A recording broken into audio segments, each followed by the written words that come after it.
Before starting the fanfic, I ask you to please subscribe and leave your like, so we can make this channel great together. Now start and enjoy. Let the adventures unroll. The Uchiha clan, one of the two most formidable clans in KONOHA no Sato. It wasn't a secret to anyone that they were one of the two founder clans of the Hidden Leaf Village. Neither was it a secret to anyone that it was one of its founding fathers, belonging to that very clan, that betrayed and attempted to annihilate the very place he nurtured with his own hands. Madara Uchiha. The name alone was enough to instill fear among the hearts of any and every shinobi worth their salt.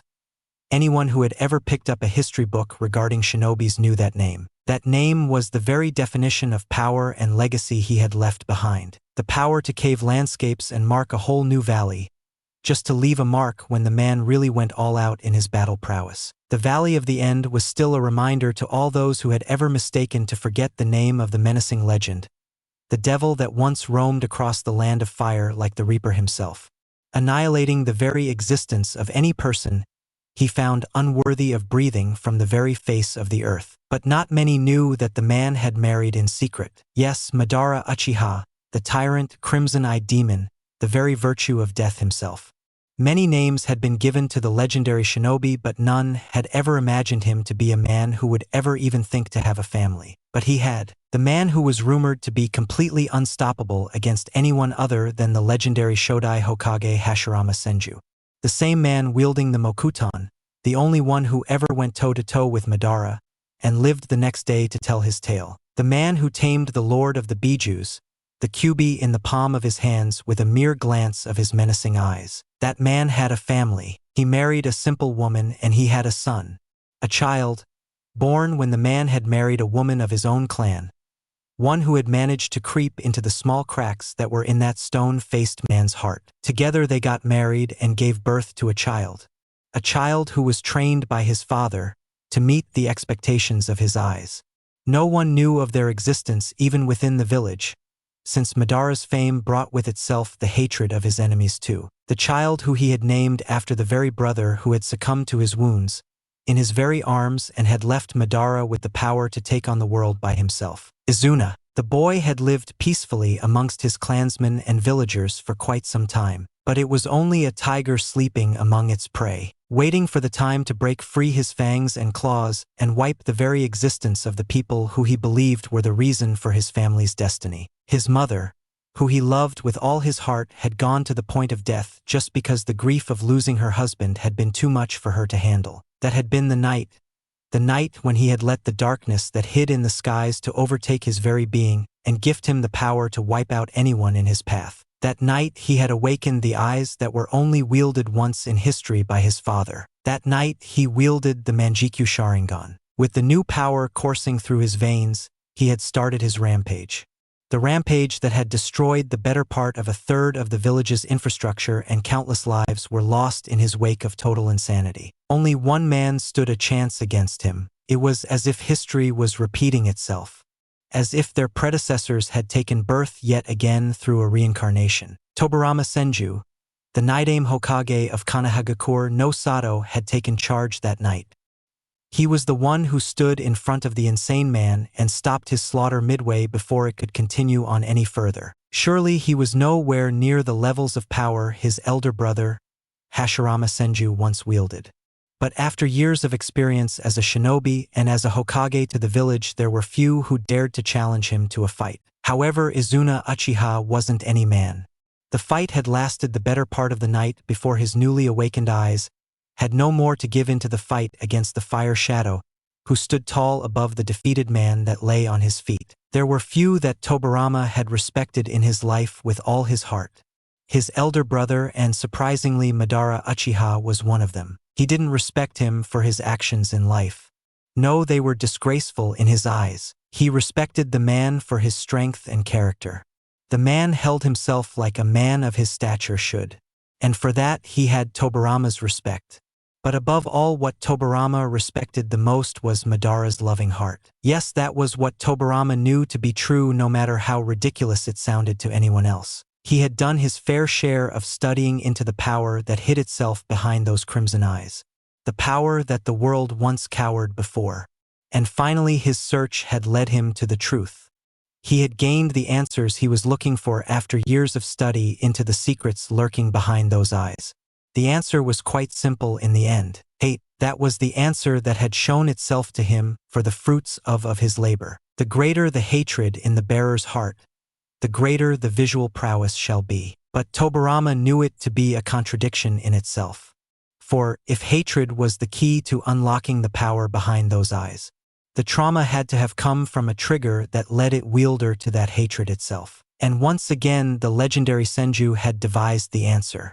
This time too, the answer was very simple, always in front of everyone, but no one bothered to question it. Love. Now one might say, how are love and hate related? They are the polar opposites in reality, just like light and dark, yin and yang. But that was where the key to his answer lay. For light to exist, darkness had its existence too.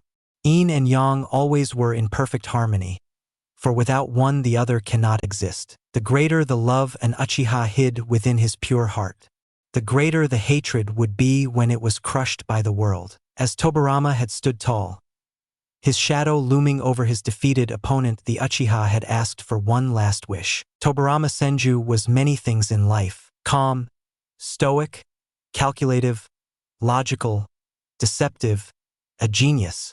But dishonorable wasn't one of them. Just like every Senju and every Uchiha, he kept one thing over all the others: honor. And there wasn't anything more dishonorable than to deny the last words of a man breathing his last breath in the world. So he had crouched down as the dying man had whispered his last wish in his ear. Never before had Tobirama been so close to having his heart go under a cardiac arrest as that very moment. His wide eyes, astonished in disbelief, stared at the dying Uchiha, who merely smiled sadly with a warmth in his eyes that was never present even once during his battle. Tobirama watched his eyes turn dull, as the life within them disappeared when his chest stopped heaving breaths and he passed on peacefully. Tobirama never believed in superstitions, but at that very moment the concept wasn't too foreign to him. For it had happened yet again right in front of his very eyes. History had repeated itself and he had borne witness to it himself. He crouched down and laid his palm over the man's lifeless onyx eyes. His hand slid down gently and closed the eyelids of the fallen man in respect and regret. For that day, he had made another child an orphan and taken away the shadow of his father from his life. But he had given his word to the dying man, to take care of his legacy in his stead. And he would be damned if he let that promise go to waste. Don't worry, Izuna. Your legacy rests safe with me, I promise you. Present time, KONOHA no Sato. It was a bright day for the village that claimed to hide itself within its leaves. The sky was filled with spaced clouds, allowing ample free space for the bright shiny sun rays to peer their way through them. The village itself was in as bright a mood as was its weather on that fine day. For it was a happy week for its inhabitants right now. The Konoha Shinobi Academy had started its enrollment process, just like it did every year ever since its foundation nearly a couple of decades ago. Every citizen of the village, be it shinobi or civilian, was allowed for an admission procedure by the laws laid down by the Shodai Hokage himself. Next, the voice of a chunin sitting on a chair behind a desk spoke into the crowd. Another family with their own little child stepped forward to the table, handing her the slip containing their number in line. Here you go. Fill this form and get it submitted to the admissions office by 4 in the evening. Her happy voice instructed the family. She graced the little one sitting on his father's shoulders with a warm smile. He was too excited to notice, his eyes still stuck on the form while she waved his mother when they started walking away. Miss, a soft and small voice spoke up, her thoughts broken instantly by it in a mere second. Her heart warmed at hearing the soft voice, no doubt coming from a prospective academy student. Her eyes landed on the small mop of blonde hair and blue eyes peering over the edge of her table and gazing at her with all the mustard innocence of the world. His hands being the only thing beside his upper half of his head being visible to her that were kept on the edge. He stood on tiptoes and was looking at the woman with a bitten lip hidden under the table. Her smile instantly vanished the moment her eyes laid on him and realization dawned on her for the identification of said voice. Her eyes became icy and narrowed in an accusing glare on the blue-eyed child on the front edge of her table. I want to enroll in the academy too. His innocent and soft voice slipped past his lips. Her eyes narrowed in on the blonde mop of hair even more, making him a little nervous from her cold stare. "Is that right?" she asked a little coldly, the head of said boy bobbing up and down innocently. "Hi!" he squeaked softly, making her frown. She looked down on her small pile of forms before looking around to see that all parents had already taken theirs, meaning he was the only one left now. She gave him a half-hearted smile. The boy's nervousness vanished instantly and was replaced by an excited smile. "I'm sorry, boy, but all forms have been given out. You were a bit late." She lied smoothly, making his smile vanish instantly off his face. "Oh," he whispered, obviously saddened by her remark. She peered up from her work and frowned. She felt a little guilty for doing so, but it was for the greater good in the end. That was what she told herself and continued on her work to take her mind off of it. Where can I get one then, miss?" His innocent voice spoke up yet again, making her let out a sigh and slam her pen down in annoyance. He was startled a bit at her sudden loud action and stumbled on his toes, causing him to stumble back a bit. "You can't. All forms for this year's admissions have been given out. You came too late. Now go and try again next year," she answered curtly and picked her pen up. She went about her papers, not seeing the small watering eyes or the quivering lip of said boy. "Thank you for your time, miss." She heard his soft whisper trailing with a small sniffle at the end. She stopped her work momentarily to see him walking out slowly, no doubt in sadness if his little hunched shoulders were any indication. She bit her lip when she saw him open the metal gates to the academy and turn around. She wanted to stop him, but he had already gone away by then. A sigh slipped past her lips and her hand massaged her temples tiredly. "Why am I feeling sympathy for him? He is nothing but trouble anyways, just like them," she thought bitterly, and went back to her work. The blonde's golden locks shone as bright as the sun itself while he walked down the streets slowly. He wiped his eyes and saw the main entrance for the academy children in front of him, which would open a couple of days from now for all the new admissions. "But not for me." He sniffled to himself and walked to the wooden swing in front of said gate slowly. The swing made soft creaking noises every now and then while his legs waved in the air with each movement he took on the ride. It made him feel a little better. The shade of the tree, the nests of the birds over it chirping loudly. He loved nature. It always made him feel warm and nice, especially the garden in his house. "Kachan, see, this is where I'll come day after tomorrow to become an awesome shinobi." His little reprieve was instantly worsened, even more so than before when he heard those words. His longing blue eyes stared at the family with a look akin to that of someone who could just wish for what just could not be his. Family. He bit his lip, watching on with that same longing gaze at the boy hunched over his father's shoulders while they all laughed at his expense. "Yes, you're right, but first we have to submit your form to the Hokage tomorrow, sweetie, or you won't be enrolled." He heard and kept it in the back of his mind for future reference. "Kachan, look, the lady at that office gave me an extra form by mistake. What should I do with it?" His voice rang when he walked past the tree where our adorable little blonde sat. The said blonde's ears perked up and a small spark of hope now lingered on in his eyes. "Throw it away, sweetie. It's of no use to you anyways," his mother told him with a soft giggle. The boy did as his mother had told him and threw it over his head without a second thought. The slip of paper flew behind the three in the air and the blonde boy's swing stopped abruptly. His blue eyes narrowed in on the slowly flying piece of paper. "KONOHA Shinobi Admissions Program." His eyes widened as soon as he read the words on top of the paper, and he was off the swing in an instant.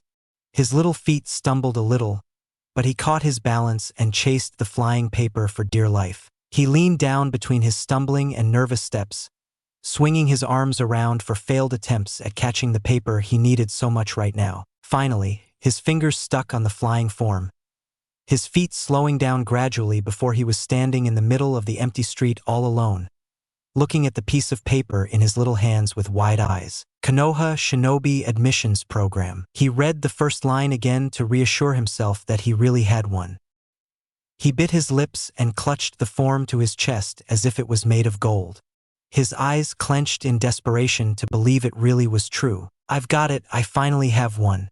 Now I can enroll too," he thought to himself and ran back towards his house with a small hop in his little steps.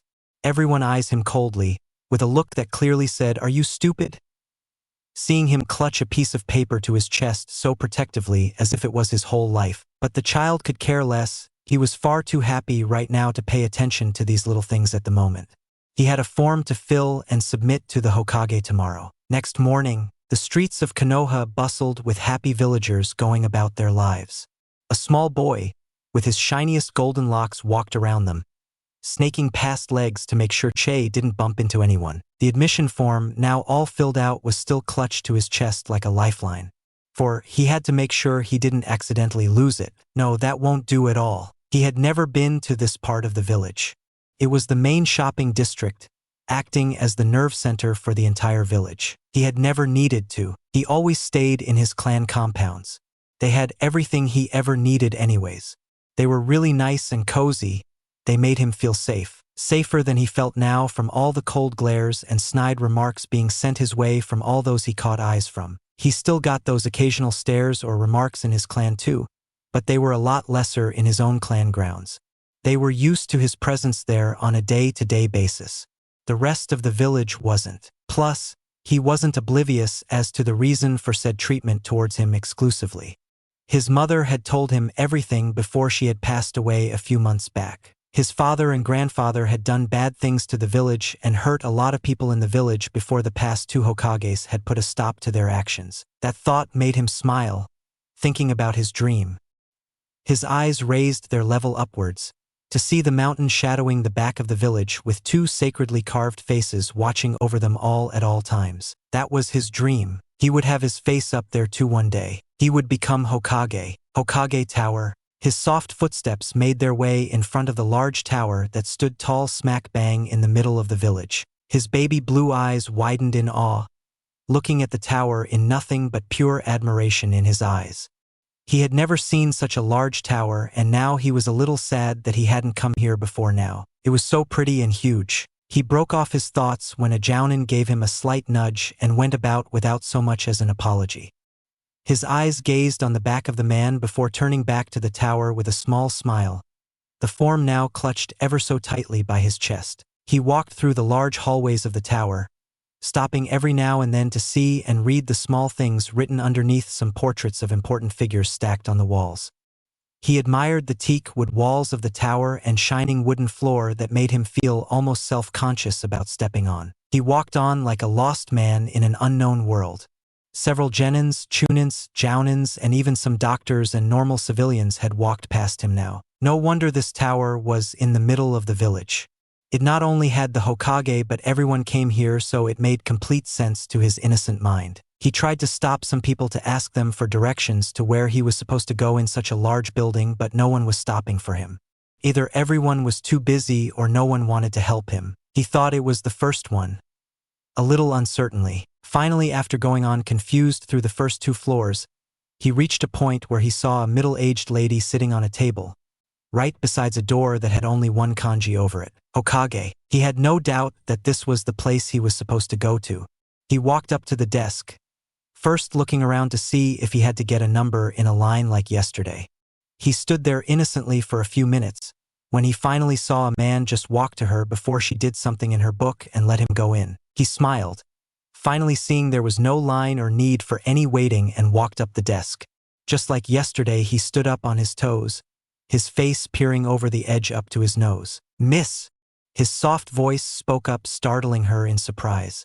She looked up and blinked to see two cute eyes blinking back at her. She was about to smile when realization dawned on her as to who he was, and her face was masked in a neutral expression. "What can I do for you?" she asked curtly, without so much as a hint of emotion in her voice. The blonde though smiled, seeing she wasn't sending him away or talking to him rudely like some people had done before, and put his form on the table with one hand and clutched the edge of the table with both of them for a little added support. "Can I meet the Hokage, please?" he asked politely in his soft voice, making her crease her eyebrows together in a knit. She had half a mind to tell him off rudely, but she was still on duty, and as her duty stated, she had to treat everyone who came to her equally. Even him. "Not right now." "No," she answered in her curt voice and turned her eyes down to the register. The blonde bit his lips softly and nodded nervously. "All right, miss. How long do I have to wait?" he asked, making her look up. this time with a hint of annoyance laced in her eyes. I told you not right now, didn't I? The Hokage is a very busy man and only entertains people who have made a prior appointment with him. She answered his query as professionally as possible and returned to her work. Her nodded hesitantly yet again, inwardly glad she was answering his questions so nicely. What's this appointment, miss? How can I get one? He asked innocently, making her let out a tired sigh. He would leave her alone to her piling work until she had cleared off all his doubts. She looked at those innocent, wide, curious eyes that were looking to absorb each word she said. Nope, not at all was he leaving her alone simply by himself.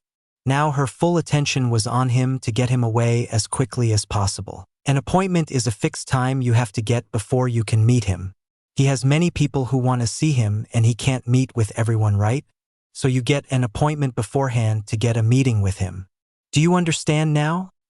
She asked tiredly and got a happy nod from the bubbly boy. She sighed in relief that he was at least smart and she wouldn't have to waste any more time playing this rapid-fire round with him. Can I get an appointment too? He asked happily. A sigh slipped past her lips and she nodded tiredly. No matter how much she wanted to refuse him, he had all the right to meet the man and get an appointment. Her finger trailed down the register to get a free slot and stopped at the first one. Her eyes turned up to the blonde staring at her intently, and she nodded to him, making him beam happily. There's a slot free for you. Come back and meet him in 2 weeks. Come back after lunch, I'll fix you an appointment then. She said simply and looked down the register to book it. The azure eyes widened in shock at her words. But the academy starts in 2 days and tomorrow is the last day to be admitted. Can't it be before then? He asked hurriedly, his voice carrying the worry that was now etched in his heart when he saw her shake her head in negative straight away. No, all the slots until then are filled. You can't meet him before then, she said curtly and wanted to resume her work when his voice cut through her thoughts again. Please, miss, I won't take long. Just 5 minutes. I just have to get him to stamp this C, he said, pulling up his arm to show his form with the blank place for his stamp. Her frown deepened into a scowl as her patience were now getting thinned by the second. She shook her head with a clenched jaw and his eyes now turned pleadingly wide. I'll be really quick, please, he said softly, but was cut off as the irate receptionist slammed her hands on her desk softly, startling him out of his wits. Don't you understand, boy? He doesn't have time to meet and entertain children like you all day. Now go and come back for your appointment. If you wanted to enter so bad, why didn't you come earlier? She said in a neutral voice, barely hanging on to her patience, and his features visibly saddened at that. I didn't know until yesterday and got my form from a boy who had an extra with him. The academy lady had given out all forms already. Please, just a few minutes, he said softly, and the secretary had finally had enough now. Stop your whining, kid, she said rudely, making his eyes widen in surprise. If you wanted to enter so much, then you should have come earlier and get it done like everyone else did. Didn't your parents teach anything about the academy before now? Now go and whine to them and stop disturbing me. I have work to attend to, she said in a tone of finality and returned back to her work, happy that she didn't get any more whining from that annoying boy. The sound of a soft sniffle reached her ears when she heard his hands slip down from her table, and she looked up to see him retreat a couple of steps back. He was holding his form in both his hands now, and his silky golden hair now shadowed his eyes. His pained eyes looked at the form while barely holding back a sob. I don't have any parents, miss, he said in such a small voice that she would have missed it had the hallway not been so silent. Her eyes widened in shock when she saw small drops slipping down his cheeks and down on the paper clutched in his tiny hands. Her heart clenched at the sight when he spoke up with a polite boy, shocking her to the core at his form of respect even after the way she had treated him. I'm sorry, miss, it's my fault. I shouldn't have forced you like that and disturbed you from your work. Thank you for answering all my questions so nicely and giving me your time. I'll take my leave now, he said softly with a slight sniffle, rising up from his bow to wipe his nose sloppily with his sleeve. Her astonished eyes watched him walk past her table silently and throw the form in the dustbin kept to the side. Guilt crept up her heart and she bit her lip.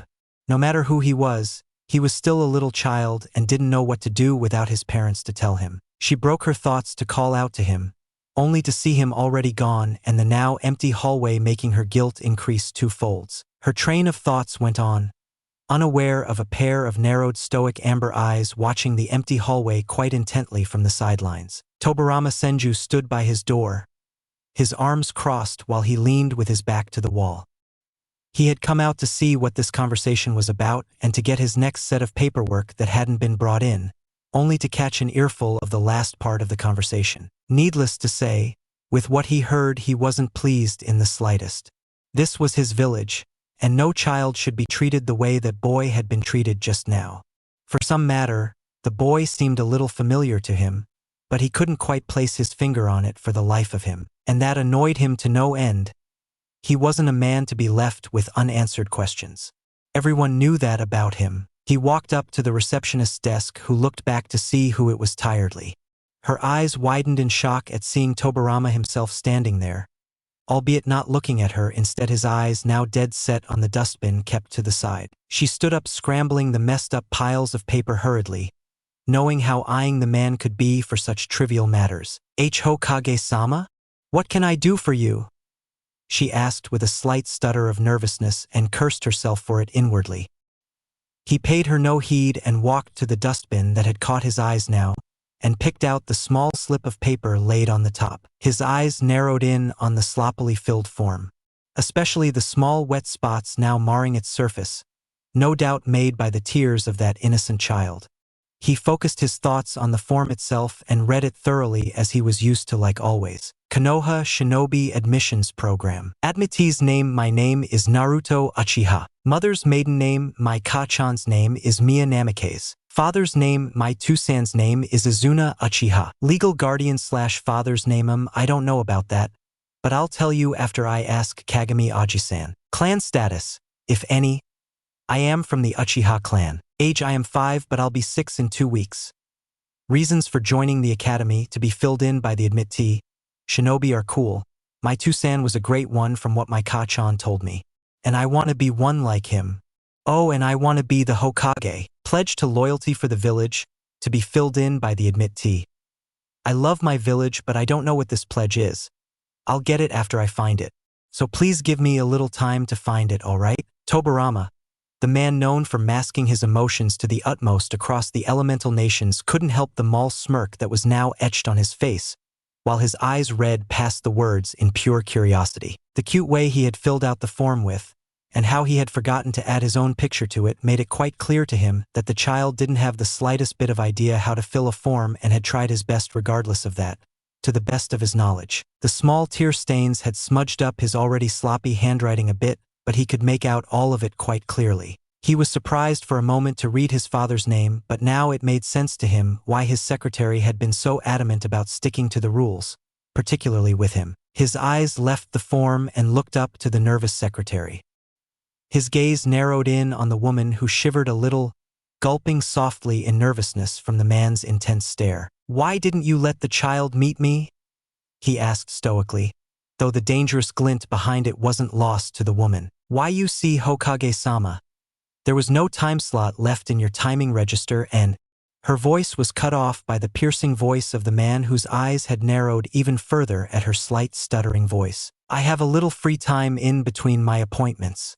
Surely a few minutes between any one of them could have been discerned for the child, since the matter was so trivial as to just needing my stamp of approval. So why?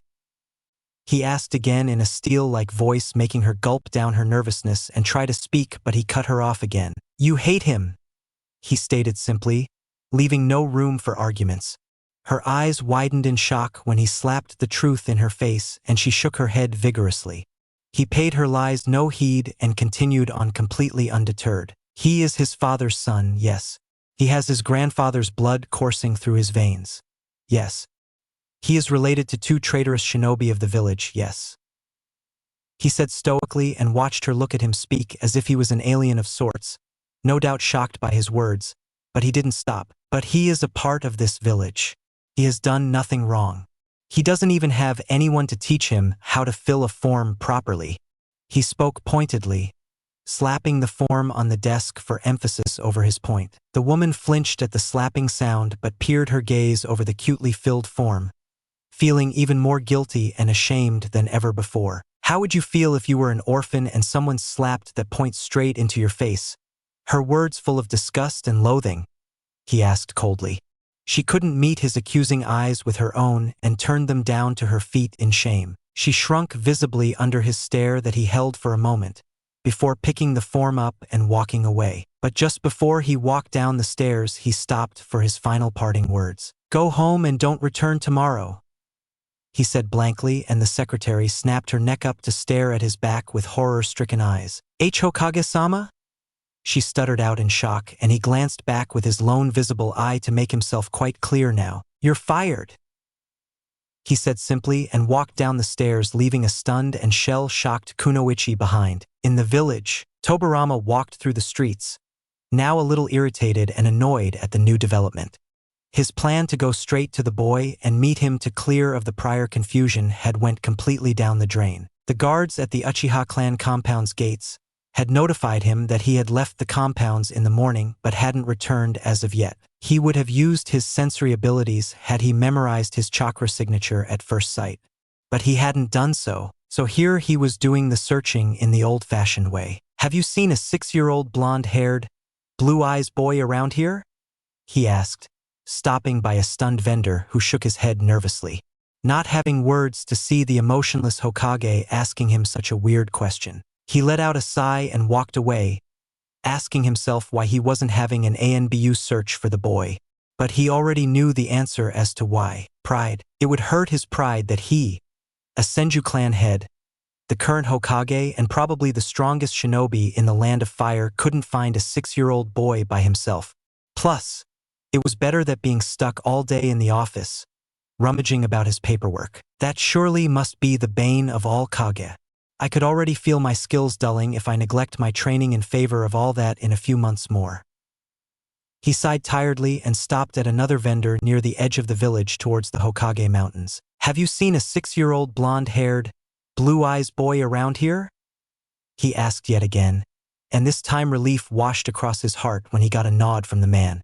Frankly, he felt quite stupid to find him like this, but it felt nice for a change to interact with people normally again. Only now did he realize how right Kagami really was. He had told him that he was far too engrossed these days in his work, and now he was agreeing, seeing how much of it was true. He walked up the mountain in thought, not realizing when he had peered past the monument and towards the back clearing of it. Mew! A soft mewling sound reached his ears, making them perk up instantly. So there were signs of life here after all. He walked into the bushes and followed the soft purring and mewling sounds to their source. "Kiera, come on, you have to eat this too." A soft voice. No doubt a young child was admonishing someone called Kiera for something concerning food. He spread the last bush into the clearing by his hands and peeked in to see the same mop of blonde hair he had been looking for so long sitting there with a small white cub in his arms. Well, that was the source of the mewls and purrs, he deducted logically. His foot accidentally stepped on a twig, making a small cracking voice. He rose an eyebrow when he saw the blonde child in front of him perk up and scoot back instantly. He was completely on guard with the cub now wrapped up protectively in his arms. "Miwo!" He tried to muffle her mewls but couldn't stop from giggling when the cub was licking his cheek softly, much to his protests. Tobirama once more had to smirk at the adorable scene in front of him, though his amber eyes narrowed in on the cub when he saw something out of place with it. His eyes widened momentarily and he realized what was wrong truly in the first place. "That is no ordinary kitten, it's a white tiger cub," he drawled on in his mind, and saw the boy curl the cub in his arms into a little ball of fur and now completely out of his eyes. "Please don't take her from here. She lives here and I take care of her," he said in a guarded voice, once more surprising the ever-stoic Senju. "So he knows the cub does not belong here, yet he takes care of it and keeps it hidden from everyone. Smart for his age, no doubt about that," he concluded and stepped out of the bush, dusting his clothes gently. Tobirama crouched down on one knee in front of the boy, who was now rocking the cub a little to calm her down. Tobirama was quite surprised that a cub of a species such as his own had taken a liking to a human child, no less. His eyes met the boy's baby blue ones that were still guarded and completely defiant, making him a bit proud at his protective nature. "I'm not her to take the cub, child," he stated blankly and watched the boy blink innocently before nodding and relaxing completely, though it is rather easy to convince him otherwise. He deduced silently and watched the boy smile and settle the ball of fur over his lap. The cub curled up in a small ball and let out a cure yawn, her ears twitching cutely at that moment. Tobirama watched the boy brush her back and get small purrs out of her, and couldn't help but be surprised at how comfortable the cub was around him. "Why are you here, mister?" He heard the innocent question of the blonde and gave him a curt nod of acknowledgement. He pulled out his folded form from his pocket and handed it to the boy, who took it hesitantly, no doubt wondering what it really was. Naruto unfurled the folds and had wide eyes when he saw that it was his admissions form. But more than that, he was astonished to see the stamp that was now marked in the blank square he needed to have filled in the first place. It was the official stamping that donned the kanji of Naidame Hokage over it, along with it saying it was approved. He looked at the man with a bright and grateful smile. "How did you get it signed, mister? I thought the Hokage didn't have any appointments for 2 weeks. Did you have one earlier and get this signed for me?"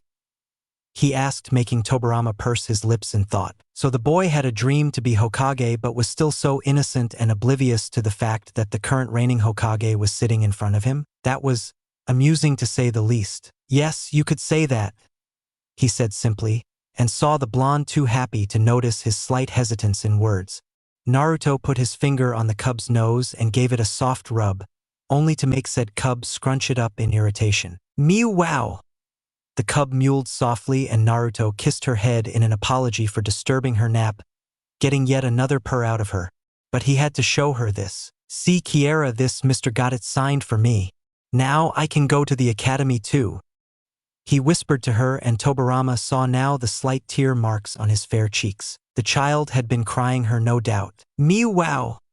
The cub mewled in a hurt-like manner, making him chuckle at the pouting blonde, who had bonked her softly when she tried to lick and bite his form instead of reading it like he wanted her to. "You don't have to eat everything, you glutton," he scolded her half-heartedly, before scooping her up and kissing her nose to make her lick his own softly. Tobirama chuckled at the boy's antics, making the boy turn a bit sheepish and stick his tongue out childishly. The stoic Senju wondered just how long it had been since he had had a laugh like this.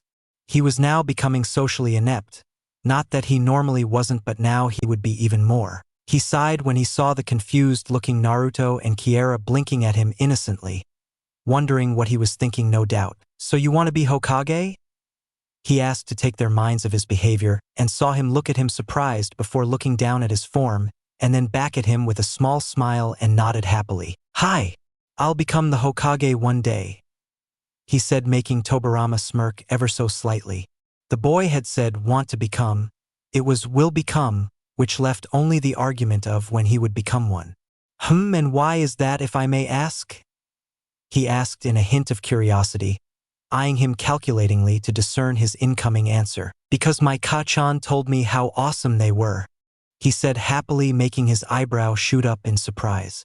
Now this was a new one. He mused and urged him to go on. "This he would like to hear. She said that he is the strongest shinobi in our lands. One who each one every other respects and our enemies fear. He looks after each and everyone regardless of who they are. Maybe if I become one, everyone will love me too." He whispered the last part in a faraway voice, making Tobirama's eyes soften ever so slightly. "I see," he said in affirmative. He knew of the child's scorn, but he could implement that the child be treated fair in every possible way, for which there was his decree in place. But he could not make them accept him. That only came with time. He had even tried to adopt the child by himself, but the clan laws he himself had placed once had stopped him. Oh, the irony, his own laws working against him now. But there was nothing he could do. He did belong to the most royal family of the Uchiha clan, with the most noble of their bloods. There was no doubt in anyone's minds that he would one day inherit their pride and joy, their Kekkei Genkai in his eyes too. It was his birthright after all. That was the very reason he had been rejected in the first place. The fear of their bloodline's purest form falling prey to an outsider, a Senju no less, was a risk the Uchiha clan wasn't willing to take. It had always pained his heart that he was the very reason why he had been orphaned in the first place, and how little he could do for the boy without making it look personal. The power of the Hokage came with several restraints. not showing favoritism to a single individual being one of them. He had known his mother for quite some time. A nice woman, belonging to a small shinobi family without any fame and marrying into the most strongest families of the Leaf.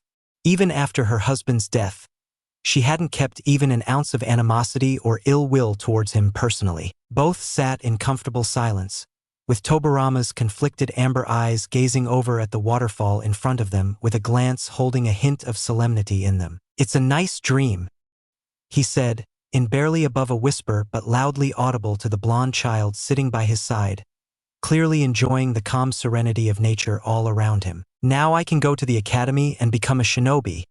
Then one day I'll be Hokage, the first Uchiha to be one. Believe it." Tobirama watched the child in fascination. Never before had he seen a child belonging to the Uchiha clan proclaim the dream to lead their village and become acknowledged by everyone with such fire and passion. They were raised up in an environment to always pride themselves in their old ways, especially their mightiest Sharingan. But this boy was different, different from all those that came before him, different from Izuna, different from Madara. Almost purely out of instinct, he raised his hand. His large hand covered the boy's small head gently. Naruto's curious and wide baby blue eyes looked at Tobirama with all the innocent confusion in the world.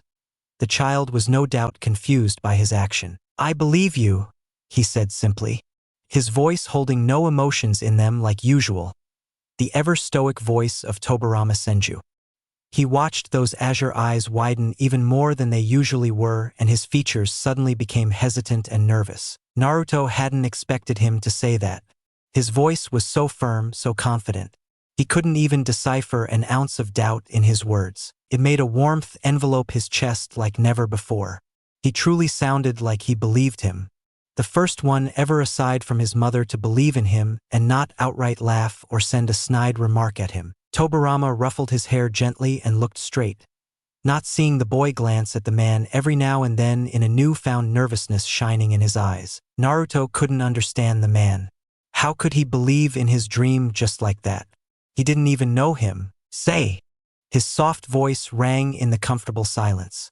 Tobirama gave no signs of hearing him, but Naruto could feel his complete and rapt attention on him. The man by his side was so mysterious. "How can you believe in my dream so easily?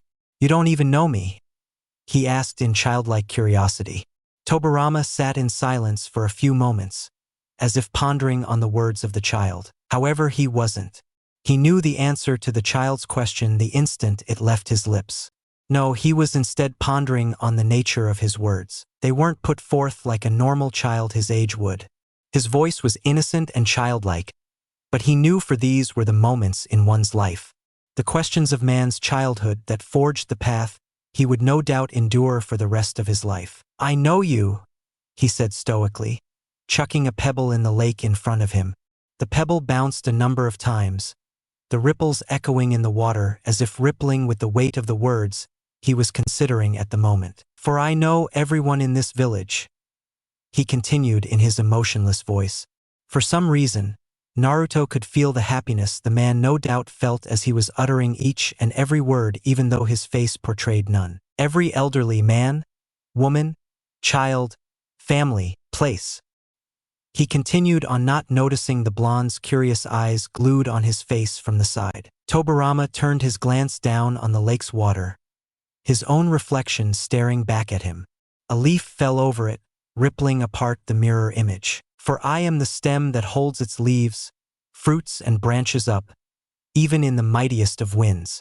For each and everyone in this village is a part of me, my responsibility," he said, making Naruto's face turn to one of realization. Tobirama smirked ever so slightly at seeing the dawning face of the blonde and turned his glance to him. Naruto could feel himself drawing into the man's powerful and intense eyes. They held such confidence, such fire in them. He couldn't help but feel respect for the man he had just met. His mother always used to say that one glance in a person's eyes was all it took to assess his heart. And for the first time, today he found her words to be true. He respected the man, but from this point on he looked up to him. "For I am the Nidaime Hokage of Konoha no Sato, the shadow that protects this village from the fiery rays of the skies," he said stoically. His voice had such authority in it that it made Naruto's hair stand up for a moment. Naruto looked down to the water and flailed his dipped feet gently in the water. He smiled, watching the fish inside tickle his toes, softly getting a few giggles out of him. Tobirama himself watched on in pure curiosity. The boy's calming presence was inviting fishes over to him. He glanced back to see a couple of deer grazing the grass softly. It was strange, they should no doubt scour off as soon as they see a human. His eyes turned to the giggling blonde by his side. His eyes softened momentarily. The boy's innocence was contagious. He was so naive yet content with all that he had. But that didn't stop him from dreaming for more. That was the drive that intrigued Tobirama to the boy. For, at that moment he wished himself that the boy would stay true to his words and one day come to him for his position. For the time being though, Kya! The blonde yelped and fell down into the lake with a small splash. Tobirama retracted his hand from where the blonde once used to be and looked at the dripping boy glaring at him heatedly. He only showed one response to him though. He merely raised an eyebrow. It seemed to infuriate the blonde boy even more when he pointed an accusatory finger at him. "You did it on purpose, didn't you?" he asked heatedly, making Tobirama's eyebrow shoot up a bit more. "I have no idea what you are talking about." He lied smoothly. Years of being a political and militaristic leader had honed his deceptive skills to the utmost precision. "But how will you become a Hokage when you can't even save yourself from falling into a lake?" he asked stoically, though the underlying mirth of playfulness wasn't lost to the blonde-haired Uchiha. He fumed and almost had steam coming off of his ears. That stoic voice was getting on his nerves, and he was lying too. It wasn't fair. Splash! Ah-ha-ha-ha-ha! The blonde laughed and giggled, holding his sides when they started to hurt a little. Tobirama's eye twitched in annoyance. He brought a hand up to his face and brought it down slowly. The dripping droplets collecting in his palms and falling down his dripping form harmlessly. He merely glanced at the boy stoically. The blonde boy who had the nerve to splash water at him of all people. It was truly amusing and utterly surprising to him. He watched the boy double over in laughter and slap the water with his hand, mumbling incoherent jokes pointed at him and then laughing at him. It would have been an adorable sight had he not been the one who was currently dripping. That is, you do realize that you just splashed water on a shinobi who is renowned throughout the elemental nations for his unparalleled mastery over the water element? His stoic voice rang throughout the clearing. The blonde's adorable giggles ceased and he watched on Tobirama's towering form, cowering a bit, and that too while you were standing in the middle of a lake full of water itself. He pointed out abrupt the obvious. Naruto couldn't help but gulp and watched the surrounding water bodies a bit nervously. They looked quite scary now. Now we can settle this peacefully like adults. Naruto tried to negotiate with a sheepish chuckle and Tobirama's eye twitched dangerously at his stupid excuse. Well, that will not be possible. He reasoned in a sudden calmness that Naruto took as a cue to run. Since you're not an adult. Now get back here, he shouted and formed a couple of water whips in his palms. The blonde yelped and ran throughout the clearing, trying to pry off those dangerous-looking whips with skillful and last-moment dodges. Tobirama took this time of playful banter to realize how honed his agile instincts really were as he tried to press on slowly a little by little to see and gauge the limits of the blonde that had piqued his interest a bit. Mito Uzumaki, the heiress to the great Uzumaki clan and the sealing mistress herself, was walking in the fields with a baffled look marring her beautiful face, regardless of her age. She had tried to go and find Tobirama, since Tsunade had to start her academy tomorrow and had picked the house over her head to go shopping for her dress and equipment with her Aji-san and Ba-san. The first place she had looked into was the first place anyone would go to find the ever-stoic Senju these days, the Hokage Tower. But what surprised her truly was that rather than finding him there wasn't a trace of life near his office. The secretary wasn't there to be seen and Tobirama's desk was unkempt with half-filled paperwork stacks. Now this intrigued her. For a man who was hell-bent on getting everything perfect, his table had surprised her. She wondered what had come over him to leave so abruptly like that, but there was no trace across the tower for the man. So finally, she had given up and resorted to desperate measures. Her special ability, negative emotion sensing, had kicked in at that moment. She was renowned for her sensing ability as the strongest sensor in the world for quite some time now and was surprised when her senses led her straight towards the back clearing of the Hokage monuments. Whip kya! She heard a soft yelp followed by what seemed like chasing footsteps. She pushed the bushes away, after following those strange sounds to their source, and her violet orbs widened in shock at what she saw. Hey, come on! Now we're square. Both of us are wet and you hit me once too, the blonde yelped, dodging another whip while Tobirama was having the time of his life. It had been so long when he had cut loose and he couldn't even remember when he had joined in on some childish antics like this one today. The why don't you stop running? Asked Tobirama, following the sprinting blonde who picked the small sleeping cub up in his arms and rolled to the side effortlessly for another dodge. Will you stop then? He asked, his breathing a bit erratic now and his voice pretty hopeful. He hadn't intended to piss the man off so much. No, Tobirama said, and Naruto's mouth opened and closed at his honest reply wordlessly, completely baffled in confusion. Tobirama wanted to assess his stamina a bit too, plus, not that he would admit it to anyone. This was a little fun. Oh, come on! He shouted and jumped aside from another whip when his azure eyes caught the stare of the baffled violet ones, and a plan formed in his head making him smirk. Mito stood there, staring at the scene in front of her in utter disbelief. Never had she thought in so many years that she would see Tobirama Senju acting so childishly as if he was his elder brother. Her thoughts were broken off when a golden blur barreled straight into her waist and a small pair of arms slid around her hips tightly. She looked down and her motherly instincts kicked in, wrapping her own arms around the little boy's head and brushing his hair gently. Hey, what's wrong, little one? She asked in a gentle motherly voice, and her heart twisted when she saw those doe-looking puppy dog eyes that were shimmering a little with unshed tears, coupled with their usual shine and beautiful color. Well, needless to say, the charm worked perfectly. Miss, that scary man is chasing me and hurting me. Please help me. He faked a soft sniffle between his words and Mito's eyes turned murderous. Her reasoning capabilities went out the window as soon as she heard that soft sniffle coupled with those adorable eyes, and killing intent washed over the fields while she brought his face close into her stomach. Tobirama, unaware of it all, was wondering where the boy had sprinted off to when he felt a humongous amount of killing intent from behind him making him shiver. He suddenly had a feeling of foreboding which proved to be quite effective in this case as an adamantine chain wrapped around his stomach and reeled him back quickly like a rag doll. His confused amber eyes stared into the murderous violet orbs of his sister-in-law in utter confusion.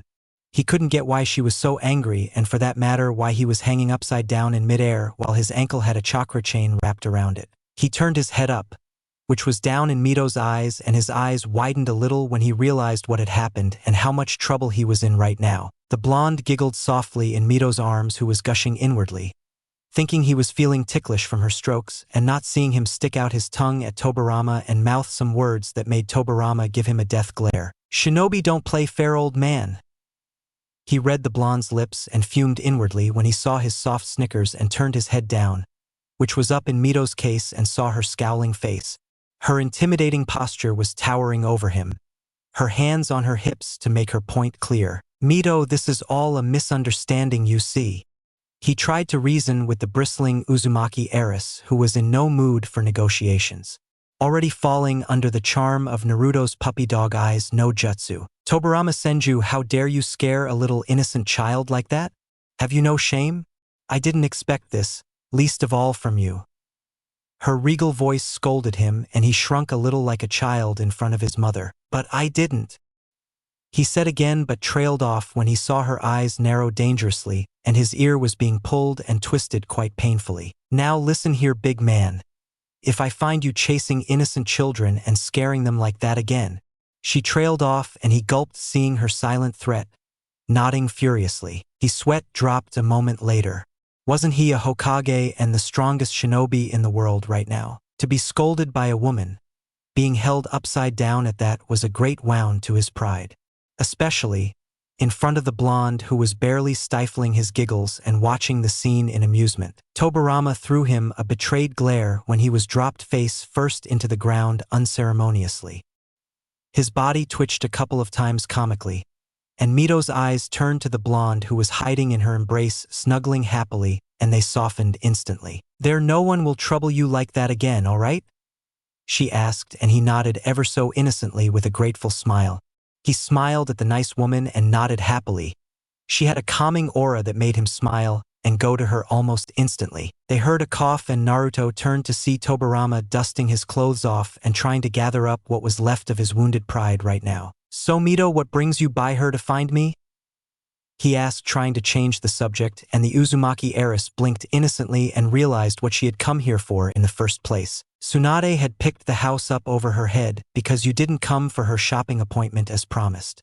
So, I came to find you, but you weren't at the tower, and then that search led me here," she explained simply, and he nodded. "I lost track of time," he said honestly, and the Uzumaki heiress gave him a knowing smile.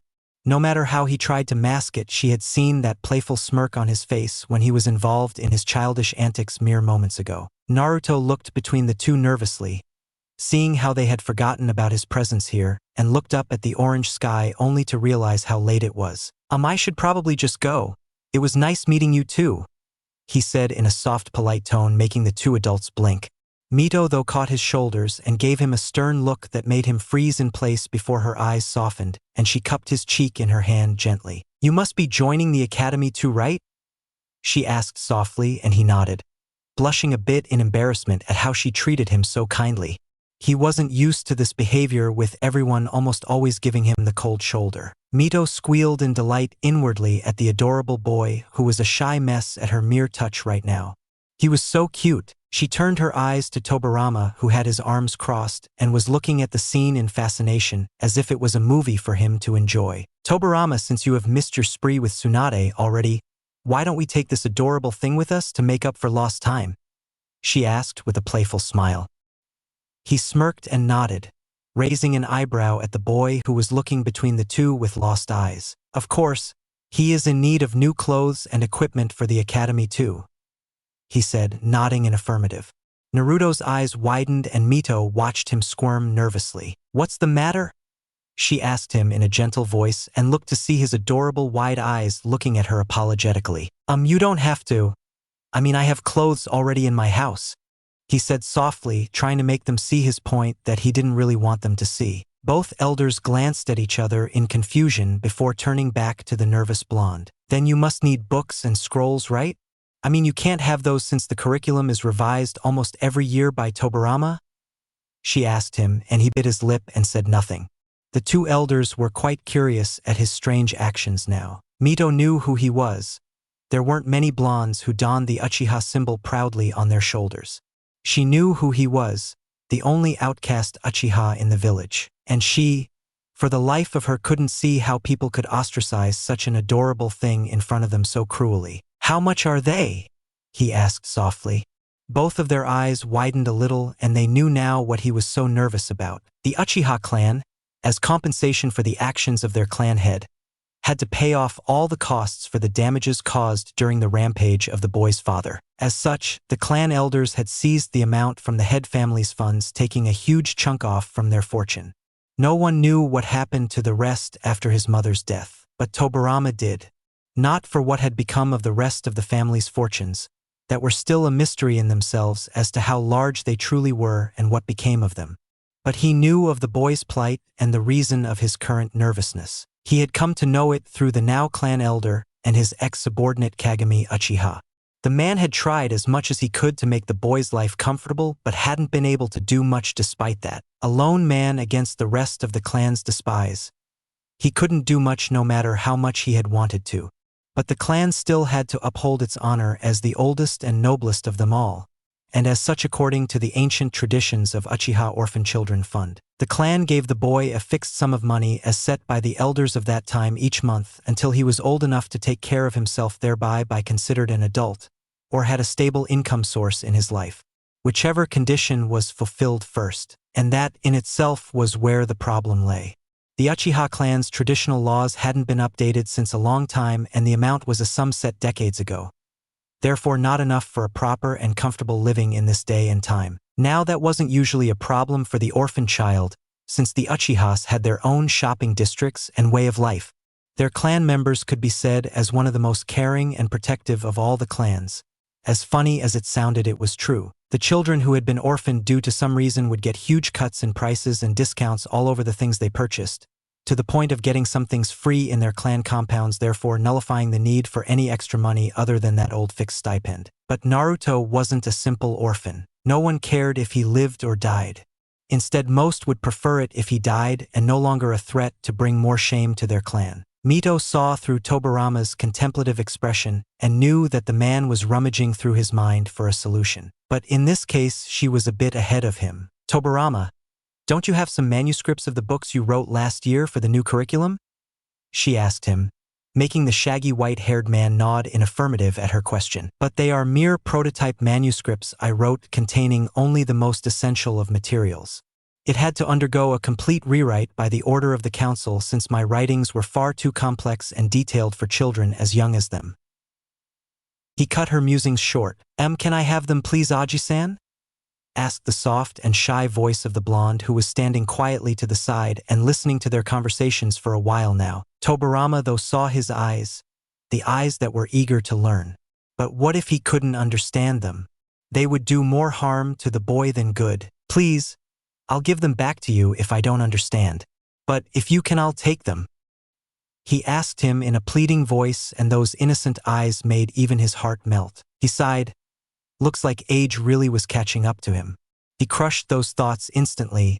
What was he thinking? He wasn't old, he hated being old, he scolded himself inwardly. "All right," he said, and Mito giggled when the boy perked up with a smile in an instant. To Naruto they served two purposes. First, he got off from paying. But that wasn't the reason he asked for them. They were incredibly complex and detailed, written by the Hokage himself. Now that was a challenge. And how would he be Hokage if he couldn't even understand one's written knowledge himself? Tobirama wanted to see how far the boy would go with those manuscripts. He would keep an eye over him just in case he pushed himself too far and wasn't able to cope up with the detailed knowledge himself. Though he had a hunch that the boy might surprise him. And he loved these kinds of surprises a lot. "All right then, I'll bring them over to your house tomorrow. Then we can see if you need those clothes and equipment really or not," he said stoically with a hint of warmth and ruffled the boy's hair, who just looked at him with affectionate and longing eyes. Naruto had seen fathers do this to their children, and now he knew how nice it felt. Tobirama saw it, and a slice of guilt flashed through his heart when he saw those longing blue eyes that looked for affection in even the smallest of things. He was the very reason the boy had eyes like those in the first place. He had taken his father's life, in combat or not, and it weighed heavily on his shoulders now. This was why he never let emotions out of his heart. They made things complicated. Now he knew whatever the boy would say when he came to know he was the one responsible for taking his father's life, the boy would despise him. And deep within him he knew it would hurt him. But he would endure it, for he was a shinobi and he had promised his father to look after the boy. "Don't worry, Izuna. I've got eyes on your boy now," he thought when he watched Mito pinch the cheeks of the blonde, who was blushing and mumbling incoherently with pinched cheeks to let go. Not that the Uzumaki heiress was listening to him in the slightest. "All right, Aji-san, Mito-sama. I'll be taking my leave now," he said politely with a slight bow, and the two were surprised at the manners he had at so young an age. Before Mito could break out of her thoughts and tell him to not call her that, the blonde was off with a wave. Now how was she supposed to tell him? Her thoughts trailed off and she smiled at the stoic Senju slyly. Tobirama grew uncomfortable at the sight of that smile. That smile meant she wanted something and he was an essential part of it. But the thing that annoyed him the most was that she always got what she wanted, no matter what he argued with his ever-present logic. For that was the power of women that not even Tobirama Senju was able to overcome. He just prayed to heavens that Tsunade didn't turn out like her grandmother. He even shuddered to think what she would do to men when she grew up. Her temper was already of the legendary and fiery Uzumaki's. He just didn't know then how much the relations between the Senju and Uchiha clans were going to change in the coming future. Next morning, KONOHA no Sato, the shining rays of a huge fireball placed in the sky made their way past the windows of out little blonde currently snuggled up in his futon. The curled-up ball in between the large rooms squirmed slightly, just enough to make the blanket covering him. "Mew!" A soft mule rang in his room, his blanket getting plucked by something offending, making him clutch it tighter in his sleep. Go away. Sleepy? He mumbled sleepily, curling up into a little ball. But the thing clutching his blanket tried even harder now, much to his added annoyance. What? Kiera? He whispered sleepily. His baby blue eyes squinted while trying to adjust to daylight when he took in the wide brown slitted eyes of his favorite cub. Mew! She mewled softly, licking his cheek and curling up by it with a small yawn. Though Naruto regained his bearings and finally came to his senses, but even still he couldn't help the smile that lit up his face at seeing his friend there. How did you get here, girl? He asked her, brushing her fur to get a soft purr out of the little feline. You shouldn't be here, Kiera. It might make me get into trouble, and they'll send you away into some guarded place. He whispered in a cautious tone, but didn't get anything more than a small twitch of her whiskers when he kissed her cheek softly. He let out a sigh. She must have followed him back yesterday or somehow found out where he lived. But he couldn't do anything about it now. He himself had been wanting to take her home now that she was getting bigger and a lot playful to hide in the hidden clearings behind the mountains any longer.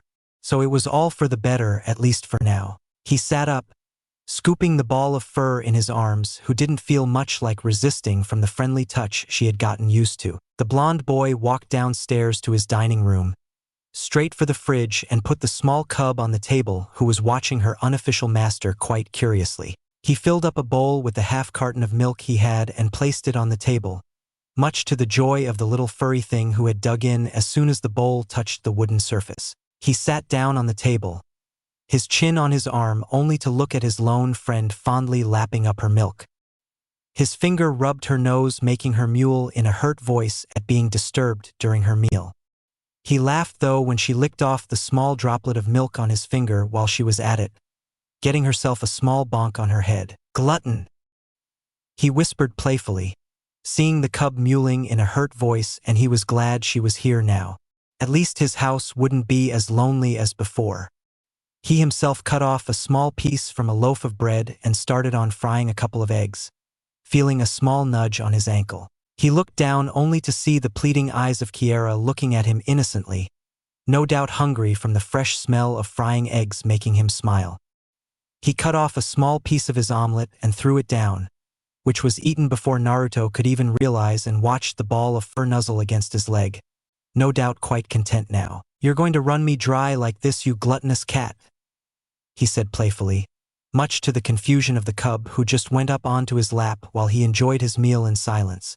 His eyes glanced at the clock to see it was almost 9 now, and he rose an eyebrow, remembering he was going to have some guests over today, and grinned. He picked the yawning cub up in his arms, instantly hopping upstairs into the bathroom. All right, Kiera, time to get you cleaned up, girl, he said, getting a yawn out of the cub, who was still quite sleepy and clearly wasn't expecting what came next. Splash! MEWWW! The cub mewled in horror when he had thrown her into the warm water of the tub and looked at him with hurt eyes when he stepped in a moment later after getting undressed himself. Now, we'll have none of that. You're gonna have to be clean so you don't ruin things in the house, girl, he admonished the cub, who enjoyed getting herself rubbed with a little bubbly shampoo massage as was felt by her purrs. The joyful bath ended when the water was cold and he drained the tub, coming out with a little cub wrapped up in a towel and being brushed off the water with some muffle mules. He let the dry fur ball out of his grasp, who jumped down and shook her body expertly to dry herself off, and ran up to the small folded mattress by the side cupboard that was open and found herself a new spot to sleep. Naruto just shook his head at the lazy cub with a smile and went onto the closet himself, sliding it open to see rows of clothes stacked up neatly, ranging from all sizes and colors. Naruto smiled and took out his blue shirt with a little Uchiha symbol on the bottom right corner in the front, and put on some black pants while running his hand through his silky locks. Knock, knock. Naruto was surprised at hearing the knock so early. Surely Tobirama wouldn't be coming this early in the morning, right? He ran down the stairs and opened the door with a polite bow. Welcome to the Uchiha residence. He spoke up politely, only to get his hair ruffled playfully. Now, no need to be so formal with your Jichan now, is there? The playful voice of Kagami Uchiha said, making him grin and step aside to let the man in. Kagami made his beeline straight to the living room and sat down on the couch, smiling at the boy, who offered him a glass of water. So, I heard you came looking for me back at the Uchiha clan office? he asked, getting a happy nod from the boy. He already did have a hunch as to why the boy would have wanted to meet him. I guess you came to me regarding your admissions to the academy, any? He asked and got an instant nod from the boy. Don't worry, I'll take care of it. He trailed off, seeing the boy shaking his head, which now had him thrown into a loop. No need, Ajisan, I already got my admission form signed by the Hokage. The boy answered his confusion, making the man perk up in surprise. Kagami couldn't help but look at the boy in pride. That was the drive a child his age should have. That's great, Naruto. I'm proud of you. He spoke in warm tone, making the boy gaze at his lap while his cheeks turned pink in embarrassment. Kagami was still surprised that Tobirama Senju had taken the time to meet the boy on such short notice, but he remembered that the man was a bit too curious when it came to matters concerning him. He rose an eyebrow when he saw the boy perk up, as if he had remembered something important, and he was all ears for the kid. He considered his nephew in all but blood. Tobirama Ji-chan is great too, Aji-san. He is so fun and so cool. He even brought me my signed form to the back of the Hokage monument himself and played with me a little, he said, making Kagami frown a bit. Now that didn't sound the least bit like his sensei. Tobirama Senju playing with a 6-year-old child. The idea was laughable in itself to him. Naruto, you're sure you went to the Hokage, right? He asked suspiciously and a bit worriedly, so as to not hurt his happy demeanor in the slightest. The boy blinked innocently and pulled the form out of the side drawer to show him the proof. Of course I did. See, he stamped this, he said, handing the man the folded form. Kagami unfurled the paper, raising an eyebrow at the amount of mistakes and the adorable way his nephew had filled the form out. It didn't even have a photograph on it for Kami's sake, but sure enough there, in the bottom right corner, donned the official stamp of the Nidaime Hokage, along with his signature of approval for enrollment into the academy year. How his sensei, the man who prided in perfection in even the most minute of things, had let this form slide, he would never know. But he had. See, it's his sign, right? Plus I see him daily on the monument too, you know, the boy said with a pout, making Kagami chuckle and nod. He handed the boy his form back, which was put back in its haven with the utmost care by our little blonde boy. Then Kagami's mind wandered back to another point that might need looking into by him personally. Do you need some money for buying the books and starting stuff for the academy? He asked him, making the boy look down at his lap and shake his head. Kagami's smile slipped, seeing his state of sadness. He knew the boy never really liked asking him for money, and won't come to him for it unless it was absolutely necessary. It was one of the things he absolutely loved about the boy, yet it made his worries increase for him all the more. But once again the boy perked up, surprising him for the second time with a wide smile when he shook his head, much to the elder Uchiha's confusion. Tobirama Ji-chan is going to let me borrow some of his spare books and scrolls. He is going to bring them by today. Isn't it awesome, Aji-san? He asked happily, and now Kagami's mind was spinning. What the hell did that boy do to my sensei? Was all he could think of, and nodded dumbly, seeing the boy grin his goofy grin, though he couldn't help but feel happy at the joyful expression on the kid's face. Looks like my boy has it all figured out already on his own. You really are growing big, my boy, he said in a warm tone, making Naruto nod happily. He stood up to take his leave, Naruto doing the same out of courtesy, and walked him to the door. All right then, do really well at the academy and make me and our clan proud, Naruto. We are called the elites and the best of this village for a reason. Always remember your Uchiha heritage and be proud of it, all right? He said sternly, and Naruto smiled and nodded proudly. Hi! Just you see, I'll ace the academy, Naruto boasted proudly, making Kagami chuckle and pat his head a couple of times to calm him down. The boy in turn looked sheepish and bowed politely when Kagami turned to leave. Naruto walked in, going straight to the porch of his house leading to the vast gardens his estate housed. He loved them as if they were his life. His mother used to tend to them and had taught him her skills before she passed away, and he took care of them as a remembrance to the times he spent here with her. He looked down when he felt a small weight on his lap and brushed the pure white fur of the cub now rested on his lap softly. You're really smart, Kiera. I'm glad you didn't come out in front of Aji-san, he whispered, placing a kiss on her head to get a small purr out of the little feline, and kept brushing her hair. He saw her yawn and sighed tiredly himself. The cub was too lazy for her own good sometimes, but he loved her all the more for her antics. Knock, Knock. Naruto's head snapped back, hearing the doors knock, and he ran upstairs quickly with the little ball of fur in his arms. He ran into his room, opening the closet containing his futon and mattresses, and placed the cub on them. Mew? The cub mewled in confusion, tilting her head to the side cutely. He placed a ball by her side to play with and kept another pillow that she was glad and curled up on instantly. All right, now you stay here and don't come out until I tell you to, K?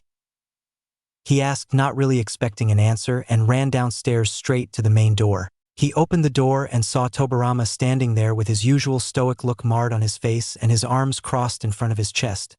But he was surprised to see the red-headed woman with her hair in two buns, the same one from yesterday, standing there with him. She wore an elegant white kimono with a red obi and the Uzumaki spiral adorned on the back of it. Plus, he saw strange tags with some strange markings there hanging by her head.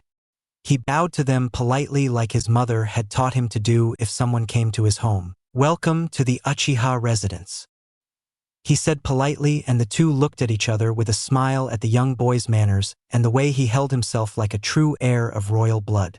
The two sighed inwardly though, instantly noticing the differences between this blonde and the one they had at home. They had tried to have Tsunade be just like him too, soft-spoken and polite, but the girl had been spoiled rotten by her grandfather before they could instill their ways of manners into her. She had even picked up on Hashirama's gambling habits and his infamous bad luck, and his legendary losing streak was even bad with the girl. "It is our pleasure to make your acquaintance, my cute little thing," Mito cooed the boy, ruffling his hair playfully, making the boy a little shy, and his cheeks turned pink, clearly not used to such affection from a lady. Naruto led them into his house. Unaware to himself, the two took in the sights of the large yet elegant estate. It had been quite a few years since Tobirama stepped foot in this house, the last time being when he brought the news of Izuna's demise to the boy's mother. He shook of that line of thought while the boy walked them into the guest room. The two stepped in the traditional Japanese-style room and sat on the two offered cushions by the table in the middle. Several calligraphy scrolls hung on the wall as decorations, while small but faintly visible Uchiha clan symbols were carved into the wood almost everywhere. But both the elders couldn't help but feel nostalgic at the faint amounts of thick and potent chakra still lying everywhere around the house. It belonged to the man who had carved the wood himself along with Madara Uchiha to build the house from the ground up as a symbol of alliance between the two formidable clans. "I'll go and get some refreshments, please make yourselves comfortable," he said with yet another boy, and left before Mito could stop him from the formalities. She put her cheek in her palm with a pout, though smiled seeing the faintest of smirks dawning on the current Senju clan head's face. The boy certainly is full of surprises. He holds himself like a true heir of royal blood should, and his house has been well taken care of, Tobirama's stoic voice said with a hint of pride in his voice. He was always one to take note of such fine things and admire them, and the boy was scoring high marks on his list of manners and lifestyle. Mito herself had expected everything to be a complete mess. With a small child like him having the whole house to himself, she hadn't expected. Well, but only one thing was still ringing in her mind right now. "And he's such a sweet little munchkin too," she cooed happily, making Tobirama sigh and pinch the bridge of his nose in exasperation. While she was more into these things when it came to little kids, all these Uzumakis were too impulsive for their own good sometimes. Both their musings were cut short when the door in front of them slid open while their little host walked in with a tray full of simple and plain cookies with 2 cups of tea. He served them with a little sad smile. "I'm sorry, I only have these," he mumbled apologetically, a bit ashamed at having to serve his guests such bland-looking snacks. The two glanced at each other and dismissed his little nervousness away by picking up their cups and taking a sip of their beverages. Tobirama placed the cup down, once more taking note that the boy was sitting on his knees in a formal way rather than simply sitting comfortably like he could have. Mito too took note of it but didn't give it much thought as much as Tobirama did. He pulled out a scroll from his hip pouch, handing it over to the boy, who took them with a grateful smile. "That contains all the learning material you will need for the academy," he stated stoically, dismissing the boy's question with his answer even before it could be brought out of his lips. Naruto nodded hesitantly, not quite understanding how a little scroll like this could be all the learning material he would need for the academy. Did they really teach so little at the academy? Was all his innocent and naive 6-year-old mind could perceive at the moment. He unfurled the scroll slightly only to frown even more in confusion and looked at it inquisitively. He couldn't understand even in the slightest what this was. Maybe they would teach him another language in the academy. Mito let out a soft sigh seeing the boy looking at the scroll a little calculatively yet with a firm confusion now marring his face. She couldn't believe that Tobirama could imply that the boy really knew what a storage scroll was when he hadn't even had a single day at the academy yet. She looked at him with narrowed, accusing eyes while he stared back at her impassively, not quite understanding what her problem was. She turned her eyes back to the blonde who had finally given up on trying to understand the scroll and was rolling it back up. "Naruto," she called out, making the boy perk up and look at her questionably. She smiled seeing his wide baby blue eyes. They were such an exotic color, and he looked so adorable with his narrow Uchiha features enhancing them so much. "Come on over here."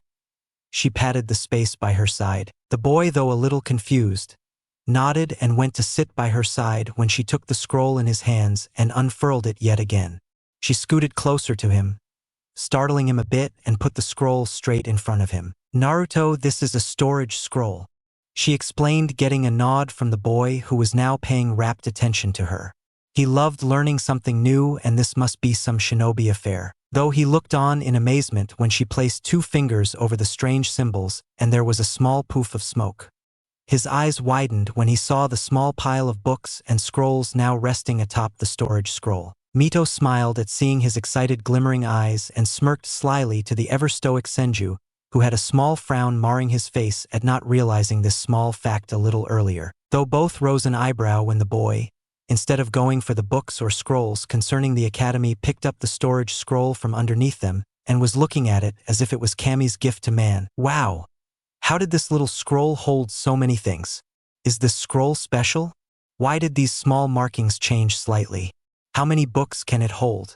Where do you get these?" he asked in rapid fire, not taking his eyes off the scroll even for a moment, and Mito was surprised that his eyes had caught the slight change in the seals with just a single glance. No one ever noticed them even after going through them for years.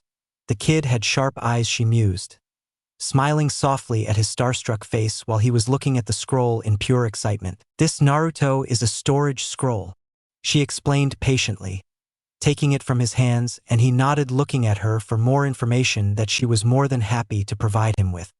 "You have to pump chakra into it to store things in it, or take them out whenever you want," she explained, making him nod, but not quite convinced with her vague information, which she picked up on in an instant and grinned. She loved explaining things regarding Fuinjutsu to anyone willing to listen.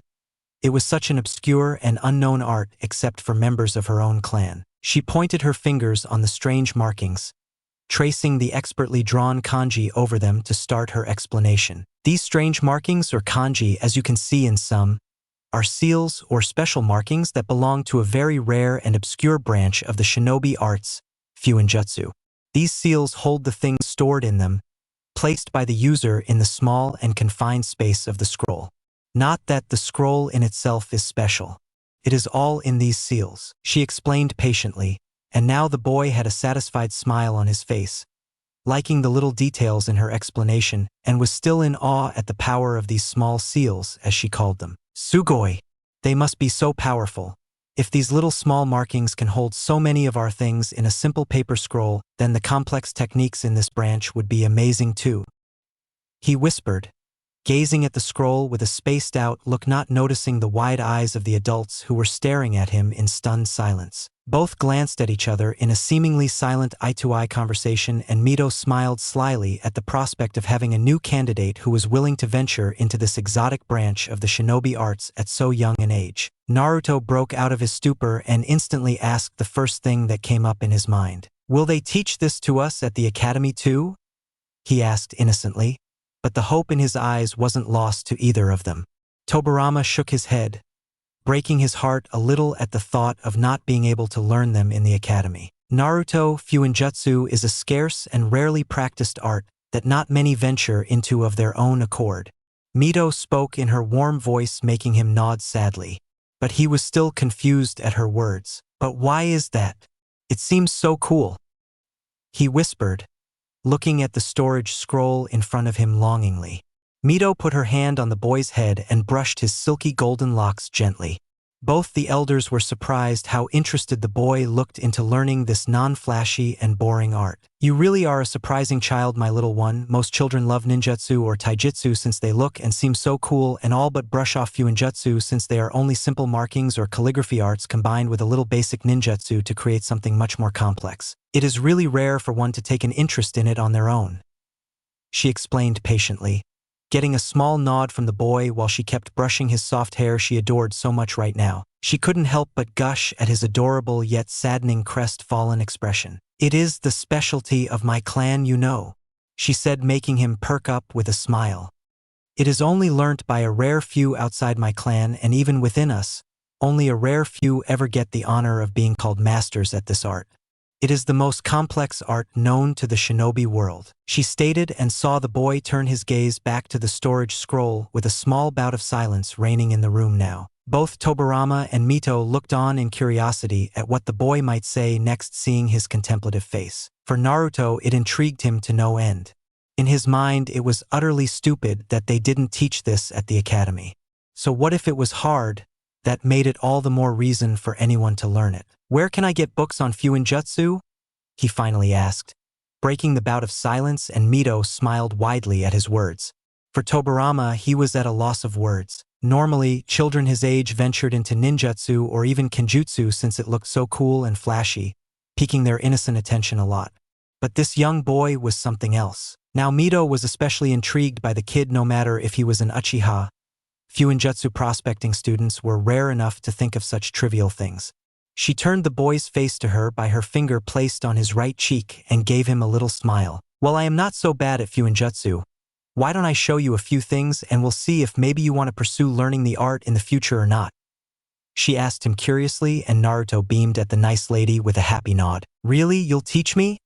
he asked her with a voice of uncertainty, but grinned when she nodded with a smile. "When can we start?" he asked happily, and she giggled at the boy's enthusiasm. "Well, we could start now, but I don't think you have a calligraphy kit with you, so I'll have to bring one tomo." She was cut off as Naruto spoke up. "What is this calligraphy kit? I may have it. What does it contain?" he asked, and she giggled, shaking her head. "No, Naruto-kun. It is rare for someone other than the Uzumaki clan members to have a sealing calligraphy kit with them." Again Naruto spoke up, making her surprised when she saw his vigorous shaking of head. "Madara Uchiha's library has so many things in it along with my father's. I don't know what all of them are or how to use them all, but maybe you can find the sealing kit in there?" he asked her, not wanting to miss a chance at learning fuinjutsu even in the slightest. Mito was surprised, but the idea now certainly seemed plausible, and she nodded at the boy, who smiled happily and stood up while taking her hand in his own. She followed him with a smile while he escorted them through the hallways of his house. This time Mito and Tobirama truly saw how beautiful the house truly was, never having explored it so much before. Naruto stopped in front of a sliding door with the Uchiha clan symbol embossed over it proudly. He slid it open and stepped in, with the two elders following him in to see what had Madara really kept in his house. Their eyes widened in unison to epic proportions at seeing the sight that was now in front of them. The room had shelves after shelves in several rows, each of them stacked full of scrolls and various other items concerning the shinobi affairs or his clan materials. Tobirama turned his eyes to the right to see the last row stocked full of weapons of all kinds, but two of them caught his eyes. There, hung on the wall, were Madara Uchiha's personal war fan and Izuna Uchiha's personal katana. It made several memories of battling against the bearers of the two weapons, stored in such pristine condition, fly into his mind.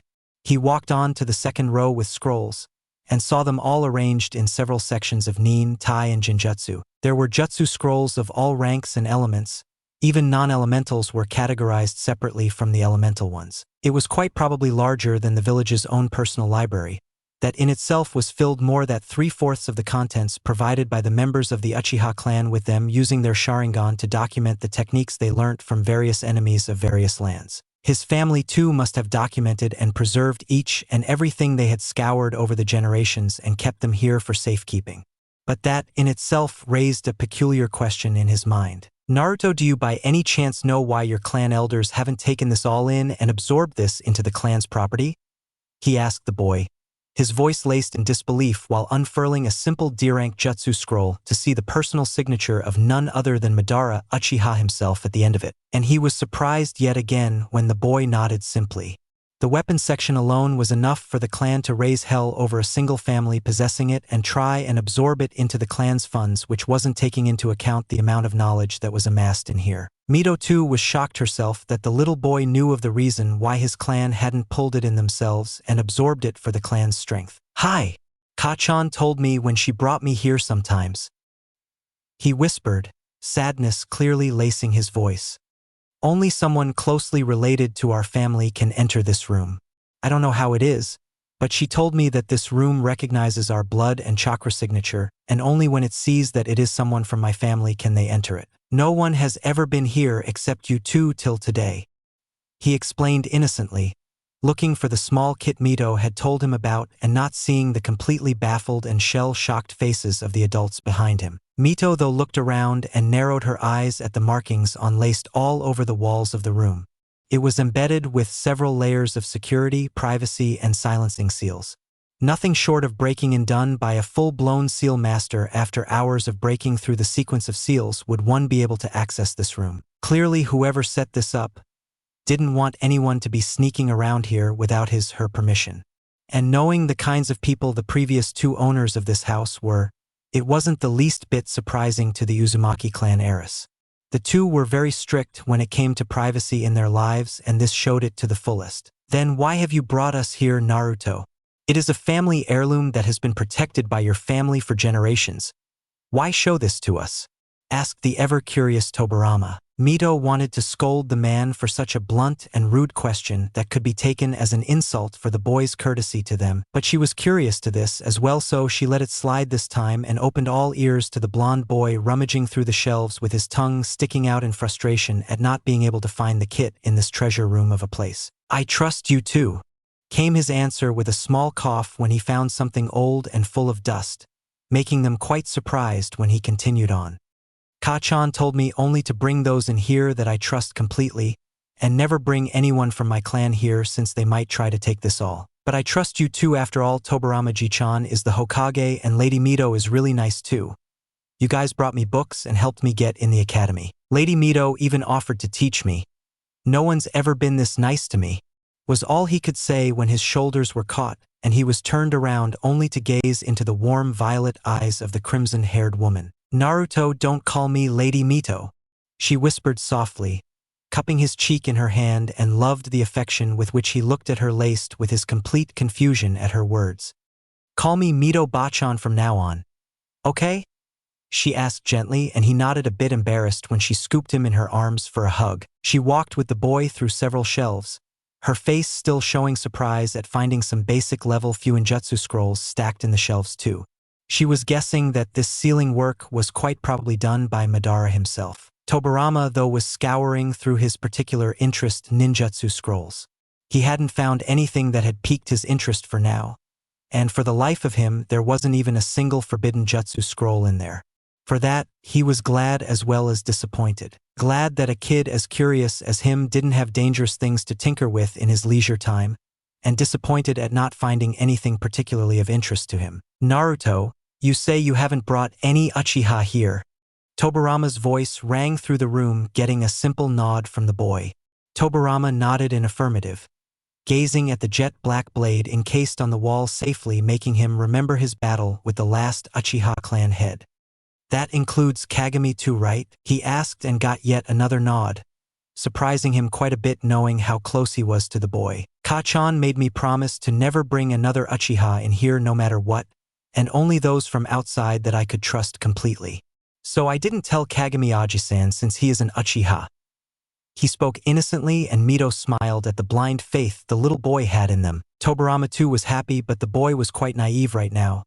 Any clan, no matter who it was, would give just about anything to get their hands on the things collected in this room to get a chance at increasing their own strengths. He himself had half a mind to absorb it all into the village archives, but he couldn't touch a family heirloom like this from a boy to whom it meant the world. Mito crouched down and then looked him straight in the eyes with a serious look on her face. "Naruto-kun, now you have to promise me another thing, just like you did for your Ka-chan.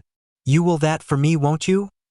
she asked him in her gentle tone, getting an instant nod from the boy who had simply no qualms with it. Don't bring or even tell anyone about this room other than us. You don't know what people would do to get their hands on this if they knew what was here. Promise me the room stays a secret with only us knowing about it. She asked softly, and Naruto nodded, innocently trusting the woman. After all, she said the same thing his Kachan told him, and she was always right in his mind. Hi! I promise you, Mito Bachan, he said in his soft yet melodic voice, making the woman smile and ruffle his hair playfully. She caught his chin in her fingers and placed her lips on his forehead. Let's go, I found it, she spoke playfully, getting a grin out of the boy. She took his hand in her own and led him out, looking behind her to see Tobirama still scouring the place like a hungry scavenger. Let's go, she said firmly, leaving no room for arguments and pulling the man out by his collar, who yelled out protests in return that he wanted to stay a little longer like a child. Tobirama followed the two with a slight slump in his shoulders at being denied the chance to learn something new, but his face lit up with a slight smirk seeing the two in front of him walking hand in hand. He stayed silent and cherished the two interacting in front of them silently. The boy's innocence and kind heart was really contagious. He had already wormed his way into his heart, and he already knew that Mito adored the boy with all her being. Having found herself an apprentice, she had long since given up looking on after her repeated failures at scouring for one. They sat back in the living room while Mito had pulled the boy onto her lap, much to his embarrassment, but she wasn't taking any of it. She placed her chin over his head and pulled open the calligraphy kit, getting down to business now. She showed him the proper way to rub an inkstone and showed him how it was done so he could follow in her lead. He did as he was asked patiently, rubbing the required ink off the stone for their practice session. Mito wouldn't tell him right now, but this was a moment every seal master cherished when he decided to take on an apprentice. She took a brush in her hands. Instead of using the support between her index finger and thumb, she placed it in his hands on merely her fingertips for the added precision that was needed for the art of sealing. Naruto looked at her hand with narrowed eyes and took a brush in the same way in his left hand, once more surprising her with a new edge she found in him. All right, Naruto, no, watch this closely, all right? She asked in but a whisper, feeling his head bob up and down under her chin. Her hand expertly traced the kanji for fire on the blank sheet in front of her. Naruto tried to do the same, though his ending strokes came a bit sloppy, as was expected of someone trying their first hand at the art of calligraphy. Tobirama smiled, sipping on some tea he had poured from the kettle. The boy had been kind enough to bring them earlier, and watched on the boy's shaky hands take their first steps into the obscure field of sealing. He was still surprised that even after 2 hours straight of silent whispers and the finesse-laced brushwork, he didn't seem to be letting pee anytime soon. He had tried the same with Tsunade, but alas, she was a bit too hot-headed and loved taijutsu instead of the boring art that was sealing. Mito noticed it too, glancing at the clock to see how late it truly was, and caught his hand with the brush, kissing the back of his head gently to halt his calligraphy session for the day. He looked back, a little peeved and mostly confused, but smiled when he saw the smiling face of the crimson-haired woman he sat on top of. That's enough for today, Naruto-kun, it's already time for the sun to set. She answered his query before it be brought out, making him look out the glass door in the room and have wide eyes at seeing the slightly darkening sky, showing how late it truly was. He got off her lap and both elders stood up from their interesting day, smiling at the boy who walked them out to the door. The two turned around, reaching his doorstep, getting a polite bow out of the boy. Thank you for taking the time to visit and teach me. It was really nice. Arigato. He spoke in his soft tone, making Mito crouch down and poke his nose playfully. Thank you for having us, my adorable little thing. Now you come to my house tomorrow after academy lets you off, and we'll start off where we left today. All right? She asked, making the boy beam and wrap his arms around her neck, making her giggle and hug him back equally happily. But where do you live, Bachan? He asked after a moment, realizing he didn't even ask for her address as of yet. Just ask anyone near the eastern ends of the clan districts for the small Uzumaki clan compounds, and you'll be hushed up to me easily. So come anytime. I'm free and alone all day long, so don't worry about the time. It would be nice to have such nice company with me from now on. She chirped up in a chipper tone, getting a small grin out of the blonde, and she grinned back. Tobirama, not a man for many words as usual, said his simple goodbye and left with a curt nod of gratefulness for having them at his place. After a small dinner with his little cub who had slept her way straight through the day to hide in his room, he was out like a light as soon as he hit his futon and slept with a smile to look forward to his days at the academy from tomorrow onward. Next morning, Naruto woke up with a start and grinned happily.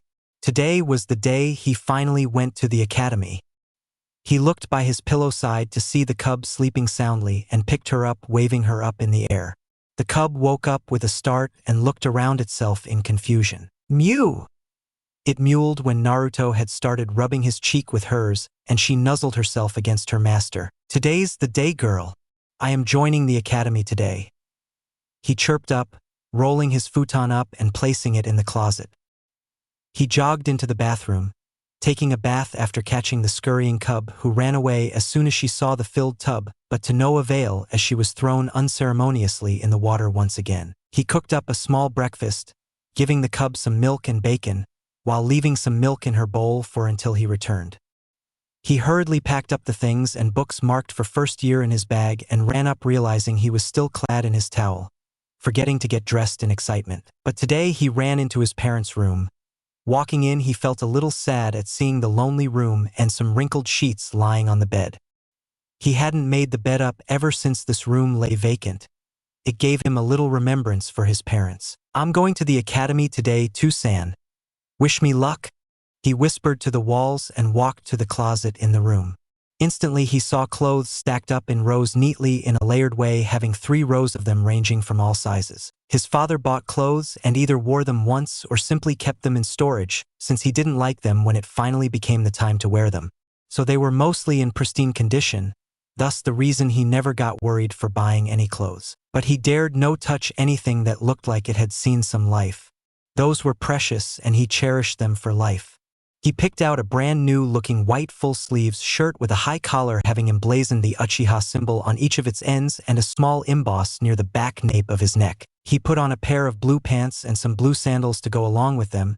This was apparently the look he had seen his father wear in pictures, and it made him happy he could look like him even just a little to try and imitate the man. He swung his side back on by his waist and ran down to see the cub waving its tail while waiting for him at the doorstep.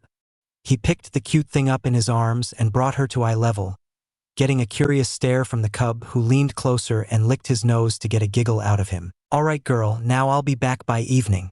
I've put the milk in the kitchen in your usual bowl for lunch and some spare meat I cooked for my sandwiches.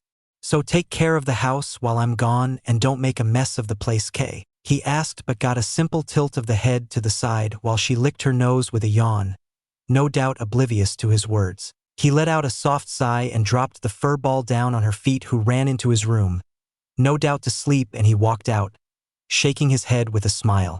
At least someone waved him off from home on his first day. He couldn't help but think in happiness and ran into his clan streets towards the academy with an extra hop to his step. He couldn't even care less for all the snide remarks and looks being sent his way when he ventured out of his clan grounds. He was just too happy to be bothered by them. Konoha Ninja Academy. Naruto walked up to the main gates of the academy, but was surprised when he turned the corner only to see the whole area in front of the gates completely barren and devoid of life. He had expected many children and their parents to wave them off, and he checked the time on a street's clock to see he wasn't late. It was still 9 and they were supposed to be at the academy timings at 9:30, so he was a little early in fact. He walked into the building, looking around the hallways which were going to be a big part of his life for the next few years with unbridled curiosity.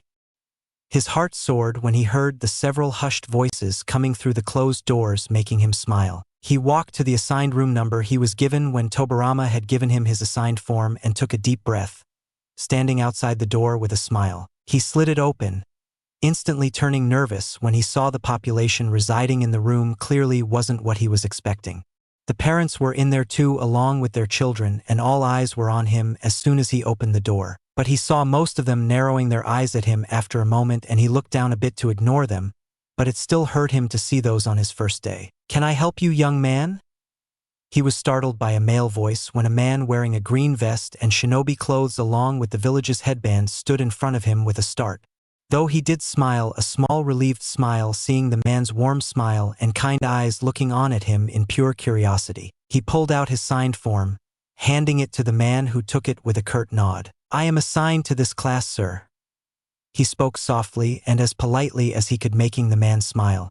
He turned his eyes back to the blonde with a raised eyebrow. "Then why are you so late? All children were supposed to be here an hour earlier with their parents for an introductory orientation. Didn't the lady handing out the forms inform your parents of this?" he asked, making Naruto look at his feet and shake his head negatively. "I don't have any parents, and my form wasn't taken from the academy, sir. Someone gave me an extra." He answered the man's question in his soft voice, making the man turn a bit saddened at his reply. "An orphan? Such a small age at that," he thought sadly and nodded at the boy. He looked onto the details of the form he was handed. He rose an eyebrow, reading his clan name, quite happy he had got an Uchiha to teach. Though they did narrow in dangerously on the paper when he read his father's name on the sloppily filled paper. His gaze turned up to the boy, now with a slight glare instead of the warm eyes he had treated him earlier with. "He is related to them, huh?" he thought venomously, while the blonde boy in question was now looking at his feet to avoid those venomous eyes glaring at him. He put the form down for him to take back. "Go and take a seat," he spoke dismissively while Naruto trotted away from the man who wasn't the least bit amused at his presence right now. Instantly his heart broke, seeing all the parents and guardians pulling their children away from him harshly as if he were the plague. His eyes watered hearing their hushed whispers telling their children how he was a bad boy and to stay away from him since he was nothing but trouble like his forefathers before him. He stood all alone in a corner and stared at his bag with a bitten lip to control his tears from falling. The teacher told them all to take a seat when the bell rang and the parents started making their way out. He walked up, instantly seeing all the children covering the seat by their sides with their things so that he could not sit with them. He ignored them all and walked up into the corner seat by the window with a small sad smile. "Looks like I won't be making any friends anytime soon," he thought sadly, looking up when the teacher opened up his register and started calling out rolls. He looked out the window at the bird's nest in the tree, knowing his name would be in the end with his surname being Uchiha. Swish, clack, huff huff. Naruto looked back, his cheek resting in his palm at the sudden commotion that had made its way to the door of their classroom curiously. It was a huffing blonde girl, with hair a little less golden than him and hazelnut honey-brown eyes. She was wearing a simple white thigh-length kimono, and her hair were done up in a high ponytail. "Sorry, sensei. I slept it." She mumbled her apology quickly, panting while she walked in and handed the man her scrunched-up form.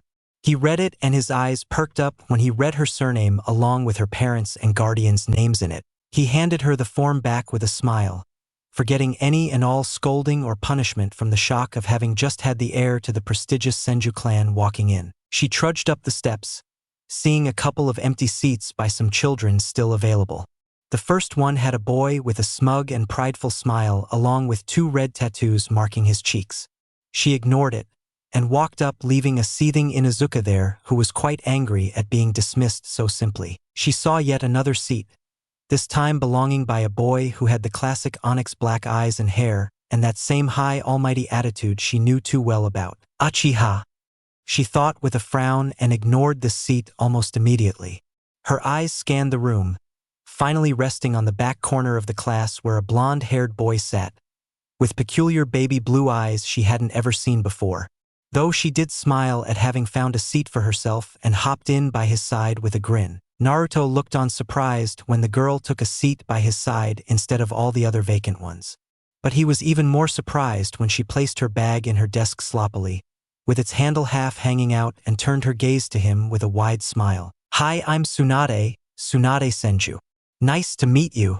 She trailed off, putting her hand forward for him to shake. Naruto had a wide smile himself as he looked on at the offered hand and nodded, beaming in joy. "I'm Naruto, Naruto Uchiha. Nice to meet you too." He trailed of halfway in his words when the girl pulled her hand back with a huff. He pulled his hand back and looked away towards the window to hide his misty eyes, filled with unshed tears threatening to break free of their confines. She hated him too as soon as she knew his name. He didn't glance in her direction for the fear of aggravating her any further than he already might have done. Tsunade was surprised when the boy had extended his hand along with an introduction even after hearing her full name.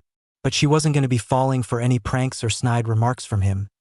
Those damned Uchiha kids always did that with her, and she hated them with a passion. She did feel a little sad though when she caught sight of his sad gaze while he stared out the window. She had half expected some sort of arrogant remark or a revere taunt, but nothing of the sort came from the boy. He sat in silence with her doing the same, and looking back to the front with a blank face. Her day couldn't start off any worse than, "Tsunade Senju!" The voice rang in the room, making her ears perk up at her teacher's call, and she called out a "hi" and concentrated on the man now. Naruto Uchiha. She couldn't help but see the small glare the teacher sent her side partner's way when the boy mumbled a soft "hi" and looked away. "All right, class, we'll start with some history lessons today," the teacher called out, making Tsunade let out groan inwardly. She hated history with a passion. It made her sleep when her granduncle tried to drill their clan history into her thick skull. The teacher went through his textbook lesson, while she tried not to pull her hair out in frustration to not fall asleep from that thrice-damned history lecture. Her cheeks puffed up childishly in annoyance, seeing many of the kids around her had already dozed off halfway through the long lecture and turned her eyes to her side. Her eyebrow rose in surprise at seeing her partner paying rapt attention to the lecture, as if it was the most interesting thing he had done all morning, and she frowned seeing him jot down little notes in his notebook in between the teacher's pauses. Only these stupid Uchihas can pay so much attention to these boring lectures. She pouted to herself and slammed her head on her desk to keep herself awake through the lecture. Naruto opened up his book for reference, seeing many little side notes made there which were quite helpful to him, as well as gave him some additional knowledge on the topics being explained, while he kept up with both the book and his sensei in full attention. The teacher looked up when he heard a small yawn, only to see half his class asleep, and sighed tiredly. Well, he couldn't expect anything else in a history lesson, he supposed. Ring. The bell rang, making all the children jerk awake in unison.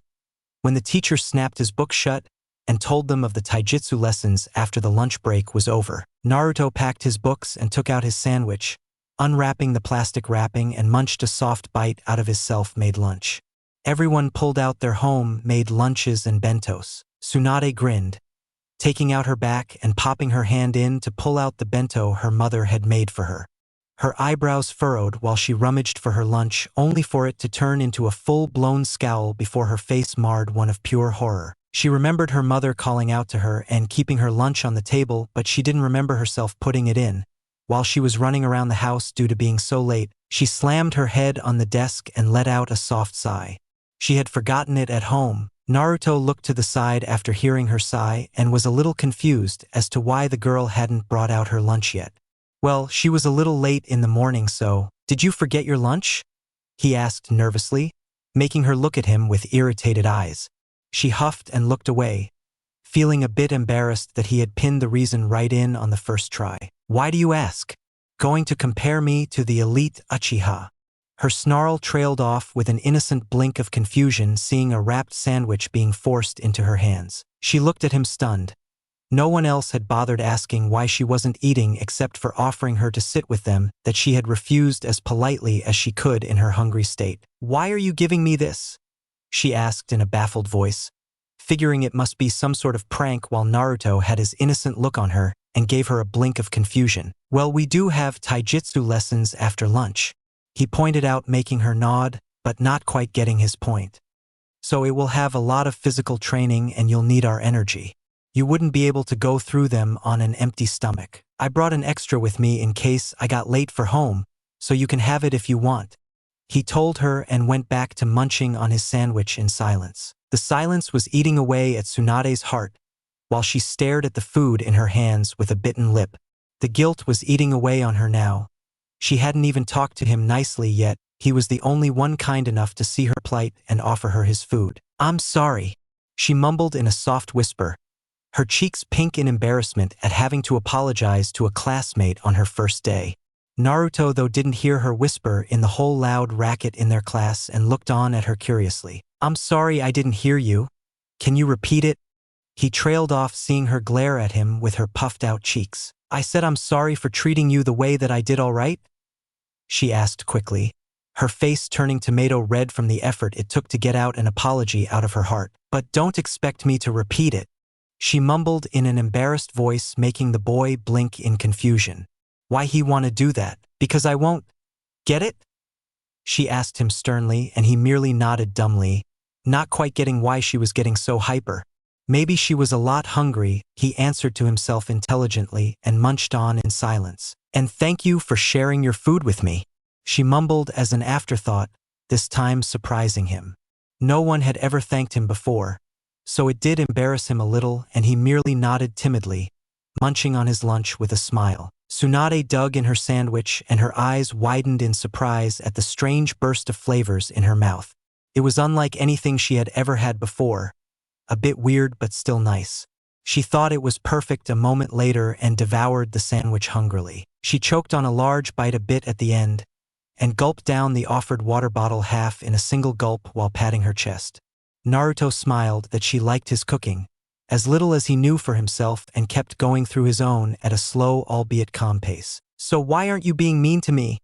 she asked, making him stop in his small bites and look at her with a confused look, his head tilted to show his confusion quite clearly to her. "I'm sorry, I don't get you," he said cutely after a moment of silence between them, and she merely stared at him incredulously. "You're an Uchiha, right?" she asked, pointing to him with her finger for emphasis of her point, getting a nod from the boy. "And I'm a Senju?" she asked yet again, getting yet another nod from the boy, who remembered her name from the morning introduction but wasn't seeing her point. He stared on at her innocently while she was staring at him expectantly for a sudden breakthrough. "Sorry, but I'm still not getting you," he finally said to break the thick silence, making her head drop tiredly.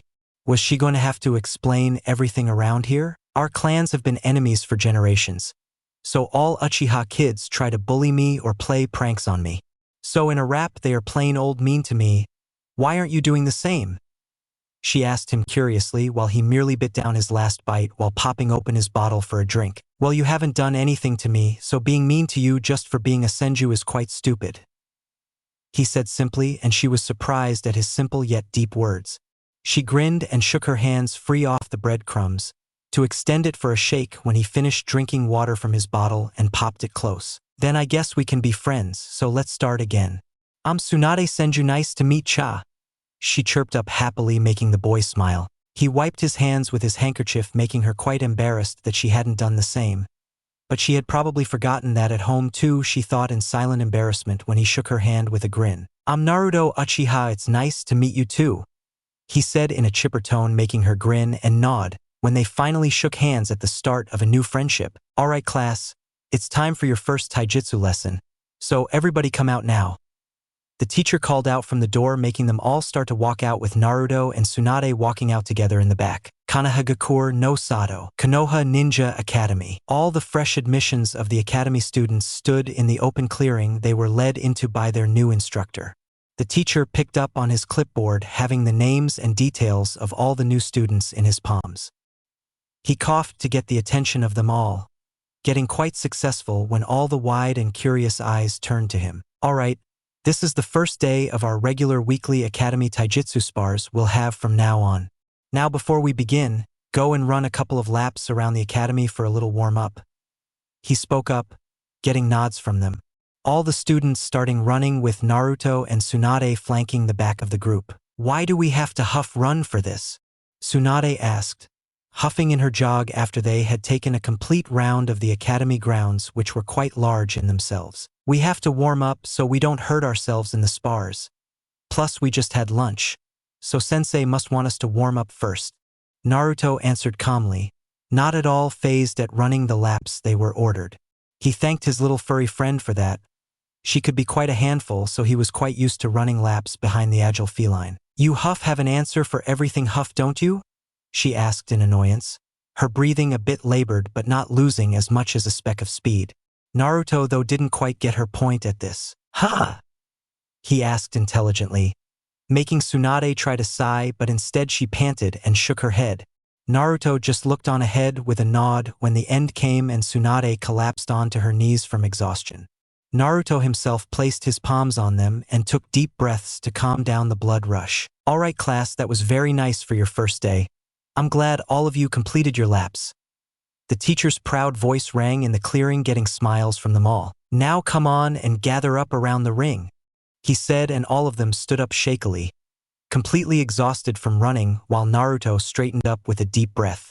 He saw Tsunade still sitting and not looking to get up anytime soon, and smiled at his lone friend sprawled on the ground right now. Come on, let's go, he said softly, extending his hand while placing the other hand on his knee with a soft smile.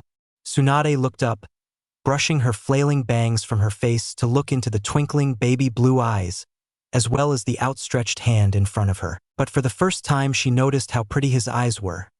Not at all like all the other Uchiha's plain black eyes, and put her own hand in his with a grin. He pulled her up and she dusted her kimono off when she caught him in a headlock, much to his confusion. She couldn't let him think she wasn't able to get up on her own after all. That doesn't mean I couldn't get up on my own. Get it? She asked sternly, making him a little confused yet again, but he nodded dumbly, figuring that was the best thing to do right now. She grinned and nodded, placing her hands behind her back with a cheeky smile, and walked along with him to the sparring ring. Now children, I'll introduce all of you to the sacred tradition of shinobi hand-to-hand combat. These were used by our Hokages themselves to toughen them up, he said, perking up most of the ears around the ring. We will go through one-on-one paired combat exercises to simulate a situation of real combat and let you have the experience needed when you further your shinobi careers. I'll explain the rules along with the spar, so can Nara and Hyasuke please enter the ring? He called out, and the two boys stepped in the ring, one with his hair in a high albeit lazily tied ponytail, while the other had his clan's signature pupil-less white eyes to signify his clan status for him. All right, now both of you raise your hand like this. He showed them a half-ram seal in front of his chest, and both copied the man. This is called the seal of confrontation. It usually marks the beginning of a jutsu, so it signifies your willingness to fight an opponent. When you end the spar, you both clasp the seals together as a mark of goodwill and friendship to your opponent. This is called the seal of reconciliation. So now, do the both of you get this much? He asked the two, instead getting nods from the all of them around the ring in unison. So now I'll explain the rules of engagement. The fight ends either when the opponent is put in a position where he can't fight back. No weapons or jutsus except kunais can be used, and that too for only hand-to-hand combat. No maiming or fatal blows to harm your opponent are allowed. The person who steps outside the ring loses automatically too, and I can step in at any moment to stop the spar if I see someone is going to get hurt. Do I make myself clear?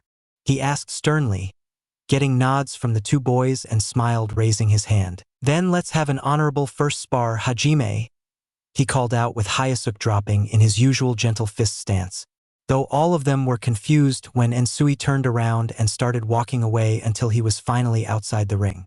Thick silence reigned in the clearing at the strange actions of the Nara boy. Ensui, what are you doing? The teacher finally asked the boy, who merely let out a lazy yawn and shrugged. You said that stepping out of bounds signifies defeat, sensei. So I willingly lost, since one of us must lose for this troublesome spar to end. It is merely logical for me to do so, to end it as quickly as possible, more so since it is too much work. He mumbled, lazily scratching his head, making the teacher slap his hand over his face. Everyone snickered at the teacher's expense, who decided to let it go since this was only the first day. And it wasn't surprising for someone from the Nara clan to do this. They were renowned for it, actually. All right, just please make the seal of reconciliation before you go. If that is not too much work, that is, the teacher said dryly, and sighed tiredly when they did. Though Hyasuke did have a small scowl on his face at not getting his spar as he had wanted to, but said nothing in the end, and both walked out. The teacher rummaged through the list and smiled when he read the next two names out loud. Akio Inuzuka and Jin Uchiha. Step into the ring, please. His voice rang out through the silence of the clearings. The two boys in question stepped forward, their faces completely polar opposites to that of their opponent. Akio had simple shaggy brown hair with the classic red Inuzuka tattoos donned over his cheeks. His teeth, having two feral canines like all the Inuzukas, were displayed on show with his smug and prideful grin. Jin, on the other hand, was an Uchiha straight through to the textbook. The boy had the signature onyx black eyes with matching spiky raven hair of his clan. The boy's eyes looked bored while his face was stoic, trying to hide the little excitement that came at the prospect of facing his first opponent in combat. Alright, today's my day. I get to beat an Uchiha down into the ground on my very first day. Talk about luck, Akio boasted proudly, but frowned when he heard a scoff from his opponent. As if. Jean muttered, but Akio's sharp ears picked up on his whisper and he scowled. You've got something to say? He growled out heatedly, getting yet another snort from the ever-stoic Uchiha. I said as if a mutt like you could ever even hope to touch me. An Uchiha. We are called the elites of the village for a reason, and I'll show the reason to you right now. He stated confidently, without a hint of doubt in his voice, making the Inuzuka glare at him. His fangs were bared while he looked ready to rip his head apart if need be. We'll just see about that. He spoke angrily, dropping into the first kata of the Inuzuka's widely known Fang Taijutsu style. That we will. Jean spoke up, entering the most basic of Uchiha clan's many taijutsu stances. The Uchiha clan had seemingly created many stances over the years by embedding many of their copied stances and modifying them to be used with their Sharingan. Only a select few still used the original and ancient stances of the old times that belonged purely to them now, most of them being considered long since forgotten, so seemingly every Uchiha fought in a different way than the other to appear deceptive and unpredictable to enemy shinobi. Alright, that's enough, break it off you two. Now make the seal of confrontation. The teacher ordered and nodded when the two boys did so, albeit a bit reluctantly in Jin's case. He pulled his hand up over his head and brought it down to signal the start of the match. Hajime, his voice rang through the clearing and Akio was off in a flash. He charged forward with a battle cry, rushing his opponent by running towards him. Jin merely stood fast in his own stance, letting the boy make the first move and have his fun while he was at it. Akio cocked his fist back behind his head and brought it forward. Jin merely slapped it away with the back of his hand to let it was past his ear and blocked his left fist with his own right palm. The raven-haired kid went to put a huge uppercut under his chin and seemingly end the match, but the Inuzuka jumped back a couple of steps to break off their little bout. Jin yet again dropped into his defensive stance and put his palm in front of his face. His hand made a motion to his opponent to urge him to attack. Akio saw his taunt coupled with his arrogant smirk, and the Inuzuka clan's legendary temper kicked in. All he saw was red. He charged forward, jumping up and aiming a kick for the Uchiha's neck. Jin brought his right arm up and blocked it with his forearm, aiming for his opponent's torso with his free left hand. The blow being quite weak from the lack of precision the completely angered boy was putting behind it. Akio, still unbalanced from his angered and blind charge, could do nothing more than watch the incoming strike to his stomach and brace for impact while he landed on his feet with a little stumble. Jin mustered up all his strength into the strike, twisting his wrist and embedding his fist into the boy's solar plexus, who stumbled back a couple of feet and fell to his knees, clutching his aching stomach with an agonized cough. Jin ran in and jumped up, twisting his body in midair to make his right heel make contact with the feral boy's cheek, who rolled sideways and out of the ring's boundary line. Clap, clap, clap. The whole audience around the ring clapped for the two, especially the teacher, who was pretty loud and felt proud to have such a great spar on seemingly his first day. Excellent, you two. I couldn't be prouder to see such an excellent spar on our first day. Jin, you were especially excellent. Not that I could expect anything less from a member of the Uchiha clan.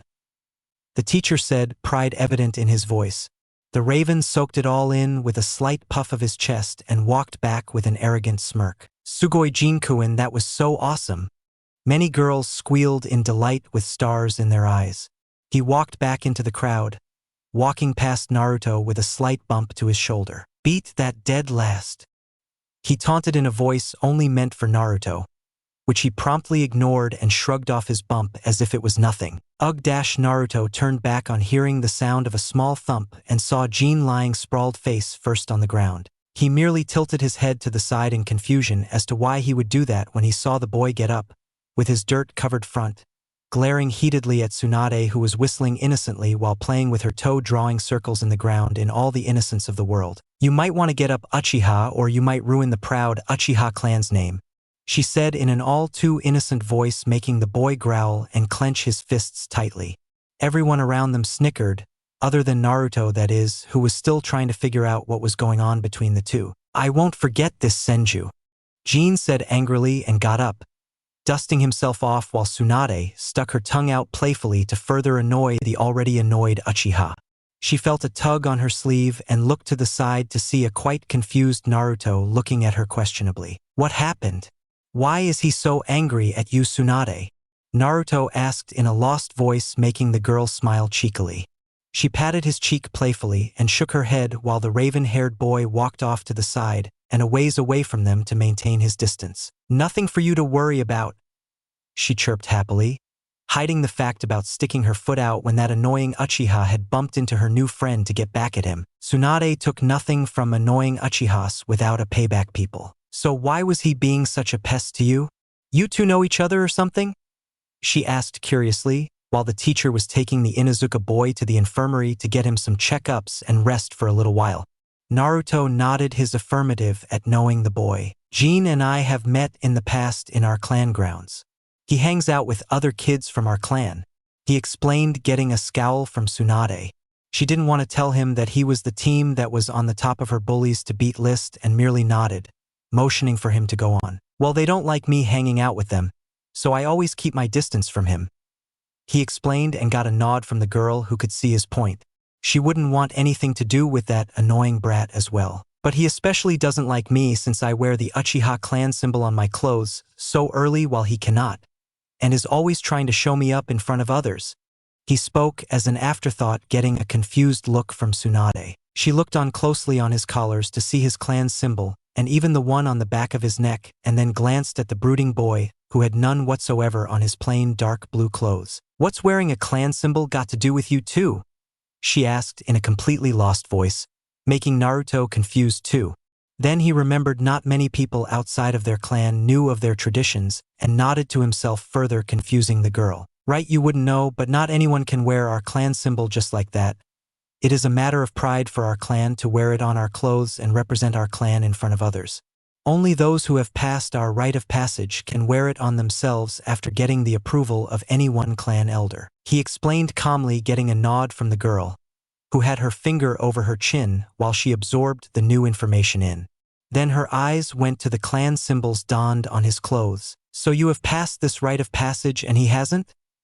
she asked curiously, and got a simple nod from the boy, making her grin and catch him in a headlock. "Cool," she chirped happily, ruffling his hair while he tried to shake the excited girl off. Then another thought ran through her mind, making her let go off the boy, who sighed in relief and straightened out his shirt slowly. "What is this rite of passage thing anyways?"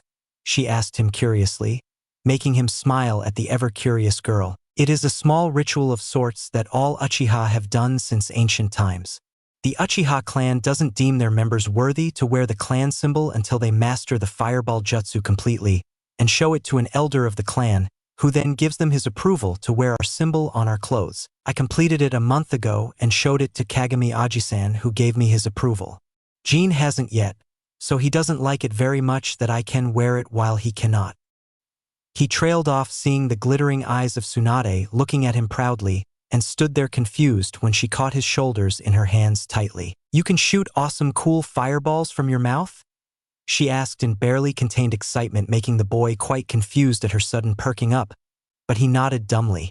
She was quite impulsive, he told himself, and nodded inwardly in a sage-like manner. "You should so do it in your spar. I bet everyone will be amazed," and the look on that Baka's face. Tsunade giggled mischievously, making the boy quite confused yet a little worried, seeing her strange laugh and rubbing of her palms together with a spaced-out look on her face. He put his palm on her forehead and the other one on his own, making the girl snap out of her little daytime fantasy to look at the worried eyes of her blue-eyes friend. "Your temperature seems fine," Naruto mumbled to himself and nodded, making the girl become agitated at his innocent insinuation. "Oi," she said indignantly. But the boy didn't hear her and shook his head yet again in deep thought while he went over her idea. "Anyways, I can't do it in the spar," he said, making her pout cutely. "And why not?" she asked in an irritated voice, making him sigh softly at his short-tempered friend. "It would be so awesome to see him burn up his opponent," she mused, grinning mischievously. She could just imagine the teacher and that Jin Baka's face when he did something so awesome. Once more she felt a hand on her forehead, which then moved to her cheek while she looked at a worried Naruto having a palm on his own forehead to check her temperature. Maybe we should take you to the infirmary," he mumbled, quite worried seeing her strange expressions making her eye twitch. She bonked his head softly, which he rubbed with much added confusion. "Why won't you do it?" she asked, trying to change the topic and save herself any further embarrassment from the innocently oblivious blonde friend of hers. "Sensei said we can't use any ninjutsu, remember?" he asked, making her pout yet again. She was about to open her mouth to say that rules can be bent every once in a while when he continued on. "Plus, I can hurt my sparring partner by doing that. That won't be nice," he whispered to himself, making her pout increase with a slight puff of her cheeks. She tried to come up with a retort and opened her mouth before closing it wordlessly and in the end just kept up her pout. "Killjoy," she mumbled, sulking at having her awesome plan failed before it could even begin, and now Naruto felt bad at making her so sad. He didn't want his only friend to be sad all because of him and poked her arm cutely to get her attention. "But I can show you after the academy if you want to see it so much?" he asked to make her feel a little better, and instantly all her sadness lay forgotten when she grinned and nodded. "Yeah, we'll do that. So now let's beat up our opponents and then you can spout some cool fireballs for me all evening long." She cheered happily, raising her fist up in happiness. Naruto was confused and wondered what to do when he raised his own fist up to copy her, and she blushed in embarrassment, pulling his hand down when all the eyes around them turned to their antics. "What are you doing?" she whispered in a hushed, embarrassed voice, and he rubbed his neck sheepishly with a careless shrug, having no idea himself, and got a soft sigh from her lips. But she couldn't help but smile at his helpless smile and perked up seeing her sensei come back from the infirmary and taking his place back in front of the ring, to make all the whispers around cease momentarily. "Alright, now moving on to the next spar. Will." He trailed off to see who was matched next, and everyone saw his narrowing of eyes before he looked back up to the all of them with a stoic blank face. "Tsukumo Hatake and Naruto Uchiha, please step into the ring," he said in a tone of finality. Naruto grew a bit nervous, hearing all the whispers and seeing all the pointed fingers with the hushed whispers of, "It's that boy," being the most prominent in them all. "Go on and show him who's boss," Tsunade chirped up, giving him a slight push on his back while he stumbled a bit but regained his balance to look at her cheery face, and all his fears lay forgotten. He hadn't really put anything into training his taijutsu up till now, only focusing on his ninjutsu to get his fireball jutsu mastered so he'd wear the clothes that donned his clan's symbol proudly. The most experience he had in hand-to-hand combat was from what he had read in a scroll in his personal library and remembered the katas that were pictured in it. And reading didn't do much good in physical exercises, that much he knew himself. He would have to do this one on instincts alone. He stepped into the ring to see his silver-haired opponent step in with a much too serious look on his face. For Tsukumo, he had heard of the Uchiha clan's feared reputation in combat around the whole village by several adults, and from what he had seen in the previous spar, he was expecting his opponent to be just as, if not even more lethal. Though he saw the blonde boy in front of him take a deep breath to calm his nerves down and smiled seeing his nervousness. "Let's have a good match," Tsukumo spoke up, breaking the nervous silence between them by extending his hand for the blonde to shake as a show of some good sportsman spirit before the match, unlike the previous one.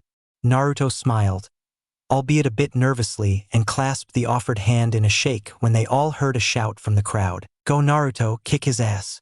Tsunade shouted happily from the sidelines while shaking her hand to cheer him on, gaining incredulous looks from her not-so-minced words, as well as the fact that the Senju princess herself was rooting for the village pariah proudly in front of everyone. Naruto looked a little embarrassed at the amused smile marred on the face of his opponent. "You have quite an interesting friend there," he said, not at all hiding the mirth laced in his voice, and Naruto nodded sheepishly. "Yeah, she's a bit impulsive," he said, agreeing with him wholeheartedly. "Oi, I heard that," Tsunade shouted indignantly from the sidelines, while Naruto rubbed his neck sheepishly at his frowning friend and nodded his head apologetically before she smiled and started rooting for him again. "All right, now make the seal of confrontation," the teacher finally interjected to break their antics. Both boys held the seal in front of their chest, before Tsukumo dropped into his clan's classically balanced stance of being a bit offensive as well as defensive. Naruto tried to imitate the stance he had seen in his scroll, much to the confusion of all the crowd surrounding him. Alright, calm yourself down. Right palm open forward, straight in front of your chest to avoid any and all incoming blows from your opponent. Keep your left palm back, curled up halfway to either block the following attack and counterattack with your right or simply counter with your left if not the case. He recited the first paragraph in the scroll and spread his legs a bit to further his balance as per the instructions and prayed to Kami this worked out for him a little. Meanwhile, in the balcony on the second floor's hallways in the academy, two figures stood there, their elbows resting on the railing, while their seasoned and veteran eyes stared at the battlefield. So why are we here again? The man standing to the right with a stoic yet slightly bored expression on his face asked. To watch the inaugural fights of the academy year, what else? The man by his side answered his query equally stoically and almost instantly getting a grunt of exasperation from his partner. Well, we haven't done this any time in the past, he retorted dryly, quite annoyed at wasting his time here, seeing kids fight it out. There's a first time for everything then. The stoic man by his side retorted, making the man by his side glance at him curiously. You're getting old, Tobirama. The slightly bored man spoke, making the current reigning Hokage without an ounce of fear in his eyes at who it was that he was talking to. I'm not old, Tobirama retorted, almost offended at the prospect of having his age mentioned. He wasn't old, he was merely, well past his prime, yeah, that was it. The man by his side, much to his annoyance, merely chuckled a humorous laugh while shaking his head and lighting up a cigar with a small snap of his fingers to take a small puff of smoke. This is what old people like us do, pass their time while looking at those who would surpass us one day and take our reins from us when our time finally comes. To nurture one so young with all the care we can offer, that is our duty as adults of the village. The man spoke, his voice suddenly serious and the wizened words laced with an air of experience. And you call me old? Tobirama murmured in an annoyed voice, clearly not at all happy at being called old. It was the only thing that got on his nerves, and not many had the nerve to talk to him with a straight face, much less how his partner was taking to him. The man by the Hokage's side merely pulled back his breath to inhale the smoke and let out yet another silent puff before the cigar rested expertly in between his fingers. Both adults watched the first true fight in the rings come to an end, and Tobirama scoffed. Typical Inuzuka clan members, easily riled up and lose their heads before the fight even begins. Stupidity runs in their genetics, he said, not at all impressed by the fight, while the man standing by his side nodded in agreement. He ran his hand through his shaggy brown hair. His coal-black eyes narrowed at the boy exiting the ring on his own feet. Typical Uchiha, all arrogant on a style seemingly bastardized off of some other true taijutsu stance for their almighty Sharingan, only to make themselves seem original and deceptive. How far has the great clan fallen from its true glory? He commented dryly, getting a grunt of agreement from Tobirama. The brown-haired man chuckled, seeing Tsunade trip the Uchiha when he bumped into the blonde boy by her side on purpose to get back on him. She's Hashirama's granddaughter, all right? Part Senju, part Uzumaki. He chuckled, seeing her stick her tongue out at the seething Uchiha, who went off while red-faced in embarrassment and anger. Tobirama let out a tired sigh and palmed his face at her antics. He had to make her take a course to handle herself a bit better lest she get into trouble all the time. Though the shaggy white-haired man did perk up at the mention of the second name in the announcement of the next fight. The man by his side glanced to his side, watching the Hokage lean forward with eyes that had a hidden gleam of excitement, making him smirk knowingly. So finally the fight you dragged me here for, he commented pointedly, and Tobirama frowned at being read so easily. It was a wound to his pride, as being hailed a man who was a master at hiding his emotions and completely unreadable to his opponents. That blonde boy was going to ruin his reputation soon enough like this. His partner followed his fixated gaze to the blonde boy shaking hands with his opponent, and his eyes narrowed on the small symbol embossed near the back nape of his neck, making him raise an eyebrow and lean a bit forward himself. Well, already donning the Uchiha clan symbol on him, eh? I can see why he intrigues you so much. This should prove to be not as boring as the other one. He spoke, clearly a little interested himself, getting seemingly no reaction from the Hokage. He glanced once more to his side, only to raise an eyebrow at seeing Tobarama's slightly wide eyes. He turned his eyes back to see what had gotten him so shocked, only for him to copy his expression a moment later. His cigar dropped from his mouth in shock at seeing the boy entering a sloppy stance of the taijutsu style they hadn't seen in action for quite some time now. "Isn't that the dash?" he murmured, still in shock, and Tobarama nodded numbly. Too shocked himself to care about his lack of masking emotions. "The interceptor fist. The original taijutsu style of the Uchiha clan," he murmured, nostalgia kicking in both of their minds, while their faces lit up with small proud smirks. Both their gazes rested on the crest embossed on his shirt now. "He certainly does his heritage proud," the brown-haired man murmured, getting a curt nod from Tobarama, the proud smirk still not going off his face. "That he does," he agreed, though his partner still couldn't get one thing. Where the hell did he come across that style? Wasn't Madara the last one to inherit it, and it was seemingly lost with him? He asked, and once more got a nod from Tobarama, though he did have a pretty good guess where the blonde might have come across such a powerful style. "I have no idea," he lied smoothly, getting narrowed glances from his partner, who had caught onto his lie but said nothing in the end. Now quite a lot interested in the fight himself, and let out a small puff of smoke. Back in the sparring center, Tsukumo rose an eyebrow seeing the peculiar and seemingly quite useless taijutsu stance the blonde had dropped in. It had so many holes in it that it wasn't even funny.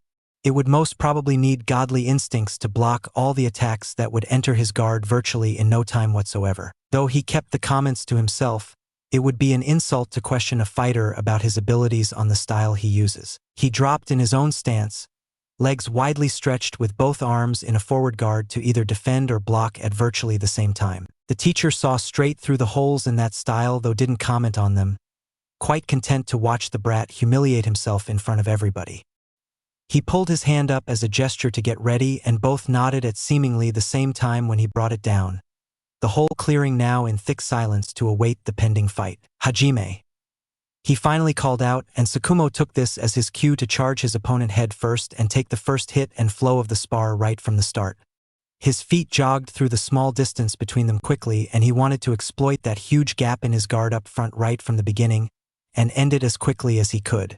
He closed the distance between them quickly, slowing down when he was within arm's reach of the blonde, who still stood as calm as a rock, and let him come in for the strike. Tsukumo slid his right foot in to get into his guard, when Naruto mirrored his movement and slid his left foot back, almost instantly negating Tsukumo's attempt. Though the silver-haired boy was having none of it, as was shown when he slid his left foot in a small arc into his guard, and once more Naruto slid his right foot back in the same arc to mirror his movement and render his charge virtually useless. Tsukumo finally had enough and brought his left fist near his waist and pulled it forward to Naruto's stomach, which was blocked by Naruto's right palm easily.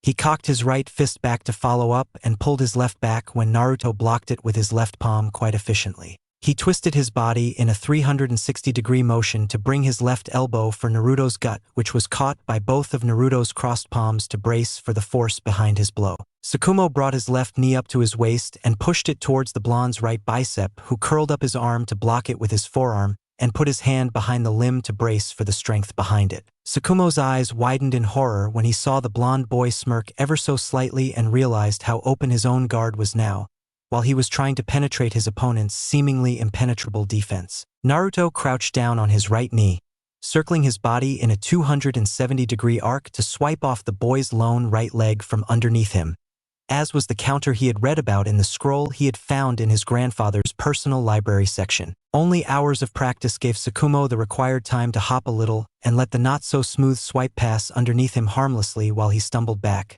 a little off balance, which wasn't lost to the blonde. Naruto stood up straight and rushed ahead, cocking his left fist back and pushed it forward to the silver-haired boy's face.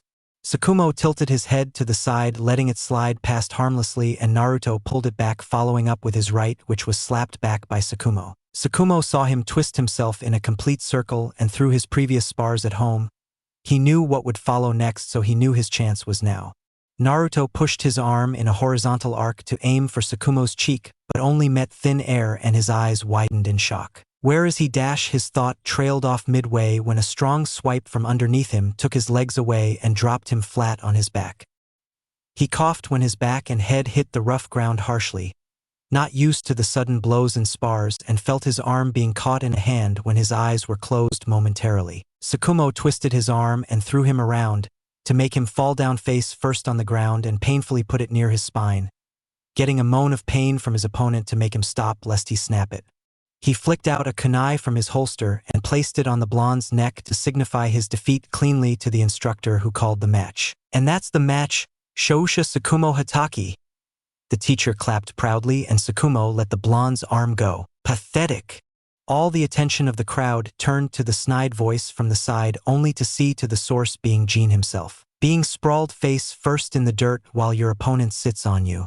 Even a complete loser like you shouldn't have lost so badly to someone from outside our clan. You really are a disgrace to the Uchiha clan. Just like my father said you were. He finished his comment, making everyone around the boy laugh at the blonde's expense. The words pierced through Naruto's chest like a hot knife and he sat up, his hair shadowing his eyes while he clenched the dirt in his fists tightly. Like always, he didn't reply back to the taunt or the laughs. Completely oblivious to the silver-haired boy holding a seal of reconciliation for him to complete behind him. Hey kid, you alright? You're not hurt, are you? The teacher decided to add a little salt to his wound and his voice showed more of mirth than that of concern, getting another round of laughs from everyone. Sensei, not even a loser like him can be hurt from getting beaten in a single counter. Akio added smugly to add to his popularity by going with the flow of the crowd, and everyone snickered at his comment yet again. Naruto stood up and walked away, completely ignoring his opponent's confused yet worried gaze on his back. He dusted his shirt clean off the dirt and walked to the tap by the side for drinking water. He opened it up, drinking down a gulp from it before splashing some onto his face, and ran his wet hand through his silky hair to make them glimmer brightly in the sun. He couldn't believe how badly he had been beaten, but not again. This was the last time, he promised himself silently. Hey! A soft girly voice called out from behind him. He turned around to see Tsunade standing there with her hands behind her back and a warm smile on her face. His hand pulled out his handkerchief and wiped off his face, staying silent to let her have her fun of taunting and making fun of him just like everyone else had done. Don't worry about them, you were awesome out there. And you'll definitely win next time, I know it. After all, we are here in the academy for quite some time, Annie? She asked in her playful voice, making him look up surprised. She was still rooting for him? Aren't you here to make fun of me like the others? He asked her in a lost voice, only to have her frown at his words. She stomped her way towards him angrily, making him take a couple of steps back from the obviously angry girl, who put her index finger on his nose to make him turn a lot more nervous than before. I'll let you know, I was cheering for you from start till end, Baka. She scolded him. He merely averted his eyes to the side in shame at letting her down. And never once did I laugh with them. She continued on with another poke to his nose to emphasize her point, and he looked at her with wide eyes to see the plain conviction in her eyes and behind those words. In a moment she retracted her hand back and let out her usual cheeky grin. And don't be all mopey broody, just 'cause you lost K? She asked him, and got a tilt of the head from him in honest confusion. She placed her hands on her hips and narrowed her eyes, making him shrink under her gaze. His mother used to do that, and it was still quite effective in his mini-me of her right now. We are here for another 6 or 7 years, so what if you didn't do good and lost? You have plenty more chances to show all of them up, she said firmly with a sage-like nod, finally making him smile and nod. Ano? They heard a third voice and Naruto looked on in confusion as his opponent from before came from behind them. He put his hand forward with 2 outstretched fingers for him to take. You didn't make the seal of reconciliation earlier, as are the rules, and I don't want to ruin a tradition coming from generations on our first day here at the academy. He spoke with a smile. Naruto looked down on the outstretched hand, and yet another smile broke onto his face while he nodded in return and stretched out his own hand with 2 fingers clasping his fingers in a perfect seal. It was a good match. You had me worried there for a few moments. Tsukumo spoke in an honest tone, shocking him to his core at the admiration his voice held for him. For Tsukumo, he knew the boy was strong and would get even stronger in time. It was his gut feeling. I'm not sure if we are properly introduced. I'm Tsukumo Hataki from the Hataki clan. It's nice to meet you. he said in a happy tone and extended his hand. This time for a shake and the start of a new bond of friendship between the two. Naruto once more looked down surprised at the offer of friendship and saw the genuine look in his eyes while his hand clasped the other one almost on its own. I'm Naruto, Naruto Uchiha from the Uchiha clan. It's nice to meet you too. Naruto spoke in his ever-soft voice, getting a nod and a smile from his new silver-haired friend. Both stumbled when a white and blonde blur barreled into them from their side, clasping their necks with her arms. I want to be friends too, chirped Tsunade with a cheeky smile, and all of them laughed at her antics while she put out her tongue childishly. Tsukumo looked at Naruto with a raised eyebrow. You have quite an interesting friend indeed, he drawled out in an amused voice, and Naruto sighed softly, nodding sagely at his words. I told you, she's a bit impulsive, he answered tiredly, and Tsunade puffed out her cheeks and raised both her arms over their heads. Bonk, bonk, Kyuso, it hurts. Both Naruto and Tsukumo rubbed the small lumps on their heads comically in unison, with a small teardrop in their eyes. Tsunade huffed and turned around, crossing her arms with a small scowl on her face. You two deserved it, she mumbled firmly, making the two smile at their impulsive female friend. Tsunade Senju and Misa Yamanaka, please step into the rings. They heard their teacher's voice and Tsunade's ears perked up. She grinned at having had her chance finally come up and pulled the two boys behind her, almost dragging them like rag dolls behind her. All right, my chance. Finally, at last, she chirped up, forgetting her previous anger instantly. The two boys glanced at each other and sighed in unison while they were dragged back towards the crowd quite forcefully. They had an impulsive friend, all right. Both drawled out inwardly and smiled as they wished her luck in her fight. Meanwhile, in the balcony on the second floor's hallways in the academy, a shame really, the brown-haired man commented, puffing out a small cloud of smoke from his lips to draw his companion's ears to him. Tobirama hummed in confusion at his words. The blonde Uchiha, he seemingly had no experience in hand-to-hand combat before this spar. But the stance was quite clear in his mind, most probably from learning the theory behind it. He missed many chances to counter, but his defense was still strong.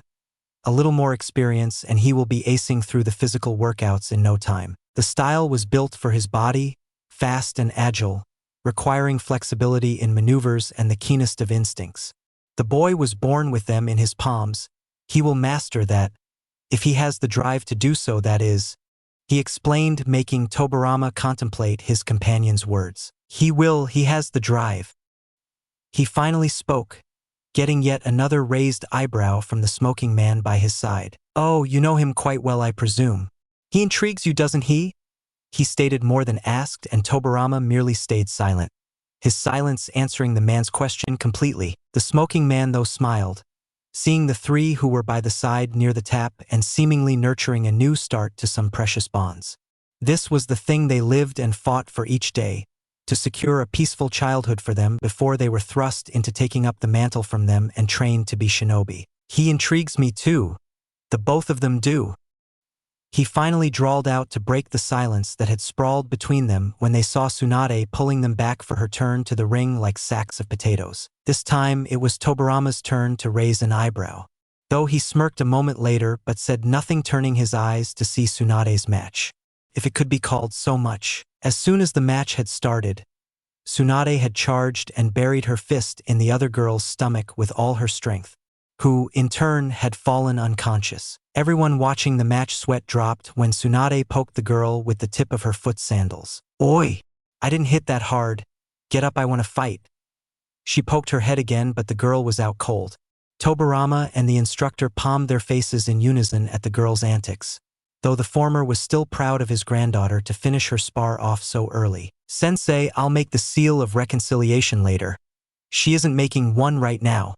Tsunade spoke, poking her opponent yet again as if she were a log, getting a tired nod from the teacher, who picked the girl up and walked her to the infirmary with a tired sigh.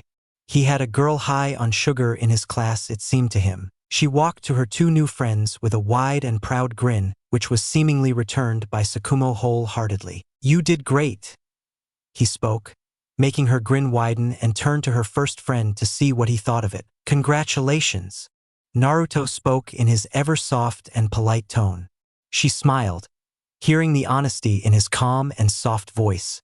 He was certainly different than all her other friends in a weirdly nice sort of way to her, and she nodded. They watched the rest of the matches till late in the afternoon, before the day was called off, much to the relief of some of the exhausted students. Naruto packed up his bag slowly to make sure he didn't forget anything, unlike his female partner by his side who was logging in everything hurriedly like a man on a mission. He saw her struggling with the zip, since the clogged up things in it were now making it quite bigger than it should have been, seeing it from the morning. "Damn it! Close up!" Tsunade scolded the bag, much to the confusion of Naruto, who sighed softly and decided to stop her before she ripped it apart. "Ano, you need help?" he asked her, and got a slight glare from the fired-up girl, which turned into a tired sigh and a nod. He smiled, taking the bag and rolling up the scrolls and closing the books and things in it properly before placing them in an organized manner. Finally, he zipped it up and handed it to the girl, who took it with an embarrassed smile. "Gomen, I get a little angry sometimes," she mumbled in a hushed whisper, which he dismissed and slung his own bag over his shoulder by his waist. They walked out of the academy together, with Tsukumo having left a little early since he had some work, and both walked towards the clan districts together. "Oi! You still have to show me that fireball jutsu of yours," she spoke up in their walk pointedly, making him nod in remembrance of his promise. "All right, I'll show it to you where I learn it then, K?" he asked, and got a happy nod from the girl. He took her to near the edge of his own clan compounds when Tsunade saw him walk down the stairs of the bank and onto the porch of the river. Naka River. Both young kids stood on the wooden porch of the river, watching the sun now halfway down, signaling they still had a couple of hours before it finally settled down completely. He took his bag off and kept it by his side, taking a deep breath before he got started on it. "Snake, ram, monkey, boar, horse, tiger. Fire style. Fireball jutsu," he exclaimed while his hands blurred through hand seals that were quite fast for Tsunade to follow. Even though they weren't that fast, to her they were awesome. He took in a deep breath, lining his lungs and windpipe with a protective chakra layer that was the first and most basic requirement of any fire jutsu to be performed without burning one up himself from the inside. It was the most volatile of the elemental natures for a reason. He blew out the hot breath churned up in his body and put his fingers near his lips in a small C-like shape for the fireball to be directed and controlled. The air coming from his mouth ignited due to the immediate change in temperatures as soon as it left his lips, and a small shallow stream of flames going forward. Tsunade frowned and wanted to scold him for showing her a small stream of flames instead of an actual. She covered her eyes when the narrow stream suddenly expanded into a huge red fireball. The water in the river let out a huge hiss of steam, boiling under the extreme pressure of heat its usually cold water wasn't used to. "Sugoi! Once more, Naruto. I didn't get a good look at it, please," she pleaded with her hands clapped in the manner she was saying a prayer, and he panted, wiping the sweat of his brow, and nodded a little tiredly. He couldn't refuse his friend after all. He smiled, turning back to the river, and took a deep breath. "Snake, ram, monkey, boar, horse, tiger. Fire style. Fireball jutsu," he exclaimed once more, and spouted out a narrow stream of flames that expanded into a full-blown crimson fireball once more.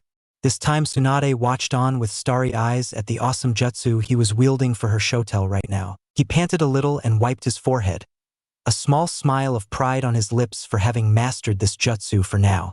Though he did raise an eyebrow when he saw the wide puppy dog eyes of Tsunade staring at him pleadingly. "Teach me," she said, instantly clasping his hands in her own, making him quite surprised at her request. He smiled a little and shook his head in negative, making her frown. "It's not easy, Tsunade," he said, and her frown turned into a full-blown scowl, and he placed his finger on her lips when she began to say something to shush her up beforehand. "It isn't that I don't trust you, it's that we don't know your elemental affinity for now.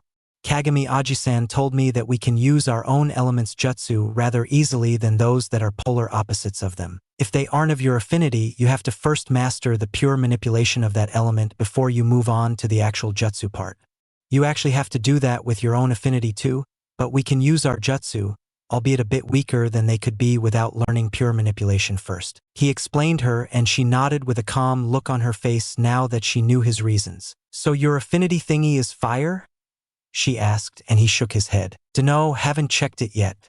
Actually, Aji-sen said we don't start on pure elemental manipulation until we are at least Chunin. He said, making her frown in confusion, and he knew the reason. So he sat down with her doing the same, and both looked down in the river's clean water flowing past their naked feet. I'm from the Uchiha clan, so I have a natural affinity to fire like all Uchihas, no matter my natural element. Every one of us has at least some sort of affiliation with the fire element, and all of us do master this jutsu. He explained her unasked question, making her nod sadly. Your clan is so cool. All that they teach me is some stupid chakra control exercises. All I can do is stick leaves on my forehead, she mumbled, waving her feet in the water with a saddened look. He felt really bad at her saddened demeanor. It didn't look nice on her chirpy face at all. Chakra control is pretty important too. The better the control, the less chakra we use in our jutsu Tsunade. For example, I can only do at most 5 fireballs a day when I'm completely fresh for now. With more control, I can increase it to maybe even double that. He explained, making her nod. It was the same thing her granduncle said too. You know everything? How are you so smart?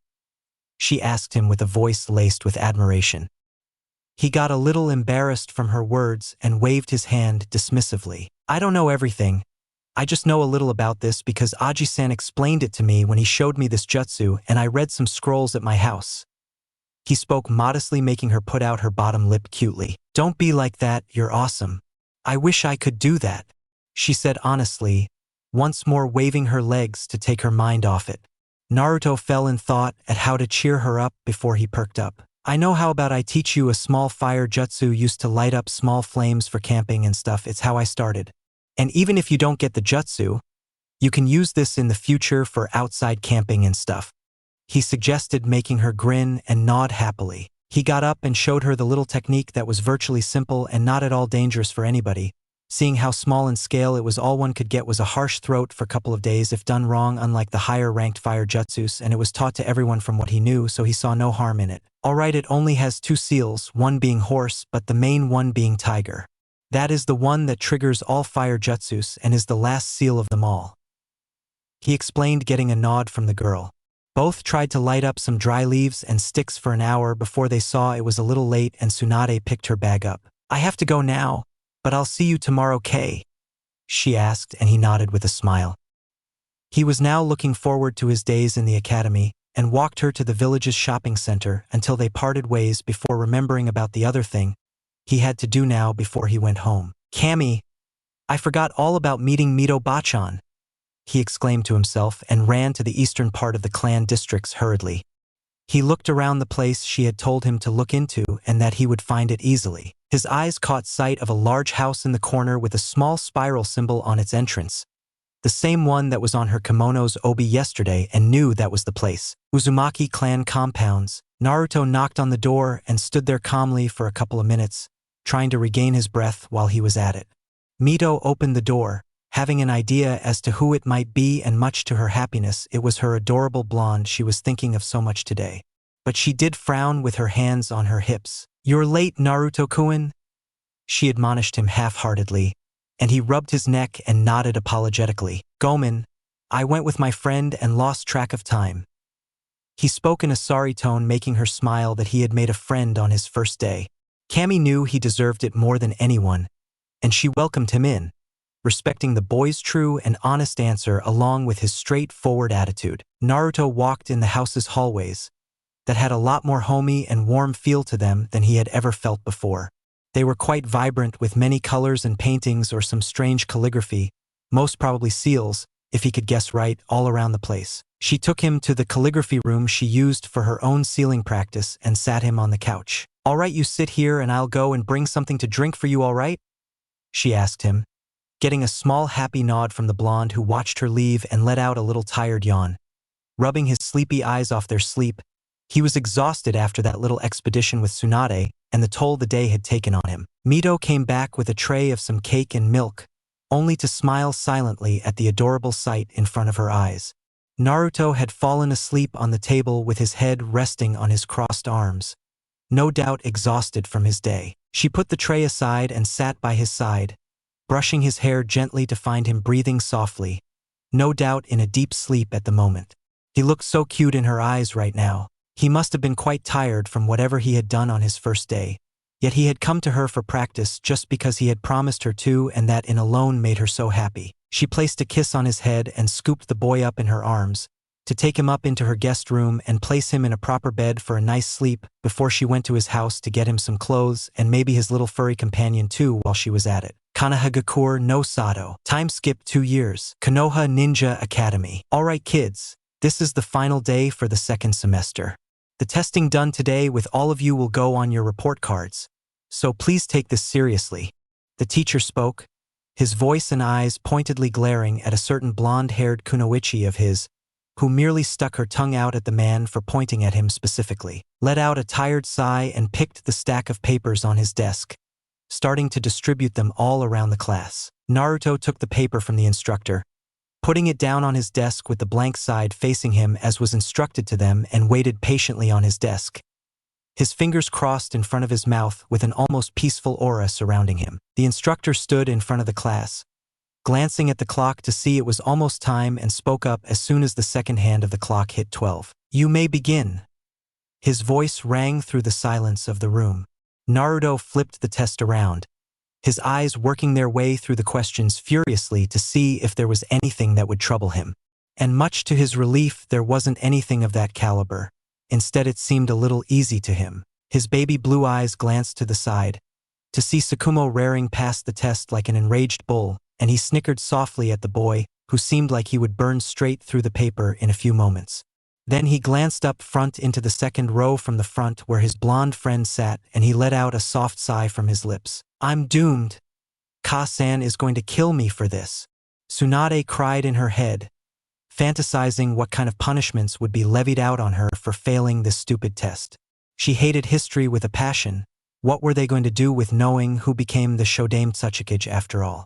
That guy was most probably dead, for crying out loud. Now anatomy and biology were cool, she always aced those tests. It just intrigued her so much, and she would be able to know more about the workings about the human body with that. Not learn about some stupid guy who has been dead for decades and haunting her life right now. She pulled out her hair in frustration. How could she have fallen asleep when she had finally decided to get to studying for this last night?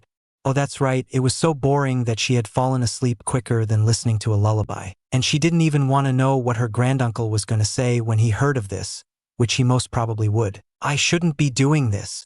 Naruto sighed softly, but in the end, the temptation to do something for her was too much. Plus, Shinobi didn't play fair. That at least put some of his guilt at rest for doing this. He flicked out a kunai when the instructor was listening to a student's doubts regarding a question, for which he was quite glad right now. He saw the small amount of blank space at the bottom end of the paper and smiled a small smile, brushing his hand through his silky hair coming onto his eyes to seem totally normal to everyone around him. He channeled some chakra into it while it was right above his lap. The kunai hummed a little, making him quite nervous, and glanced up to see no one had noticed and quickly cut a straight line on the bottom end of the paper. The kunai cut cleanly through it as if a machined cut, leaving no evidences that he had tampered with it, and pocketed his kunai again, picking his pencil up to start working on 2 of his tests. He ticked all the multiple choice questions one by one with relative ease, whizzing past them and writing down the answers at the bottom of the cleanly cut paper to some of the rest of them. The teacher walked up, looking about the class, and stopped by Naruto's side. His eyes narrowed in on the boy's paper, quite specifically the bottom half of it. Naruto was barely containing his nervousness and kept going through ticking the questions so as to not rouse any attention from the examiner for their test right now. "Hey kid," he called, placing a hand over his shoulder, making him stiffen and give the man a nervous smile. "Hi sensei," he asked, afraid that the teacher might have caught on to him when the teacher pointed to the small scribbles jotted down on the bottom half of his sheet. "This is an official academy test to be graded by the educational authorities. Rub off your little notes before you hand the test in, or you might get some marks deducted for that." He pointed out and went down the stairs to keep his gaze on all the students. Naruto let out a sigh in relief and continued working on both his tests quickly and efficiently. The cut was made so clean that the teacher hadn't noticed it, and he was glad for that right now. His training was paying off in spades right now. He put his pencil down as soon as the last question on it was answered and looked up to see Tsunade with her hands over her head while her chin rested on her desk, no doubt still lost as to what she would do now. He slid the small slip from the bottom of the test out and put it over his lap, held between his index and middle fingers. His eyes glanced to the instructor to wait for him to get into the perfect position for him to do this. His eyes narrowed calculatingly when the man reached the far end of the other corner and his back turned to him. Perfect, he's in a blind spot. There's no way he'll see this, he thought, a smirk now adorning his lips as the slip in between his fingers hummed and straightened like a slim sheet of metal when chakra coursed through it, and he flicked it expertly towards his target with a flick of his wrist. Clack! Tsunade looked up startled when a slip of paper embedded into her desk like a shuriken with its corner engulfed deep in the wood. A moment later it lost its sharp edges and fell down like a simple slip of paper that she quickly slid down onto her lap before someone saw it. She looked to her side to see her partner too nervous to notice and turned her honey eyes down to her lap. Question 1 Land of Gold. Question 5 Samurais are only found in the Land of Iron. Question 7 Fire Daimyo is protected by 12 of his hand-picked shinobi called the 12 Guardian Ninja. Question 10 The Water Country has an additional branch in their Black Ops instated by the Shodai Mizukage to hunt down renegade shinobi of their village called the Hunter Ninjas of the Kiri's ANBU Black Ops. Note: start studying history. It isn't that boring and I won't always be there to save you. Naru. Tsunade crushed the small slip of paper in her palms, pocketing it quickly. She bit her lip and turned her eyes to the back only to see Naruto gazing out the window and seemingly done with the test. No doubt at some bird's nest he had found interesting. She saw his lone eye glance at her for only a moment, his lips adorning a small smirk before he turned his eyes back outside while his chin rested lazily on his palm. She looked down onto her paper and let out a soft smile. He was always looking out for her no matter what, just like he always did. Whether she asked her or not, she knew he was watching her. Like he always said, "I've got eyes on you, Tsuna," in his soft yet playful voice to her, whenever she was hard-pressed in some tough situation, and he would give her that cammy annoying poke to her forehead as if she was a spoilt child in his eyes when he would pull through a trick of some kind, which she most probably was in his eyes. She quickly jotted down the answers he had sent for her, seeing how little time she had left.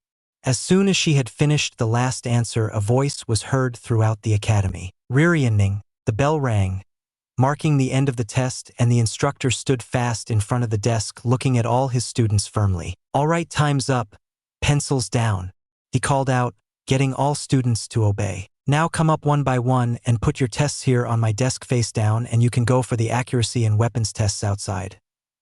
He called out and everyone did so. Naruto got up, putting his test down on the instructor's desk, and walked out, putting his hands in his pockets to look for Tsukumo, and a blonde and white blur whizzed past the students coming out of the class and straight onto the oblivious Blue Eyes boy's back. "You're a lifesaver, Naru moi," Tsunade chirped up, jumping onto his back with a giggle while her arms were around his neck for support and her knees curled up back, and she placed a tight kiss on his cheek. "Oi, where's my kiss?" A third voice drawled out from behind them, only to see a silver-haired boy grinning stupidly at the two. Tsunade stuck her tongue out childishly. "It's in hell. You'll get it after you die, Saku no Baka," Tsunade retorted, instantly getting a chuckle out of both the boys while she hopped down her feet to feel a couple of fingers poke her forehead. "Start studying history, idiot. I won't always be able to bail you out," Naruto spoke in a half-scolding manner before walking out for the training grounds. Tsunade puffed her cheeks and jumped by his side to walk with him. "Well, you could have helped me get more than the passing marks," Tsunade retorted dryly, rubbing her forehead with her palm. "There was only enough time for you to jot down what I sent Tsuna," Naruto replied back with another poke, making her bristle in anger, yet she couldn't deny his words. The bell had rung as soon as she had finished writing the answers he had sent for her. It annoyed her to no end that he always seemed to know everything, and he was always right no matter what he said when it came to the stuff concerning anything related to shinobi. "Now stop being such a wise guy, and Kami forbids stop poking me," she shouted, rubbing her forehead, her face flushed with anger while he just walked on, completely unfazed by her angry words and quite used to her antics by now. "Tsukumo though, guys, am I missing something?" he asked in a lost voice, not getting what was going on, and fell in step with the two bickering blonde friends of his. "Nothing for you to worry about," Naruto answered simply, putting his right fist out only for Tsukumo to side bump it with his own left fist. "Yeah, Now let's ace those damn shuriken and kunai tests. Pumped up Tsunade, happy that it wasn't anything related to history now. Weapons and accuracy tests. Tsukumo corrected wisely, making Tsunade frown. Smartass. She mumbled with a cute pout, making Naruto chuckle and Tsukumo to grumble about the stupid nickname she had stuck him with. The trio stepped out with the rest of their batch mates to see a table lined up with kunais and shurikens, as well as several bullseyes on the opposite wall. Alright class, this is the last grading test for this semester. All of you have to throw 6 kunais and 6 shurikens to score as many points as you can. Now I'll call 2 of you in pairs so we can get this over quickly. Now! The teacher called them out by turns. Tsunade got 11 points out of a possible 12, with Tsukumo a close 10 behind her by a single point. Everyone got off their turns until it came to the last 2 with matching surnames on the list. Naruto Uchiha and Jin Uchiha. The teacher called out while the 2 boys stepped forward. Jin glared at Naruto with all the hate he could muster. He resented him with his very being ever since the second half of their first year, when Naruto and Tsukumo had finally started to catch up to his high scores before surpassing him and leaving him in the dust with the blonde at the top and his friend a close second in just about everything they did, while Tsunade was the kunoichi to beat in their batch, with her topping just about everything. Everything except history, that is. Jin picked up his weapons and threw them all by the turns, each hitting a perfect dart in the center, making him smirk at seeing the perfect score of 12.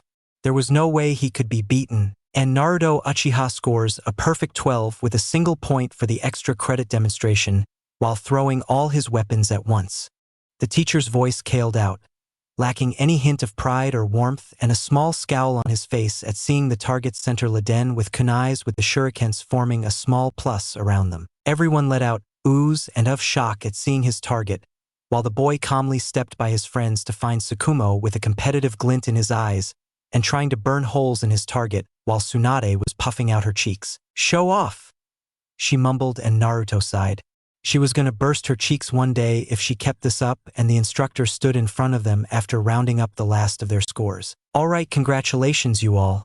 This marks the end of your second year. Now you all have a month-long vacation before we move on to the new year. So go on and enjoy your time with your family," he called out and stepped into the building, leaving happily chattering students behind. The trio retrieved their bags from their lockers and slung them on while walking out of the academy. "So what are you guys going to do in the vacation?" "Tsusan is going to finally start training me in Kenjutsu this fall," Tsukumo said, working out the kinks in his back with a stretch while they wailed through the streets of the village. "I'm going to study some more anatomy and biology in my free time and gamble some of my money at that Han and Show game I found last week at a stall in the shopping districts. You know, there's a 50% chance at my winning, which is higher than any other, so finally my luck will shine." Tsunade chirped up, pumped at her idea, and Tsukumo dropped his head in defeat, while Naruto let out a soft sigh of defeat too. "What about you, Naruto?"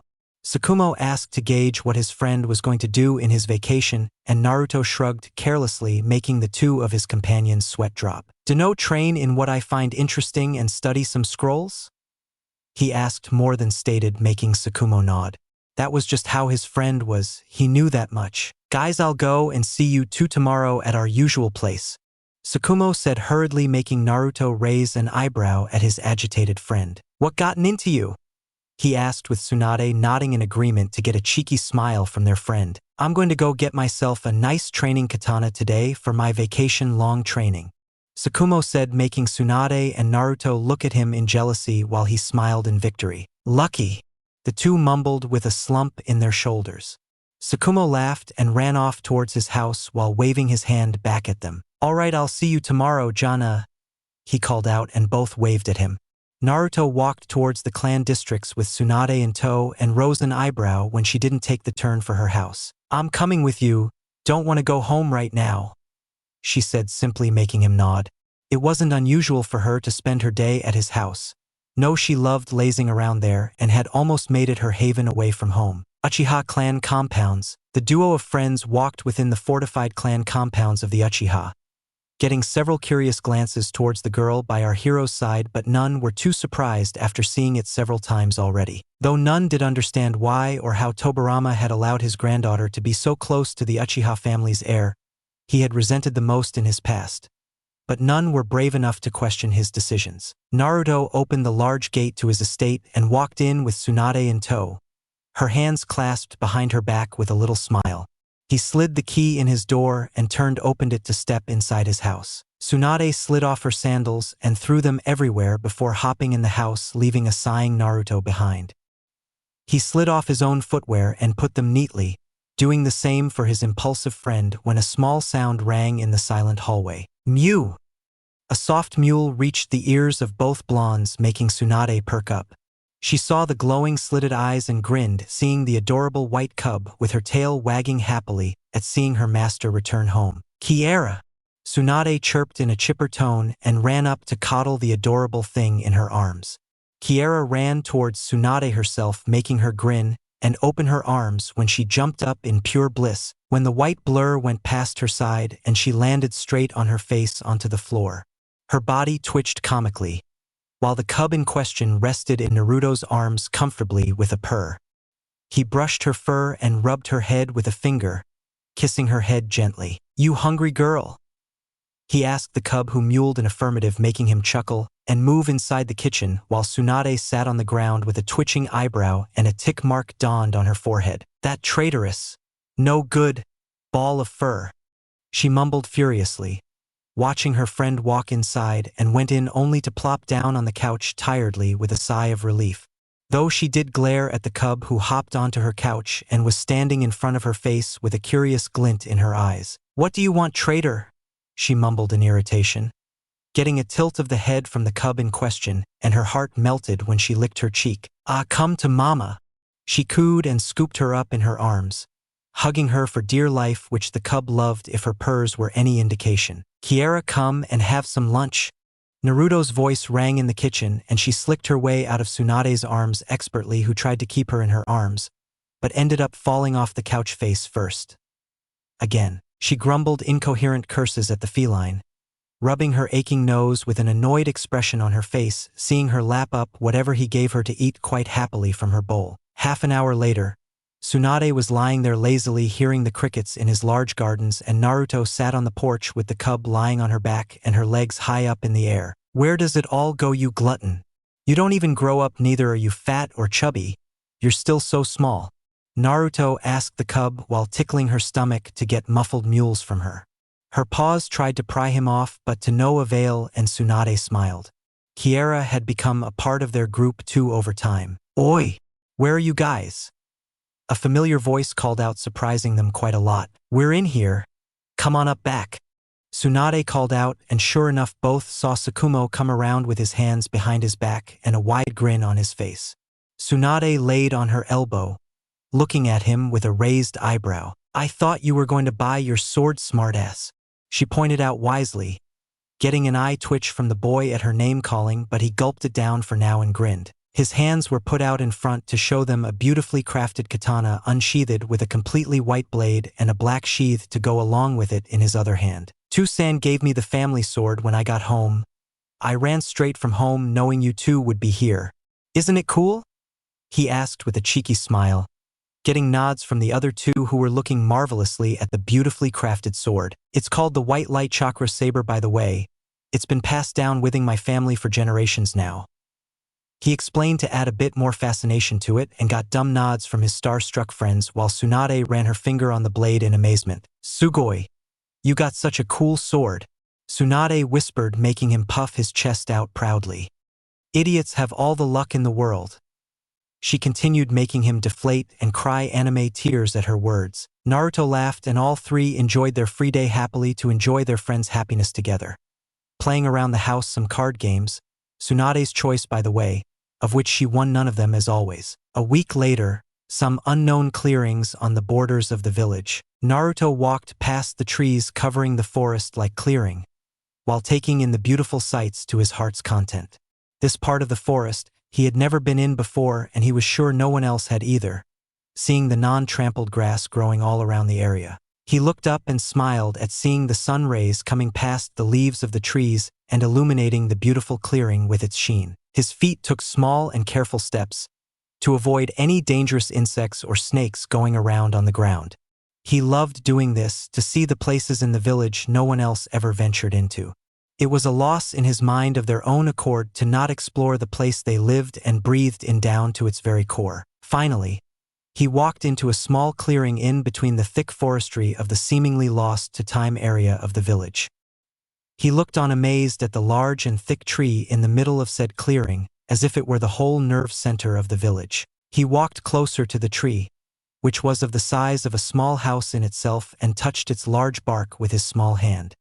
He could feel the synergy of life it breathed and the small pulses the tree was letting out each passing second, as if it were alive and breathing. He walked around it, looking up and down the tree and wondering whether to climb said tree or not, when he stopped abruptly as his eyes caught on to something strange. His baby blue eyes narrowed on a particular part of the tree covered with wild vines, and he flicked out a kunai from his holster, carving the weeds out and brushing it clean with his palm to read a small thing inscribed onto it by human hands. KONOHA no Sado. It read, and he started hacking away the vines cleanly by channeling wind chakra through it, and finally cleared away the small portion of the bark he wanted to see so much right now. Today we stand here, asking ourselves the same question every shinobi has probably asked himself at one point in his life. What is a shinobi?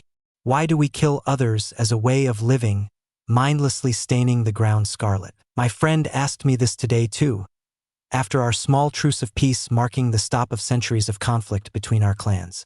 So I answered him today, and we decided to carve this out for life here as a sign for the future generations to remember the horrors we went through and the time when we stopped to think of the past that lay behind us. A shinobi is one who endures no matter the obstacles.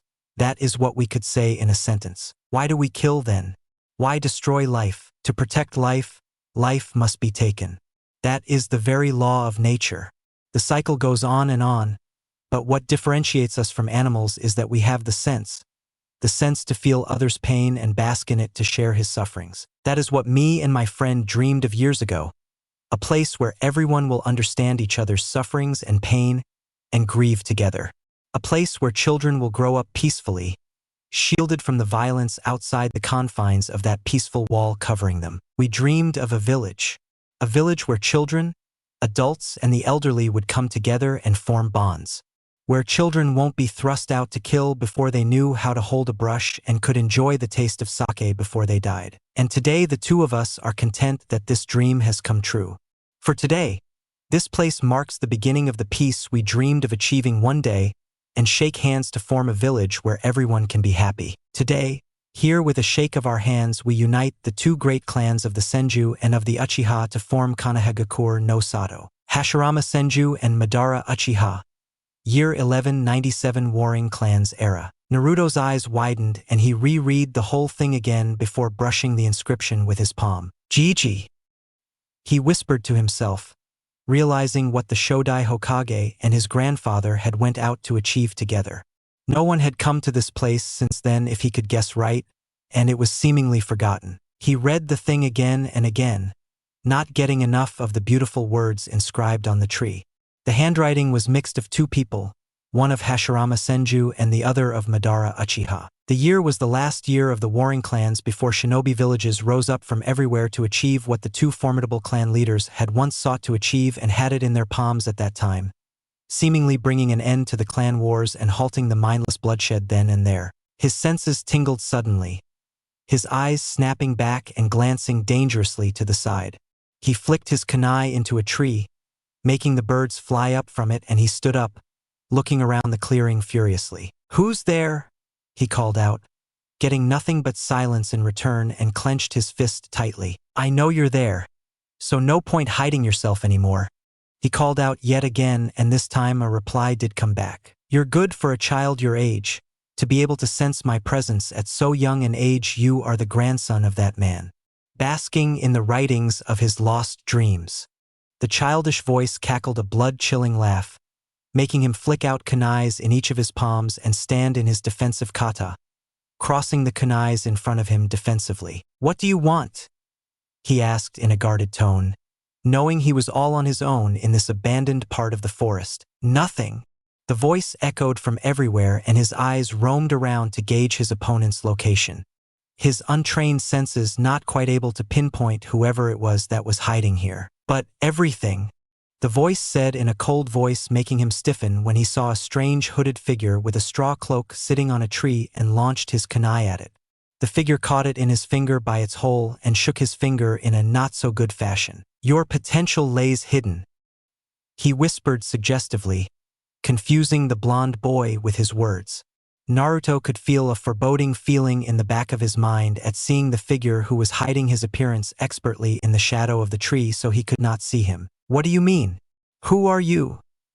he asked him, taking out a round of shurikens in his free hand to be ready for anything, and the figure cackled. "Who I am is not important, but your hidden potential needs coming out now.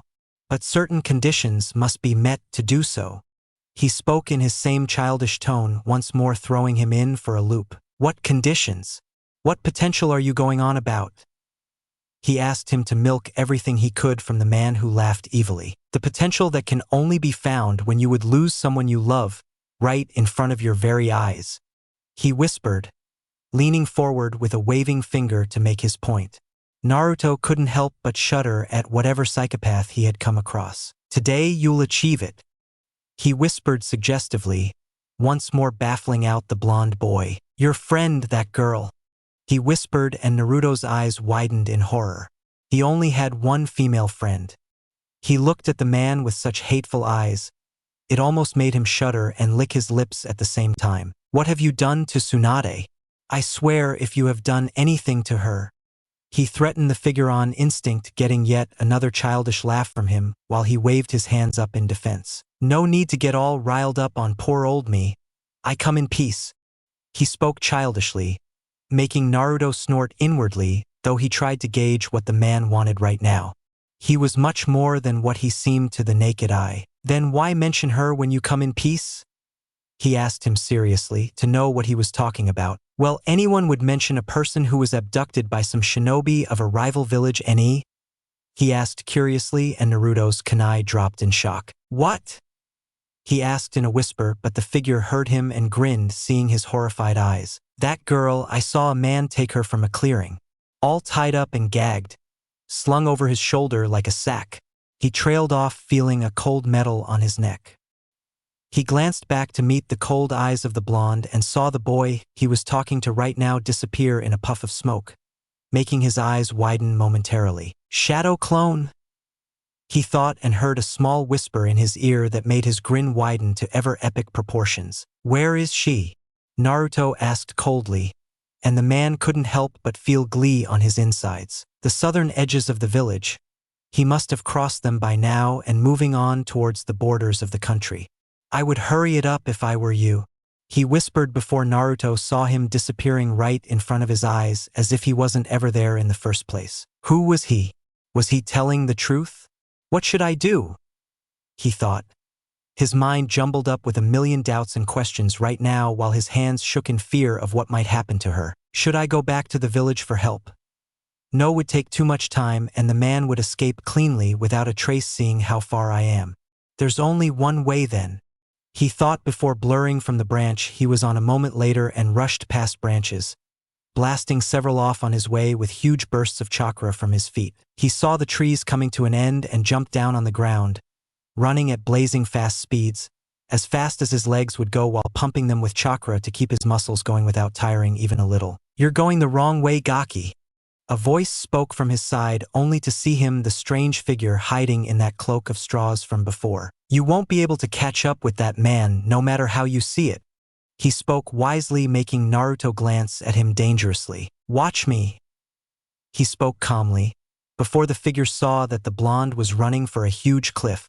Naruto increased his speed twofold and jumped down with a start, opening his arms to twirl himself in mid-air while the figure stood on the edge, completely dumbfounded at the actions of a certain Uchiha. Though when he looked down, he saw Naruto taking out a kunai in his hand and embedding it in the rocky surface to slow down his fall, and grinned. "Interesting, most interesting," he cackled and disappeared into thin air yet again. Naruto's hair flailed around with the air passing through them when his kunai snapped in half from the force it was experiencing.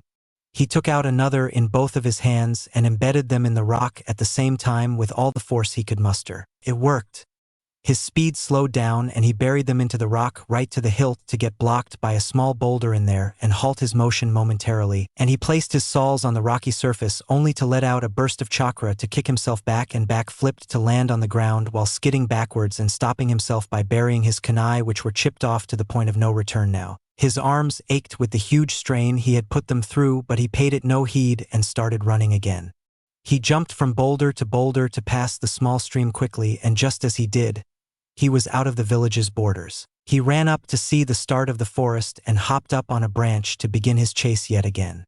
He smiled a small smile of relief when he saw a small patch of a footstep on a branch and knew he was now right on tail of whoever the abductor was. The man must be in a hurry if he hadn't cleared off his tail and confident that no one would follow him. But his mind was completely jumbled up by the figure from before. Why is he helping me? What the hell does he want? He thought, but shook the thought off.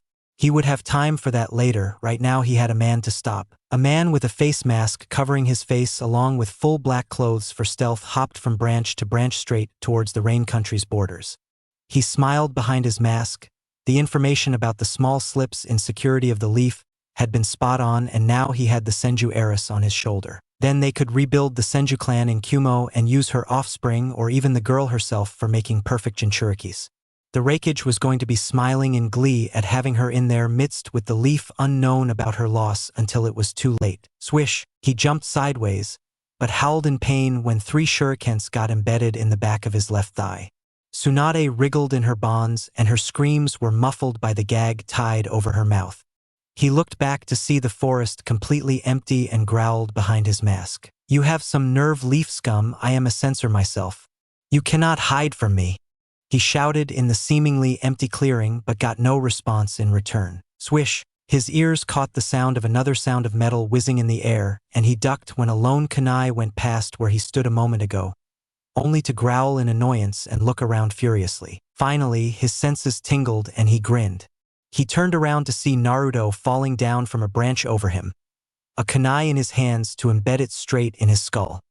He launched a volley of shurikens himself while mentally sighing in relief that he was only dealing with a little child so he could get this over with quickly. Naruto's arms and legs curled up to cover his front while the metallic stars got embedded in each of his limbs. Tsunade shouted in her gags and wriggled wildly at seeing what had happened, only for her eyes to widen when Naruto disappeared in a puff of smoke and a small log fell in place of where he was a moment earlier. A substitution? The masked man growled, once more looking around when he turned around and blocked a kunai Liden hand with his forearm, only to meet the cold blue eyes of his attacker. Naruto slashed at the man's waist, who jumped back quickly to dodge it, and the blonde followed him just as quickly, not letting up his charge and give the man any time to reprieve. The Jounin took out a sword and parried his twin kunai strikes expertly with small glancing blocks as if they were mere annoyances.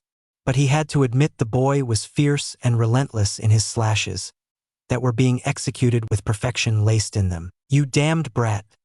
Leave while you still can before I put you into an untimely grave. The man growled, having to fight with one hand while the other had supported his captive on his shoulder. The Jounin finally had enough and pushed back, slashing at Naruto a vertical strike, who blocked it with a cross guard over his head with his twin kunais. The blonde winced at the brute force behind it and was forced to one knee, skidding back when he saw the man letting out a kick with his right leg and blocked it by crossing his arms in a cross guard. Naruto cursed inwardly. The man was too strong and experienced, with the only disadvantage that Tsunade was on his shoulder, while he, on the other hand, could not use his arsenal of ninjutsu comprising mostly of fire jutsus and shadow clones that would only drain him quickly and leave him open for the kill from how exhausted he already was after the long chase to catch up to the man for 3 hours now. He ducked under a horizontal slash and rolled away from a vertical one that followed it, while the sword was embedded in the ground with a small cloud of dust to show the force behind it would cleave him straight through if it made direct contact. The Jounin had to give some points to the brat, no matter how annoying the pest was in his eyes. You're good, brat, but how long can you keep this up? Better give up and I'll make it painless. The man taunted while Naruto paid no heed to the man, but he was right in his assumptions. He was tiring himself out quickly and at a severe disadvantage on his hands. Ninjutsu was nowhere near sights for this fight, lest he burn Tsunade along with the man when he caught the man in a trap with his clones, for which he had nowhere near enough chakra to pull off the numbers that would need. He was at a severe disadvantage at taijutsu since the man was a jounin, having the experience and advantage of strength over him. The only thing keeping him alive was his agility and speed, and that too was failing quickly as he was forced to dodge another swing of his dodge, and the man was adapting to his style slowly yet surely. That left only one choice. He threw one of his kunais at the man, who flicked it away with his sword and charged at him. Naruto's back met the bark of the tree, making the man grin and bring his sword down in a vertical slash to cleave him in half. Naruto twisted himself around the tree and dodged it at the very last moment. He hopped back a couple of steps with the jounin following him, and now his sword had lightning coursing through its blade to be done with the blonde, even with a merely small glancing blow. If only I could make hand seals right now, this brat would be dead, he thought, and gave a roundhouse kick for the blonde's arms, who twirled around a tree and dodged it at the very last moment yet again. This went on for 4 times until Naruto fell on one knee, sweat dripping from his face like raindrops while he panted for dear life. The man chuckled a humorous laugh, seeing the downed boy in front of him. I must say, boy, you were good to be able to hold yourself against a jounin for so long and still breath. But now, he walked closer to the boy, bringing his sword up to end his life when the blonde let out a swipe to take his legs off from under him. The jounin hopped over it and let it pass underneath him harmlessly, putting forth a kick in mid-air that met the boy's chest and threw him back into a tree's bark with a crash. Naruto coughed violently and slid down, panting and wiping his lips of the blood from his busted lip. The jounin shook his head with a laugh when Naruto started going through hand seals. You won't be able to do any ninjutsu that would be able to take me down with the chakra levels you have right now, kid. This fight is... He trailed off when he saw the blonde's shadowed eyes glance up, now seemingly crimson with a single tomo in each of them, and ended the sequence on Tiger, making his eyes widen in realization and horror. Fire style. Phoenix flower jutsu? He exclaimed, pumping out a volley of small fireballs that made the jounin hop back a couple of steps, right into the middle of the clearing. Just my luck. I get an Uchiha along with a Senju. You're going to be my compensation for wasting my time, brat. But at least you will be a worthwhile present back home. The jounin chuckled, letting the boy make another sequence of hand seals to pump out whatever last ninjutsu he wanted to before he fell over unconscious due to chakra exhaustion himself. Fire jutsus took a hell lot of chakra, and it was only a matter of time before a little child like him. Uzumaki sealing style. Naruto's voice rang in the clearing, and the man stopped laughing and looked around at the 6 tags slapped over the trees all around him glow in unison, while the blonde went through strange hand seals he had never seen before. But he had heard of the reputation that the Uzumaki sealing skills held in the world. His mind went back to the 6 last-moment counters that Brat had done just now, and only now did he realize what he was doing. But still, impossible. There's just no way an Uchiha like you could know seals. He shouted and raised his sword to charge at the blonde when Naruto made the final seal with a tired smirk. 6-point paralysis seal, Fuin. He shouted when his remaining chakra reserves started getting depleted drastically and kanji sprout out from all over the tags and covered the man and Tsunade all over their bodies and halted his charge midway, while Naruto's eyes watched in slow motion as the tip of the blade came towards his right shoulder and stopped just a hair's length away from making contact with his body. Naruto kept his palms on the ground, keeping the seals around him pumped up, and the man paralyzed with a smirk while a bead of sweat rolled down his forehead. You damned brat. How long do you think the seal will hold up? I can feel it wavering due to your depleted reserves right now. What do you think you'll achieve by stopping me for a little while before I cleave you? He sneered at Naruto, who shook his head in humor, further confusing the jounin. I'm not stupid enough to try and stop you. He panted with half-lidded eyes, making the man look at him dumbfounded, and he merely continued, completely ignoring the man. No. I'm merely stalling you. He completed with a deep breath, and his Sharingan wavered for a moment, making the man smirk that the seal was about to fall along with the boy. For what? He asked curiously before he slay down the boy and took him with himself, and the boy's smirk widened ever so slightly, confusing him yet again. For them, Naruto said before he fell down to the side, and the seal disappeared to give him free movement. The man was confused when he felt a hand clasp the back of his neck in an iron grip while Tsunade was slid off his shoulders roughly. His head was twisted around forcefully and his eyes widened in horror when he saw the two pairs of glaring eyes in front of him. "You have some nerve to try and abduct my granddaughter in broad daylight." Tobirama's cold voice rang through the clearing while Sasuke Sarutobi stood by his side and untied the little bonded girl from her bonds. His signature cigar dawned on his lips as usual, letting out small wisps of smoke in the air. "Gigi, how did you know I was here?" Tsunade asked in confusion, making Tobirama answer her without taking his eyes off the man who was struggling in his grip for air and squirming like a headless chicken. "Because of Naruto," he explained, and the Jounin's eyes widened at his words. How?" he rasped out, not being able to get how he was able to get a message to the Hokage so quickly. It just wasn't possible for him to do so. "The boy took a shortcut by the cliff behind our village to follow you, which was the only possible way for anyone to chase you on foot with the distance you had covered beforehand.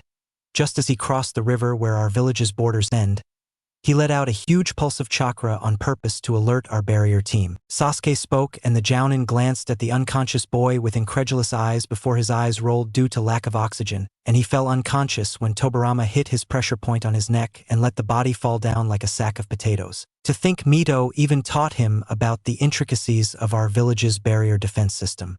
She isn't letting up on training him at Tobirama?" Sasuke spoke up, making him turn his glance to him and nod. It was ingenious of the boy to chase as well as alert him of danger at the same time. Only when he contacted the barrier team that he came to know that his granddaughter had left the village too. Had he known what was up and used the Hiraishin marker placed on Tsunade's necklace to track her down? The man had planned it through by placing a suppressing marker on the girl, but the Hiraishin was still acting like a tracking beacon for him even if he could not flash to her. The man was much too confident in his plans to be cautious of him. "Naru?" Their thoughts were broken by the soft and concerned voice of Tsunade, who had his head clasped in her arms for dear life. Her hazelnut eyes looked at him with all the concern in the world. "Hey, wake up," she whispered, patting his cheek when his eyes blinked unfocused for a moment. His blurry eyes focused for a moment to see Tobirama's wide eyes along with some strange brown-haired man's cigar dropping from his mouth in shock. The last thing he heard was the soft voice of his friend before he blacked out completely. "Naru, your eyes." He heard, and Tsunade saw him fall limp and tears welled up in the corner of her eyes while she hugged him to death. She felt a hand clasp her shoulder and looked back to see her granduncle's stoic face holding a small smile on his lips for reassurance. "He's fine."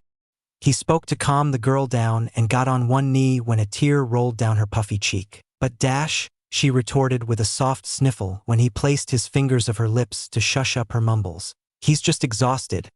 The boy ran 3 hours straight and jumped off a cliff to chase after you besides taking a Jounin head-on.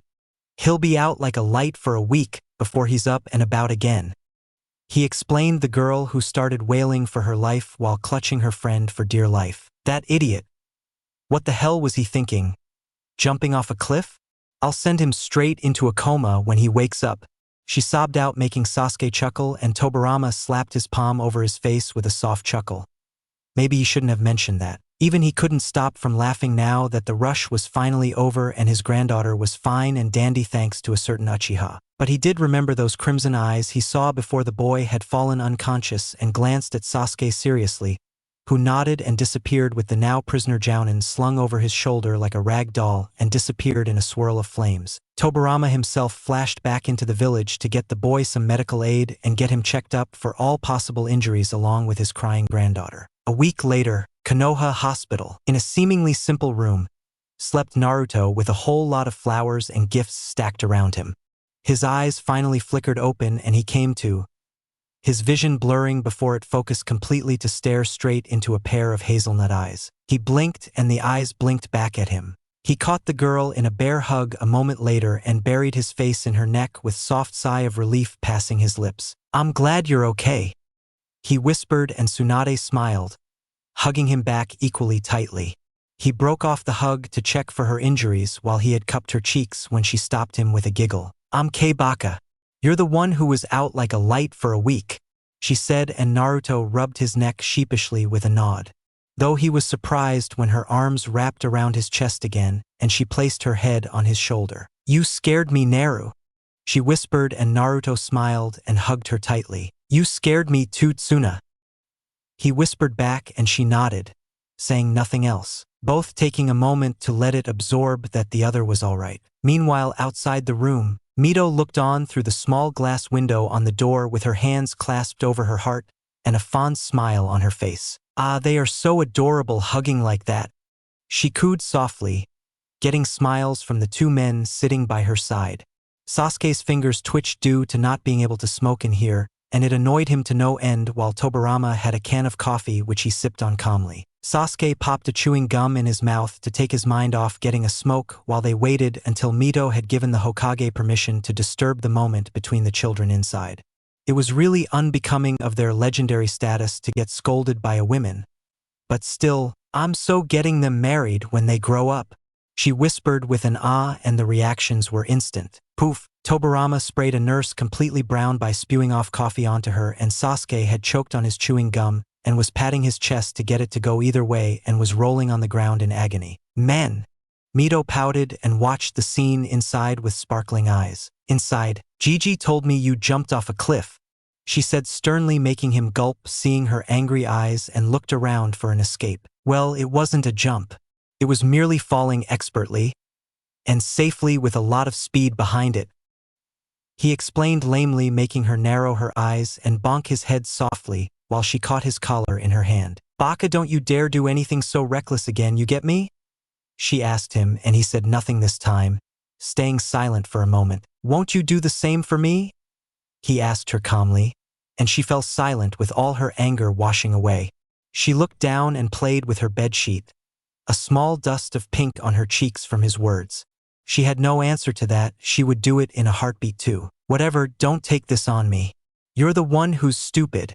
She mumbled lamely and just sat there on his lap with a small bout of silence falling between them. Naruto's eyes widened when she pressed her lips on his cheeks and quickly retreated back as if he were poisoned.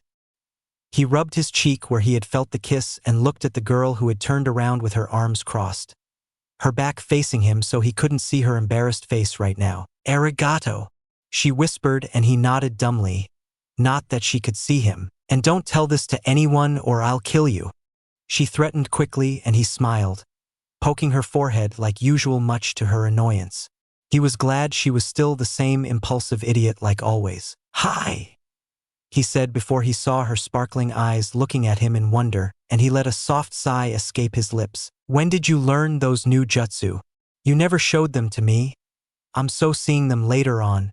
She started her barrage of questions and answers by herself while he listened on patiently to the obliviously blabbering girl. Outside, she kissed him. They're so cute. Mito cooed, barely containing herself from going in and scooping those two in her arms. Thump, thump, she sweat dropped seeing the two unconscious men by her side, and her eye twitched dangerously. Perverts. It was an innocent kiss on the cheek. She grumbled and waited for them to come to consciousness before she sent them back into it. Though she was startled when Kagami came in and looked on confused at their unconscious Hokage and his trusted friend unconscious on the ground. A few moments later, Tobirama straightened out his clothes and looked at his ex-subordinate with a curious look. How goes the interrogation? He asked the Uchiha seriously, who smirked knowingly at his sensei, making him smirk back. Tobirama had assigned him in charge of cracking the abductor up, and Uchihas were viciously known for breaking their captive's mind during interrogations when they were done due in prompt to the severity of the mind tricks they used, and Tobirama had told him to go all out, just that he got the information from him before the man was turned into a vegetable. He cracked this morning, sensei, your hunch was right. It was Kumo. He answered his unasked question, making his eyes turn cold in the empty hallway of the hospital, and he leaned back while rubbing his temples. That Sandaime Raikage's coveting for their Kekkei Genkais and hidden techniques wasn't lost to him. But for him to go this far, why Tsunade then? She doesn't even have a bloodline? He asked stoically, and Kagami looked around. We should talk in private, he answered, making Tobirama nod at his need for privacy. The matter must be urgent then. The three men disappeared, and Mito said nothing but knew what it meant and what fate her granddaughter had just been saved from. She moved in to meet the children while the men went to go and talk about serious matters regarding international affairs, while she had a couple of blondes to coddle and hug them to death. In the Hokage office, Tobirama sealed the room up, with Sasuke falling down on the couch by the side, and finally lighting up his much-needed cigar, while Kagami took a chair in front of Tobirama. The Hokage sealed up the room for privacy and nodded for him to go on. They wanted to use her to be turned into a Jinchuriki, seeing how compatible a Senju's body is with a bijou, since Uzushiogakure is fortified beyond belief for them to infiltrate. They want a weaponized and perfect Jinchuriki for use as a deterrent. He spoke seriously, making Tobirama cross his fingers in front of his mouth, his mind racking its gears, and all came down to only one simple possibility. You know what this means, Tobirama, no point in going about it. A stable Jinchuriki is only needed so badly under one condition. Sasuke spoke from the side with a puff of smoke, and Tobirama said nothing. Kagami too knew where this was headed. Today was much too close for comfort. He finally broke the silence, and the other two nodded. If Tsunade had been taken, or even Naruto for that matter, we would have had a precarious situation on our hands with one or even both our clan's heirs in the palm of Kumo for a factory to be made into a new clan in their village. He drawled out, making the two nod at his words. Naruto needs to be questioned as well, Tobirama. He was nowhere near where Tsunade was taken from. Far from it. Yet he got her location even before we realized she had been abducted in the first place. Something doesn't add up. Sasuke spoke his mind and Tobirama nodded. Kagami added his 2 cents too. That is besides the point that the Jounin knew of our internal securities working as if he were one of our own. We have an internal leak on our hands too. He spoke and Tobirama knew it couldn't get any worse than this. What do we do, sensei? Kagami finally asked, and he let out a sigh. Nothing. He spoke finally while laying back in his chair and got a raised eyebrow from Sarutobi. Nothing? He asked incredulously and got a nod from Tobirama. We have no evidence he was on direct orders from his village other than his own statement. He didn't even have a piece of identification on him. Kumo can deny he was even one of their own right at this moment, and we have no evidence other than the interrogation reports to say otherwise. He spoke, his years as a leader kicking in, and both men by his side fell silent, knowing he was right. But he finally spoke the word they were rearing to hear. It is a big step from Kumo, no doubt, for the start of something much bigger than just a kidnapping. Sasuke, take charge of our spy network for now and keep an eye on them and IWA. I have a hunch that Mummy Mu must have had a hand in this too. Kagami, draw out the leaks in our forces. We have spies Liden in every branch if we were infiltrated so cleanly in broad daylight while the infiltrator left without a trace. I'll take care of questioning Naruto myself and get to the bottom of this. He spoke and the two nodded, agreeing with his words, but Tobirama knew what this was and what it marked. It was the calm before the storm. Konoha no Sato. Time skip 5 years. Uzumaki clan compounds. Should we stop Naruto-kun? Mito's gentle voice rang in the small training clearing of her estate. The boy in question was down on one knee, sweat dripping from his chin onto the ground below while his breaths were short and labored. He ran a hand through his hair, slapping his hand over his forehead softly to make his blood rush go away, and shook his head in defiance. Not yet. He spoke silently, but the determination behind those words wasn't lost to Mito. She smiled, seeing him dig his jet-black sword into the ground for support to stand up, and flicked her own sword sideways, its shining blade glimmering in the sun, along with Naruto's blade letting out a starry glimmer straight down its edge. He stood up, his legs shaky but his eyes still the same defiant blue until the end. In that moment she knew how stubborn he could be, his hand raising the blade by his side to leave only its tip touching the ground. Very well then, come.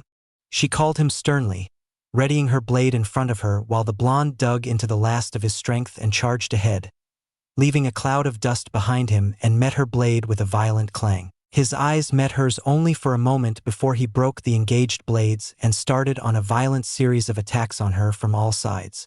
Sparks flew all around them, with Naruto's vicious yet precise attacks being deflected efficiently by the lady with a red-handled sword in her palms in a graceful yet deadly dance. She glanced his straight slash to her lower abdomen just by a hair length to let it pass by her side harmlessly, and put her own blade's tip on his jugular with a smile. There, the spar's over, she said gently, but her voice holding a hint of pride, and smiled seeing his nervous gulp as he tried to say something and moved her sword back a bit only by a hair length to allow him to speak his mind. Is it?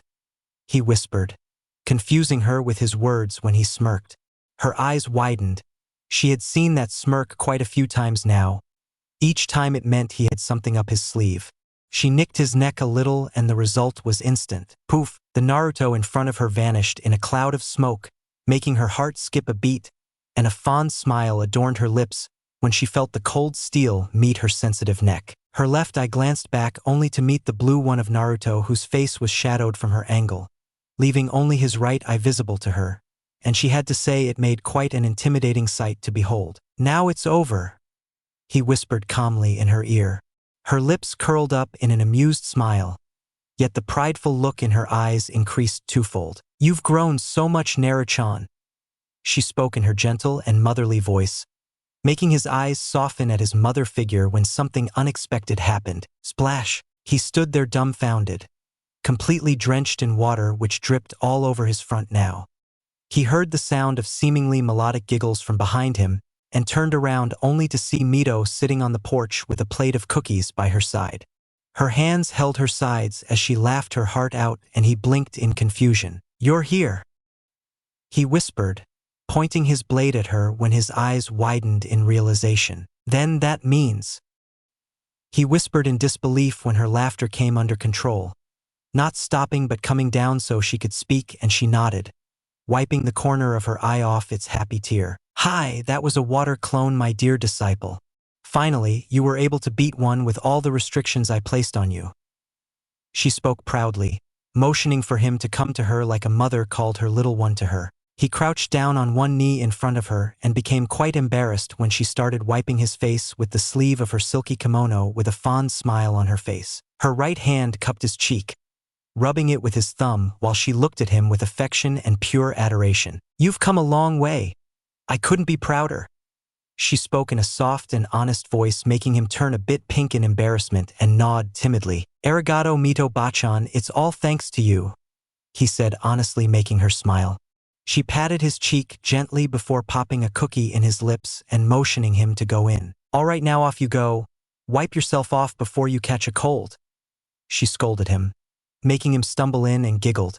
Her hand picked the cup by her side, sipping it while closing her eyes, and put it on her lap, exuding a calm aura all around her. "How long are you going to pretend to not be here, Tobirama?" she asked to thin air, smiling when she heard a tired sigh from behind her. Sure enough, a moment later, the Nidame Hokage was sitting by her side and gazing at the lush gardens of her house calmly. "He's grown," he stated, having seen the spar from start to finish. An hour of straightforward offensive swordsmanship was impressive at the control he still had over each of his swings in the end. He himself, being a swordsman, could see a skilled one when he saw one, but he couldn't expect any less from an apprentice of an Uzumaki Kenjutsu master. "It still amazes me you taught him the ways of the sword," he spoke, taking a cup himself and filling it up for a sip. She merely smiled, waving her legs back and forth the porch happily. "He asked for it, and I just couldn't refuse him when he asked me to teach him to be worthy enough to hold his father's sword," she answered him, getting a curt nod from the man.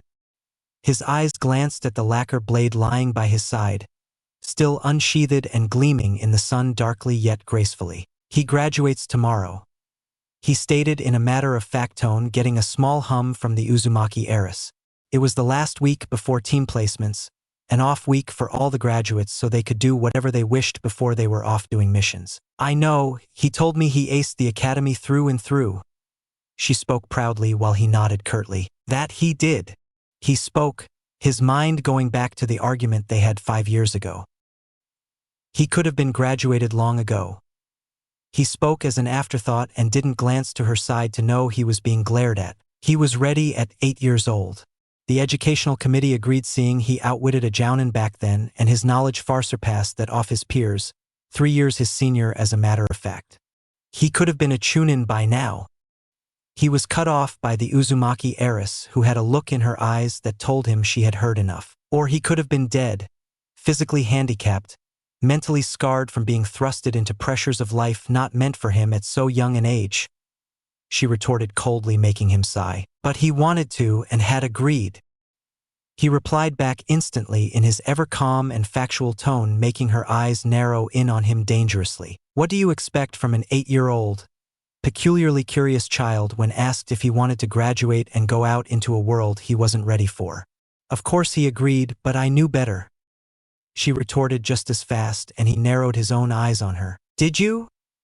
He asked seriously in a low voice, making her words die down in her throat.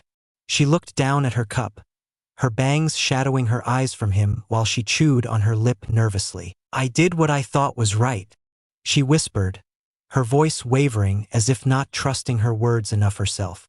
To this day, she didn't know if stopping him from graduating early had caused her to unknowingly hinder his untimely growth, or truly save him from what she had feared would happen that had caused her to do so. And I trusted you enough to agree instantly to it, and I still do. A soft yet firm voice spoke from behind her, a pair of arms wrapping around her shoulders to feel herself being pulled in a hug from behind. She smiled softly, rubbing the cheek now laid over her shoulder, and placed a peck over it, her fears now washing away instantly. Tobirama couldn't help but smile a little smile when he saw his sister-in-law nuzzle her cheek with her adoptive grandson in a tender manner. The bond he shared with her was a special one indeed. That much even he could see, and as much as loath to be proven wrong, he had to agree it had been the right decision on her part. Maybe thrusting him into the shinobi life so early might have been the wrong decision on his part. He had vouched for his promotion personally after all. But he had tried to bring out the diamond that still lay in the rough a little earlier, but alas, it was a moot point for now. Naruto, he called, making the two blink at him in unison and break away from the hush-whispered conversation they were having out of his earshot. A spar if you would. That is if you are not tired enough? He asked blankly, not bothering for an answer, and got up to go in the middle of the clearing. Naruto smirked, picking his blade up, and Mito sighed softly, seeing the tired boy still going for it. Men, she whispered to herself tiredly, but kept her gaze on the two males who were about to have it out now. Tobirama's right hand slid down to his waist, clasping a small hilt and taking it out, making Naruto raise an eyebrow before his eyes widened, realizing what it truly was. Tobirama channeled his chakra through his palm, the hilt's top studded with 3 claw-like protrusions suddenly coming to life when a seemingly glowing chakra blade grew out of it. The Raijin no Ken, the legendary sword of the Thunder God. Naruto whispered in amazement at seeing it truly being wielded for the first time. Tobirama smirked, seeing his star-struck eyes, swinging his faithful blade to his side, Naruto's baby blue eyes following its each and every movement. You give my sword such a stare while wielding the Kuroikazuchi yourself? Tobirama asked, making Naruto break out of his stupor and glance at his own gleaming black blade, and clenched his fist tightly over its dark hilt. Kuroikazuchi, black lightning. His eyes turned back to Tobirama and he let his muscles drop loose. Tobirama stood on guard when he saw the boy stand simply as if just holding a sword simply by his side. But his trained eyes could see the twitch in his wrists, showing he was getting ready to go on the offense. He decided to humor the clang. On instincts alone did he bring his blade up to block the slash that would have cleaved his head in half. His eyes narrowed on the boy's focused ones, as he saw his blonde hair flailing in the wind while he forced down more pressure onto him from above in his jump. The Raijin was flicked to the side, shifting his body weight a little away to throw his opponent off balance. That worked like a charm. He brought his foot up on the disoriented boy's chest, the sole making contact with it before he was launched back like a rag doll. Naruto tumbled back, rolling on the ground before stopping himself and skidding back on his knee, using his sword to halt his skid while still going for a couple of meters, and looked at the trail he had left in amazement. Amazing, he didn't even let out a chakra burst. That was just pure strength. He looked on at the man a bit in admiration and winced. He thanked the man that hadn't put any chakra into his kick. It still felt like he had been slugged like a sledgehammer as it is. Using a shunshin to enhance your first preemptive strike on an opponent you know is stronger than you. Smart, but if your opponent has the experience like I myself do, he can read the small gap that it opens up along the way as well. Tobirama spoke wisely, as if a sensei himself scolding a child for a wrong move, and Naruto stood up, wiping his cheek off the dust speck. My Sharingan negates the tunnel vision that comes with the shunshin, he retorted, making Tobirama narrow his eyes. To be able to counter a point at him, admirable, but he hadn't been a Kage for so long only to pick on paperwork at his desk. It also leaves you disoriented for a moment that cannot be negated by you no matter how you see it. It leaves a small gap, a much too small one, albeit one that can be countered as I showed you just now. He countered back and Naruto relented while clenching his fist on the blade. He had been tinkering with the small teleportation trick for a while now to have it meld in with combat. But this was a point he knew he hadn't roughed out yet. It's not possible, Tobirama stated, as if reading his mind, and his eyes widened in shock. He saw Tobirama smirk knowingly and the blonde looked down with a saddened gaze. Naruto! He called out, once more activating his blade to life while the blonde looked up. Don't blink! He said, and Naruto wanted to blink at his strange words, but said nothing when the man vanished in front of his eyes into thin air. His own eyes widened when his hair coming onto his eyes flew back and a small cut appeared on his cheek out of thin air, a trickle of blood trailing down his cheek. He wiped it off with his palm, still feeling the small electricity that coursed within his face at contact, no doubt from the Raigen's blade. His eyes looked back to see Tobirama's back facing him, his blade now held by his side when the yellow blade disappeared into its hilt. You used the Shunshin dash, he wanted to say but was cut off by Tobirama. Activate your Sharingan, he stated in a demanding tone, making Naruto a little peeved. But he nodded when the man turned around with a stern look on his face. Mito watched on from the side, her chin on her fist with a fond smile on her face. Now maybe her apprentice could see what she had been drilling into his head for weeks, that he was doing something that couldn't be done. Naruto did as he was asked to, his eyes changing their color from an adorable blue to the deadly crimson in a flicker of a second while 3 tomos spun in his eyes in a slow, predatory way. Once more Tobirama disappeared right in front of his very eyes, another nick appearing on his opposite cheek to leave a small trickle of blood trail down his cheek. He wiped it off and looked at his bloodied palm in disbelief. It's impossible, there's just no way. I've seen all Shunshins, even elemental ones. None of them is so fast as to evade the Sharingan. He whispered to himself in a lost voice, trying to make sense when Tobirama cut his thoughts in half. It isn't a Shunshin child. This is the Hiraishin. What you're trying to attempt is the same thing I attempted myself when I was young. To try and incorporate the simple body flicker into seamless combat. It may be used for a single use, but the limitations I showed you just now were enough to render it completely useless. He explained, but Naruto could see that there was no disorientation on the man's slightly wrinkled face. The teleportation was almost instantaneous too, as if he really was moving at speeds even his eyes couldn't follow. The Hiraishin no Jutsu. Mito's voice rang through the clearing calmly, her palms now on her lap while she looked at him with a calm smile.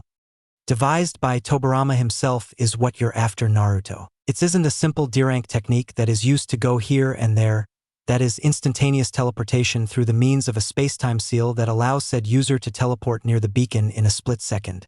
She explained with a snap of her fingers, making his eyes widen in surprise and realization. This was the branch he wanted to specialize his Fuinjutsu in, after Mito had told him to pick one to pursue further onto the advanced sealing techniques like she had done for barrier and restraining seals herself. But still, you said to a seal, but there is no seal he used. How did he do it just now then? Naruto asked, the point bugging him, and Mito giggled in her hand while Tobirama smirked, pointing to his shoulder. Naruto looked onto it and sure enough a small sealing formula was over it. But when he remembered him patting his shoulder when he had asked him to spar in the first place, and he realized when he had placed it and pumped the side of his fist in his palm with a sage-like nod. You can mark anything you touch? He asked curiously, making Tobirama quite surprised at his acute deduction, and nodded his affirmative at the boy. His deduction skills were quite impressive, he noted, and glanced at Mito, who had a fond smile on her lips, and now he knew why he had been called here today by her so suddenly for a meeting. I see. He sighed, getting a sly smile from the Uzumaki heiress, and he knew he was defeated now. Naruto glanced between the two with a lost look before Mito waved her hand dismissively. Now let's continue the spar ne. I want to judge my apprentice's growth. So get on it. She admonished the two playfully with a clap, and both got into it. Their blades met in sparks in a moment, slashing at each other with the precision of true swordsmen. It went on for a while before Naruto was seemingly outwitted each time and tossed around like a rag doll by the ever-stoic Kage. All right, I think that's enough, he said finally. taking a deep breath after their hour-long session, and looked on at the blonde sprawled on the ground like a bedsheet with a smirk. He wasn't old. He was merely past his prime. He told himself with a nod and went inside for a wet towel while Naruto puffed like a steam engine, completely out of breath. Bachan, I want that jutsu. He puffed out in between his heavy breaths, making Tobirama skip a step when he stepped on the porch, and Mito giggled with a nod. Hi, I'll get you a scroll for its basics, but each seal is different, so you'll have to do it from scratch. I'll let you have it as a pet project of sorts, she told him with a giggle, glancing at the twitching Tobirama, who knew where the scroll would come from and sighed in defeat, walking in while shaking his head. He just couldn't win with her no matter what he did. Absolutely no respect, I tell you.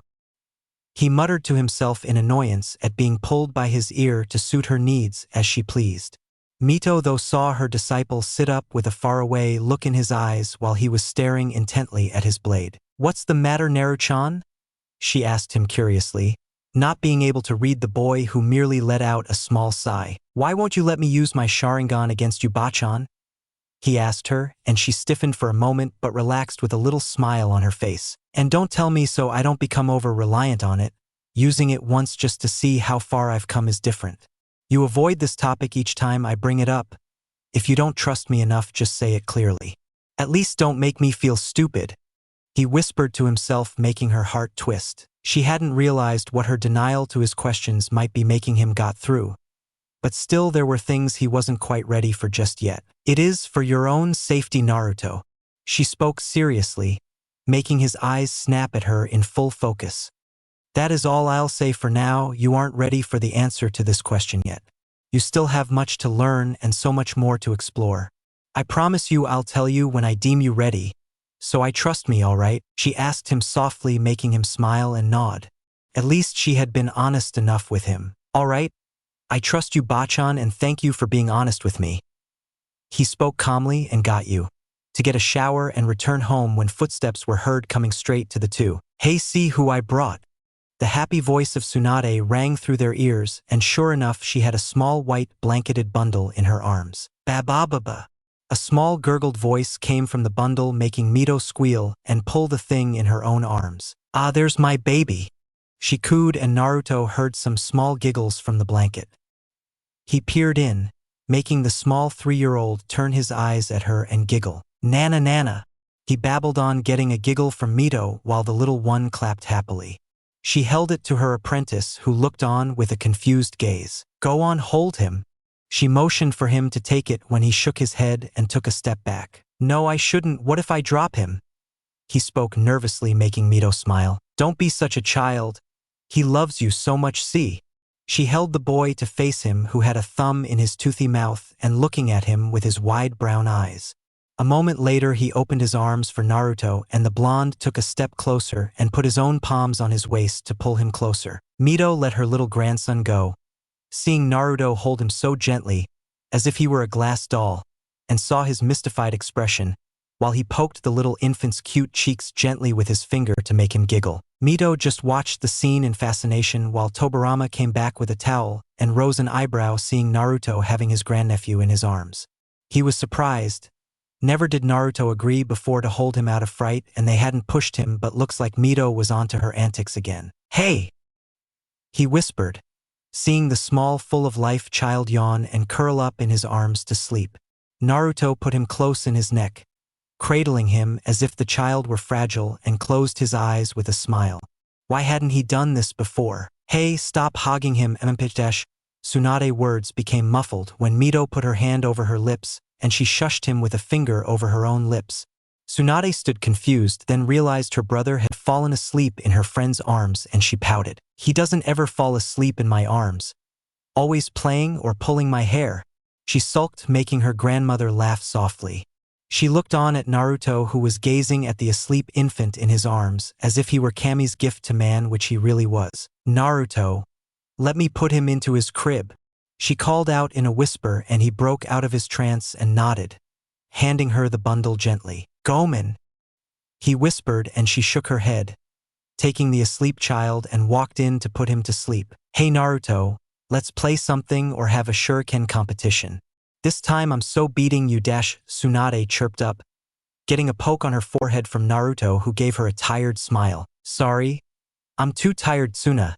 Some other time. He spoke tiredly, the exhaustion finally catching up to him, and he walked away with his hands dug in his pockets. She frowned, rubbing her forehead to see his back walking away, and turned around with a grin to see her granduncle having flashed away to his office, and the whole area lay silent with an imaginary breeze making her slump her shoulders. Come on, they're so boring. She sulked and went inside to see her little brother, who was sleeping, and pass her time with her grandmother today. Hokage office. Tobarama's desk lay jumbled with piles upon piles of the passing graduates this year. He had yet to assign them to teams. His eyes gazed upon one file. He opened it up to read the name of the prospective student Hiruzen, his own pupil, had requested for. Some kid named Orochimaru, apparently a war orphan from the previous war. According to Hiruzen, a once-in-a-century prodigy that he wanted to take on as a student himself. He said he would make quite a difference in his forces after he was done training him. He would see it to believe it, he mused, and kept it aside to assign the dead last of that batch along with him to balance the two out, some kid named Jiraiya. Building up the teams? A voice spoke by his side, making him glance up before resuming on his work with a curt nod. Indeed. He spoke calmly, to look for the third member for their team. Why call me then? I have work to do, you know. The voice drawled out tiredly, making him shake his head. You're going to be assigned a team this year, he stated bluntly, making the man cough up on his puff of cigar. Say what? He wheezed out in coughs, making Tobarama glance up and push two files to him that he caught deftly and opened them up. Ah, these two, he said, reading the names of the top two graduates of the first batch. He himself had kept an eye on them over time, and he presently had no qualms with them being stuck to him. Maybe he could toughen them up nicely and show his son up while he was at it. What about the third one? He asked, snapping the files shut, making Tobarama smirk at his lack of denial. After years of pestering, the man had finally given in to taking on a team. He hummed himself, rummaging through files when Sasuke spoke up. Why not give me Tsunade? He asked, making Tobarama look up and raise an eyebrow. What? The three are friends, so no problems with teamwork there, and they'll work well together. I'll make sure of it, he drawled out, making Tobarama shake his head. The team would be too unbalanced then. I am placing her on Hiruzen's squad, since no other promising student comes from the second batch of graduates to fill up his third placement. And besides, I have just the student I would like for you to train, he said, finally getting a file that made Sasuke raise an eyebrow and lean forward in his couch out of curiosity. Oh? And who might that be? He asked, intently curious as to who he had in mind, and Tobarama's smirk told him he had something planned in that devious mind of his. The boy has failed 2 times already. Didn't pass this year too. I passed him through my personal say in the matter. The boy is ready.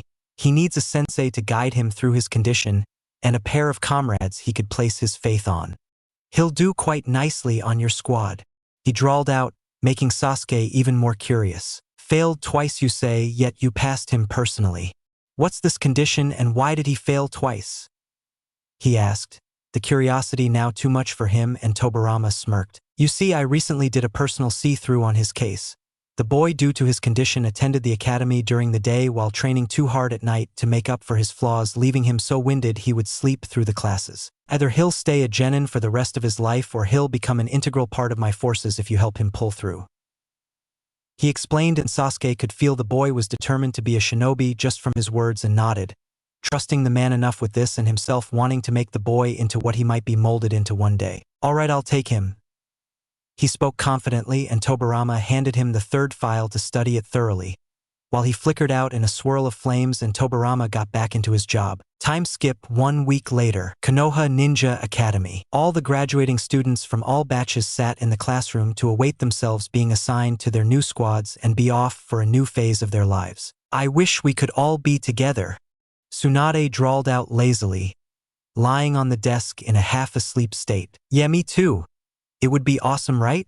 Sakumo said, his own feet placed on the table with his arms crossed by his head. Whoever gets assigned wherever, will still be friends no matter what. The soft voice of Naruto spoke, making his 2 friends smirk and nod at their friend confidently. The door to the class slid open, causing everyone to hush up and look forward to their own squads being called out. The instructor stood on his stand, looking at them all with a proud smile. All your efforts over the past few years come to fruition today. From today on, you are all genin or first-level ninjas. You will all be assigned into squads of 3 under an elite jounin who will instruct you until you get yourself promoted to chunin and start taking on missions with higher ranks while leading your own teams. The trials ahead will be difficult, but I'm sure all of you will do just fine. Now I'll be going through the squad names for this year, so please hear it the first time and don't ask me to repeat them. Now Squad 1. His voice drawled out several teams until he reached Squad 6. Now for Squad 6. Under the leadership of Jounin Hiruzen Sarutobi, will be Tsunade Senju. He said, and the blonde Kunoichi perked up hearing her name. Jiraiya and Orochimaru. He said, and a dark cloud loomed over her head at not being with either of her friends. She was pulled into a one-armed hug by her best friend and leaned on his shoulder sadly. It's okay. I'm sure your new teammates will be great. He whispered reassuringly when a loud voice drawled out the attention of everyone. Sensei, why does an incredible shinobi like me have to be stuck with a flat-chested board like her? Don't you have any other beautiful kunoichis for my squad? The voice shouted, making Naruto glance at the white-haired boy with 2 red lines on his cheek, and he felt a dark aura surround Tsunade and laughed nervously when he saw her glare at him. Come now, he seems fine. Just a bit. Well, he trailed off looking at Tsukumo for help, who looked away and whistled innocently. No help from him in this. You damned pervert, who are you calling flat-chested? I'm just 13 for Kami's sake. Tsunade shouted angrily, her face flushed in her legendary temper, making the instructor sigh tiredly. Yeah, keep telling yourself that, plyboard, he said snidely, making her bristle in anger, and put her foot on the table hole, rolling up her sleeves to sock him in the face before the teacher cut their rants out. All right, that's enough. Jiraiya, the teams were set up by the Hokage himself, and if you have any problem, you take it up with him, he said, making the boy purse his lips and huff. Plus, Tsunade was the top kunoichi in her batch while you were the worst in yours. He merely put you together to balance you out, he explained wisely, making the boy turn embarrassed when the whole class laughed at his expense and Tsunade stuck her tongue out proudly, getting a laugh from Tsunade. Squad 7. Under the leadership of Sasuke Sarutobi, will be Naruto Uchiha. He stated flatly, making said boy perk up along with his 2 companions. Tsukumo Hatake. He spoke, making the 2 boys grin and clap their hands in a high five, while Tsunade had a scowl on her face. And might do way. He finished, making the 2 boys blink and look around for their 3rd teammate. They kept their eyes peeled around before turning back to see a dazzling smile with a literal sparkle in his teeth, along with a nice guy-posed boy giving them a thumbs up. Yash! I might do way, my youthful teammates. Let's bask in the springtime of youth together and fan our eternal flames of youth to the brightest they can. He exclaimed proudly, and Naruto and Tsukumo were utterly and pathetically speechless. They couldn't believe this green monstrosity was their teammate when Naruto felt himself being hugged from the side. You and him are going to get along just fine, I'm sure. Tsunade giggled and Naruto let out a soft sigh. Tsukumo face palmed loudly when the teacher began going through the rest of his list and shook his head. Great, another eccentric friend in place of Tsunade, he whispered, making said girl's eye twitch. Oi! I take offense to that. I am nothing like that. She pointed a finger to the brilliantly smiling boy, making the 2 boys sigh. Yeah, you keep telling yourself that, both said in unison, getting bonks on their heads from the aggravated kunoichi. The teacher walked out, leaving the children to sort themselves out and wait for their senseis to go along with them. Naruto saw 3 new people coming to them, 2 of them being their newly identified teammates, while the 3rd had yellow slitted eyes along with a pale complexion and long black hair.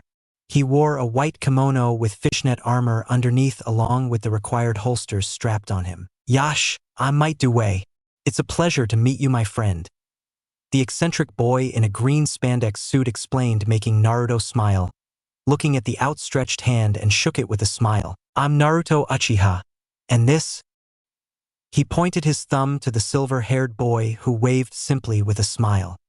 Is Tsukumo Hatake. I hope we can be friends and become a good team. Naruto spoke politely, getting yet another dazzling smile from the boy, who couldn't help but feel happy to find such friendly teammates. Naruto's eyes turned to the only boy he didn't recognize or know as of yet, and he saw him scrutinizing him as if he was sizing him up. It made him feel quite nervous to feel such an intense stare directly onto him. "Can I help you?" he asked, only to make the staring die down, and the boy merely shook his head and smiled. "I'm sorry. My name is Orochimaru. Nice to meet you," he said with an offer for a handshake that Naruto took quite happily. He saw Tsunade in another heated debate with her other teammate and pulled her by her arm with a sigh. "Go on, introduce yourself," he scolded her like a child, getting a pout from the girl who nodded and introduced herself to her new friends. Their chatting was broken off when they were called out from up front. "All right, Team 6 and Team 7, meet us at the back of Training Ground 42 in 10 minutes.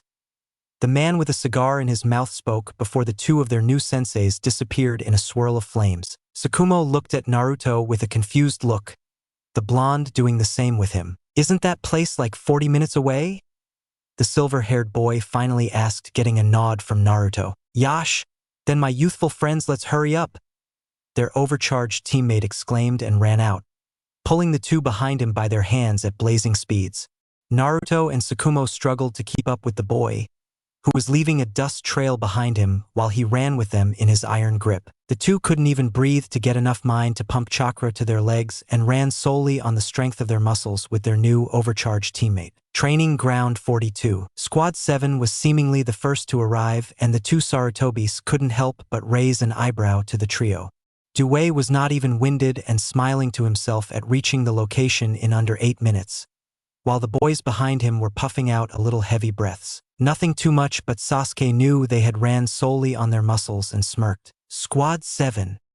His commanding voice called them, making them stiffen and stand at attention to their new Jounin sensei. "My name is Sasuke Sarutobi, and I will be your Jounin sensei for the coming future. Are there any questions someone would like to ask before we move on to introductions?" he asked them in his seriously lazy voice, getting a raised hand from the boy with seemingly large eyebrows. He nodded and motioned for him to go on. "Sensei, I didn't graduate from the academy except for the taijutsu portion." "Well," his voice trailed off in embarrassment, leaving two surprised teammates and a smiling Sarutobi. "You were personally promoted and assigned to me by the Naidame himself, so no need to worry about that. Now as for introductions, I'll start with myself to set an example." He spoke with puff of his cigar and hopped onto a wooden stump and crossed his leg over his knee, taking out his cigar in his fingers to speak up. "As you already know, my name is Sasuke Sarutobi from the Sarutobi clan. I'm an elite Jounin of this village and current clan head of the Sarutobi clan. My hobbies are seeing new places or interesting people, or smoking different kinds of cigars," he said, dropping some ash to make his point, and resumed. "I do not like traitors, seafood, or people that would rather waste their time than do something useful. As for my dreams, well, let's just say I want you all to become fine shinobi for now," he said, and all the three nodded in unison, getting a small smirk on his lips at seeing his new subordinates who were now sitting cross-legged. Tsukumo raised his hand and Sasuke motioned for him to go on. "Are you two related by any chance?" he asked, and got a nod from Hiruzen this time, who smiled seeing his sharp eyes. "Yes, this here is my father, young man." He spoke warmly, making Tsukumo nod, and Sasuke pointed at Due. "Let's start with you, go on." He spoke calmly, getting a nod from the boy. "Yash, my name is Might Due, and I belong to a simple civilian family. I have already failed twice at the academy." He spoke honestly in his booming voice, once more surprising his two teammates at his blunt, honest answer. "I like training and fanning the fires of my youth," he boomed, making Naruto and Tsukumo sweat drop. "I dislike wasting my time sitting around and unyouthful people." Cue another and larger sweat drop. "And my dream is to be the greatest taijutsu master in the elemental nations and make everyone respect and know me for it." This time he made the two boys by his side smile and look at him in admiration. It was a fine goal in their eyes. "Very nicely put, Due," Sasuke said, making the boy a little sheepish, and moved his eyes to Naruto and nodded his affirmative for him to go on. "My name is Naruto Uchiha, and I'm from the Uchiha clan. I like training, spending time with my friends, or exploring new places, especially nature-heavy ones." He spoke, making the two Sarutobis smile at his innocent likes. I dislike traitors too and anyone who wishes to harm the village or my friends and family. My dream is to have my face engraved up there." He pointed to the Hokage mountain and got a nod from Sasuke, who already knew of this, but Hiruzen was surprised at an Uchiha aiming for that, and not for respect amongst his clan mates, but stood silently. Sasuke nodded and rose an eyebrow at seeing Hiruzen's team coming in 5 minutes late and were puffing as if they had run around the village to get here. "Gomen-sensei, we had to take a reroute when Jiraiya Baka got into some trouble with a lady." Tsunade puffed, making Hiruzen's sweat drop at her blunt answer, and sighed but nodded. "All right then, go and run 5 rounds around the training grounds as punishment." He spoke calmly, making them look up surprised before glaring at the sheepishly smiling Jiraiya, and started running again. Sasuke motioned for his final genin to introduce himself. "My name is Tsukumo Hatake and I'm from the Hatake clan. I like training, especially in Kenjutsu, and spending time with my friends and family too. I dislike those who would try and harm my friends or the village, I guess. My dream is to make my clan proud and to make a good right hand when Naruto becomes Hokage." He spoke, surprising the Sarutobis to their cores. The way he had said it, it was almost as if he completely believed it would come true, and the two friends bumped the side of their fists with a grin. "All right then, let's head over to the latter part of the training ground so I can test your capabilities as a genin and see if you are worthy enough or not." He spoke, hopping down and motioning for them to follow him. The 3 boys followed their new senseis while Hiruzen started with the team introductions and his own test as well. Sasuke turned around and looked at the 3 with a critical eye, and the genin took this time to get a closer look at their new sensei. The man wore on a simple yet intimidating brown shirt with black pants and black shinobi sandals. The man had a faceplate like that of Tobirama with the leaf insignia engraved on it, and had brown hair as well as narrow onyx eyes with skin that showed little of his true age. He crossed his arms and let out a puff of smoke from his mouth. Usually a Jounin sensei is supposed to test his new team to see if they will truly become genin or be sent back to the academy. He spoke, shocking the 3 who had wide eyes hearing this. "That's why we don't have headbands yet." Naruto spoke in realization and got a nod from Sasuke when he continued on. "It is usually a team to test a team's teamwork and spirit of union to work together in a hidden meaning sort of test."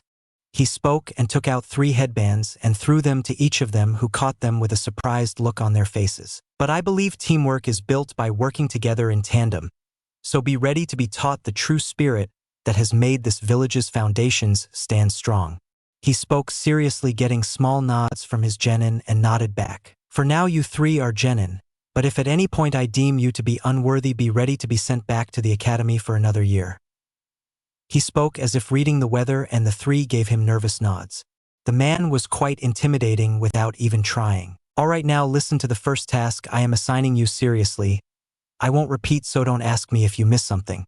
Your first mission from me is to cover yourself in stealth and go to the part we just left, where Hiruzen's new genin team is no doubt taking their test to graduate." He spoke and got small nods of affirmative from the 3 who fastened their headbands, Tsukumo and Naruto, on their forehead, while Due tied it on his waist for comfort, and each gave them a squeezing nod with a smile, feeling pride in themselves at being called true shinobis now. "Your primary objective is to hide yourself under stealth and stay hidden from Hiruzen's 3 genin and observe them until they complete their task, which is to get 2 bells tied on Hiruzen's waist. If they do manage to obtain them, then retrieve them from the 2 who do have them and bring them to me. Yet, if they do not, record the observations you make during the testing they go through and write it all down in as detailed a manner as possible, along with what you learnt from them in every which way. There is only one intel I wish to read, which is of utmost importance that you'll learn from them, and failure to do so will result in me stripping you 3 of your headbands." He said, and their eyes widened, though the 3 said nothing and just gulped nervously, seeing him, leaving no room for arguments, and nodded hesitantly. "Dismissed." He spoke commandingly, and the 3 jumped into the trees while Sasuke smirked and lit up a new cigar. "Now let's see their worth in a real simulation test," he thought, and decided to let it play out for a while. The 3 scattered by disappearing into the trees and rushed in closer to the clearing where Hiruzen had just finished explaining the bell test to his team. "All right, how do we do this, Tsukumo?" Naruto whispered to his friend while the 3 sat crouched on a tree branch with serious looks on their faces. Naruto knew when it came to planning and predetermined strategies there was no one better than him. "We split the work up in 3 parts." He spoke and got nods from them. First of all, Due, what can you do? I know of Naruto's abilities, but nothing about you. He asked the boy, who nodded, knowing how true it was. I'm good at throwing shurikens and kunais, and my taijutsu is pretty good. The eccentric boy said, getting 2 nods from his teammates, who looked at him expectantly for more. And?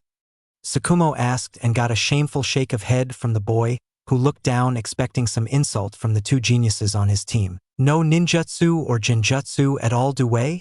Tsukumo asked in disbelief, getting a small nod from the boy, who wouldn't meet their eyes out of shame, making Tsukumo shocked that the Hokage had promoted him with just about nothing except pure taijutsu on him.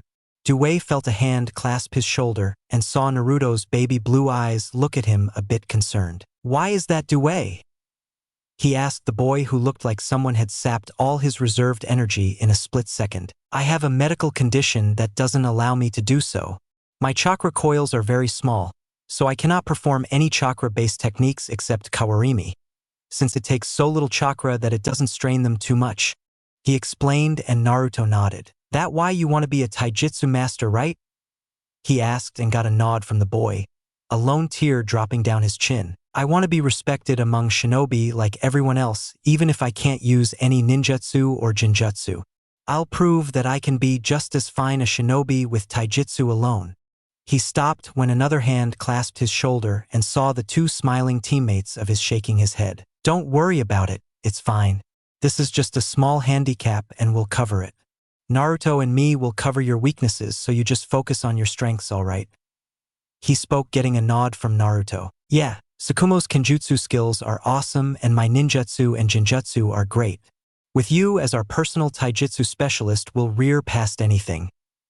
He said, confidently, giving him his own personal thumbs up, making the eccentric boys turn wide in surprise. Guys! He whispered, seeing their honest eyes, his eyes breaking out with twin streams of anime tears. Such youth! He exclaimed, and caught the 2 in a bone-crushing hug. Literally snapping noises were heard in their ears, and both squirmed for air. Due air! Tsukumo rasped out, and Due let go with a sheepish smile and smiled brightly. Yosh! Then my youthful friend, how shall we do this? The youthful boy asked in a small whisper, making their eyes turn serious. Alright, this is how we do this. Tsukumo whispered, and the 2 leaned in to hear their friend out and nodded, confirming his plans. With Hiruzen saw his white-haired genin jumping out in front of him with a proud pat of his chest. You're going down, sensei! The boy exclaimed loudly, making Hiruzen sigh and pinch the bridge of his nose when the boy charged head-on. He engaged the boy in taijutsu, as lightly as he could for the brawling boy, with seemingly all taijutsu styles being cramped into one to make a makeshift style he used. He knocked off their little bout by kicking the boy in his gut and throwing him back. Jiraiya coughed and got up, looking around only to see his sensei gone, and a small bell lying where he once stood, making the boy grin widely. All the luck in the world is for me. Sensei dropped this, how stupid of him. He chuckled proudly and rubbed his palms, walking closer to the bell. A second later, he triggered a trap and was hanging down by his ankle and yelling curses at his sensei, who picked his bell up with a tired sigh. Jiraiya, if the bait is too obvious and easy, then don't fall for it. He lectured the boy, who crossed his arms and huffed while waving around like a pendulum by his ankle. In the bushes, is that guy for real? Tsukumo asked in disbelief, and got a nod from Naruto at seeing the idiocy of Jiraiya in front of him. How could someone fall for something so? Yash! Such a clever trap. Due whispered, making the 2 face fault behind him. They caught his shoulder when he tried to go outside and pulled him back roughly. Aren't we supposed to get the bell? It's right. He spoke when Tsukumo clasped a hand over his mouth, and all 3 looked up to see Hiruzen standing above their hiding position, his eyes waiting for Jiraiya to fall for it. They let the boy go and sighed in relief when he went ahead. Our mission is to get the bell, after they retrieve it from their sensei. Just getting a bell is pointless, Due. Naruto explained, and the boy nodded in realization at his sensei's hidden words. Then what do we do? He whispered to his teammates, who smirked in unison. A ninja waits until the time is right. When the enemy sleeps and drops his guard, Tsukumo started. When his weapons lie forgotten in the stillness of the night. Naruto continued, and Due smirked himself. That is the moment for a ninja to strike. The green boy completed and the three hid themselves completely in the bushes, unaware of a smiling man, puffing out with a proud smile adorning his lips. With Tsunade and Orochimaru, the rest of the two genins of Squad 6 sat in their own respective hiding places, seeing their third teammate being demolished and tied to a stump by their sensei as punishment. "Tsunade?" a voice whispered, startling the girl who looked back to see her sensible teammate crouching by her side. "Let's join forces. Jiraiya is out for the count and there are 2 bells, 1 for each of us. With the 2 of us combined, it will be easy to get a bell from Sensei," he whispered, getting a nod from the girl who agreed with his plan of action. She would have included Jiraiya Baka had he not gotten himself tied up already. Even after resenting him so much, he was still her teammate. Both started working on a new plan for themselves, having no idea what lay ahead for them in the shadows. Konoha no Sato. Training Ground 42. Looks like Orochimaru and Tsunade have figured it all out, without knowing it all despite what they have achieved. But what are they doing? Hiruzen's thoughts trailed off in a questioning glance to the hiding spot that Squad 7 were currently residing in. As much as he had tried to ignore them, it was blatantly obvious that they were currently plotting something. But for what? That was the question that was eating away at the younger Sarutobi right now. Whiz! His eyes glanced sharply to the side, only to raise an eyebrow at the lone kunai that had been sent his way.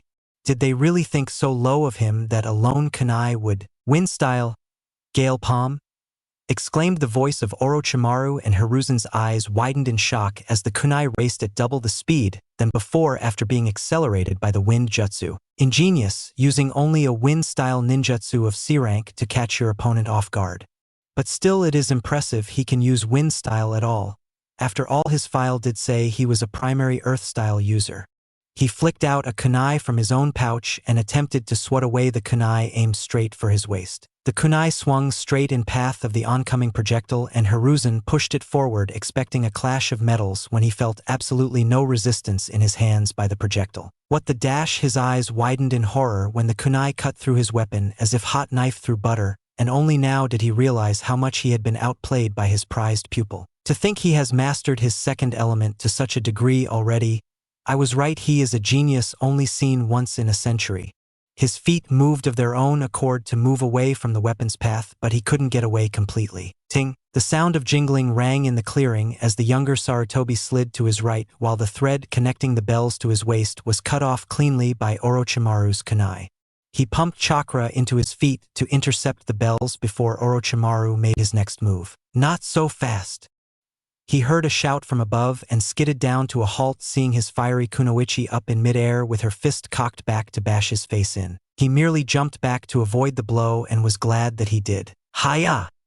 Tsunade came down with a battle cry and pumped her fist straight onto the floor.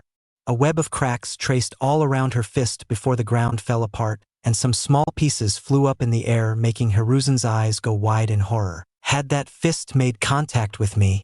He shuddered, thinking of what his female subordinate would do to someone who got onto her bad side. Tsunade looked up at her stunned sensei and smirked as their eyes met. The bells came in between their gazes, which were swiped off in mid-air by a happy girl who grinned at her success cheekily. "Oi, Orochi, catch!"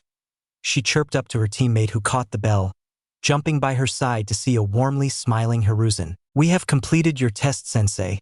The bells are ours, so do we pass?" Orochimaru asked and got a nod from Hiruzen. He opened his mouth to give them an explanation as to the true meaning of this test before he pursed them closed and glanced sharply to the side. Meanwhile, with Squad 7, "All right then, is my plan clear to you too?"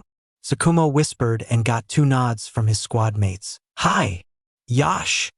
came the 2 whispers from his teammates crouching by his side as they waited to initiate their chance for the plan to start. They watched on as Orochimaru made his move, and they were impressed by his sneaky mind and a nice set of skills. "He's good," Tsukumo whispered, and both his teammates nodded, trying to gather as much as they could about them while they were at it.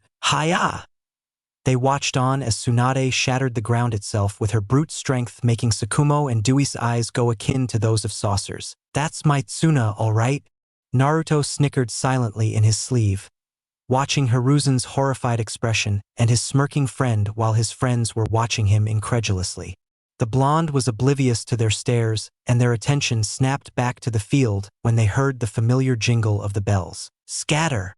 Sakumo whispered, and both his teammates blurred out into the trees to take their positions in a split second, trying to remain as silent as they could for an ambush all the while. Now, Hiruzen's eyes narrowed in when his vision suddenly started getting misty, and he looked around to see a heavy sheen of mist settling in the open clearing. The lake was too far away, so there was no way someone was doing it out of a water-style ninjutsu, genjutsu. He surmised and closed his eyes to gather up all his chakra into his coils and let out a small short burst to dispel it.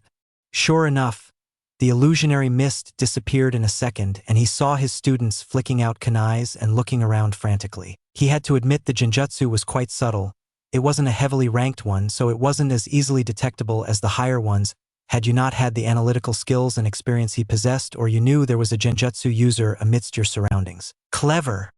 He had to admit the thoughtfulness of the genin who had casted it ever so subtly. It was clearly not meant for a ninja as high-ranking as him. So it was clearly for the other two by his sides, and clearly it was working as the two hadn't realized being trapped into it quite yet. Contrary to popular belief, genjutsu was a branch that wasn't at all affected by how highly ranked your technique is. It is affected by the purely subtle execution and depends on the mind of the user to see how and when does he choose to cast his illusions so his opponents don't realize they are trapped in it. It is for these reasons that it is considered the most weak and the most lethal of the shinobi arts for assassinations. If the user isn't skilled enough, the enemy can dispel it subtly without the caster ever realizing it and kill the sneaking shinobi easily, since genjutsu users are primarily long-distance fighters, preferring to fight from the shadows. But, and this was a large but, the user was skilled enough, the enemy would be assassinated without him ever even realizing he was killed until the killing blow had been made and the target had passed on to the afterlife. He flickered away into the trees to see what this was all about, and step in if need be. "What are they doing?" he asked to the man by his side, who merely puffed on his cigar with narrowed eyes on the two subordinates assigned to his son. "Just watch," he stated firmly, and Hiruzen knew better than to argue with the man. So he crossed his arms and sat down on the branch to see what it was that his father had planned for his own team. Orochimaru looked around, clearly not at all happy by this obstacle to his vision, trying to cite whoever had casted this. Tsunade too knew this was no ordinary mist. It was spring, so natural mist setting in Konoha's open clearings at this time of the year was a big no. Orochimaru heard a slight rustle from his side and sent a hail of shurikens in the bushes. His ears picked up on the sound of his metal stars clacking with wood and knew he had missed, but one thing was clear to him. There certainly was someone targeting them. He heard another rustle of leaves from a tree and launched a hail of his kunai reserves at the target, once more only managing to hit an empty bark. Whoever it was certainly quite smart. Tsunade too was now peeling her ears sharply to hear, but wasn't having any success at it. "The boy is smart," Sasuke mumbled from the side in a calculative voice, and Hiruzen couldn't help but nod in amazement. To any lesser shinobi, it would look as if Orochimaru had gone bananas. But to him, it was clear as a day that he wasn't hitting at thin air as it was seeming to the spectators of the fight. To think he can cast a double-layer genjutsu to hinder his sense of sound as well without even alerting him of the first one setting on him. It is quite too much, as is expected from a boy his age, Hiruzen mumbled, rubbing his chin in contemplation, and Sasuke merely let his lips twitch upwards at the faraway voice of his son. "Well, it isn't that it is unexpected for an Uchiha to use genjutsu." He added his own 2 cents, and Hiruzen nodded hesitantly. "True enough." Hiruzen spoke, but the uncertainty in his voice wasn't lost to Sasuke, who knew what the man was thinking after raising him by his own 2 hands for so long. He was comparing his own prized pupil with his squad members to measure up how he fared against them. Well, he was in for a surprise then. Orochimaru reached into his pouch to target the rustling noise again, but his eyes widened when he caught nothing but thin air. "I'm out of supplies, Okami. How could I have been so stupid?" The pale-skinned boy cursed inwardly, realizing their plan only just now. They weren't trying to sneak up on him. They were luring him in to launch his weapons again and again until he was completely out of them. And he had fallen right into it. With Tsunade, with her teammates or sensei nowhere in sights, she knew she was all on her own. And this mist was frankly annoying her. But there was something wrong with it, for if this was a water-style mist, then was why the air still so dry. Her honey-brown eyes narrowed in thought as she racked her mind to put two and two together. She's realizing it. The bluff is over. Hiruzen's voice was cut off by that of his mother midway. Not quite, he stated flatly, as if it were a fact on its own. If he had known anything from Tobarama's praise of the boy, it was that if he had his target trapped within his illusions, he won't let her go that easily. He.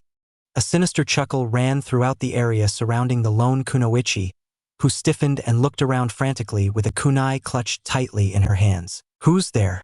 Show yourself, coward, she shouted loudly, only for the chuckles to deepen in mirth much to her own ire. The standards for kunoichi sure have fallen these days. The voice spoke in chuckles, booming from everywhere to make it impossible for her to locate her target. I think they are handing out graduates as cannon fodder to the real world. A pathetic girl like you will be dead today before she even reaches home. The voice snickered evilly. A full-blown scowl marred Tsunade's face while she was fuming at the blunt insults silently. Maybe I shouldn't hurt that pretty little face of yours. It's the only thing you're good for anyways. The voice could only say so much before being interrupted by the irritated kunoichi. Who the hell do you think you are, you team? Come out here, so I can show you what I really can do, she shouted angrily, her temper getting the better of her while she shook in pure fury. If there was one thing Tsunade resented, it was if someone undermined her skills because she was a girl. Tsunade hopped back, a shuriken embedding into the ground where she stood previously, and skid back with a scowl. Why you ? She hissed angrily, only for another sound to hit her ears. She hopped back again, only for another shuriken to dart into her previous position before repeating said situation again for the third time. A barrage of kunais were aimed at her from up front, only for her to try and step back. Her eyes widened when she hit the bark of a tree with her back and looked to the left to see another tree blocking her path. That only left one choice.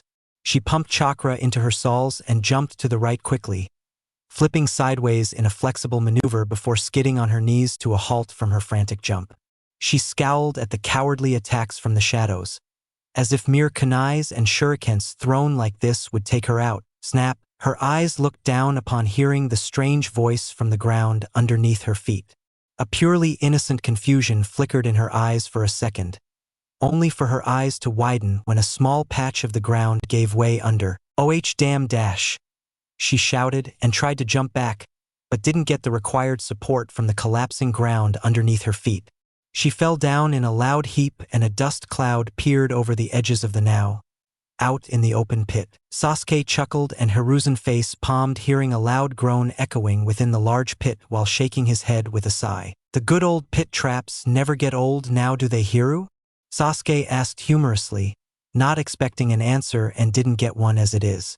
It was quite embarrassing for a shinobi to be caught in a pit trap of all things, but even he had to say it was quite a clever plan. Your kunoichi has quite a temper and my genin took whole advantage of it, Sasuke mumbled while trailing off at the end to see Naruto jumping down and walking over to the pit, with his Sharingan blazing in all its glory. He rose an eyebrow, as did Hiruzen when the boy jumped down into the pit, making it not possible for them to see what it was that the boy was doing. Hiruzen meanwhile couldn't help but surmise all that he had since his last little comment about the blonde boy's tactics. As soon as Tsunade was beginning to realize something was wrong, he had detected her slight hesitation and trapped her in another layer of illusion, of some kind of a hearing one, as he had seen Tsunade shout out curses to thin air while they hadn't heard as much as a slight whisper from the trees around her. It was indeed quite impressive that he had taken advantage of her temper to throw her logical reasoning out the window by using her fiery temper against her, and leading her onto his already primed trap by using his skills at Shurikenjutsu to lead her to the pit by accurately guessing her each and every move with his Sharingan, and finally leaving her nowhere to go but on top of the pit by cornering her perfectly into a three-way closed corner.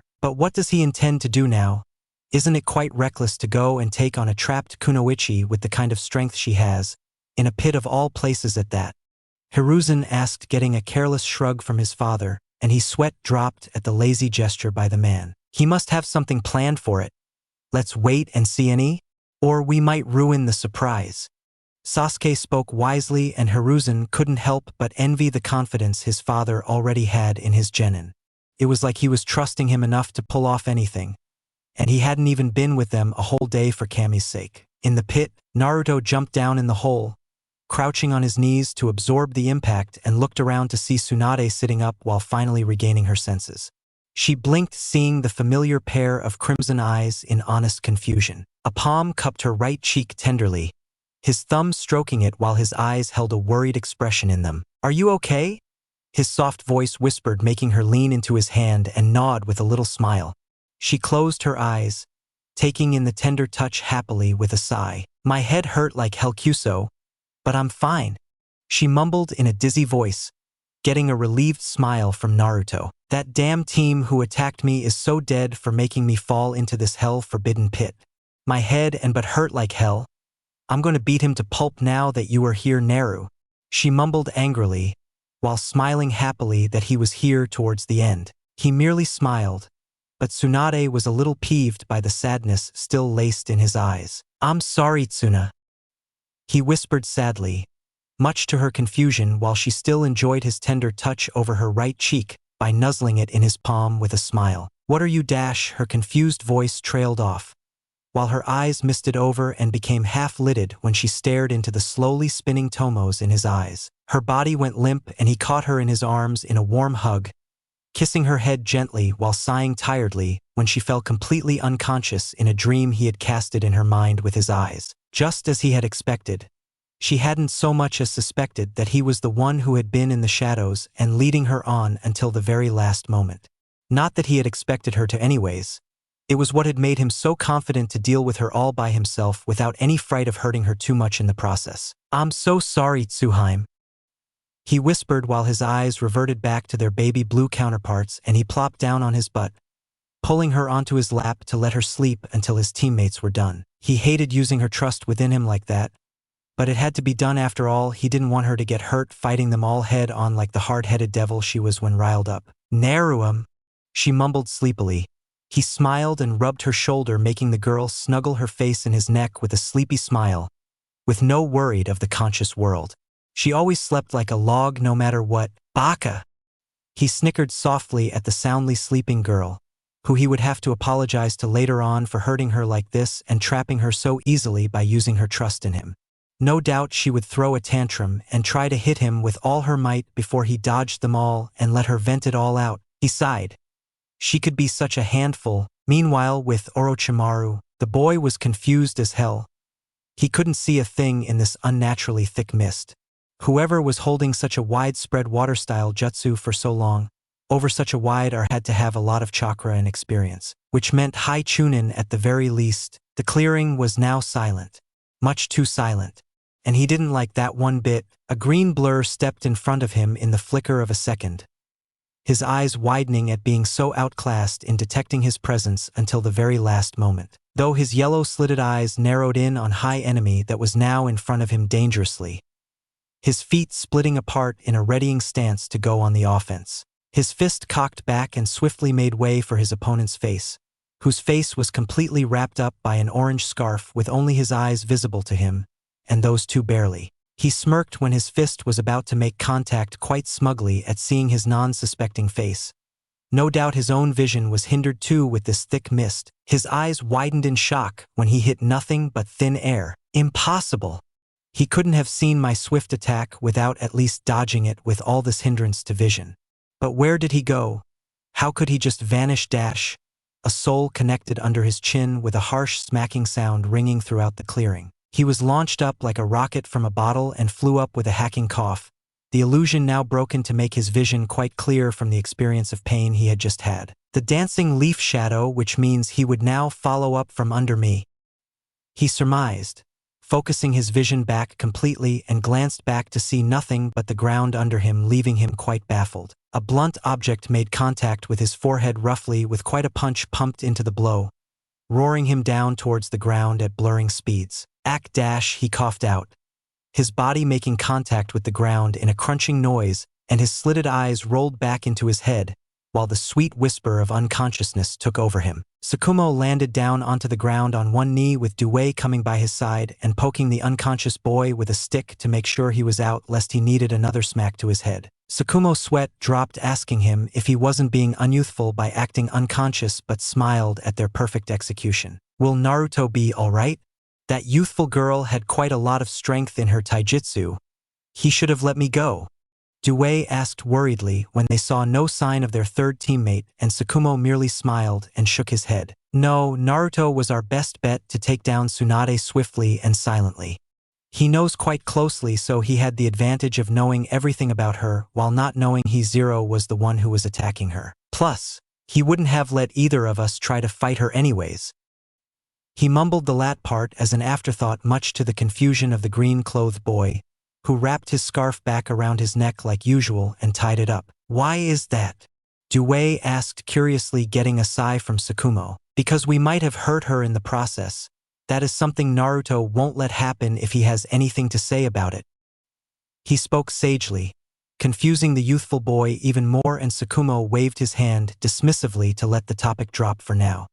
It's their own thing, just leave it at that, he said, and Due nodded hesitantly, while Tsukumo put two of his fingers in his mouth and took a deep breath. Phew!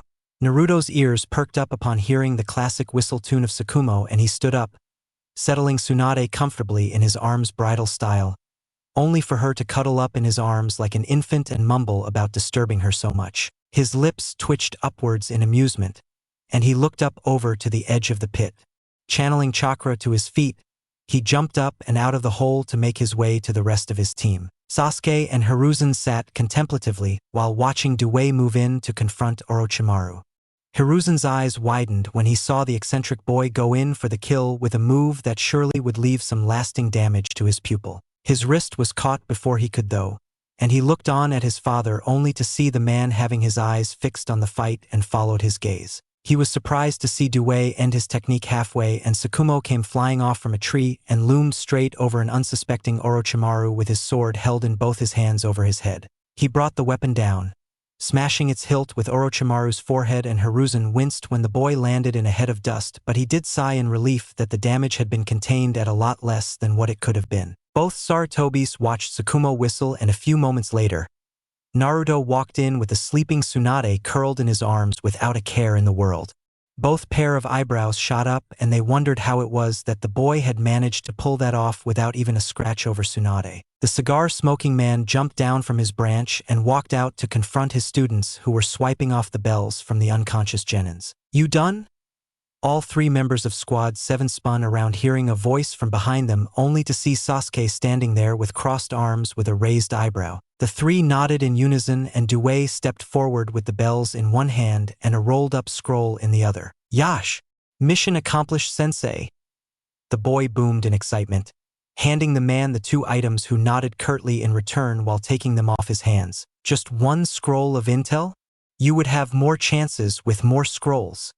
Sasuke piped in to the three genin, who shook their heads in unison yet again. No, sensei, that intel is perfect. We trust in Tsukumo. Naruto chimed in by placing a hand on his friend's shoulder.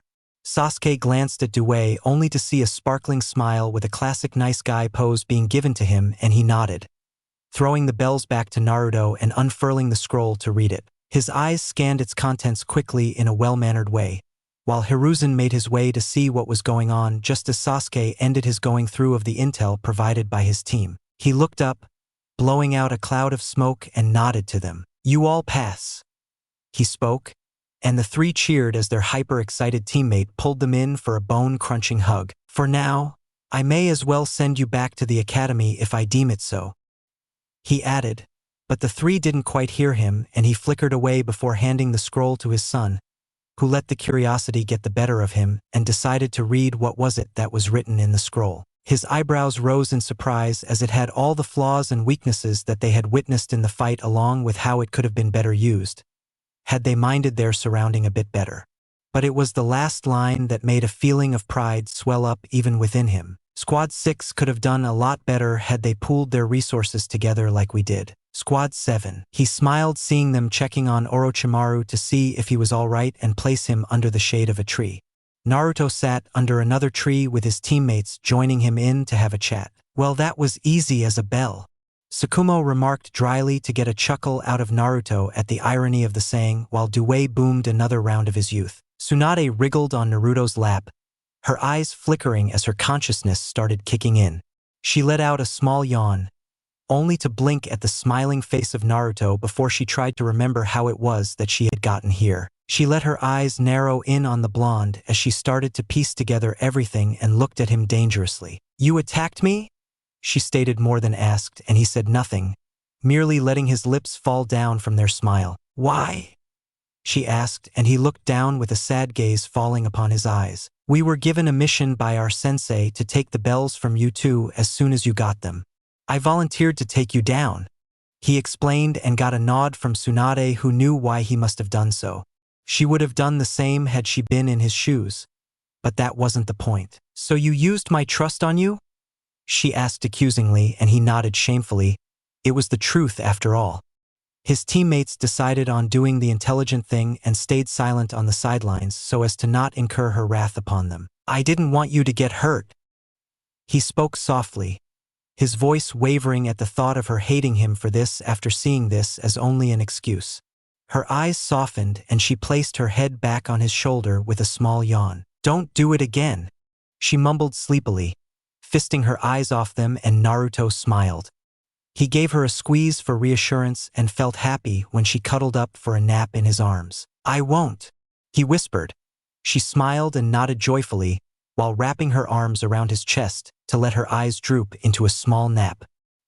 He let out a yawn himself upon feeling the breeze was past his hair, causing the silky locks to flail with them, and laid his own cheek on her head with a little smile. "Don't wake me up," the kunoichi mumbled to the two of them, getting a dumb nod from Due while both drifted off into the world of dreams.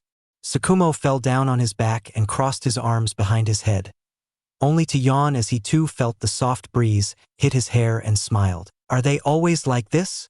Due finally asked, pointing to the cuddled-up blondes with his finger, and a completely baffled expression marred on his face. Tsukumo shrugged carelessly and turned his face the other way, which the boy took as a yes, and decided to let his youth be refilled by taking a nap with his much too youthful and new friends. Meanwhile, "Oi! Where is everyone?" "Sensei." Orochi team. Flat chest. "You forgot to untie me, damn it, didn't you?" Jiraiya shouted, still tied up to the stump and seemingly forgotten. Coo, coo, swish. An imaginary breeze flew past him, while the birds cooed in unison as if to mock him, and he gritted his teeth. "I knew I shouldn't have slept through the rope escape jutsu class." He cursed his luck and pulled out the kunai stuck in his sandals and started gnawing the rope by the kunai held between the soles of his feet. Quite slowly. Hokage office. Tobirama didn't even glance up when Sasuke flickered into his room, having already sensed the man coming from quite a long way. "How did they do?" he asked stoically, stamping another paper loudly and putting it on the growing piles of completed paperwork. "Squad 7 passed with flying colors," Sasuke spoke, the pride laced in his voice not lost to Tobirama, who let his stamp take a rest and finally looked up to see his old friend plop down on his couch. His eyes narrowed in on the cigar in his mouth, and he brought his fingers up near his cheek. Snap! With a snap of his fingers, the cigar's light died down in a hiss of smoke, making Sasuke frown and look at him with a look of annoyance at seeing his damp cigar. "You should lessen up on those," he stated in a voice as emotionless as his normal ones, yet sounded scolding to Sasuke, who huffed and threw it away but didn't light another one for the time being. "You saw it all, didn't you?" Sasuke asked, and Tobirama remained silent, merely crossing his fingers in front of his mouth with his eyes fixated on the senior Sarutobis. "Kagami taught that boy to be something else. He may very well surpass him soon if his skills at Genjutsu I saw earlier were anything to go by," Sasuke pointed out, getting a curt nod from Tobirama, having figured the same thing himself. "How did Tsunade do?" he asked, and Sasuke frowned. He looked at the man accusingly, which was met with the same dead eyes of our ever-stoic Senju. He sighed in relent. "She passed too. Her strength is scary," he mumbled with a shiver running down his spine, remembering the state of the ground she had punched with her bare fist and how much she could improve on that. This time Tobirama let a ghost of a smirk appear on his face. She really would be a menace to all the boys who would dare to approach her when she grew up. He would have to do a lot of paperwork for those beaten-up guys. After beating them up himself. You know they included Due in their group too. Sasuke spoke in a warm tone, remembering the bonding he had seen between the three. It made him swell in pride that an orphan boy with handicaps such as his was so readily accepted by his peers, as if he were their long-lost friend. I chose his team considering that. The boy was ready last year, but each squad would have rejected his positives and merely focused on his handicaps to belittle him. It would have hurt his dignity. Teamwork can be built upon with time, but mutual respect and bonds are the things that this village was envisioned to have when we built the foundation of three-man squads for Genins. Tobirama pointed out and Sasuke plopped back with a smile. This was why he respected his friend as a Hokage. Never one to back off from taking the harsh decisions, but much too mindful when it came down to the little things that no one ever bothered to see so closely. You thought it out quite thoroughly, huh? The brown-haired man asked, and Tobirama nodded, standing up and looking past the window with his hands behind his back to see the village he had sworn to protect with his life. Teams are an important part of a shinobi's life. Each member must complement the other and hide his weaknesses and try and bring about his strength when it is needed. No one shinobi is perfect. This is why I had the system of teams put in the first place. If Due were to work alone, he would not survive a day in the shinobi world as he is. But with friends and squad members to back him up, I envision his potential to be quite a lot, just as much as his two teammates. He spoke calmly, getting a nod from Sasuke, who got up and cracked his neck to go home for the day. Well, I'll see you tomorrow then. Let's see them take on missions and let their team be bonded completely before they are ready to go all out in the world on their own. Sasuke flickered out, leaving a silent Tobirama behind who was smiling, while thinking of the new shinobi just added to his forces. He had a hunch these two teams would be quite a sight to behold in the incoming future. Next morning, Uchiha clan compounds at 4 in the morning. Knock, knock. Naruto pulled up his blanket to muffle away the annoying noise disturbing his sleep. Knock, knock. Kami, the blonde mumbled, getting up with a tired yawn and half-lidded eyes. His eyes turned to the window and then to the clock hanging in his room to see it was still an hour from daybreak. Knock, knock. He put his head in his blanket with a groan. He was still so sleepy. He got up after relenting to whoever it was that must want to see him at this time and walked down his stairs to the main door. He opened it slowly after unlocking it with the key. Welcome to the Uchiha residence. He spoke in a yawn, covering his mouth, and blinked sleepily to see the dazzling smile of Might Due. Yosh. Naruto winced, clasping his mouth before the boy could boom any further and wake up half the Uchiha clan, who would no doubt be quite happy, and show him their prowess over the fire element this morning. Due, keep it down, it's 4. He spoke with another yawn, making the boy give him a thumbs up, which was ignored by the sleepy boy. Exactly. Naruto clasped his mouth again, making him look like a duck, and sighed. Be quiet, he said calmly, and the boy nodded with his mouth forming an O. Only now did Naruto looked at the half-dead looking Tsukumo leaning behind him, as if he would die any moment. Tsukumo? Naruto called out to the boy, who opened his left eye, still leaning on the youthful boy to keep him standing. He came to my house first. My father threw me out. Literally. Saying to take this loudspeaker with me and let him sleep. Tsukumo mumbled in annoyance, and Naruto would have laughed at his expense had he not been so sleepy himself. He turned his eyes back to the wide-awake boy who was looking at him quite intently. What do you want with us at this time, Due? Naruto finally asked, his patience running thin. He regretted it a moment later though when he saw the fire light up in the boy's eyes and he caught his wrist in his iron grip. Due whhh, he shouted when he was pulled out along with Tsukumo like a rag doll by their fired-up teammate. This is the perfect time for an early morning jog. He boomed, making their eyes widen in horror. But it's not even morning yet. Both shouted in unison, which the boy didn't hear, and started their morning jog, which wasn't a jog as much as a full-speed sprint. Yosh. That makes it much more youthful. Let the power of youth explode. He boomed loud, and the two behind him knew it was out of their hands now. Kiera let out a yawn, seeing her master disappear in a cloud of smoke, and went in while closing the door behind her with her tail. She had the time to sleep. For hours later, Naka River. Sasuke Sarutobi strolled onto the porch of their meeting point and rose an eyebrow at the sight before him. Naruto and Tsukumo were on the ground, sprawled face first and barely breathing while Due was giving them his classic nice guy pose. "Due, what happened to them?" he asked, not expecting to see his two subordinates half dead so early in the morning. "Yash-sensei, I took them for an early morning jog to stroke their flames of youth." The boy boomed happily and Sasuke sighed. He had an idea of where this was heading. "But I seem to have stroked them too much. They are barely flickering now, sensei." The boy mumbled in a serious voice with a sagely nod. He chuckled and nodded. "Well, they were prepped for the day then. All right, you two, up you go." He picked them up and dusted the two off who gathered up their minds and energies recovered to smile at their sensei. "Let's go and get our first mission." He spoke and bright smiles lit up their faces. "Damn, that's cool. What do you think we'd get, Naruto? I bet we are gonna go scout out enemy borders." Tsukumo spoke excitedly as Sasuke led them to the mission's office. "Nah, I bet we would be protecting some daimyo or princess from dangerous thugs and stuff." He spoke his own thoughts, crossing his arms behind his head, and Sasuke shook his head in amusement hearing their dreams. "Oh, the joys of being a sensei." Mission's office. "You are going to go to a nearby village and haul the crates containing our food supplies and record all entries back to the village. Squad 7. I expect this to be done by the end of the day." Tobirama's voice rang through the room and an imaginary breeze blew in the room as his genins stared at him blankly. "This is a joke, right?" Tsukumo asked in disbelief, getting a blank stare from Tobirama that made him feel quite stupid. "But Ji-chan, we are shinobi, right?"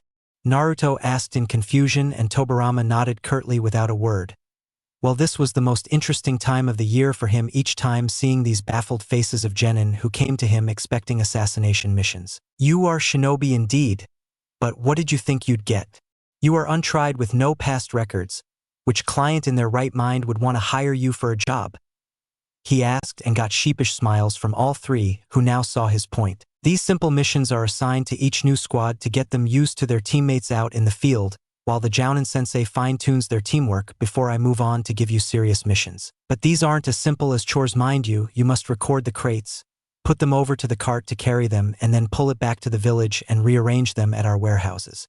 You may very well be attacked by bandits out there, so do not take any mission lightly. He scolded the three who nodded and Sasuke took the scroll with a smirk.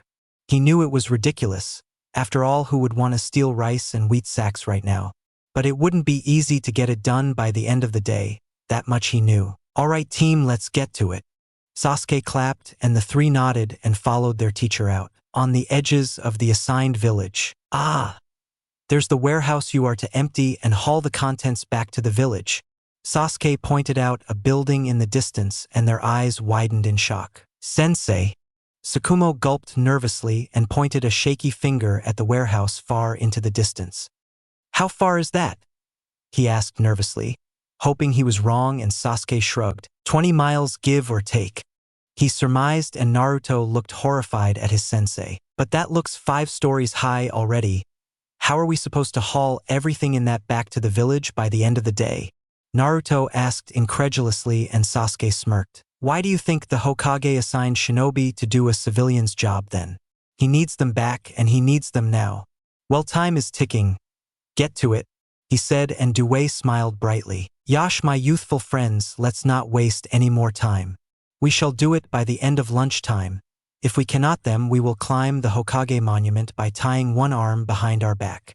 Due boomed and both his teammates sighed and face-palmed. "Only you, Due. Only you." Naruto whispered tiredly and ran off to follow his eccentric teammate, who was leaving a trail of dust behind him with Tsukumo behind his blonde friend. At the warehouse, well, shit. Tsukumo whistled in amazement seeing the huge warehouse. It was filled to the brim with crates the size of their own and a cart that could handle 20 of them. With the village 30 minutes from here, they would be able to make only about 20 hauls. And that was at speeds when they were jumping through trees. "Tsukumo, there's no way we can do this by sundown. I think Sensei and Ji-chan have lost it," Naruto said bluntly, and Tsukumo's sweat dropped at his answer. "Yash, don't say such unyouthful words, Naruto.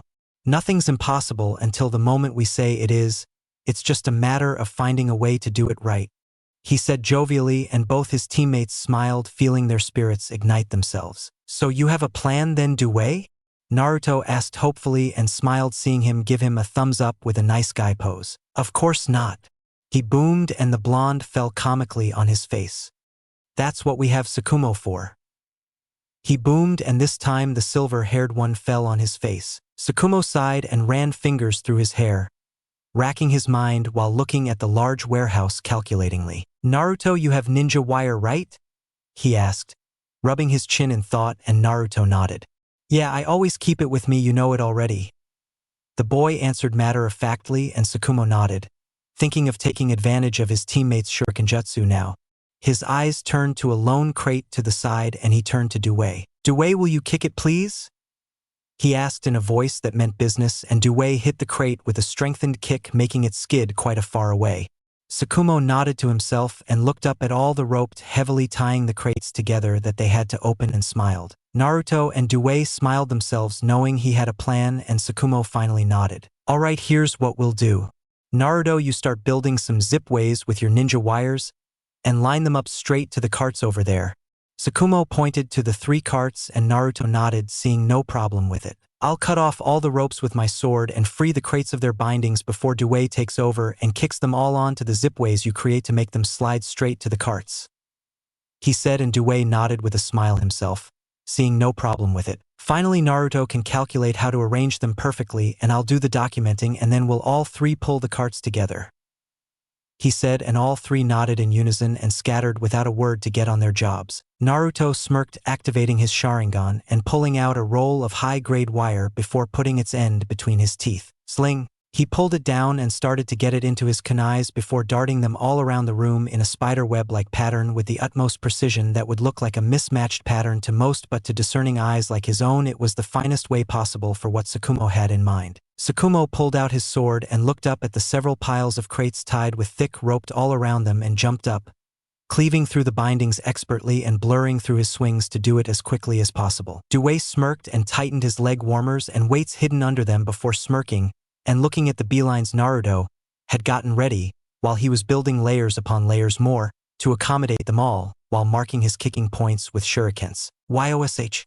he boomed, and his soul made contact with a crate that was now completely free before it slung down on the wire and straight down the net of wire. Tsukumo came in, expecting them to be cursing about their backs while hauling crates, only for his cigar to drop from his mouth in shock when he saw crates coming down left and right on metallic thin wires straight onto the carts, while 3 blurs were going about all around the room. "Sensei, move it!"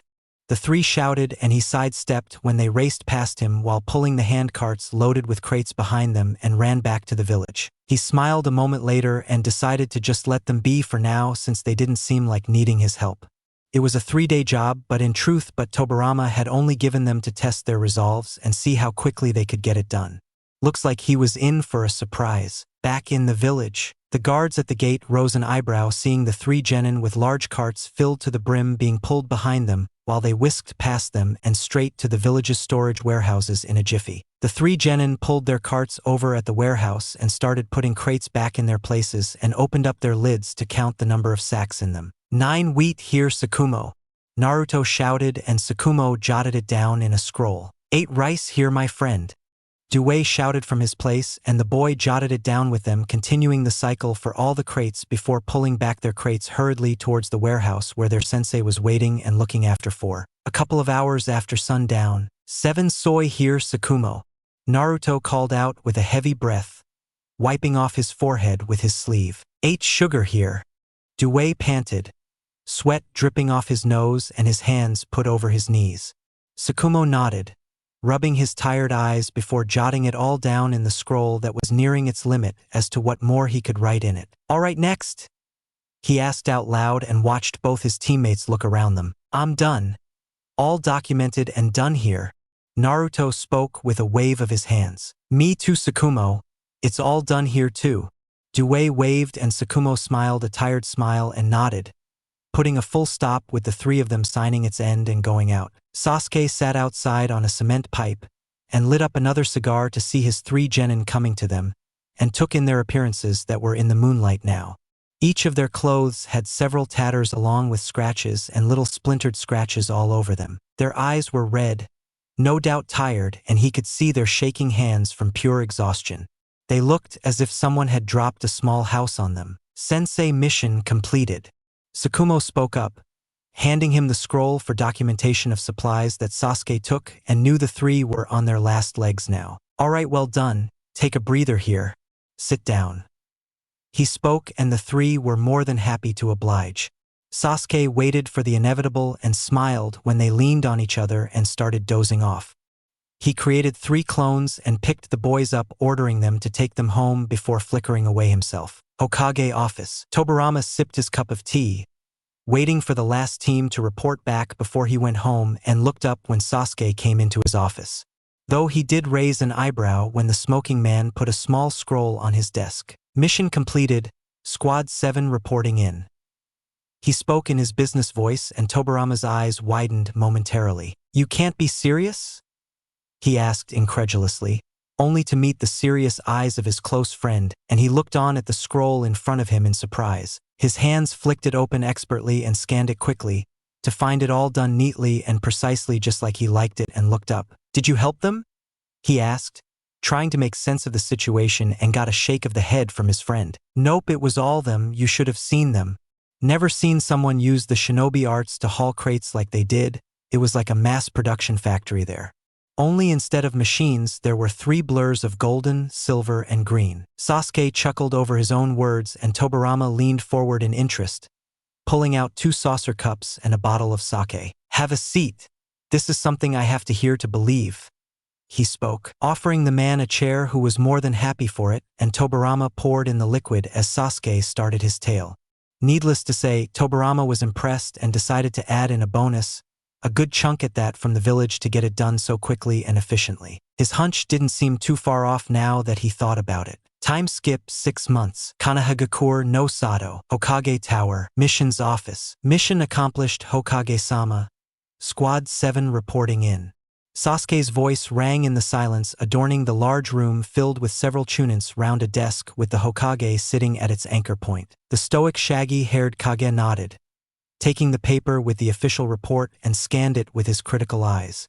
Everything was meticulous, just as he had become used to from the strategic mindset of their team strategist. He wasn't a man to see imperfections, and was glad that he never had to point out any mistakes in their reports like he had to for many others before they were filed into the archives. Report received and approved. A mission well done as always, he stated blankly, and the 3 genin smiled.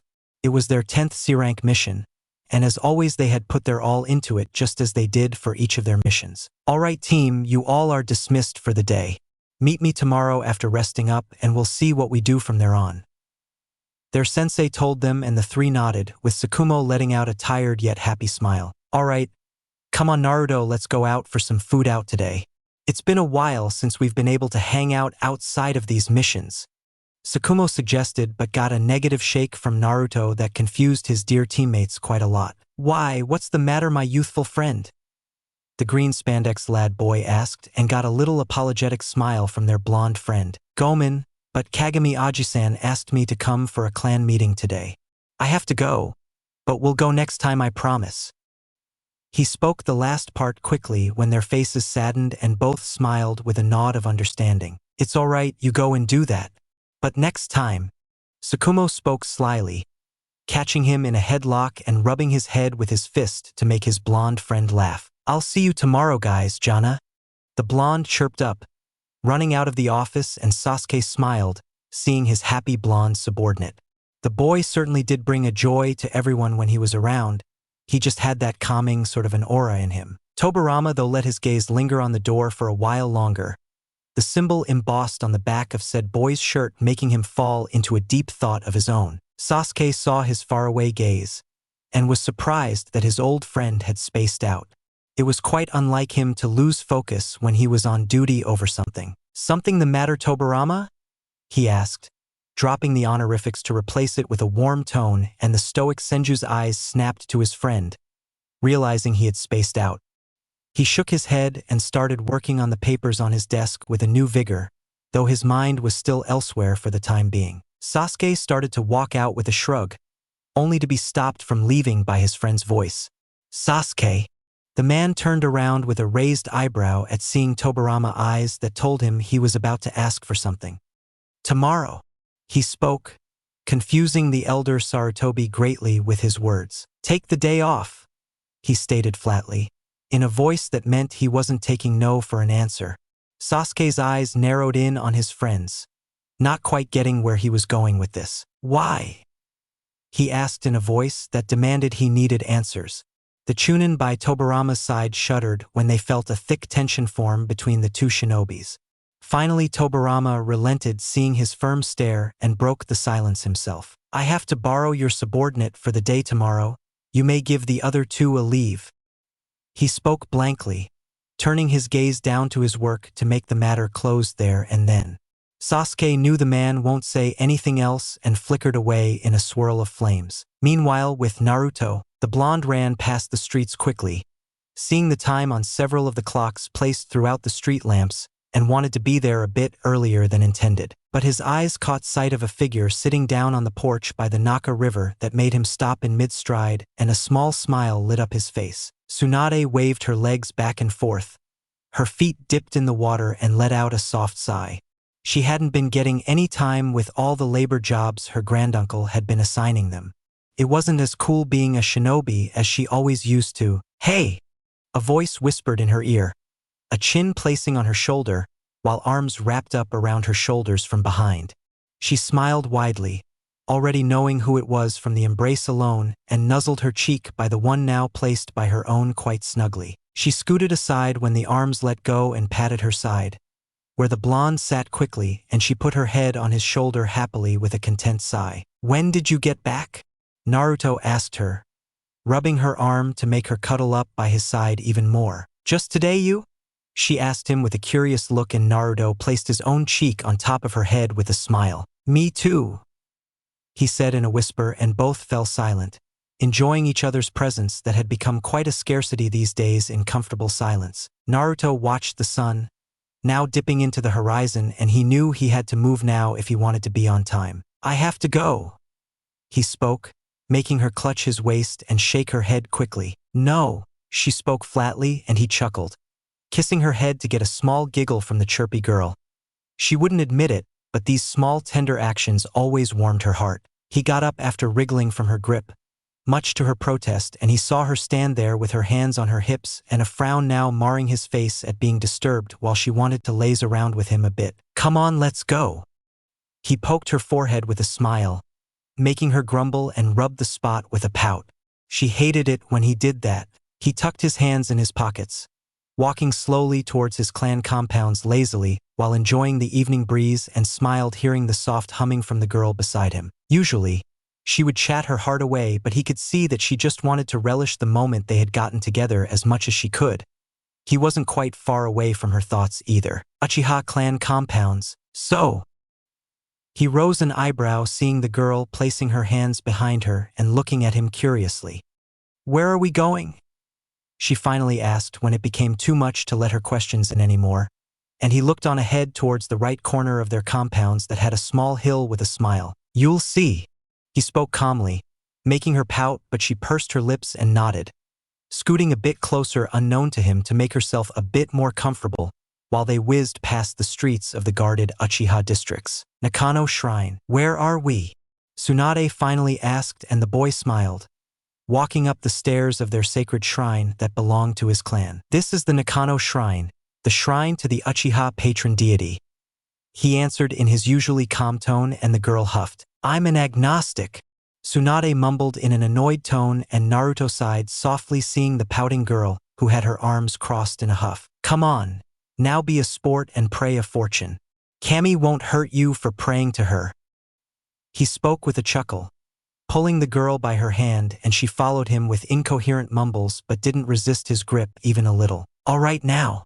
She trailed off her rant midway, hearing a couple of claps, and looked by her side to see Naruto standing with his hands clapped together and eyes closed. She just watched his calm face, his hair flailing in the wind, and became entranced by that calm and peaceful smile on his face as if nothing in the world could faze him. She averted her eyes instantly when his eyes opened up after a minute, a pink dust adorning her cheeks, and just stood by his side dumbly as he put in a coin and rang the bell to complete his prayer. "Did you pray?"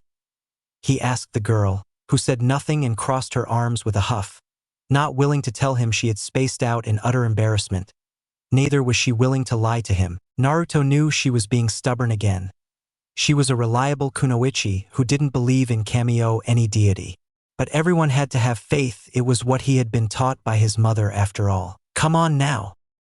He clasped her hands from behind her and clapped them by gripping the back of her palms in his own hands, much to the embarrassment of the girl. She could feel his breath over her cheeks, and it made her cheeks burn quite a bit, unknown to the boy behind her. "I don't want to," she mumbled half-heartedly, and he smiled. He pulled his right hand up and closed her eyelids, much to the confusion of said girl. "Everyone has to have faith, Tsuna. It helps when you need something to rely on. Trust me, okay?" He whispered, and she fell silent. She couldn't say no when he had asked her to trust in him after all. It was the thing she couldn't say no to ever. "Please fulfill the wish of my baka friend who is being quite stubborn right now, and forgive her. She's still a 5-year-old. He finished his prayer while biting back a chuckle, and she glared at him heatedly at his words, but said nothing as he rang the bell while putting a coin in her place. "Baka," she whispered to herself, kicking a rock with her feet to hide her tinted cheeks with her hair. He walked by her to the gates in a lazy stride and stopped abruptly at the gate, making her look at him curiously. "I have a clan meeting here in a while, so I'll stay. You should head home. It's quite late now." He spoke, making her look at the darkening sky and nod. She hadn't realized it was so late until now. "You shrugging me off?" she asked him with narrowed eyes, but Naruto could feel her playfulness in her voice and smiled. He took out a hand from his pocket and smiled, seeing her eyes follow it to see what he was up to, and he merely poked her forehead softly, much to her annoyance, who rubbed the spot childishly. "I'll see you tomorrow. Now you'll make me late. Off you go." He shooed her away by pushing her away gently by her hips, and she went out while puffing her cheeks at his chuckles and waved back at him while walking down the stairs with a hop to her feet. "It isn't every day you see a senju at this place. Now do you?" A voice drawled out from behind him, and Naruto grinned, turning around to see Kagami there with his own grin flashing across his lips. "Aji-san," the blonde chirped up, and both went in for the gathering side by side. "It's your first official one, huh?" the elder man asked, and got a happy nod from Naruto. It was compulsory for every Uchiha signed in as a shinobi or with the Sharingan to attend clan meetings, as had been the tradition for generations now. But their gatherings had scarced out quite a lot ever since the formation of the village, reducing to approximately a couple of them a year except in times of emergencies. "What's it about?" Naruto asked in his ever-excited voice, and the man smiled, ruffling his hair playfully. "Nothing. Just a little budgeting and going through some other official clan stuff. You just listen on and see what it's like, all right? After all, now you will be attending all of them." The man spoke, and the blonde nodded as both went into the main hall of the shrine where everyone had gathered. Naruto sat alone in a corner, while Kagami went on ahead to sit with his fellow elders and just listened on to the discussion while storing all he heard back in his mind. Sure enough, nothing of importance was talked about except for the usual official and legal stuff that didn't concern him in the least. Next morning, knock, knock. Naruto was quite surprised upon hearing the door knocked so early in the day. He put down his spoon into the bowl of cereal and walked out towards the front door, clicking it open only to be surprised at the sudden guest standing there. "Welcome to the Uchiha residence." He spoke politely with a boy, and Tobirama nodded curtly, crossing his arms with a calculative look in his eyes. Ji-chan?" His stupor was broken by the soft voice of the blonde boy, making him blink and focus in on him completely, berating himself for losing his concentration like that. "May I?" he asked, making the blonde blink innocently before his eyes widened, and he scrambled to the side to usher his guest in. "Of course, where are my manners?" The blonde muttered the last part to himself and closed the door behind him, while Tobirama walked in towards the living room. "I hope I'm not making it an inconvenience by disturbing you so early?" the man asked, taking a seat on his couch and taking the glass of water offered to him with a grateful nod. "Of course not, Ji-chan." The boy spoke instantly, taking a seat in the armchair and smiling when the cub hopped onto his lap, curling up into a ball. Tobirama didn't even think about the cub, so lost was he in his musings right now. "So?" Naruto asked, once more breaking Tobirama out of his stupor, making the blonde a bit nervous seeing his strange behavior and sudden presence here. Not minding it in the least though. "How have missions been?" Tobirama asked, and instantly cursed himself inwardly seeing the blonde raise an eyebrow at him as if he were stupid. Which he was right now. He was the Hokage for Kami's sake. Who asks that in his position when he got the reports firsthand by them personally? They have been fine." The blonde muttered lamely and Tobirama sighed, rubbing his temples tiredly. "Can I have some tea?" he asked, and the blonde nodded, seeing how much the man needed it and went in to get it for him. Tobirama sipped on his cup while the blonde sat there waiting for him to speak up his mind when he was comfortable enough. "How do you like your house, Naruto?" he finally asked, and the blonde raised another eyebrow but answered him honestly nonetheless. "I love it," he stated flatly, as if it were a world-known fact, and Tobirama nodded, already figuring as much. "What if?" he finally started, and the blonde leaned in curiously for his words. "If you were offered a better, larger, a more comfortable and larger." His words were cut off before they could be completed. "No," the blonde spoke firmly, his eyes now a little hardened, making the Hokage quite surprised at the steel he could see in those young eyes.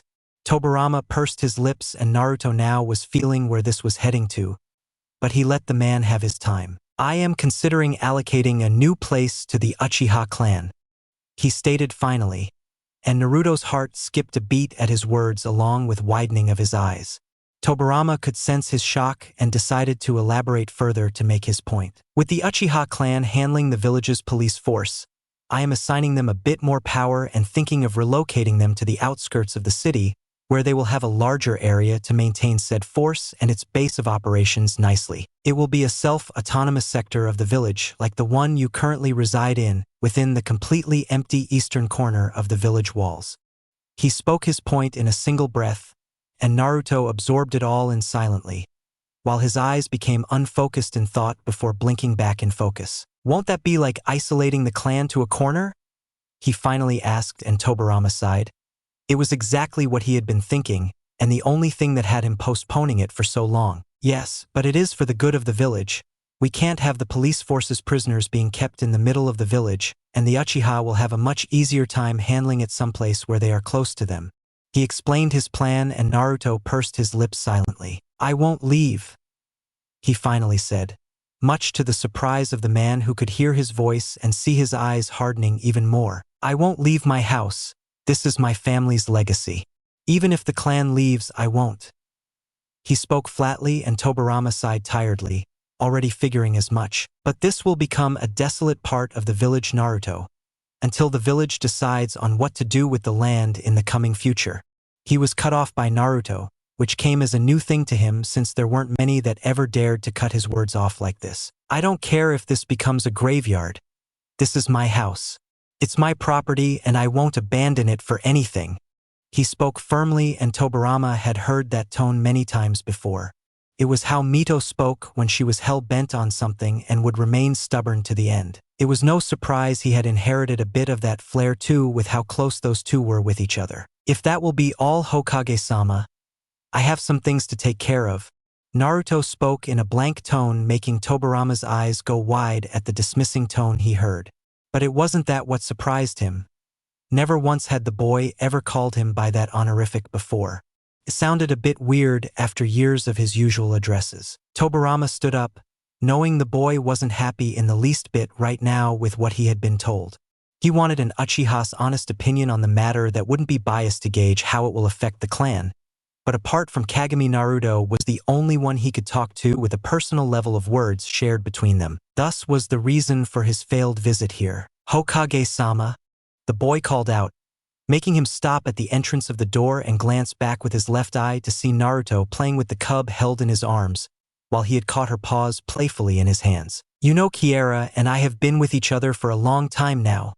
The blonde started, and Tobirama knew it wasn't about the cub, but something else, and stood silently to hear the boy out for now. "Sometimes I have to hide her in the closet, while I hand her her favorite pillow and ball of wool if someone who doesn't know about her comes to visit." He spoke and wiggled the cub's paws, who mewled playfully and tried to touch his cheek with her paw, but to no avail. She is always comfortable staying there for a little while. He spoke, and Tobirama narrowed his eyes, not getting where he was going with this, when he scooped the cub up and nuzzled her cheek with his own to get a small purr from her lips while she licked him lovingly. But after a while she gets restless. He spoke, gazing intently into his eyes, and Tobirama knew now what he wanted to say, and pursed his lips while turning his gaze around to the front of the door with a blank expression of thought on his face. Finally, when the time becomes too long, she becomes nervous and fidgets before she claws her way out of the closet door forcefully. Isolation and confinement can be such strange things, he asked innocently, and Tobirama closed his eyes, while a small smile lit up his face, unknown to the blonde behind him. Yes, it can be quite strange indeed. Thank you for the tea, Naruto. It was nice as always. I'll visit you again in the evening to help you with that pet project of yours after I finish off some of my work back at the tower. He spoke stoically, still not turning around, and Naruto nodded, kissing the cub, who was about to fall asleep after her food, but he spoke a small line before he parted from here. Right here. He spoke in a whisper and walked out, leaving a softly smiling Naruto behind, who had heard and understood the meaning of those last two words in his whisper quite clearly. Hokage Tower, Hokage Office. Tobirama paced through his usual hallways before making his way into his resting chambers. Sure enough, he found Sasuke, Hiruzen, Koharu, Hamura, and Danzo sitting there, no doubt waiting for his presence for the meeting to commence. He took a seat by them and started on the topic he had to discuss right now without beating around the bush. It was the thing he despised the most in his life. As you may be wondering why I have called you here, I wish to discuss the Uchiha clan's relocation terms and how to go about it with you in this final meeting before I make my decision. He spoke calmly, and they nodded, already figuring as much. Sasuke decided to start off by speaking his mind bluntly, with no mincing of words as usual. I am against it. The idea doesn't really sound appealing to me. Make a nice little headquarter for them to manage the prison over there and let them stay where they are. Relocating a whole clan for such a petty issue is not the right decision in my honest opinion.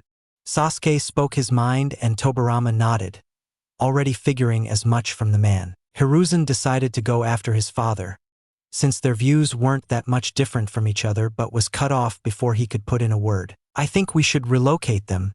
The Uchiha clan have always been under suspicion by you, sensei. Why not keep them there under strict walls and keep a tight eye on them? Danzo stated his opinion, and Tobirama nodded, not expecting anything else from him. I have to agree with my father there. But sensei, why isn't Kagami here? Hiruzen asked, seeing the empty seat of his friend, and Tobirama looked on at the empty seat himself. He is scheduled to have a meeting within his clan regarding some matters that were left alone last night, but has already stated his opinion to me. He is against it. He spoke, and they all nodded, already figuring as much. The clan heads wish for them to be put under lock and key too, and I'm afraid I agree with them, since the Uchiha have always acted first upon the welfare of their clan and then the village. This way they can be of use to the village and not be involved too much in it either. Hamura spoke, fixing his glasses, and Tobirama nodded, filing away his opinion in the back of his mind for later. I have to disagree, sensei. The clan heads have always been envious of the power and freedom the Uchihas enjoy. They are almost a self-autonomous little section of the village themselves, and wouldn't be the least bit worried to break away if need be. But they fought through in the last war till the end and haven't shown any signs of disloyalty till now. Her opinion was cut off by that of Danzo. And what of Izuna Uchiha all those years ago? That man wrecked a good chunk of the village in his vein of insanity. Danzo spoke up harshly, making the woman scowl at her teammate. The actions of one man do not make up for those of the whole clan, Danzo. Hiruzen chimed in, and Sasuke nodded. Plus, aside from the loss of life, everything monetary was paid off by the Uchiha clan from the family's accounts to the village in whole, without any resistance whatsoever. Sasuke added in, and the whole room was filled with tense silence. Every pair of eyes turned to the silent Hokage, who had his eyes closed and looked to be in deep thought upon the matter. The table in front of them was laid out with various statements from the past few council meetings, with each clan's views on the matter. Each of them knew what it was at a stalemate. The same thing that had happened when the talks regarding the matter were taken up in the council meetings before it. The Uchiha were against it, but would have no choice in the matter should the village decree it. Sasuke stood up, already knowing how suspicious Tobirama was of the clan his whole life and what his decision would be. There was absolutely no point in discussing this any further whatsoever. The relocation of the Uchiha clan is denied. His voice rang in the room and Sasuke's cigar slipped down from his lips and fell to the ground in shock. Each of them had their eyes turned to the size of saucers and look at the man in disbelief. What? Danzo couldn't help but ask his sensei, and was the only one right now who had found his voice. The others were far too much in shock at what they had heard. I think I made myself quite clear. The decision was at a stalemate, with only mine and the feudal lord's signatures needed on the matter regarding the relocating lands. He spoke ever so calmly, as if it was the weather report, and they nodded numbly at the logic behind that statement. It was only a pretense of democracy in front of the villagers. The feudal lord didn't have any say in these matters except for funding, that he was more than willing to provide if the idea did go through by the decree of the Hokage. The final word did rest with the stamp of the Nidaime Hokage, and even the Uchiha knew it was a losing fight and they would be isolated. But that is the decision I've made. Have the prison built along with a fortified HQ on the allocated lands that will be under the authority and direct control of the Uchiha clan. The relocation shall be quite a hassle in these times of tensions, as is, and the empty lands left that were to be used for the residential areas will now be used to train and monitored by the Uchiha police force themselves. He spoke in authority, and each of them couldn't believe their ears at what they were hearing. Sensei, you are giving more power and authority to the Uchihas? A new HQ and a new division means more power to them, only if you do not go with the relocation of their residents to the sidelines as well. Danzo asked incredulously, still not being able to fathom it, and Tobirama merely gave a curt nod. That is exactly what I'm saying. He spoke and stood up, closing the matter up for the time being. Have it announced now. The Uchiha clan are in charge of internal security matters for now and follow up on all the plans we had been building up for this situation. He spoke, in a tone of finality that left no room for arguments, and stepped out, leaving a stunned group of people behind. Sasuke left after him, and fell in step with the man who was quite stiff right now at the instinctive decision he had made. It defied all sense of logic. He had gone on a gut feeling alone, and that was unlike him. He was a man of logic, but finally, when the time becomes too long, she becomes nervous and fidgets before she claws her way out of the closet door forcefully.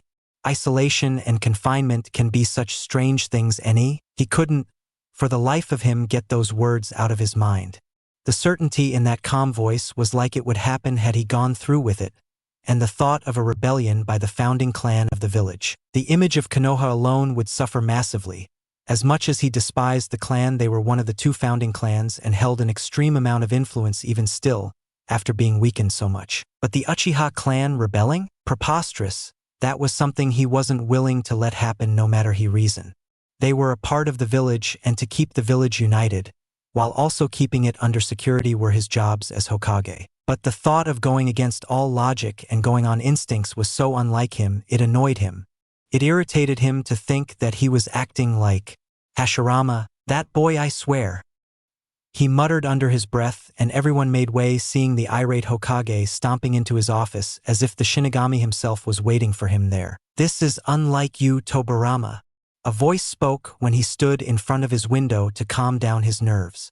A sigh escaped his lips, and he crossed his arms behind his back, nodding in agreement. I know.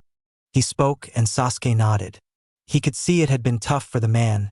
Hell, when he had figured Tobirama Senju was going to be the deciding factor, he had been making images of every Uchiha packing up their stuffs in his mind. What made you change your mind? Sasuke finally let the curiosity get the better of him, and Tobirama looked on at the village with a contemplative gaze. I merely had a new perspective on things, that's all. He spoke in a spaced-out tone, and Sasuke was curious as to the source of this perspective that had changed the stone-cold Hokage of their village to act on his gut feelings so hastily. But the Uchiha are under no way out of scrutiny. He spoke firmly, and Sasuke smiled. Now he sounded like the Tobirama Senju he knew. The new division I am creating directly under my command will be keeping an eye out for them and report directly to me about the way they function, the police force and themselves. If they so much as think of picking up a mere plank of wood that could harm the village. The dangerous whisper trailed off and Sasuke almost shivered, feeling the insane bloodlust and cold fury in his voice which died down in a second after it came out as he calmed himself down. I will maintain order and authority in this village like I have under my reign till now. Neither the Uchiha nor anyone else shall change that until I draw breath and am under obligation to look after it. He stated firmly, and Sasuke nodded with a proud smile and decided it was time for him to leave. He decided to not question a gift in a horse's mouth for now and thanked whoever had influenced the man so much to change his view so significantly in a mere night. Because the last he knew, Tobirama Senju was willing to put the Uchiha to the sidelines for good without even so much of a twitch of his cheeks. He turned around and twisted the door knob, but did not leave before a few parting words. For what it's worth, it was the right decision in my mind.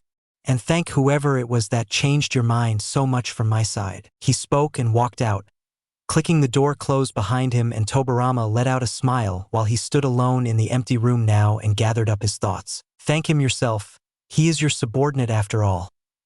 He thought and wanted to chuckle but held it in. Enough instinctive things for today. That boy would be the death of his image one day and maybe even him. He could almost feel a hair or two turning gray from the sleepless nights he would have after he signed that official paper to stop the preparations for the relocation, that is. Kami forbid the demon that created paperwork. He cursed and sat on his desk to clear up the growing piles of papers upon his desk before he had to go and meet the blonde boy to see what progress he had made on the scroll he had him prepare 6 months ago. Next morning, Hokage Tower, Missions Office, Squad 7 reporting in for duty. Sasuke spoke up, getting a nod from the stoic Hokage, who picked up a sheet listing their mission successes and then rummaged through a small pile of scrolls. All right, Squad 7. A small village nearby is being troubled by bandits. Tobirama spoke, and Sasuke instantly stiffened and narrowed his eyes on the speaking Kage. All three genin perked up upon hearing this, listening on at what seemed like their first important mission for them after a myriad of C-rank missions. You all shall be traveling to the village that is half a day away from here. The mission details are in the scroll. This will be your first B-rank assignment. Do not disappoint me. He spoke up, getting a nod from all three of them with wide smiles. Only Naruto was the one who had a confused look in his eyes, but kept his mouth shut for the time being. Sasuke could see his eyes calculating the details of said mission in the blonde's mind and felt pride and nervousness like never before at seeing the three of them going for their first mission, still blissfully unaware as to what awaited them. You all wait outside. I'll have a little chat with the Hokage and join you in a minute. The Jounin sensei spoke, getting a nod from the three of them while Naruto left with a lingering gaze on Sasuke and Tobirama before he left. Sasuke opened his mouth to speak up before he was cut off as soon as his lips parted. It is time, Sasuke. It's been 6 months and 10 missions for them. The necessary time and mission count is done. I shall hear nothing more on the matter. You are not to interfere in this mission. Just observe after handing them their orders and report the results directly to me. The blank voice of Tobirama spoke up and raised his hand to quiet down the retort from his old friend before it could be put up at all. You may leave, I've said what I wanted. You have your orders. He spoke sternly and Sasuke pursed his lips, though the anger in his eyes wasn't lost to Tobirama, who watched the man clench the doorknob so tightly that it buckled under pressure before he left. Sasuke, Tobirama called out, making the Sarutobi turn his gaze around and caught a flying scroll in his hand effortlessly. Take them there on your way back and scout this area out. Think of it as a secondary mission. He spoke, making the smoking man look at the scroll in his hands comprehensively. Only take them there if any one of them fails their tasks and have them complete it there, else send them back before you and scout it yourself. Dismissed. Tobirama spoke in a dismissive tone and Sarutobi walked out without a word. Both knew what it was, and as much as Sasuke hated to have to do this, he too knew it was time for them to grow up. He walked out, putting his hand in his pocket for a cigar but decided against it. He wasn't in the mood for a smoke today. Instantly, he flicked the scroll open, his eyes scanning each and every word carefully, and he drawled out a long sigh while pinching his nose. All right? He spoke up, getting the attention of the three genins chatting away excitedly and obliviously unaware of their sensei's worries. Let's head out, we are wasting daylight. He spoke emotionlessly, and the three nodded happily and followed him out. A small civilian farming village outside the village grounds. Sasuke dropped down from tree branch when the forestry came to an end and the village came into his view. His students looked on at him, a bit peeved at his abrupt stoppage. What's the matter, sensei? Let's go, we are about. Tsukumo was cut off by the elder man midway. I will not be involved in this mission whatsoever. He spoke seriously, and they looked at him in stunned disbelief but stayed silent to hear him out. But why, sensei? Aren't you supposed to lead us? Naruto reasoned in when Sasuke shook his head in negative. Not this time, Naruto. Many a times I will have to go away on a separate part of the mission which I cannot involve you three in, while you three take care of the part suited to you. It's time you were stopped being coddled and grew up to be shinobi. He spoke in a tone that the three weren't used to hear from the man. His voice and eyes were cold as glaciers, as if every emotion in his eyes had died out in a moment only to leave a stone-cold shinobi behind. Each of them had a feeling of dread and foreboding in their stomachs. Sensei, what's the matter? Why are you being so serious all of a sudden? Due asked in a nervous voice that didn't have any of his usual exuberance laced in it. Sasuke merely flicked the scroll open and decided to read up their orders. All right. As you all already must have guessed, we are here to take care of a small bandit camp. He drawled out and got relieved nods from the three. They had done this twice before, beat up those civilian wannabes and tie up the criminals until the local authorities took care of them. But Tsukumo found something odd about this, as did Naruto. Sensei, we have done this before, right?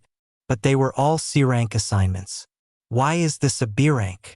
Tsukumo asked, and Due blinked in realization, before looking at his sensei with curious eyes. Sasuke looked into those innocent eyes. That was the last time they would be this pure before they hardened up a bit for life. You three will go in and eliminate the bandit camp leaders before burning up the camp completely with no trace for survivors. He spoke coldly, and their eyes widened in horror. What? Due stuttered out in shock as if he hadn't heard him right the first time. The bandit camp is led by a small contingent of men that are residing in the main building in the middle of their resting place. Go in, eliminate any three of them and seal their bodies in these. He handed them the storage scroll especially designed to store human corpses, and the three took the numbly, not quite absorbing it in fully in themselves. Then burn up the whole camp, blow it up. Do anything you wish for, but leave no traces or any survivors behind.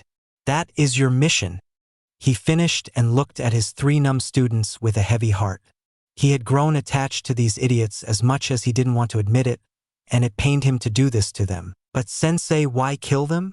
Due asked, and his two teammates agreed with him wholeheartedly. Yeah, why couldn't we just tie them up and take them back to be arrested instead of killing? Tsukumo suggested and flinched under the harsh glare that Sasuke gave him. Because your orders are to eliminate them, this is your superior officer's order. These are your Kage's orders, which means it is ordered by the village you've sworn to protect, and you will eliminate this threat to the village today. He spoke in a harsh tone, making the boy look down and fall silent. As harsh as he sounded, Sasuke knew this was what they needed right now. Sensei, Naruto's nervous voice came, who was scared at speaking of his cold sensei right now. Due nodded to him, and he nodded back before returning his gaze to Sasuke. What if we? He trailed off with a heavy gulp, and Due decided to help him out. What if? Even Due lost his voice before he could speak up, and both looked down at their feet before falling silent. What if you couldn't do it, right? Sasuke asked, and the three nodded timidly. His heart pained at seeing the boys who weren't even meeting his gaze right now, and he took a deep breath. Remember I told you I could strip you off your ranks as shinobi if I didn't deem you worthy at any point of time? He asked, and the three nodded timidly. Well, this is it. Failure to fulfill your objective will result in you being stripped off your headbands. He lied, and the three looked at him in shock. Their hearts skipped a beat, and they looked at him pleadingly, as if wishing it were all a lie, but he didn't waver in his stance with so much as a flinch. I have another mission to fulfill, you three head on out. When I return, I expect the camp to be demolished and those scrolls. He pointed to the scrolls in their hands, which they looked at as if it were the most disgusting thing on the planet right now. Should be filled. Do not disappoint me. He spoke, and before any of them could utter a word, he vanished in a flicker of flames. All three stood silently in a trance as if they weren't even conscious for a few moments. Naruto clutched the scroll so tightly, the tightly rolled-up paper started to buckle under his grip. What are we going to do now? Due finally broke the heavy silence, and Tsukumo looked away for the first time, not being able to answer his exuberant friend. Naruto started walking away after turning around, and as soon as he took his second step, his shoulder was pulled back harshly and his back met the bark of a tree roughly. You can't seriously be thinking of doing this mission, are you? Tsukumo asked his friend incredulously, only to see the pure fury in his eyes, when in a moment of surprise Naruto caught his collar in his hand and pulled his face near his own. What do you think I'm going to do? He hasn't given us much of a choice now, has he? Naruto snarled, and Tsukumo himself looked at his brother in all but blood with the same fury in his own onyx eyes too. He had half a mind to sock his friend to bring him back to his sense, had he not been utterly confused himself. Guys, don't fight. It's not youthful, Due whispered from the side, seeing the two ready to sock each other. Tsukumo loosened his grip on Naruto's collar, and the blonde pushed him back half-heatedly before looking away a bit shamefully. I'm sorry, both muttered at the same time and fell silent.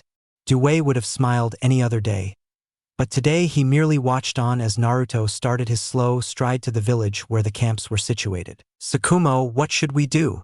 Due asked, not at all in the right state of mind right now, and said boy didn't have an answer today. I don't know, Due. I just don't know.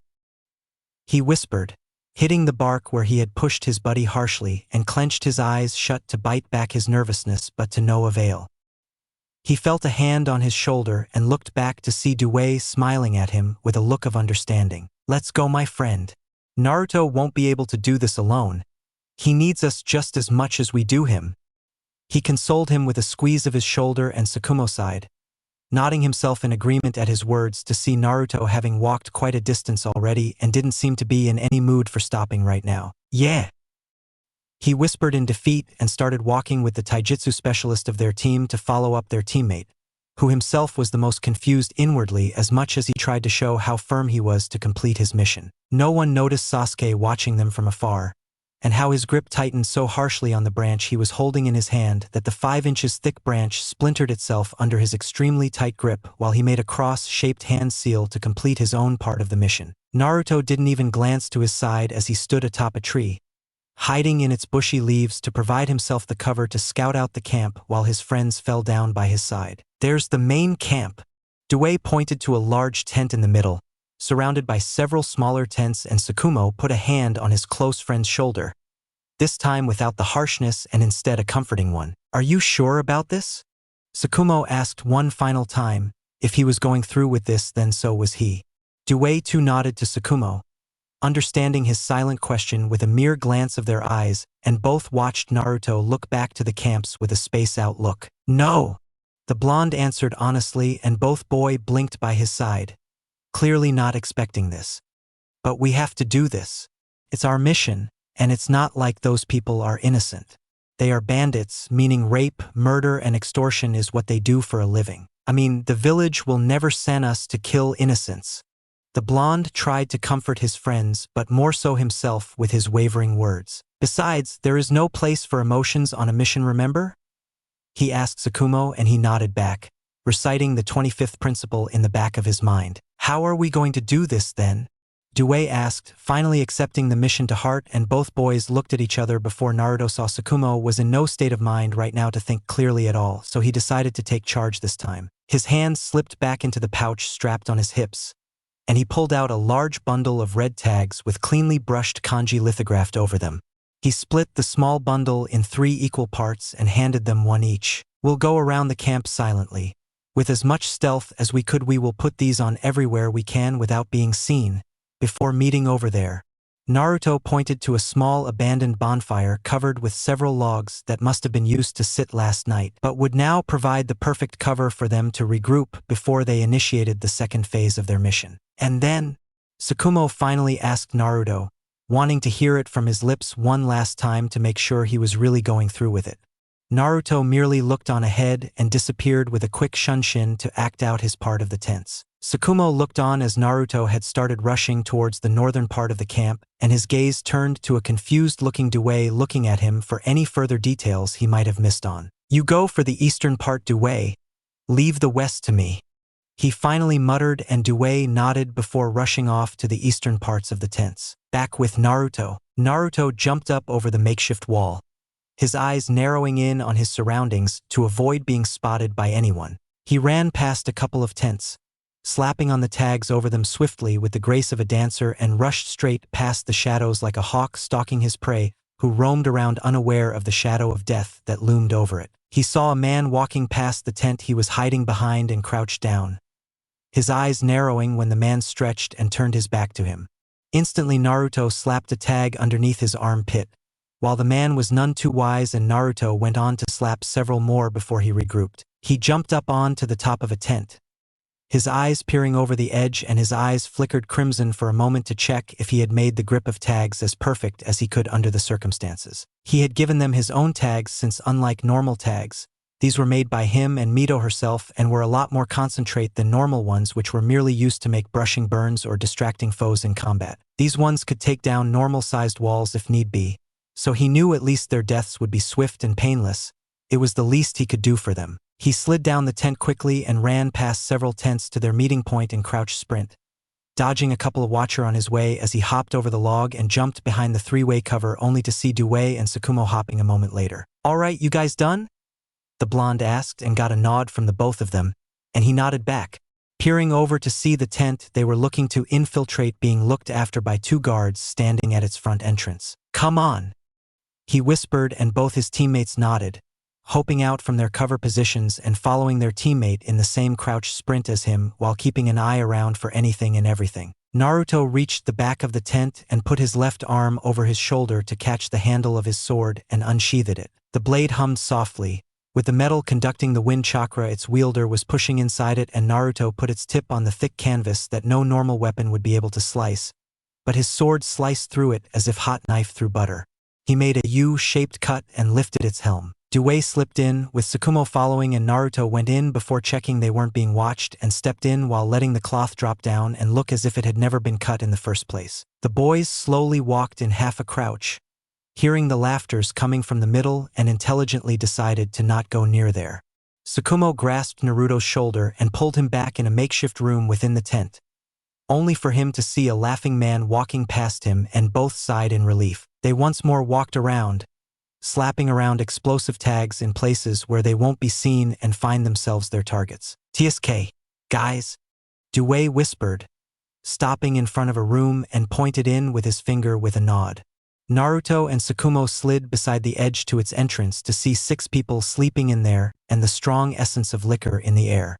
Tsukumo nodded his approval, and the 3 slid in the room quietly as a silent breeze of death. Tsukumo put his right hand above his shoulder and pulled out his own white blade with a soft sling, while Due pulled out a simple kunai from his pouch, and the 3 took their positions by the bedsides of the 3 sleeping people on the left side of the room. The 3 on the right snoring away peacefully, unknown to them what threat loomed over their companions' heads. Tsukumo changed his grip over his blade to reverse-sided one, with the 2 teammates following his example and doing the same with their own. Naruto put his sword above his target's unaware head, his long blade held with both hands over the man's neck with its tip pointing straight onto his jugular. Tsukumo mimicked the blonde's posture while Due gripped his kunai in a reverse grip in one hand and put the other over its hilt for the extra force to make it clean and swift at the same fatal point on his target. Naruto's hands trembled in fright, his eyes widening at what he was about to do.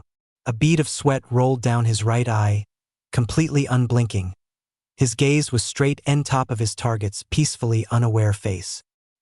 He gulped down a thick sob, his eyes watering, and he could feel his resolve trembling for a moment. "What am I doing? Am I really going to?" His thoughts trailed off when he saw his target's eyes flicker for a moment. "Ugh, WH-" was all he could whisper when he started focusing in on Naruto. Squelch. Naruto, on instinct upon seeing his cover being blown, pushed down to a knee and brought his blade down along with him. It went past its obstruction efficiently in his steel-like grip after years of practicing with a blade. Due and Tsukumo, hearing the sudden sound, did the same on instinct and fear, with another couple of soft sounds of flesh-piercing ringing in the room. Naruto's eyes widened as he saw the man's eyes rolling in the back of his head. His body twitching a few times in soft gurgles before it fell completely limp and his left hand fell down lifelessly to his side. He fell down on his butt. His left hand was pulled up shaking like a dry leaf and upon the right side of his face. He traced it upon his numb skin and pulled the hand in front of his eyes only to see it have crimson streaks upon it and his eyes widened in horror. "I killed him," he chanted inside his head, over and over. His whole body trembled in fright and his breathing became labored while his eyes lost focus upon everything and the blade fell down by his side while he hyperventilated. Due and Tsukumo were in better conditions than their friend, but in their shocked states they couldn't see what was happening to the blonde, while they still couldn't believe what they had done. Both had a thick scarlet fluid tracing upon their palms and looked at it horrified to realize they had killed someone. Naruto's Sharingan flared to life. The 3 tomos in each of his pupils spun wildly while they glowed with a new vigor, and even more crimson than ever before. The last thing the 3 felt were 3 chops to their necks simultaneously before their eyes rolled to the back of their heads and they left the realms of consciousness. Outskirts a few miles outside of Konoha no Sato, a small bonfire was lit up in the middle of a clearing, while a man sat down on a log by its side.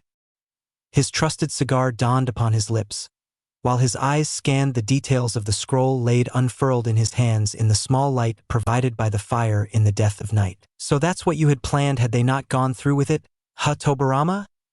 The elder Sarutobi murmured to himself, and glanced up to see his 3 genins sleeping in their sleeping bags under the shade of the stars, blissfully unaware of anything beside their forced deep slumber. His hand reached his forehead, rubbing his temples. He let out a small breath of exhaustion. Even if he hadn't done anything physically taxing, he could already feel the weight of his emotional drains starting to take its effect upon him. And that was not to say he had yet to talk to his students about the past events to see how each of them was doing. Another sigh escaped his lips. This teacher stuff was a pretty demanding job now that he had experienced it firsthand. His eyes snapped up, looking towards the 3 asleep genin, only to see that the blonde member of his team was squirming and quite obviously starting to regain his consciousness. Naruto clenched his eyes before blinking off the cobwebs and sitting upright. He glanced around sleepily, his mind yet to regain its bearings while his gaze took in the sleeping form of his 2 teammates. Instantly, in the blink of an eye, the events that had occurred in the past couple of hours came rushing back in his mind and he stiffened. Sasuke gazed into his baby blue eyes, instantly noticing the loss of shine in them as they suddenly became a bit dull in the flickering light of the flames. The blue eyes stared down upon the hands placed over his lap with a shameful expression now marred upon his face. "Naruto," Sasuke called out, getting no more than a twitch of his ears to acknowledge he was listening and continued on undeterred. "Look at me, Naruto," he called again, this time his voice holding a newfound warmth and care in it that made him glance at his sensei shamefully before averting his eyes again. Sasuke let out a soft sigh. He knew it would be the hardest for the most caring of the bunch, and that certainly was true as light in this case. Finally, he placed his hands upon his knees and stood up. Walking up, he crouched down beside the boy on one knee only to see him spaced out and looking at his open palms with glazed eyes. His arms snaked around the boy's shoulders. Pulling him closer, he tucked the boy's head under his chin and patted his back gently. "It's all right," he whispered gently, and just like that the boy circled his arms around his sensei and clenched them tightly as if he were a lifeline to him. "Sensei, I," he choked out, and the man just held him tighter, letting him know it was all right. The boy didn't cry. He knew he wanted to but was holding himself back, and Sasuke couldn't be prouder of his pupil. It wasn't in everyone's heart that, as gentle as he was, they would be able to steal their emotions like that when there was nothing holding them back from doing so in the first place. "Sensei dash?" the boy whispered, making him pull his shoulders back and meet his questioning gaze with one of his own understanding warm ones. "What's the matter, Naruto? Tell me." He urged the boy to let it all out. After all, bottling it all up wasn't going to be healthy in the least for him right now. He remembered how it had felt when he had made his first kill, albeit they were a lot younger back then, but those were different and troubled times long since past. "Why do we do it?" he asked simply, and as simple as those words were, Sasuke knew how important those were to his young mind and life. He pondered over all his years and the experience he had conjured up while he had been a shinobi to rack his mind for a suitable answer to sate the boy's curiosity. It is just the way our world works, Naruto. He drawled out tiredly, sitting cross-legged and putting his chin upon his fist in a thoughtful manner. The boy had his eyes fixated upon his each and every word, taking it all in like dry sponge to fluids. We kill or be killed. As simple as that. He spoke on, taking a long drag of smoke before letting it out, and watched the boy's eyes turn down in contemplation.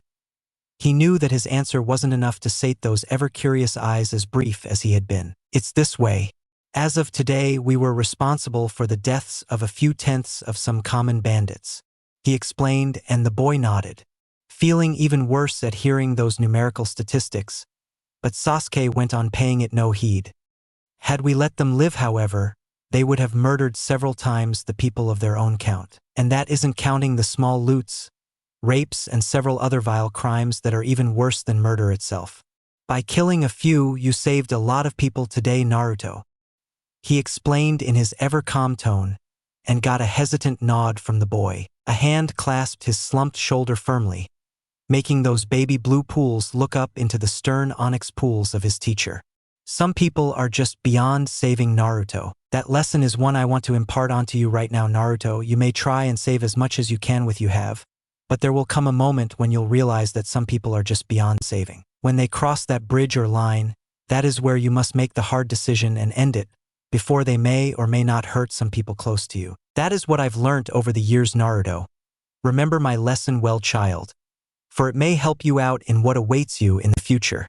His wise and warm voice spoke, while his palm found a way to the blonde mop of hair and rubbed it gently, only to smile when he saw the childlike spark of happiness return in his pupil's eyes while he nodded back firmly. Naruto shook his head, wiping his eyes off the unshed tears, and sat down beside him.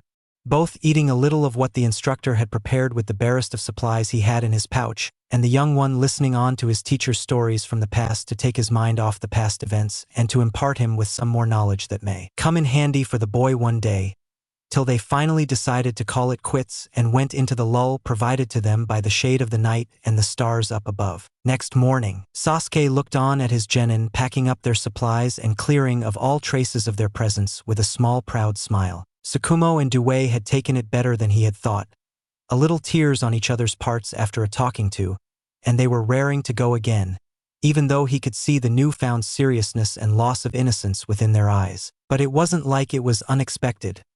Rather, he would have been worried had they not had any repercussions whatsoever. "All right, kids, we are going to be taking a detour," he drawled out, making the three of them stop and blink at him in honest confusion. "Detour?" Tsukumo asked in a lost voice, getting another 2 lost looks and shrugs from his companions that told him they had no idea about this either. "What detour, sensei? Our mission is done, isn't it?" Naruto asked and got a firm nod of affirmative from his teacher. "Then shouldn't we head back and report to the village as is the procedure? Where are we going anyways?" He finally asked what was on each younger one's minds, and Sasuke nodded. "Yes, that is the procedure, but I had a secondary mission with a choice." He answered their queries while further adding fuel to their curiosity-filled fires. "I could choose whether or not to take you with me on this one. Had you had failed the previous one, you would have had to accompany me without choice. But you all passed," he spoke, hopping off onto a branch and looking back at them with the glance of a single eye. "It is your choice, children, whether you wish to come with me or not. The things you'll see next will not be something you would like to see," he explained, and got his 3 subordinates a bit nervous at his chosen tone of voice. "You may very well return to the village, or you may follow me. Either way, it won't be held against you in the least. I'll be waiting for you by the river for 5 minutes.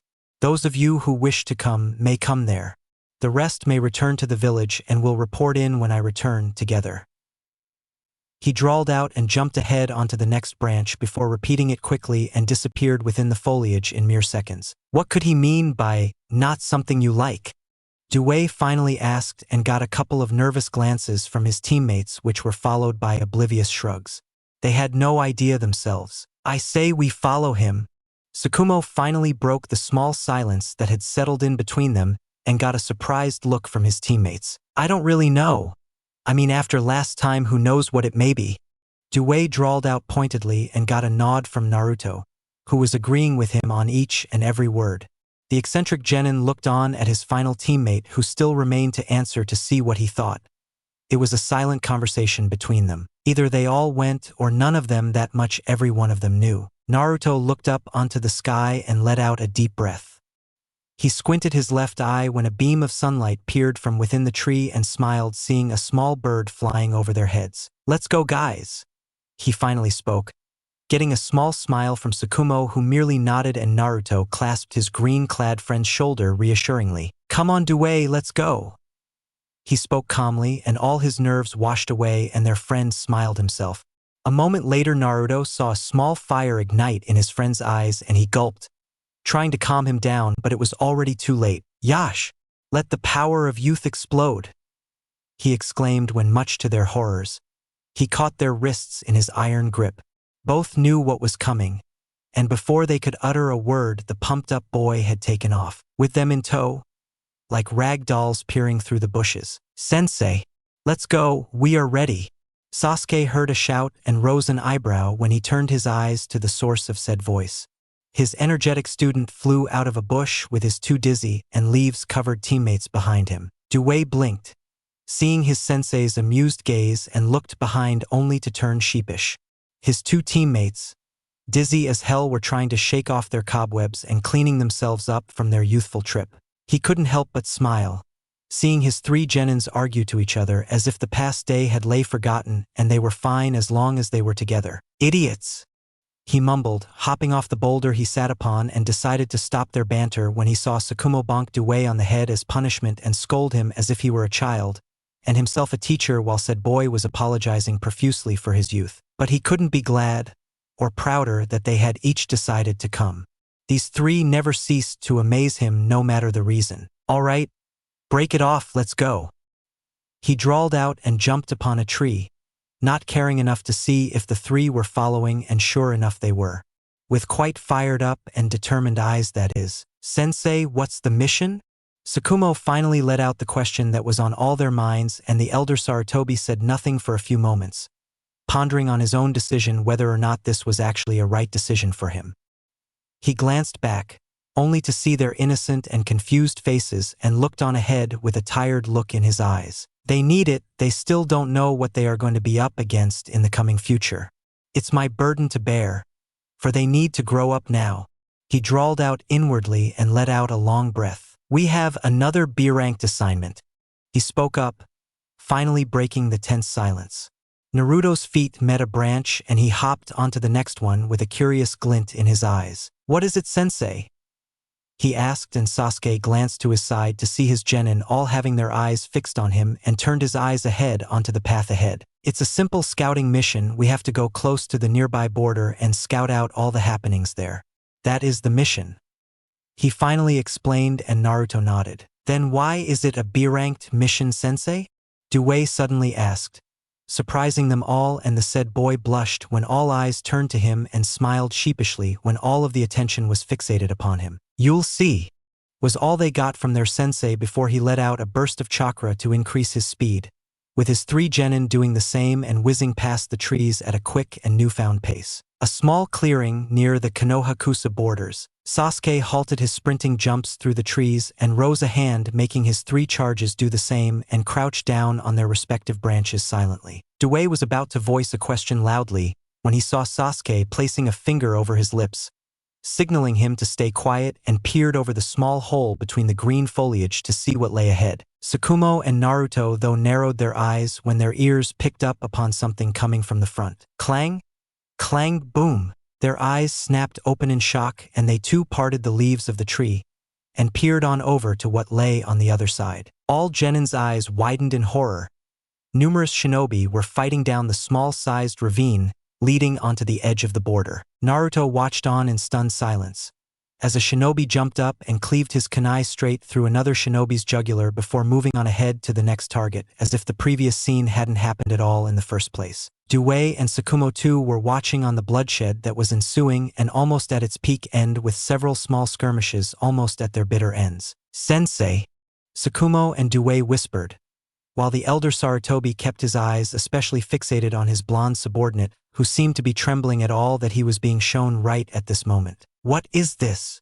Naruto choked out, barely containing himself from puking his guts out when he watched the last two shinobi battle it all out and ripped the swords through each other's eyes. "This is the truth of what lays in wait for us shinobi." Sasuke spoke, sadness clearly laced in his eyes. But he dared not let them take their eyes off this scene. It would do them no good and most probably lead them to an early grave if they ever hesitated out in the battlefield even for a moment. "But why, sensei, aren't we allied neutrally with the others?" Tsukumo reasoned in, his eyes stuck on the now crimson ground, laid out with several unidentifiable corpses while small bouts of smoke rose up from several places. But he was cut off before he could say any more by his instructor. "Alliances are just that, mere paper and words of peace, Tsukumo. It only truly ever matters if the allied nations do truly believe in the peace they are all fighting towards seemingly for themselves." He answered in his own wizened voice while pronouncing each and every last word with an extra emphasis to make his point clear to the boy. Ugh dash. They all heard a painful moan and Sasuke's eyes widened momentarily when he caught a small movement in the corner of his eye. "No, don't," he hissed, but it was in vain. His blonde genin jumped off the tree and straight down onto the ground, whizzing his way past the fully nurtured greenery and slid down the edge of the ravine expertly as he had done while playing and sliding through several places in his childhood explorations effortlessly. Naruto rushed past the smoking craters, several corpses lying lifelessly all around him. He couldn't help but grimace at the sight. It was as if a part of hell itself had summoned itself down onto the earth in that moment to him. His feet stopped him by the only breathing person on the once smoking and lively battlefield.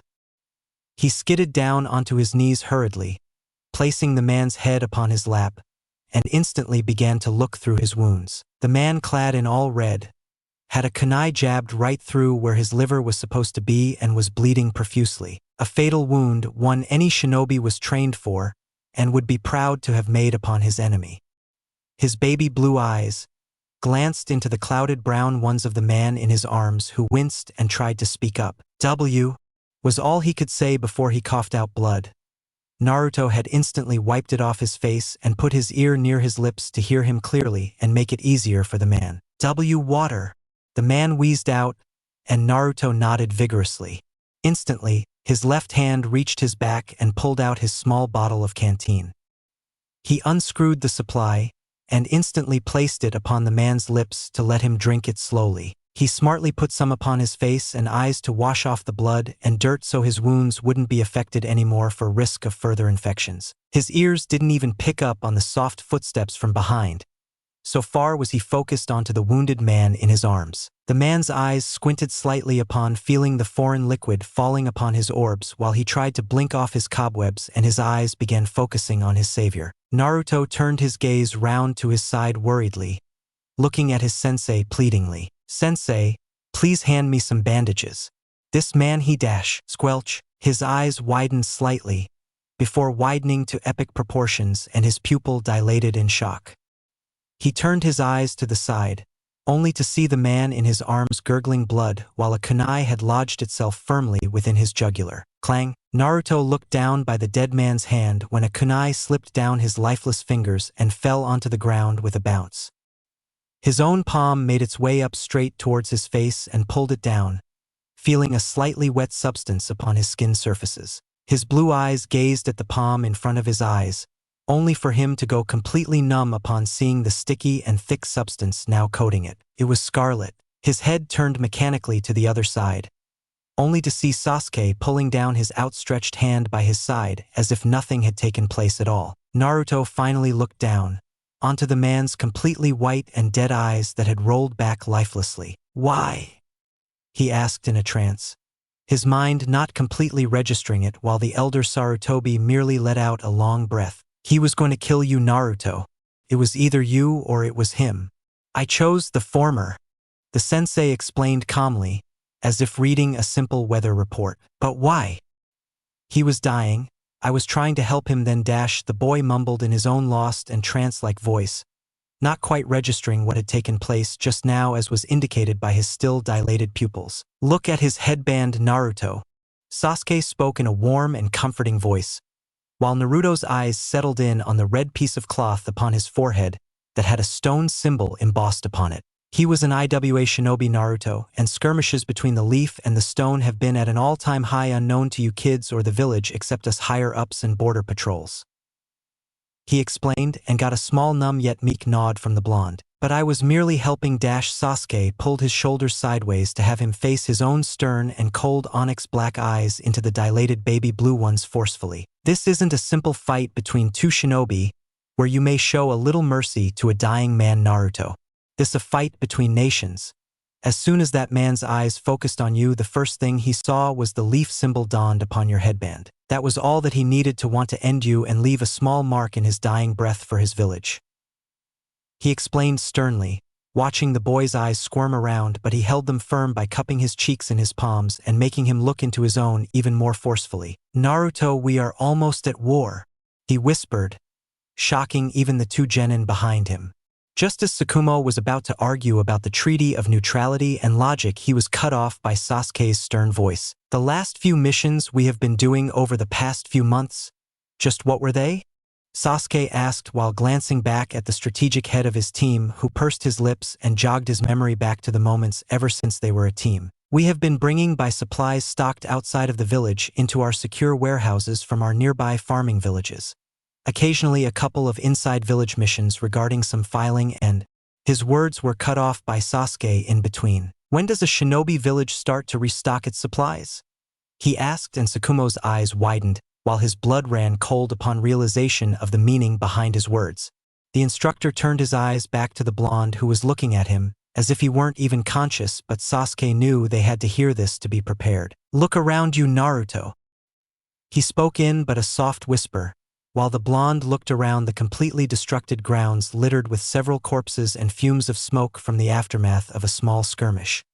"We are at the most tense situation with the other nations than ever in the past decade or so. The Hokage knows it, but is keeping tight-lipped about it to the civilians so as to not create any hurried reactions or destabilization within our walls.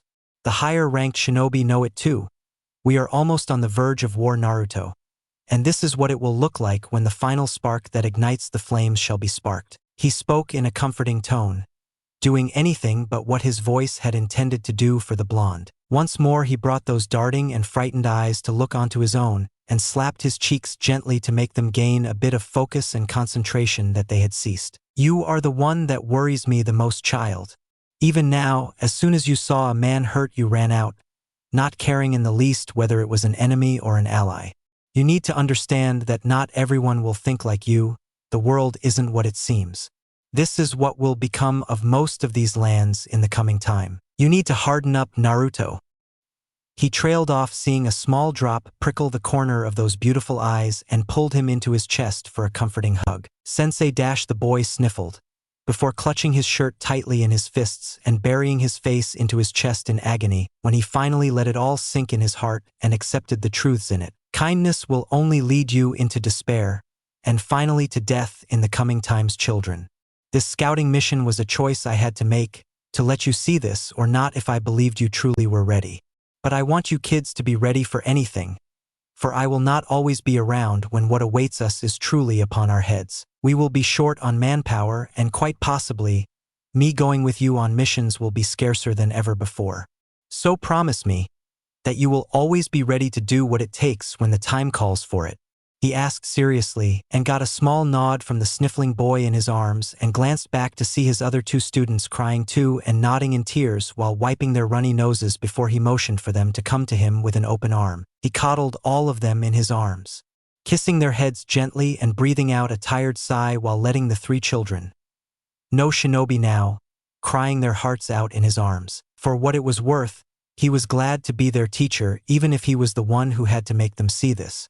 But he won't let them die just because they weren't ready or froze up on the field like the countless others who died each day out in the world. He loved these idiots too much for that. A few days later, Konoha no Sado, the path leading through towards the great walls of the village, hidden in the leaves, could be seen upon the horizon by our favorite group of shinobis, who had now taken a slow and serene walking pace to cover the rest of their distance in a comfortable silence. Sasuke couldn't help but notice how serious these four had become in the past few days ever since their last scouting mission.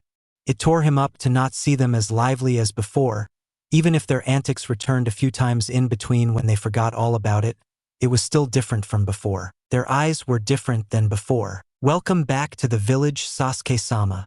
The elder Sarutobi gave a curt nod to the gate guard as he signed his team in, who stood silently behind him. He turned around, looking at the three curious eyes waiting for him to go on while they followed him in for the reporting process. "Not today. Go on home, you three.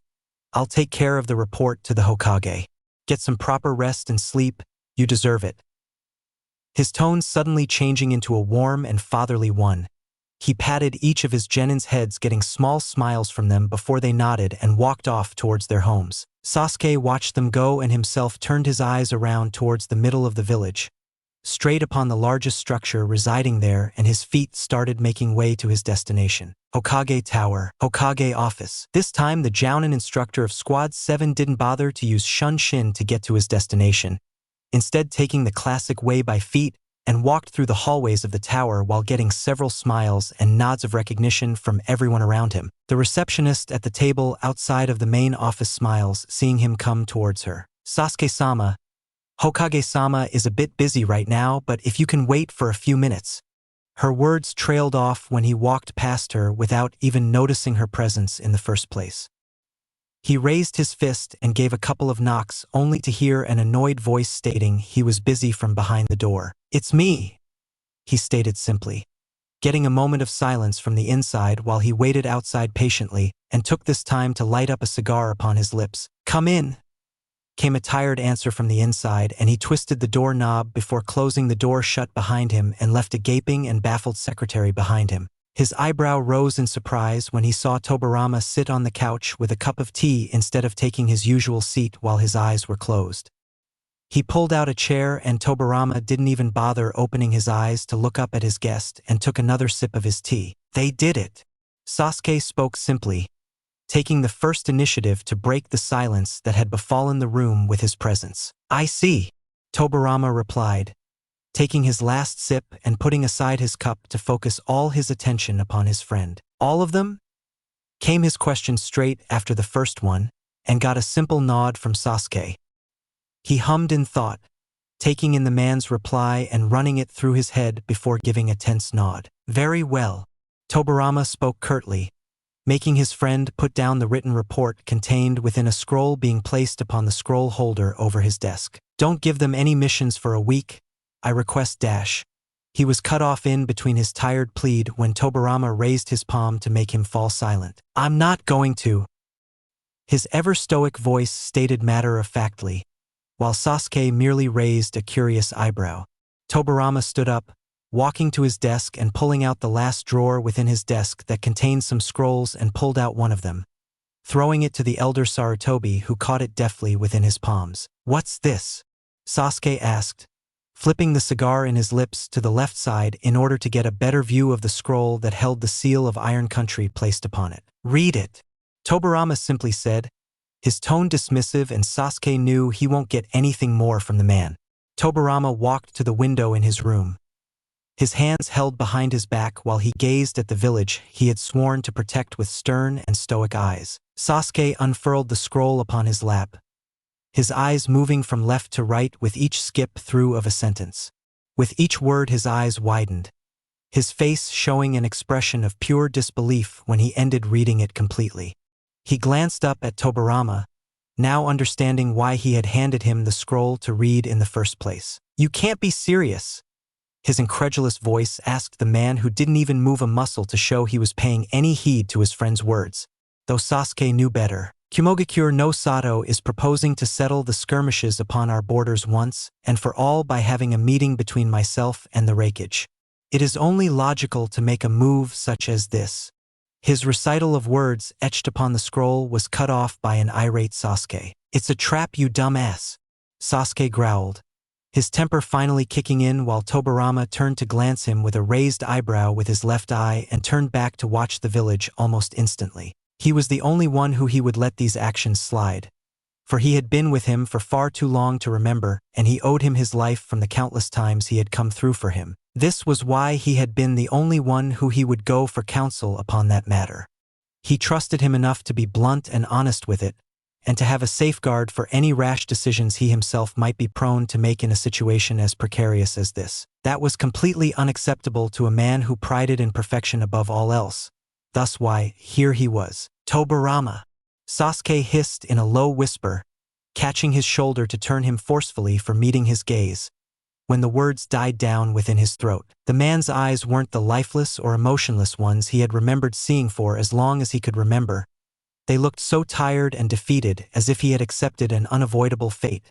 A grim one at that. This is a trap. You know it then. Tobirama caught his hand and pulled it off his shoulder only to give a tired shake off his head. I know it's a trap, Sasuke. He finally drawled out. He hadn't been a Kage for so long to pick on berries.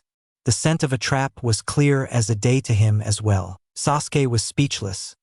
He couldn't for the life of him wonder why the hell he was even considering going to this facade of a peace meeting in the first place then. Tobirama turned around. Sasuke was about to continue his rant when he saw the man's hands behind his back closely this time.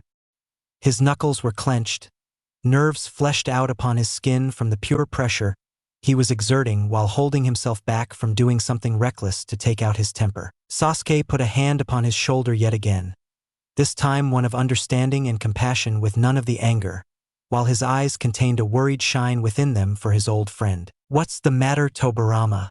What aren't you telling me? He finally asked and saw Tobirama's emotional mask finally crack. His eyes narrowed in on him, the pure cold fury contained within them not lost to him. But he knew it wasn't directed at him and didn't even so much as flinch when a pulse of pure chakra coated around the Kage and cracked up the ground beneath them. The whole tower experienced the pure hatred and killing intent that Tobirama let loose when he raised his fist up, and any other man would have been running for cover right at that moment had they been in Sasuke's shoes. But Sasuke wasn't any man. The Kage brought his fist down, the arm passing by Sasuke harmlessly, and made contact with the table behind him. The wood buckled before splinters cracked up and the scrolls were raised up in the air by a feat from the pure shock wave his fist created upon impact. They have them, he whispered but loudly, a bead of sweat rolling down his forehead as his nerves were riled up, which was quite unlike him. He didn't shout, and Sasuke had never seen him shout in all the years he had known him. But this was as close as he had seen Tobirama ever come to nearly as close as shouting. The matter was quite serious from the way he was holding himself back, albeit only slightly. They have Misa and Roku, they have my children, Sasuke. They have my Tsunade's parents with them. He finally drawled out in all his pure and unadulterated righteous fury, while Sasuke's eyes widened in horror. But he couldn't for the life of him think how they had gotten their hands on them. After all, they weren't field shinobi. Instead were medic neens by profession and preferred to work at the hospital rather than on the battlefield to be able to stay close to family while still helping people as much as they could. They had gone to Tsunade for some rare herb picking, needed urgently for a surgery at the hospital. Tobirama answered, picking upon his thoughts in a moment. Sasuke pursed his lips, his eyes going from understanding to one of contemplation within a second. He ran the scenarios through his head, when one thing didn't quite click in place. Then the scroll, he asked, and Tobirama nodded at his acute deduction.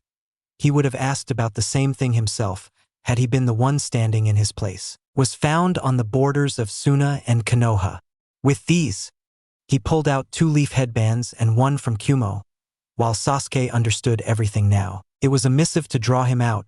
This in itself was an act of war which could be taken as a straight threat to the Kage, and to Konoha if this should ever be heard by the Shinobi Council. What are you going to do then? Sasuke finally asked the million-dollar question, and Tobirama fell down on his chair tiredly, his chakra disappearing along with the small wash of killing intent disappearing from existence. What do you think I'm going to do? He asked him as if he were stupid, and Sasuke caught his shoulders forcefully while looking at him with stern eyes. Tobirama, you aren't thinking straight. Just think about this clearly. It's a trap. You are allowed only a single bodyguard while the Raikage will be there with God knows who and how many. For all we know. He finally drawled out, making Tobirama's eyes narrow in dangerously on his trusted friend, as if challenging him to continue what he was about to say. But Sasuke was undeterred this time. For all we know, Misa and Roku are dead, Tobirama. He finally let the truth out, and Tobirama slapped his hand away harshly when his words sunk in.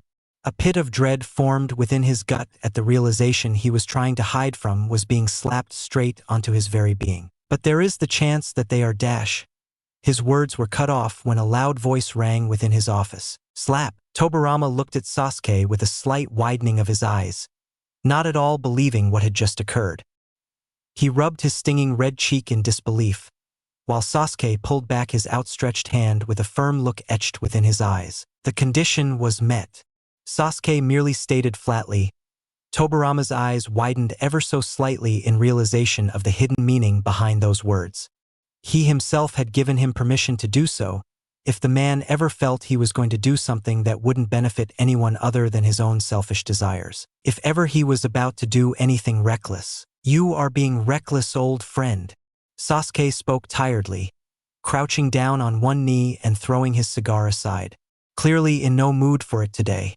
Tobirama let out a humorless chuckle when the realization set in on himself, and Sasuke looked at him worriedly. I know, he finally stated, as if it were as clear as water, and Sasuke was growing ever more worried for his friend by the minute. But this is something I have to do. He spoke, his laughs ceasing only for the serious gaze to remain within his eyes. Sasuke was about to say something when he spoke something that made all his words rile out of his mind in the blink of an eye. I won't be able to face my family if I didn't. I won't be able to look Hashirama in the afterlife, Sasuke. This time I have to be reckless. He finally spoke the truth, throwing all logic aside for what came before everything within his heart, and Sasuke held his serious gaze with his own for but a moment, both exchanging much more than words could ever hope to achieve within a simple gaze of their eyes. And Sasuke knew in that moment that no matter what he said, he was going to go through with this. This is going for a personal vendetta, Tobirama, and I don't like it, not one bit. Tobirama clenched his jaw shut tight to keep his rebuttal to himself. But it was a losing battle before Sasuke continued on to end his point. So be it. The elder Sarutobi finally got out. Tobirama looked at his friend, surprised and shock etched clearly within his eyes. I'll accompany you to the summit myself. I don't trust anyone else to look after your old wrinkled self other than myself. He spoke firmly when Tobirama shook his head. I want you to act as the Kage in my stead, should anything happen to me, Sasuke. His words were cut off when he saw the stern look his friend provided him with. You aren't going to die now, that is a fact. We have far too much to live for than to throw it all away by taking the easy way out and die on the people who look up to us. Install a state of emergency. Hand your powers over to the Shinobi Council until we return to make you take back this chair. Tell them of the summit, but keep the abduction to yourself. They don't need to know about it quite as of yet. We will come back, Tobirama. I don't feel like dying right now. He stated flatly, but those words moved Tobirama than any other could ever have. The spark of life returned within his eyes in a second. His hand raised and clasped his old friend's hand firmly within a manly shake to test their strengths in an airborne arm wrestle, just like they used to have some in the old times. Their nerves bulged and muscles became defined while both let their lips twitch upwards in unison. Till the end then, Tobirama spoke up, getting a firm nod from his friend. Till the end, old friend. But it is far from the end right now. He spoke sternly to make his point clear as a bell, and Tobirama gave him a firm nod in affirmative. We leave the day after tomorrow. I'll inform the council of this new update tomorrow. The Kage replied, and Sasuke nodded his own affirmative and turned around to leave while popping in a new cigar upon his lips, now that all was out of the way. You do that. I'll inform my team of our absence then. His voice muffled from the stick in his mouth, while it suddenly died out with a hiss of steam as soon as he lit it up, only to glance back an annoyed glare at an amused Tobirama who had his arms crossed with a raised eyebrow that looked as playful as one you could get from the stone-cold Senju. Those things will kill you one day, he pointed out pointedly, and Sasuke chuckled with a humorous nod. But not as fast as you would, you accursed Senju. He retorted back equally playfully, only to get a slight smirk from Tobirama. Now go, before I take you in for insubordination to your Kage.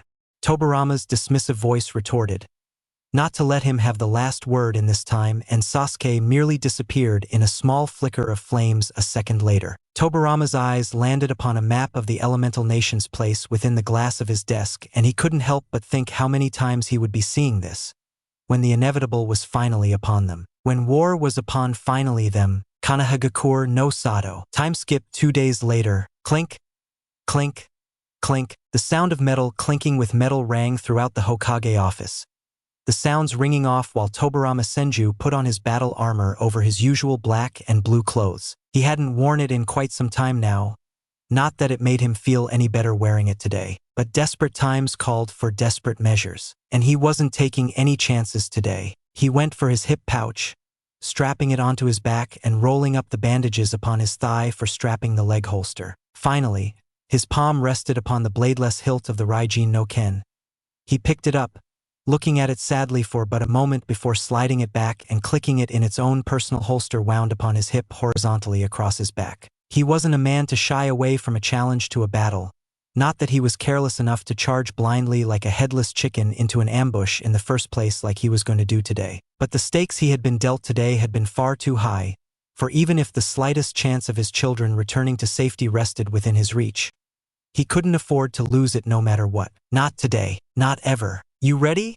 A voice drawled out from behind him, making him nod curtly without ever turning back to his old friend Sasuke, who in question had his own version of a brown battle armor donned upon him to match the Senju's blue one. Tobirama put down his leg, turning around to face his desk again, while placing the face plate with the leaf insignia on his forehead that matched the one Sasuke donned, and both nodded to each other in unison. Both legendary shinobi, armed to the teeth, would have been enough to have most of the people cowering before their might with mere glances alone right at that moment. Not many possessed the gall to say they could stand before their mere presence in those outfits without feeling at least the slightest bits of intimidation from their mere presences, not when they were out to do whatever it took to get the job done. "Let's go," Tobirama stated in his usually flat and blank tone, walking up to Sasuke and clasping his friend's shoulder within his palm. He looked into Sasuke's questioning eyes and knew what he wanted to ask in but a moment. Like always, the Sarutobi clan head not needing to voice out his doubts whatsoever to his comrade in arms. "I'll hiration us to the borders of Iron Country." Upon another raised eyebrow, he elaborated further. "We can't be going on by foot and have us getting ambushed by some stupid scheme beforehand." He explained in detail, getting a satisfied nod from Sasuke. He knew what the Kage was trying to do without even needing to think upon the matter.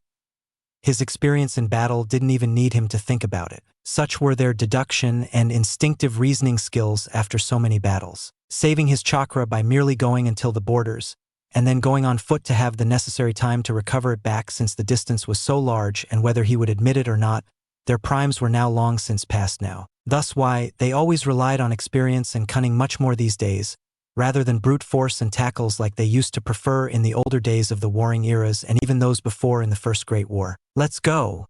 We have some things to do and people to greet," Sasuke muttered pointedly, and both disappeared into thin air a moment later. Near the borders of Iron and Fire, a small desolate village, consisting of nothing but simple farmers, laid barren, devoid of any signs of life. It seemed as if it had been eradicated by a plague years ago. However, that was far from the truth. It had been evacuated a few days prior by the order of the Naidame Raikage, who had sent his best shinobi to scour out the village. Now, however, the man sat in the house belonging to the village's leader of their farming union.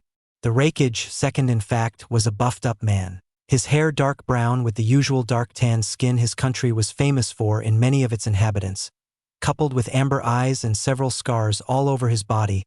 He was quite an intimidating sight to behold. The scars in question were worn as his pride and joy of successful battles over the years.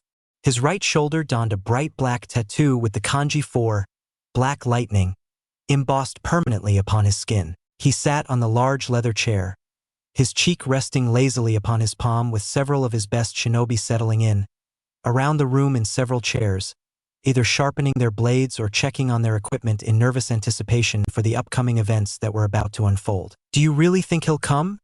a gruff voice asked, the tone nowhere near as polite as it should have been while talking to a man of his stature, and could have even almost been passed as plain rude by some. But he let it slide, For today that is, yeah. Even an idiot can smell out that this is a trap. Another rude voice pointed out, but he paid them no heed and kept tapping his index finger upon the table while awaiting the small envoy from Leaf, that he had no doubt whatsoever would greet him with their gracious presence this fine day while he would welcome them with open arms. Not the arms that one would embrace a guest with, but those used as tools for destruction, that is, he'll come. His manly deep voice stated confidently, not an ounce of a doubt laced within his words. The statement made all actions around the room stop momentarily, and look at him questioningly for a further elaboration upon that, as each of them had their own share of doubts upon that matter. Those fools from the Leaf Village are much too simple to read by anyone. They think with their hearts and feel with their brains. They would be dust by now if not for the rarity of bloodlines that accursed Hashirama Senju amassed within his walls before his death. He growled out, clenching the paper weight within his grip and cracking it into shimmering splinters with brute strength alone of his large fist. This was his chance to weaken that spit of a land that had reigned supreme over them in the past war, and clenched the title of being the mightiest of the shinobi villages for far too long than what he could tolerate. With temper as short as his, it wasn't too long. But Kumo will reign supreme upon the whole might of the elemental nations, and with us at the top, no one would dare question our militaristic ways anymore.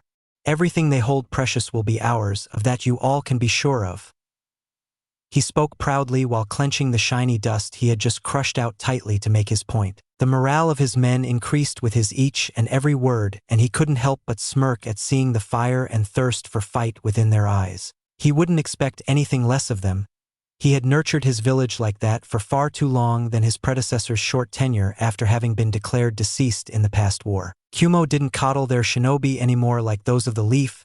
They trained them like machines to be what they were born for, to act as mere killing machines, if and when the times called for it. There was no place for emotions over the battlefield. Emotions were a hindrance that killed any and all shinobi in their lines of duty. The strength of the village came first before anything. These were the teachings his shinobi were drilled with each and every day of their lives, whether they be Chunin, Jounin, or even Genin for that matter. Sir, the sensory barrier has picked up 2 very large chakra sources coming at us at a quick pace from down the border. A man ran in with the news he had been waiting for a few days now. The words were like an ointment to an itch within his ears, and the rakage smirked smugly, his finger stopping its tapping motion when he saw all eyes turn to him. Each one of them awaited their orders, but he only had one. "Let's go," he spoke loudly, before disappearing in a black bolt of lightning, with all his men following suit with him moments later, with their own respective flickers, back with Tobirama and Sasuke. "You sense anyone, Tobirama?" "We are almost there," Sasuke asked in a hushed, calm voice, hopping off another branch to the next, making the stoic Senju stop abruptly and raise his hand in a half ram and seal while closing his eyes to concentrate. His senses expanded in a second, and just as he had expected to, chakra signatures started getting detected one by one like little beacons in a widespread grid he was scouring with his senses. 1, 2, 3. He counted all the signatures he could sense, and counted them all before letting his eyes snap open with a serious gaze within them while he let his sensory grid down. Sasuke looked at his friend expectantly, awaiting his answer with a clam-patient gaze, and nodded back when the man gave an affirmative nod to let him know he had indeed sensed them out. 15 chakra signatures, elite Jonin at the very least, and 3 chakra signatures Kage level. He stated flatly, and Sasuke let out an appreciative wolf whistle when both men crossed their arms silently, in unison. "They aren't taking any chances." "Eh? But what about Misa and Roku? You feel any of their signatures around?" the elder Sarutobi questioned, getting a negative shake of the head from Tobirama. "Not yet. Maybe they are holding them in a place that has their chakras suppressed," Tobirama muttered in deep thought, making Sasuke look at him worriedly with a hint of sadness within his eyes. He wasn't as optimistic as him right now. 2 pure-blooded Senjus within Kumo's grasp? The idea itself left only 2 points to be considered within his seasoned and veteran mind. Either they were holding them in their midst, to use them and gain intel out of them as they pleased, which he didn't think they would risk for the fear of Konoha invading some way to get them out and let such a surgical attack take place upon their walls by a threat, at such sensitive times no less. Or they had done what he thought they had, killed them and lured them into a trap to get rid of them and lower the Leaf's morals by cutting off the head that lead them all and get them an advantageous position at the brink of war. This was what any militaristic village like Kumo would do. Then there was the third and least hopeful solution that Tobirama was clinging his hopes to, that they had been kept hostage to be used as leverage against them for some reason, which was the most volatile of the options for anyone to take. But for the life of him, he hoped his deduction would be proven wrong for the first time, and the third option was the one they had taken. "I do hope you're right this time as well, Tobirama," he muttered to himself and followed Tobirama's lead to the point where the three largest signatures were converging to. Any other day he might have told him off at his idiotic hopes, but the matter was way too sensitive for him to poke the ever-emotionless Senjuan and about like he usually might have done. The lush of the trees gave way, and both men hopped down upon the plain ground that had come in between of the large and dense forest. Sasuke stopped, following the lead of Tobirama, whose eyes had narrowed in on front of himself. Sasuke followed his gaze, and sure enough he too could now see someone making their way through the trees straight towards them. Sasuke was surprised when he saw the Nidame Reikage himself jumping down from the foliage that covered their gaze with two of his jounin flanking his sides. But that wasn't what perturbed the elder Sarutobi. It was the expression that was cemented, almost plastered upon the lightning shadow's face that baffled him to ends. He held a warm smile. "Konoha Gakur no Sato. You didn't have to pay for that, you know," Tsunade mumbled, taking another lick from her snow cone, while she walked down the streets of the Uchiha clan compounds with her usual chirpy smile etched upon her pouty pink lips. Her hazelnut eyes turned to the side, only to see a hand making its way towards her face before it poked her forehead just as usual, with a small tap of his index and middle fingers in a gentle touch. She couldn't help but scowl, seeing that same calm smile she had seen all but 100 times now gracing his own lips, while she childishly rubbed her forehead with her free hand. She would have chortled down a reply for that annoying habit of his, that is, had she not been too immersed in her mint-flavored cone in her hands, courtesy of some mindful grace from her baby blue-eyed companion. "So what are we gonna do today?" she asked in her ever-curious voice, in between her licks of her now half-gone cone. Naruto's face turned to one of contemplation upon hearing her query. His hands that were already dug deep in his pockets dug even deeper, his head turning up to see the calm blue sky with just a single white cloud hovering in the clear day. Tsunade watched on in innocent curiosity. His face showed her he was thinking hard and would come up with something awesome. "Dunno," he finally replied, a helpless shrug marring his shoulders. She did the only thing she could. She sweat dropped. "K," she mumbled, looking on ahead and continuing on her job to devour her treat. She wasn't in the mood to blabber on and ruin their alone time on such a beautiful and serene day. "Yosh?" a voice boomed behind them, and Naruto sighed tiredly, already knowing what it was that was coming for him. Tsunade turned around, taking her final bite of the cone and throwing the tissue aside only to see a green spandex, orange scarf and leggings wearing genin heading straight for her. She slapped her hands together with a grin, making Naruto take a step back while gulping softly at that devious two-faced grin he knew all too well. The Kunoichi cocked her fist back, the green monstrosity heading straight for the two, flashing her a dazzling smile with open arms to embrace them both in a blissful hug. Bam! Due rocketed back where he came from as soon as her fist made contact with that sparkly smiling face, and Tsunade clapped her hands cheerfully. "There, that takes care of that. I've told him not to hug me like that," she chirped up in a chipper tone, and it was Naruto's turn to sweat drop at her words. He had no intention of incurring her wrath upon him, so he did the intelligent thing. He started poking the unconscious Due with a stick. This was apparently the scene Tsukumo walked into. A happy and smug-looking Tsunade, an unconscious Due mumbling about youthful Kunoichi, in a dizzy state while Naruto was poking him with a stick. He smiled. Had he been someone else he might have been surprised, but these were his weird friends that he couldn't get enough of. So he began poking Due with a stick too to join his friend in his youthful endeavor. "Oi! Due, come on man, wake up." Tsukumo shook him awake roughly. The boy in spandex blinked, and blinked again while his eyes tried to regain their focus. "Yosh! Such youth!" he boomed, and both his teammates winced, clasping their ringing ears. "You truly are the epitome of youth, Tsunade-san." He boomed, making the cheeky girl giggle in affirmative at his words. Oi, Due, what were you rushing towards us for? Naruto asked, once more making the boy blink innocently before his eyes widened in realization. He caught Naruto's shoulders, who had a feeling of foreboding that this wasn't going to end well for him, like it was anything new. I have found myself a new youthful teacher, Naruto. The boy spoke in a serious tone, and all genin surrounding him rose an arching eyebrow at his words. Even Tsunade crouched down by their side and looked on at him in pure curiosity. The taijutsu master you were looking for, Due? Tsukumo asked in a skeptical tone, and sighed when the boy gave him a thumbs-up coupled with his dazzling smile. Yes, Tsukumo, I have finally tracked the man down. Once more the boy's voice was gravely serious, unlike his usual self, showing them just how much it meant to the boy. His friends couldn't help but feel happy for him. But he has refused to teach me anything. He says I'm not worth teaching anything. The boy whispered, his voice downtrodden while he looked on at his lap with a saddened gaze. What? But why would he refuse you? This time, it was surprisingly Tsunade who had voiced the question out loud. The boy let out a loud sniffle, his eyes shimmering heavily, and both Tsukumo and Naruto looked ready to kill that bastard of a man who had broken up their friend. No doubt, he must have said something really bad. He said I was unyouthful, in fact I had no youth at all. He sobbed thickly, not noticing his teammate's face faulting behind his back.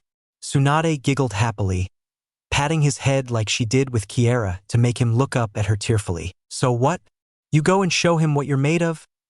She cheered him on, though her smile did turn a bit nervous seeing a new flame, literally in fact, ignite within his eyes. YOSH, he boomed, going in to hug the girl who had fanned his flames of youth so much with merely a few words. Plomp! Tsunade's soul met his face to stop him in his place, showing a good chunk of her flexibility at stretching her legs so far high while being crouched down upon her knees. An imaginary breeze flew past them while they stayed in that position for a moment. No! Hugging me! She scolded sternly, and the boy did have the decency to turn a bit sheepish at his weird tendencies that tended to overtake him quite often. Let's go, Due, he heard Naruto say, and turned to look at him with a lost expression plastered upon his face. Yeah, let's show him what we've got. He shouldn't have underestimated a member of Squad 7. Tsukumo cheered on and Due smiled genuinely. He really was glad that he had failed twice if that let him form a team with these guys. It really was worth it in the end. Let's go then. He boomed and ran off, his three friends following up close behind the boy who was leaving a trail of dust within his wake. Naruto and Tsukumo were a bit peeved when they had started getting nearer towards the outskirts of the village. But nonetheless they followed their friend, who hopped down a branch and pointed his finger at an abandoned-looking estate smack bang in the middle of nowhere. This is the dojo he uses, guys. He got 3 nods from his companions who started making their way to the dojo's entrance. Tsunade looked around. The place was quite cool now that she had a closer look at it. It was mostly open with an old building near its center giving the residents plenty of room. Her ponytail shrilled comically like an antenna, while her eyes widened at the new sensation of something roaming around her hips.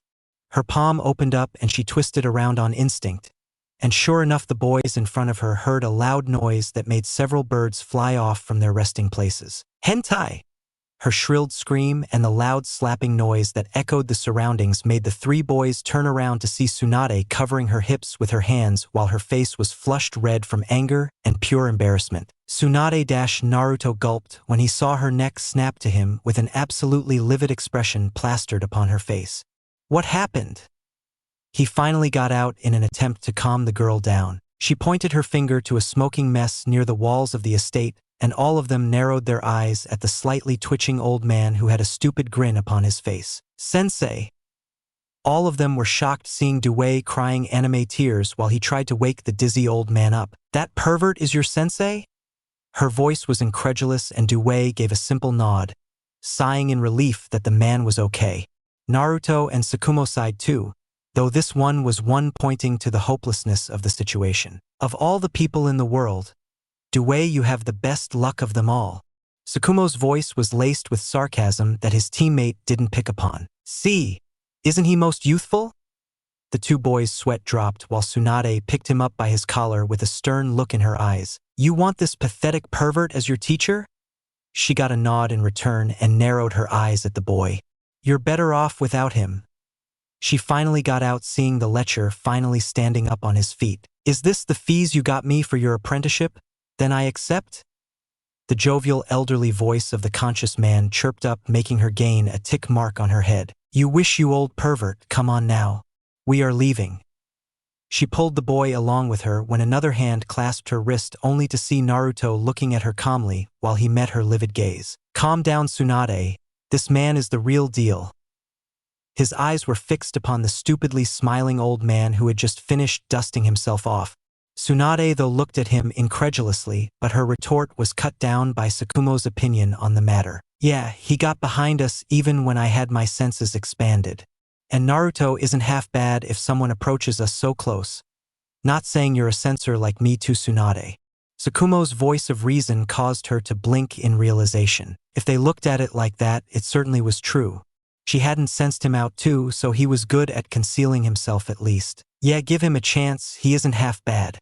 Dewey consoled her, and she let him go with a pout now crossing her lips. "Whatever, just keep him away from me." She mumbled at having herself singled out in the argument. "I bet you wouldn't mind if Naruto did that." A voice whispered in her ear out of everyone's earshot, and the reactions were instant. Her cheeks turned beet red, and before she could say anything, Tsukumo was looking away and whistling innocently. She clenched her fists and opened them, doing it a few times to calm herself down. It just wasn't her day. "What do you kids want?" The old man's voice turned seriously gruff, snapping all their attentions to him. "Aren't you the one I told off yesterday? Now go, don't waste my time anymore." He shooed them away in a dismissive tone. "Why don't you want to train him?" It was Tsukumo who had voiced his question, and the man stopped dead in his tracks. He looked on at him with a raised eyebrow. "Because he isn't worth it," he simply stated, and Dewey's shoulders slumped a little. Naruto's eyes narrowed in on the man's back before he too turned around and started walking away. One thing that he hated with all his being were people who looked down upon his friend without even giving him a chance to show what he was truly made of. "Let's go, Dewey. You don't need a teacher who takes on students seeing their potential firsthand." His voice was simple, as if he were reading the weather. Master Chen's eye twitched in annoyance at his words. Those damned Uchihas certainly did know how to tick a person off without even meaning to do so in the first place. "Aren't you full of yourself?" The old man spoke up suddenly, meeting Naruto's lone-turned eye with one of his own narrowed one. The blonde continued on his way out, ignoring the man's snide remarks completely. "Wait." His voice was strict, as if he was commanding him. Nonetheless, Naruto did stop and look at the man in the eyes. The old man looked at him calculatingly. His words had strung a chord within his heart as much as he was loath to admit it. "Let's place a bet, so as to speak." Naruto rose an eyebrow, not quite getting what he meant, but didn't say anything and let him continue to humor the man a bit. "You spar with me. If you defeat me and show me how worthless I am, I'll teach that boy everything I know." He ventured in, and Naruto nodded. "And if I lose?" He knew the stakes were going to be something if he lost too. "Then you apologize by bowing on your knees and saying I am a better teacher than any you'd ever find, though I'll still take him on as an apprentice." His voice was mocking, but Naruto's face betrayed none of his thoughts. To decline would be to dishonor his mother figure, the man he aimed to replace one day, and the teacher who had helped them through the struggles as a genin until now, all of them who had ventured to get him to where he stood today. Plus, his honor was on the line here too. "You have a deal, but you apologize to Dewey too if I lose." His friends merely watched on stupefied while the two shook hands on a deal, and the man motioned for Naruto to follow him in. "Naruto, be careful. His taijutsu is said to be even greater than that of the Hokage himself." Dewey whispered, worried about his friend, and Tsukumo nodded too. He knew more than anyone. Pride was something Naruto placed quite high in his life. Tsunade just kept glancing at him worriedly. Not that Dewey's words were doing anything to lessen them in the slightest, but she knew he wouldn't back down no matter what she would try to convince him. He was even more stubborn when someone pointed a stake upon his pride and honor. The group stepped into the dojo, looking around the wooden-built room in appreciation at how well maintained it was, despite the age the house showed on the outside. "All right, let's get started." The man spoke up joyfully, throwing aside his shawl cloth he had draped upon his shoulders to make them see his simple kimono with brown matching pants and wooden kabuki sandals upon his feet. Naruto simply unstrapped his sandals to take advantage of some tiptoeing maneuverability in the shiny floored confines of the dojo without having his sandals to slow him down. Having already been in a simple white t-shirt and blue pants, he didn't have any need for any further tinkering than that. He hadn't expected to fight on their day off, but now he was quite sad at having to ruin these clothes here. His thoughts were broken off by the voice of his competitor. The rules shall be quite simple. You land a single clean hit on me and you take a win. You have till the sun goes down the horizon to achieve that feat, the man's joyful voice spoke, shocking the four to their cores. You can't be serious? Tsunade asked in disbelief, but the man just smiled at seeing Naruto's narrowed and accusing eyes. That's 9 hours. You seriously expect him to not even hit you once? Tsukumo too was stunned at the confidence, or blatant stupidity the man was spouting from his mouth. No matter how strong his taijutsu was, Naruto was no slouch, and that wasn't to say how lethal he could be if he decided to let out his Sharingan in battle, that he all but avoided on any fellow villagers if he could. We'll just see at the end of the day, now won't we? He mocked them even further and Naruto's jaw clenched shut. He spread his feet apart, his arms loosely in front of him to enter the first kata of the Uzumaki taijutsu style drilled into him by Mito. It was a defensive style only to be coupled with ninjutsu or especially with seals if the user was proficient enough. He wanted to scout out if the man truly was as dangerous as Due really believed him to be or was just blowing off hot air at nothing in particular. His eyebrows shot up seeing the man's weird stance though. His left leg was raised up in the air while he stood on his right toes. All the while his right arm lay lifelessly by his side with his left in front of him in a hitherto motion, taunting him for the first strike. Is he mocking me? He couldn't help but think, seeing the man putting a couple of his limbs to rest, just to show him how utterly worthless he was in his eyes. Come now, what are you waiting for? The elderly man taunted further, and Naruto wasn't one to waste his chance of such a loosely held stance by his opponent. His body shot straight for him at blazing speeds, his eyes focused only on taking that overconfident man out for the count as soon as possible. He jumped up, twisting around his right leg. He made a roundhouse kick for that lifeless arm he held by his side, but the man saw it coming from a mile away. His left palm came to intercept his kick, catching his calf within it with a slap, but his arm didn't even so much as give a slight vibration to show it suffered some impact. His hand squeezed his captured leg, and Naruto winced in agony at the vice grip that felt like some iron clippers had clasped him at the moment. He twisted his body upwards, raising his torso to his level to launch a punch straight at that wide-open and lifeless shoulder that he wasn't looking to using anytime soon. Master Chun merely hopped a bit aside to let it pass by him harmlessly in a slick motion and made Naruto overreach far more than he had intended to, though it did cause Chun to loosen his grip upon his leg. Naruto seized the moment and crouched down on the ground, ignoring the pain in his leg to swipe in a circle with his other leg to take the man's foot from under him.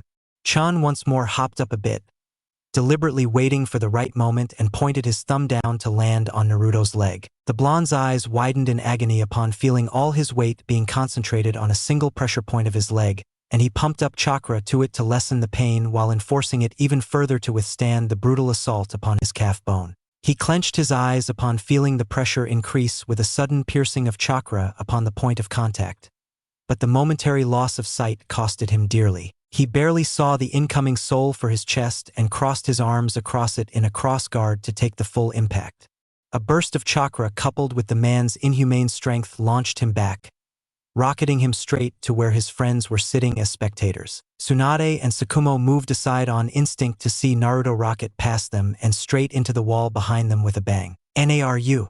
Tsunade's worried shout woke Tsukumo from his stunned stupor, and he too rushed towards his decommissioned friend, who let down his cross guard slowly. Naruto looked down at his stinging arms with a slight wince, which most probably contained some cracked bones but nothing lethal since he had enforced them with chakra beforehand. But for the life of him, he couldn't get them to stop shaking like dry leaves. Such brutal strength. He hadn't ever faced such a brutal physical attack before in his life. Tsunade's soft hands clasped his forearms within them, while they glowed a light green showing their sheen of medical chakra flowing within them. Kami, Nara, there's cracks in your bones, she whispered, her eyes glimmering with increasing worry seeing the swelling starting to appear within them. And that wasn't to say what his leg must have suffered from the blow he had dealt him earlier. She glanced up only to be stunned at seeing his hair shadowing his eyes while his lips held a smirk. He caught her hands within his own, stopping her healing abruptly. She tilted her head to the side, only to meet the sight of his gaze, which weren't their baby blue counterparts they were a moment ago. "I'm fine." He started getting up, only to be pulled down by the girl who glared heatedly at him. "You're not fine. Those are hairline fractures, Naru. You shouldn't fight with them, or you may complicate a simple swelling even further," she admonished the boy who had his eyes fixed on the old man behind her. She bit her lip seeing he wasn't even listening to her, even though she was lying a bit about his arms. But that man was too strong. She could see he would thrash if he went along with this. He would lose and be beaten in that bet at the same time. "Suna, let me go." He removed her hands forcefully from his wrists. She wanted to stop him, but Tsukumo pulled her back and shook his head in negative, telling her to let it go for now. Naruto cracked his neck, rubbing his arms to stop their slight, shaking only to see his opponent holding an amused smile upon his face. "You coming back for more? I didn't take you for being an idiot," he mocked, which had no effect whatsoever upon Naruto, causing his smug smile to slip a bit. The boy was as calm as they came, and he couldn't help but loathe that unreadable calm expression upon his face. The blonde wasn't even deterred, not in the slightest, from his previous assault. Naruto rushed him in a blur, not wanting to give him any more chances for a strike. His right fist went for his chin, for which Chun only leaned his head back at the last possible second. His left fist followed up while he tilted his head to the side to let it pass by him harmlessly. Naruto swiped his right arm to cleave the man's head off, but he hopped back to make some distance between them, but Naruto was having none of it. He jumped forward, once more giving him a roundhouse kick to his cheek, which he once more caught in his palm. His Sharingan flared, seeing his arm muscles twitch to indicate he wanted to twist and sprain it before the man had even made a move himself. He followed up with his left leg, snaking it around the man's neck and pulling himself up to sit atop his shoulders in a flexible maneuver. His fingers clasped each other to make a double-handed fist above his head that he started bringing down towards the man's head and end it once and for all. But Chun, as if someone had ripped out his spine, fell down backwards like a snake, causing Naruto to stumble and fall from his shoulders to dodge his left elbow by a hair's length from his cheek and roll back to maintain some distance. Chun was quite impressed at the boy's skill, even though he still had quite a ways to go before he could beat him head-on in a fight. He wasn't known as the best taijutsu master in the elemental nations for nothing, but his eyes widened when Naruto stood up and changed his stance completely. His legs straight and wide, with his arms diagonally straight towards the ground with open palms facing Chun. The interceptor fist. Naruto crossed his arms in front of his chest, opening them and dropping down in the first kata of his unique style. He was wasting chakra by enforcing his limbs to endure the man's brutal assault with a defensive style. Not it was time to go on the counterattack. Anyone else would be troubled, but with his Sharingan he could predict and dodge the man's attack while exploiting the holes in between their bouts, increasing his chances and time exponentially. As much as he liked the Uzumaki stance, he was no Uzumaki nor was he a Senju. He didn't have their unnatural reserves or physical stamina to go defensively with huge chakra outputs for hours on end. But he was an Uchiha, and his instincts were still unrivaled. Chen's right leg made contact with the floor while his left arm sprung up to life, which made Naruto smirk. The man was now taking him seriously. "Tsukumo, what's that stance? That isn't what Mitoba taught him." Tsunade tugged his sleeve only to see Tsukumo intently looking at the fight and barely paying attention to her words. "Yeah, Naruto hasn't used this since our first spar in the academy. He changed it completely after that, but I guess he was mastering it on his own in the meantime, along with the one Mito-sama must have taught him." He surmised his own thoughts while Due couldn't help but look in admiration for his friend. To think he had been mastering not one, but two stances was a feat in itself. And on top of that, he was showing off his secret moves just for his sake. Such youth, all the more reason for his plan of making him his rival to come to fruition sooner than later. Chun rushed in first this time, his arms blurring in to make painful strikes to Naruto, who now, much to his added surprise, started deflecting them efficiently as if he were a completely different person from a moment ago. But even he had to admit the man was something else. There wasn't even a single opening in his completely lucrative stance that he could exploit, and that was saying something against his eyes. They exchanged blow after blow, neither giving the other to lash out with Naruto, now coupling his Sharingan, chakra enhancing to withstand his blows if he missed a dodge, and increasing his speed as much as he could, was able to stand toe-to-toe with a man rumored to have taijutsu prowess even greater than those of the 5 Kage. A few hours later, Naruto was on his knee, his hair shadowing his eyes while his breathing ran ragged with sweat dripping from his face like water. Chun smiled, a genuinely happy smile at having had such a good fight with a child who had truly done his ancestors proud, by coming as far as he had with a long-since-thought-forgotten style that people didn't even talk about these days. Naruto, stop it. It's enough. Due called to his friend, worry clear in his voice. Tsukumo was barely holding himself back at seeing his friend in tatters at having endured such long straight hours of taijutsu for the sake of a friend. Naruto's hand made its way to his hair, waving them to shake off his blood rush and sweat, and looked up with a smile. His Sharingan was no longer active, not having the chakra to keep it active any longer from the large bursts he had been letting out in between their exchanges to gain a slight edge. But the man hadn't given in even in the slightest. The last hour had been brutal, with the man finally pushing him back with offensive since his endurance was giving in upon him. Had it not been for the stamina training Mito had made him go through, he would have hit the floor unconscious 2 hours ago. Had you gone all out, you might have landed a hit, child. Chen's voice was warm, containing a hint of pride, making Naruto smile tiredly. His friends were looking at him as if Chun were an alien of sorts. Had he not seen how quick the blonde had been on his feet till now for hours on end? So you noticed? He asked in a rasped voice, his throat dry as a desert, and got a small nod from Chun, causing all eyes to go wide. What? You were holding back? Tsukumo shouted in shock, not believing his ears, but Naruto ignored him for the moment, too busy trying to catch his breath. Why did you hold yourself back though? Chun asked, curiosity getting the better of him. The child had impressed him. It had been years since someone had impressed him as much as he dared to say. Naruto's vision was losing focus now, the adrenaline draining out as the rush of battle was over, and his instincts were now dulling and giving way for sweet numbness. I know my limits, he whispered, his voice weak, and Tsunade had finally had enough of sitting silently by the sidelines. She rushed closer to him, slipping down on her knees in an instant, and not seeing Chen's wide eyes, who didn't even have enough words to contain his shock at what he had heard. Tsunade gushed over him, instantly scouring through his bruised and tattered body worriedly. His forearms had turned a faint blue from enduring all the blocks throughout their bouts in the last hour, with nothing protecting them whatsoever, unlike how he had them wrapped in a thick coating of medical tape for usual when he was in his shinobi gear. Hey! She hushed him in a soft whisper when he tried to tell her he was okay, cupping his cheeks upon seeing his half-lidded and unfocused eyes when his face finally plopped upon her chest and his breathing evened out into soft purrs. He finally gave in to the sweet nothingness of pure exhaustion. Baka! She clenched his head in her arms tightly, worry etched upon her face. Even after all that, he still hadn't landed a single blow on that damned old coot. Chun stood behind her, a gentle smile seeing the girl holding him as if he were the most fragile thing in the world right now. It didn't take a genius to see the pure adoration and care she had for him in her eyes. He had already realized I was far from his reach, and he would have reduced his endurance had he pushed himself to pull out all his stops. Even in the heat of battle and all my taunts, he had the mind to think his situation rationally and act upon it accordingly. The boy is something else, all right.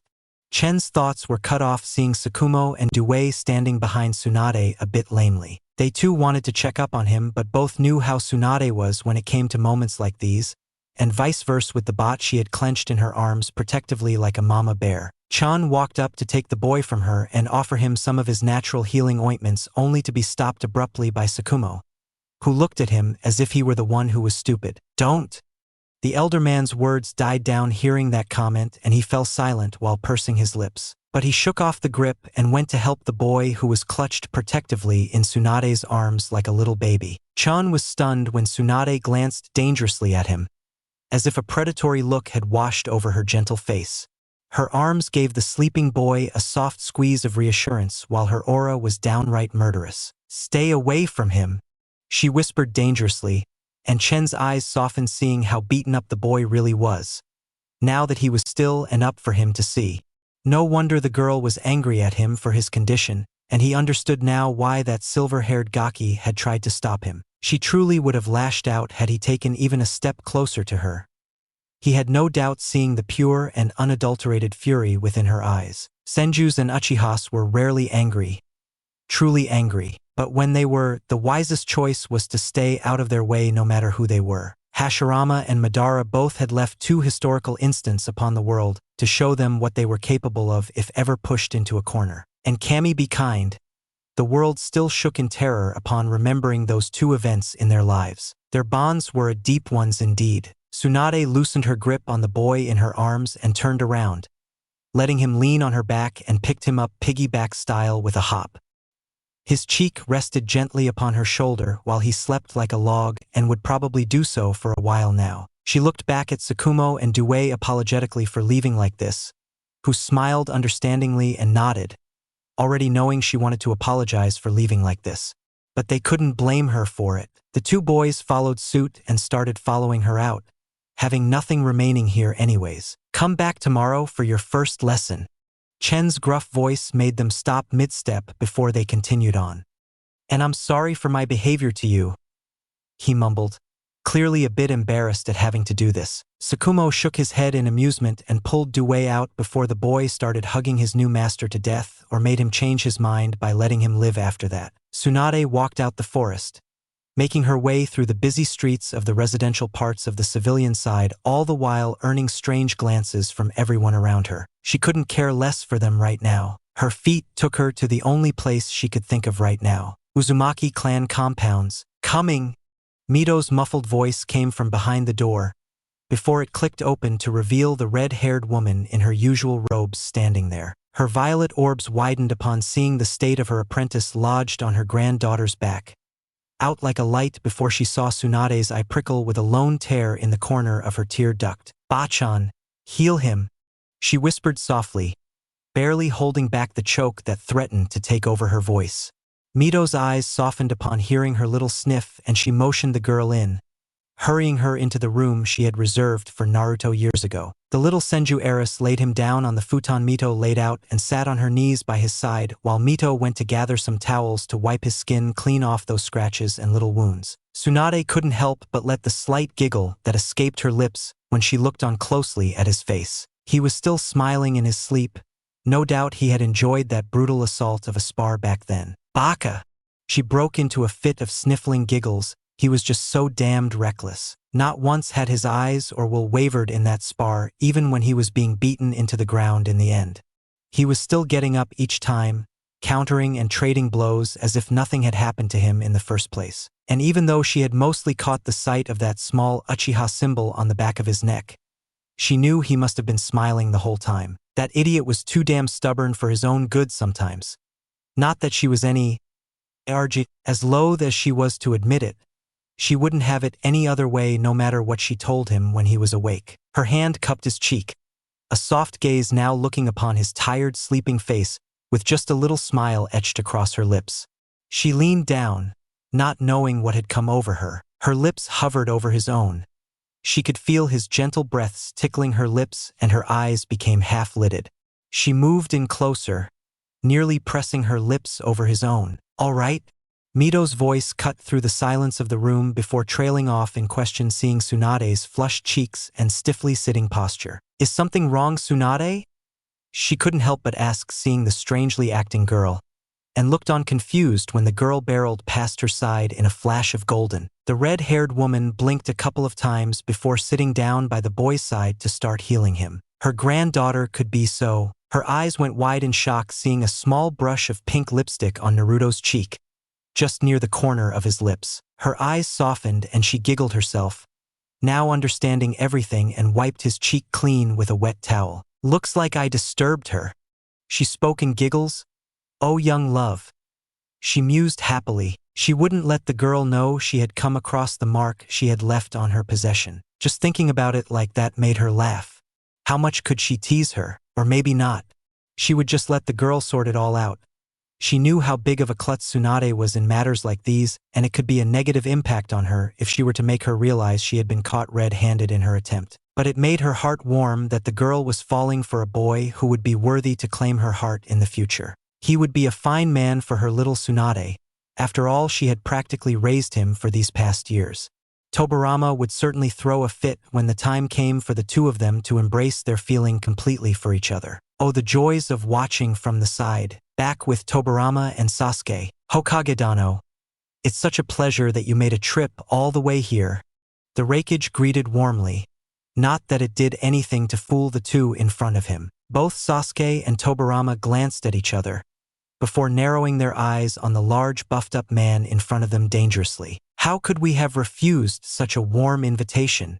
Sasuke asked sternly, his voice as emotionless as the one that would have made his companion proud any other day. But today wasn't one of those days. The Raikage smile slipped for a moment before it rushed back even wider than before, finally turning into an amused laughter that echoed throughout the silent clearing around them, as if they had just cracked the joke of this century. Where are they? Tobirama asked, his voice barely above a whisper. But the Raikage's booming laugh ceased in an instant upon hearing his icy cold words. Even his guard stiffened seeing his lifeless eyes and expression that would have made a corpse shiver in his coffin. Ah, you must mean our two guests. At Tobirama's narrowing of eyes, he trailed off before continuing on undeterred. They are back in the forest under the watch of my finest jounins. Just with those simple words, Tobirama felt as if a mountain's worth of weight had been lifted off his shoulders. Relief washed all over his eyes before he nodded curtly, doing well to hide all hints of happiness he was feeling on the inside. Sasuke, though, wasn't as hyped as his Senju comrade beside him. Something just wasn't clicking right, if it weren't for the massive army of Kumo's finest that the Raikage had assembled. It was his expression that was sealing the deal in his mind. Something was off and it was rubbing him the wrong way. But he digressed at the moment, staying silent and letting events unfold naturally for now. It was too late for retreats, not that there were going to be any in the first place no matter the outcomes. Shall I escort you to them? The Raikage asked, and Tobirama nodded curtly. Sasuke clenched his jaw shut quite tightly. Tobirama was clearly not in his senses right now. The thing he despised the most in the world was happening to him right now. He wasn't even sensing how many things weren't making any sense whatsoever right now. His emotions had completely clouded his mind. Sasuke eyed the two guards with the Raikage, who stepped behind him while one stayed with the Raikage in front of them in a pincer three-point scouting position. His fingers twitched for a kunai, but he held himself back, just for Tobirama's sake, and walked with their new escorts into the middle of the forests or whatever trap they had laid out for them. The Jounin walking by the Raikage's side glanced at his leader for a second before smirking and looking on ahead at the path that lay in front of their eyes. The Raikage had a bloodthirsty smile plastered on his face, and he knew the reason why. Soon enough those leaf trash would know it too. For a few minutes, the only sound in the forest seemed to be the occasional chirping of birds, coupled with the soft crunching of leaves beneath their sandals with each step they took. How much longer? Sasuke finally asked to break the thick silence that had befallen the party of six, and Ei glanced at him with a lone eye for a mere second. That felt like an hour to the elder Sarutobi before looking on ahead. We are almost there. His voice was curt, quite unlike the warm voice a few moments ago, and huge bells were going off in Sasuke's head. He was barely holding himself back from cleaving that bastard's head off. It would only take a moment and all of this charade would be ended in a swift strike. But Kami, damn it, Tobirama was completely out of his zone and he had to keep his head leveled. Suddenly, they entered a clearing devoid of trees for a radius of 10 meters, with nothing but a lone pine tree in the middle of the circular clearing. We are here, Ei whispered simply, and Sasuke's heart skipped a beat when his eyes narrowed in on a small patch of grass near the base of the pine tree. The grass patch had turned black. He closed his eyes and looked down for a moment. His teeth were gritting themselves, almost grinding them with each other, while his fists were shaking as he clenched them shut tight enough for his nails to dig in his flesh and draw out some blood. Where are they? Tobirama looked around completely oblivious to the agony that had befallen his friend, finding nothing but trees all around them. He finally fixed his eyes on the Raikage's back, who was grinning like a psychopath out of his eyesight. Why? They are in front of you, Lord Hokage. Tobarama's eyes narrowed upon his loud response, but he looked on ahead at the pine tree. His eyes glanced sharply when the Hokage raised his hand put of sheer instinct, but followed the finger the large man was pointing to the top of the tree. His neck slowly raised, the Hokage turning around to see what he had been waiting to see all this time for a week, no scratch that, for years now. Tobarama's eyes traveled through the foliage of the tree, before they reached the top, and suddenly, in a twist of reaction, his face went blank. The scene was anything but the nightmare that he had been expecting ever since news of their capture had hit him a week ago. Misa and Roku were tied to the top branch with barbed wire clenched tightly around their wrists. Their clothes were in tatters, while bruises, cuts, and several signs of inhumane torture, including discoloring of skin, most probably the result of poison torturing methods, were upon clear on their bodies. Bloody streaks ran down the bark of the tree, obvious signs of blood trails, dripping for hours on end, while their lifeless bodies must have been tied there for Kami knows how long. Out for the vultures to dip their beaks into, or for the predators and scavengers of the jungle to dig their fangs and claws in their cold flesh. Tobarama, you look after my children, all right? You're the only one I trust their lives with. Mito is just too much like me to be considered as reliable as you. Hashirama's laughing voice, along with his stupidly grinning face, flashed into his mind when realization settled in upon his mind. His eyes widened to epic proportions, as the flashbacks of Roku's childhood, to finally the day he had married Misa, flashed across his eyes, and a lone tear prickled the corner of his eye. For the first time in decades, his eyes started brimming with tears. The memory of a weak and tiredly smiling Misa, sitting in the hospital bed, flashed in his mind. His daughter in all but blood, holding a little blanketed bundle with a soundly sleeping spark of life within her arms. The warm feelings he had felt upon taking that bundle of blanket from her, when she had tried to hand a little Tsunade to him instead of a violently protesting Hashirama strangled by Mito's chains, while she had laughed her heart out at the fuming man who was crying hysterically at not being able to be the first one to hold her, was still the happiest memory he had cherished in his heart for so long. Finally the dam broke, and like rivers, his tears flowed down his cheeks. He had failed. He had failed his brother, he had failed Mito, he had failed Misa and Roku. But above all, he had failed Tsunade and Nawaki. How would he stand in front of her, tell her how powerless he was while he still breathed breath and buried her parents right in front of her eyes? How would he tell little Nawaki when that toddler would ask where his mummy and daddy were and when they were coming back home? Ah ha ha ha. Finally, I've done what countless others have failed to do before me. Hokage laughed a full-blown laugh, seeing tears drop from Tobarama's chin and wet the grass near his feet.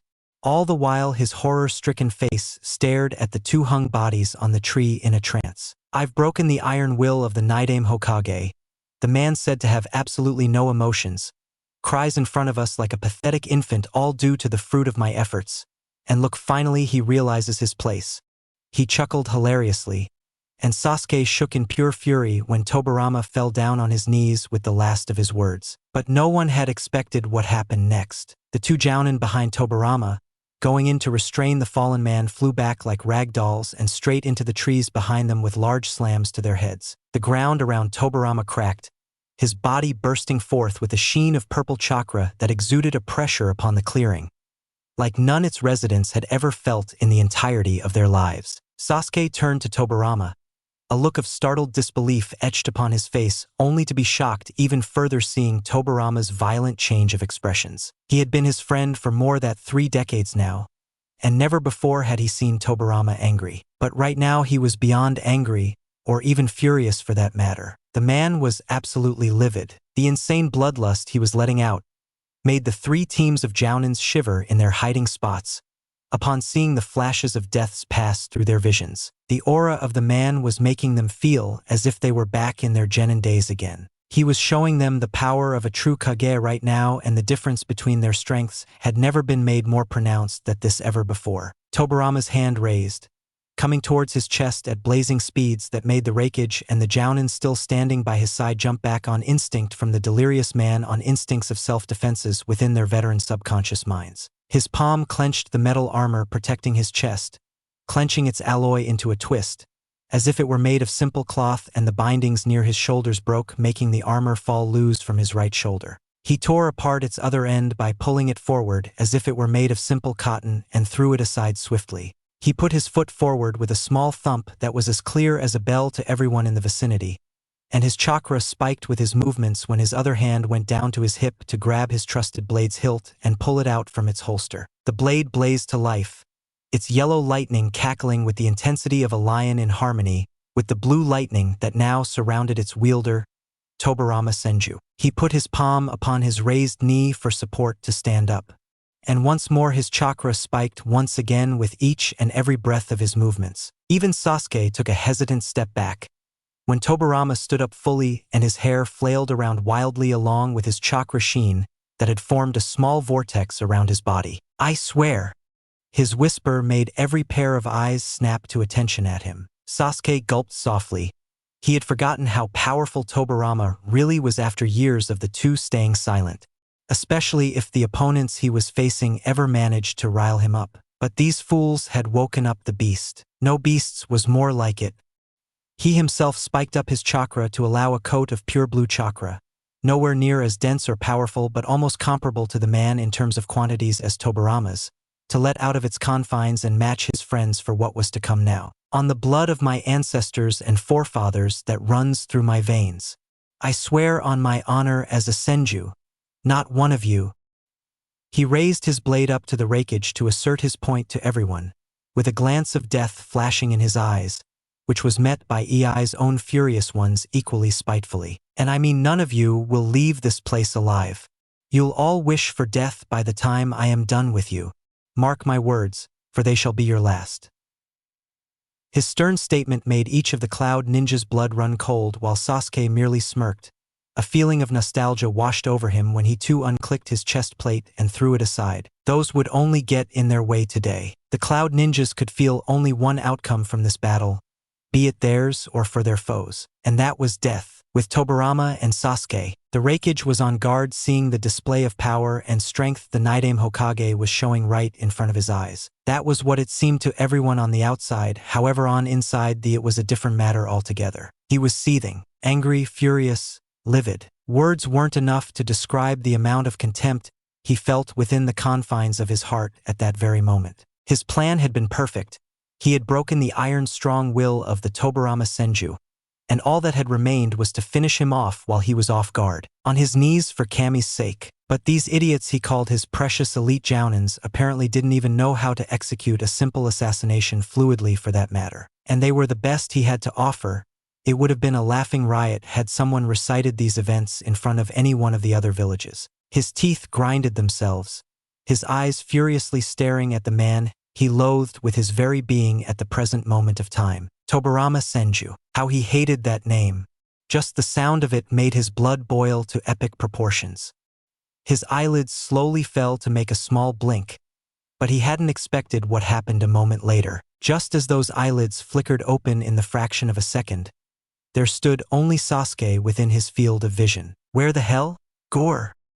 His sharp ears picked up on the sounds of some wet gurgling, only to peer behind Sasuke and see Tobirama standing behind the Jounins, the ones who had dared to stab him in the back while he let the kunai lodged in the back of their skulls free from his grip. Both pairs of the victim's eyes rolled back into their sockets while they started falling face first on the ground, as if the strings holding these puppets had been severed with that lethal blow. A couple of soft thumps accompanied the corpses that now lay lifeless on the grass, while crimson elixir poured down on the ground in a small pool. A moment of silence ran across the clearing, none of them realizing what had just occurred in the matter of seconds. A minute at the most. 1 minute. It was all that was needed to extinguish two of Cloud's finest to their afterlife by the experienced and non-hesitant, absolutely stone-cold hands of the current Senju clan head in the midst of a crowd of enemy Jounins, and the Raikage himself. Finally, realization started seeping into the Raikage's eyes while his eyes widened comically. In pure and completely unclouded fury, a nerve bulged upon his temple when he finally barked out his first order. "Take him down!" he roared loudly, and those 3 words were all that were needed for all hell to break loose. Tobirama flashed back to the marker he had placed on Sasuke and stood by his side, almost instantly. His companion had been the only one who had noticed him placing his Hiratian seal on the tree when they were entering the clearings. He was out of his senses, not his reflexes. After years upon years of staying on guard in numerous life and death situations, it had almost become a natural habit of his to place markers whenever he entered a territory that was completely unknown to him. This was the first time he had placed it in an almost trance-like state, however. And quite probably the last if he had anything to say about it. Losing sight of an enemy's intention while he was surrounded by it, it was unsightly for a shinobi to be like that after the amount of experience he had amassed in the deadly field of combat alone. How many? Sasuke's voice was quick, both readying themselves, seeing the leaves around the foliage within their surroundings flickering every now and then to indicate how pinned they actually were. 13 and him. Tobirama's curt response made Sasuke nod, both watching the Raikage himself charging up his chakra while covering himself in an armor of black lightning, the most revered technique within his arsenal. Leave the outsiders to me, you take down the Raikage and that lone jounin with him. Sasuke went to flick out a kunai but stopped when Tobirama glanced sharply at him for a moment.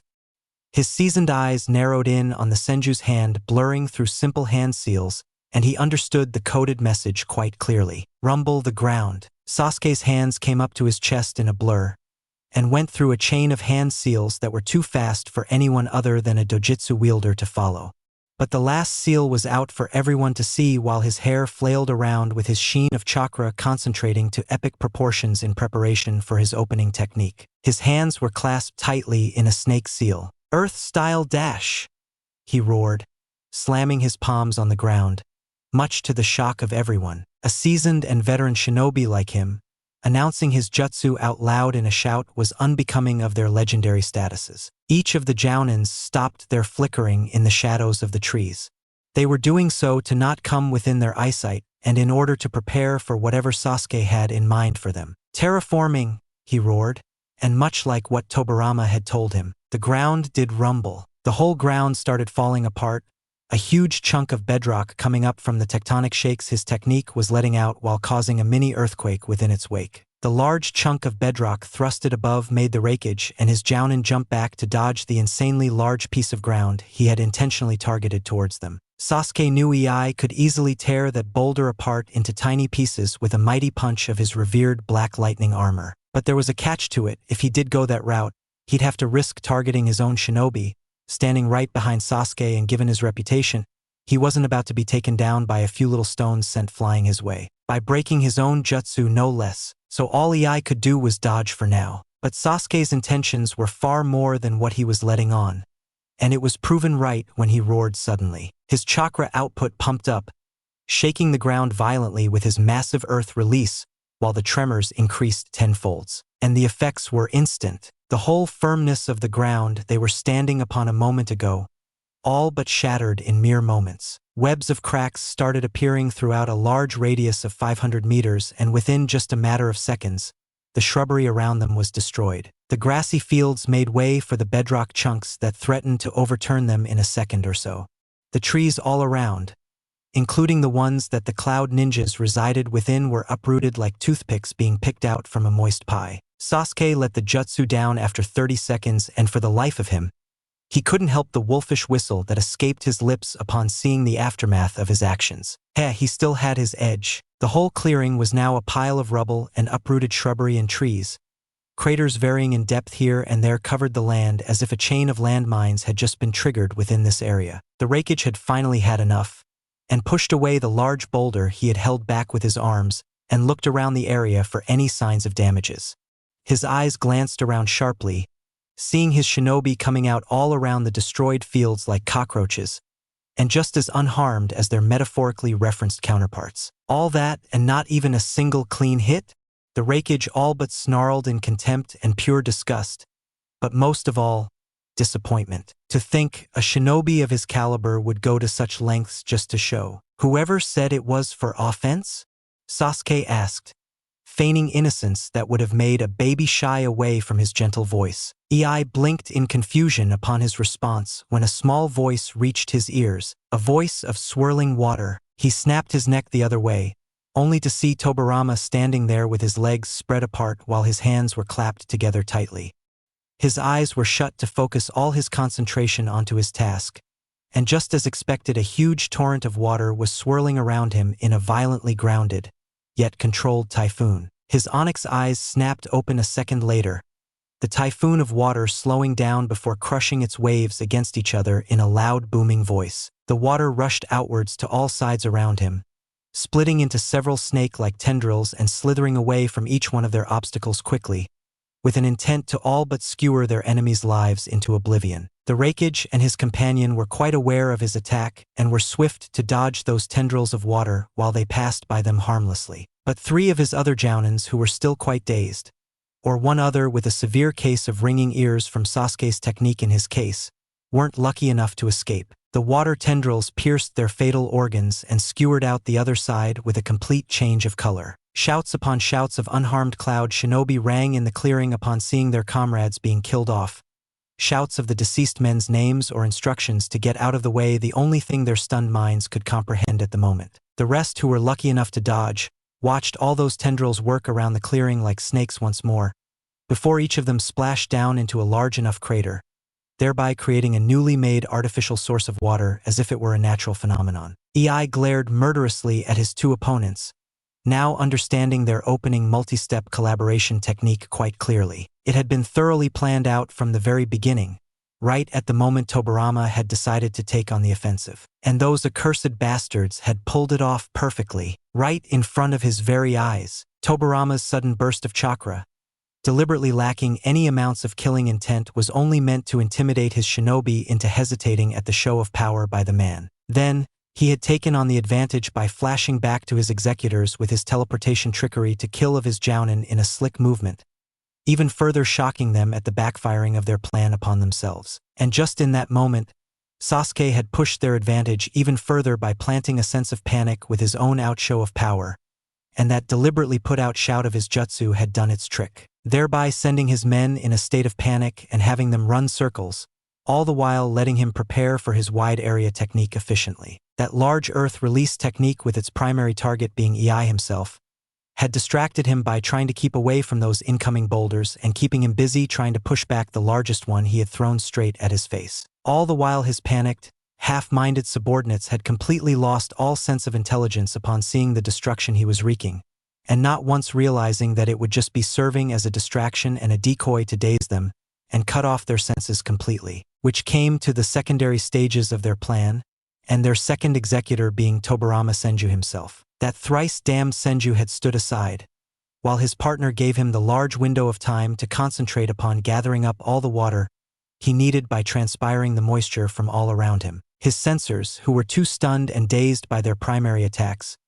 had no idea what he was doing all alone in the back and out of everyone's eye shots. And then he had let loose of that swirling hell upon them and skewered down his most dazed shinobi like headless chickens, and putting them in their resting places for good once and for all. But what made him infuriated beyond belief was that it wasn't even what they had gone off to do in the first place. The water sources that were now accumulated all around them now served as primary sources of water, at an easy disposal for Tobirama to use as he pleased, which was what they had let out to do in the first place. All that time, they were merely conditioning their surroundings to suit their needs so as to have all the advantages at their disposal while they fought an enemy that could quite as easily have them overpowered, if they were to go head-to-head, that is. But now a major problem stood face to face with him. His eyes calculatingly looked around to see many of his ninjas now injured here and there, and most of them still recovering from the shock of their furious offensive, while those 2 in question hadn't so much as taken a slap upon their wrists. Sure, they had used huge chunks of their reserves to scale out those humongous techniques, but it had paid off twice as much for them too. The gamble had paid off. He was left with a squadron that was nearly cut down to a half from what they were, while the rest lay injured.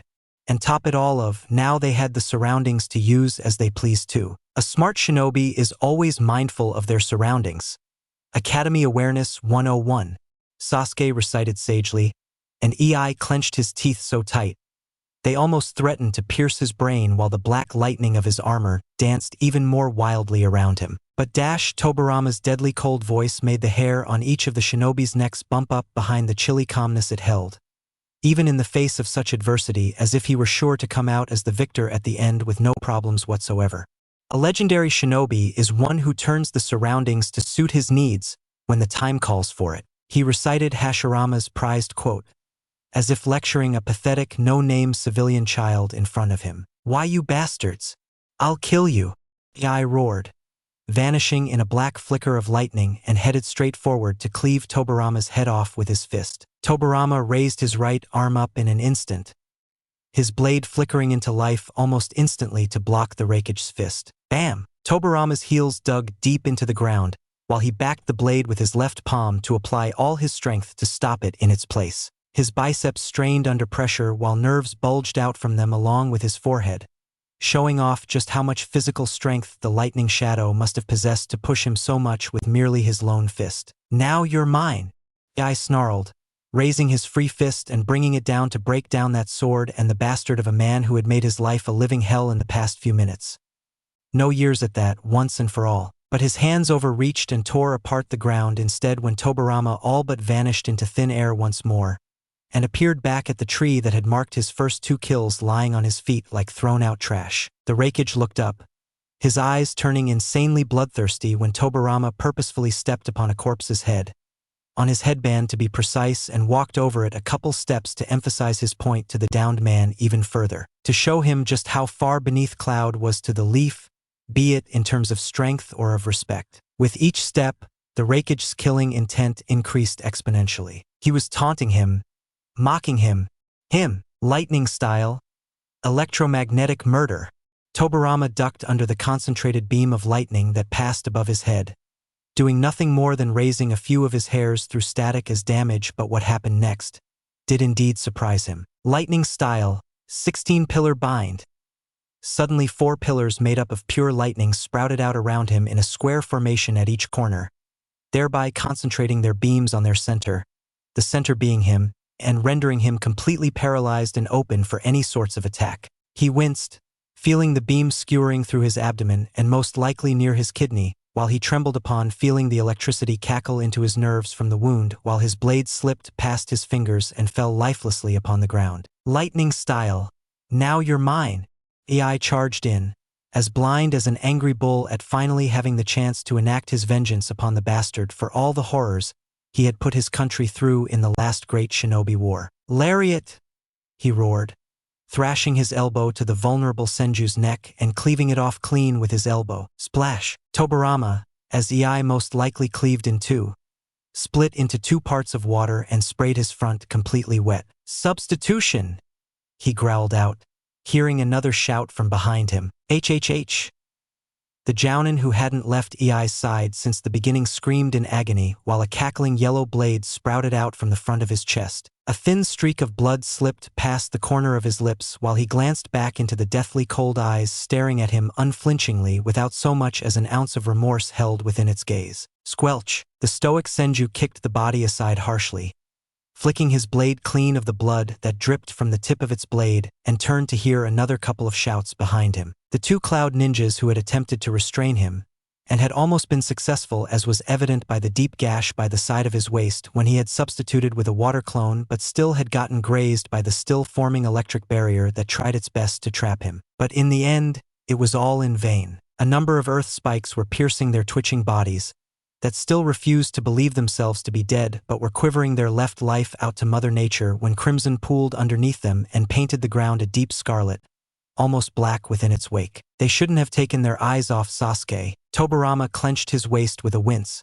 clutching the profusely bleeding wound tightly to slow down the bleeding, while glancing to his side to see Sasuke jump down by his side with a cheeky grin plastered upon his face.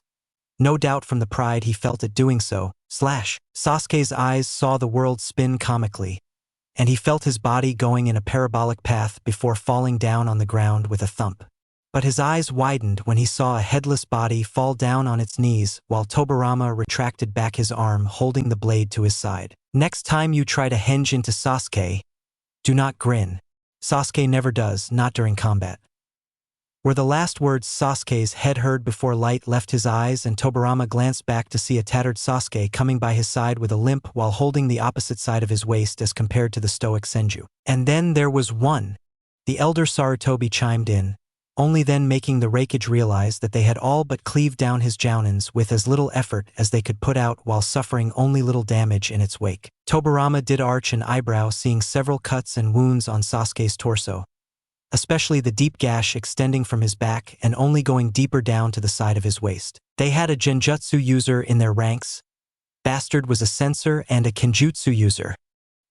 He muttered in annoyance, wincing while applying pressure to his wound to slow down the bleeding himself. Tobirama said nothing, as usual, and stared on straight ahead at the Raikage, who much to the two's surprise was standing there calmly and as still as a rock. A bit too calmly.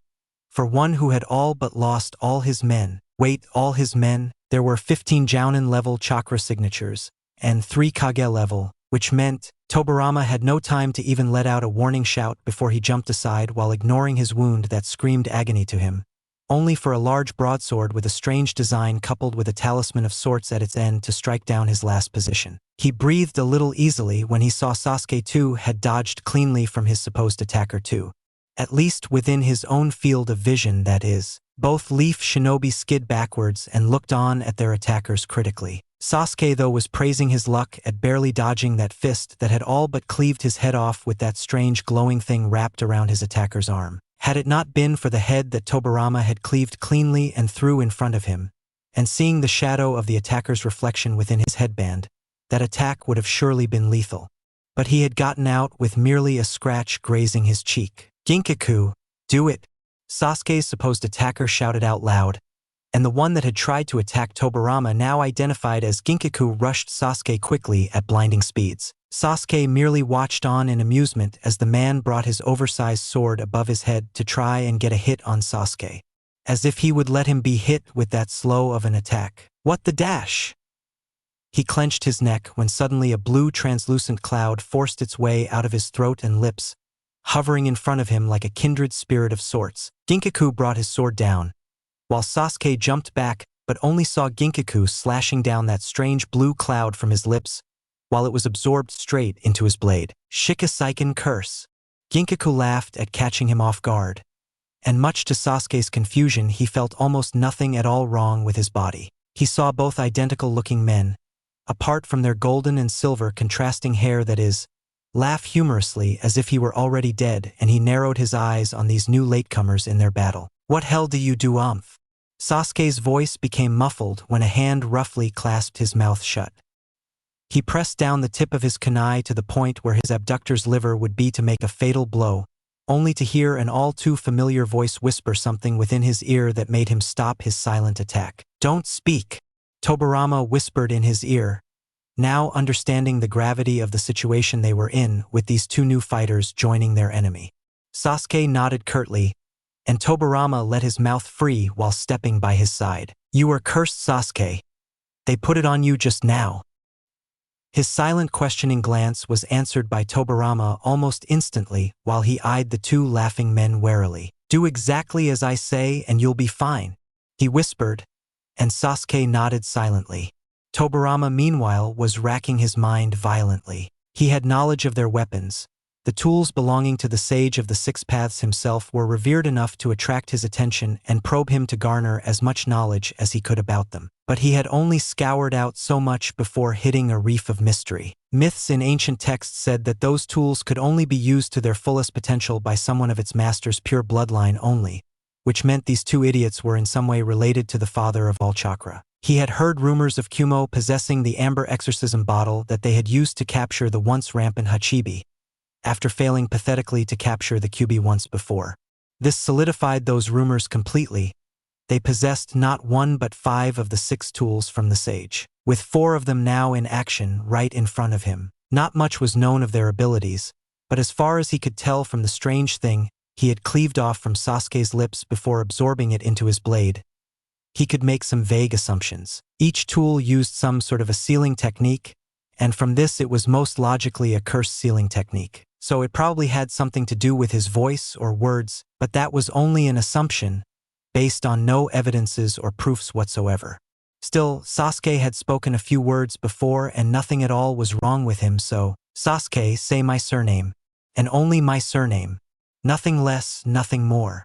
Tobirama ordered him curtly, and Sasuke nodded, feeling Tobirama's nervousness in an instant, and knew it was only logical to do as he said for now. The man was a walking scroll of forbidden techniques, and if anyone could discern that curse quickly enough in the heat of battle at the present moment, it was Tobirama Senju. Senju.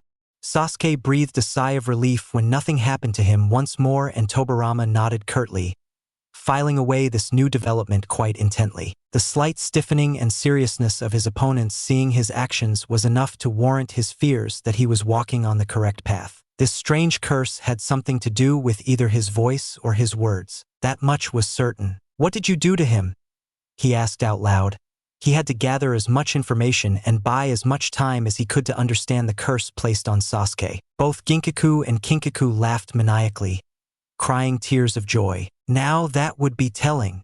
Ginkaku held his sides in laughter at seeing the ever-stoic Tobirama look so guarded and stiff. He had no idea what he had gotten himself into. Yeah. After all, silence is golden. Kinkaku pointed to his brother, and Ginkaku's laughs increased at his brother's pointed joke even further. Yeah, after all, words can be so eloquent. Ginkaku felt like his insides would explode.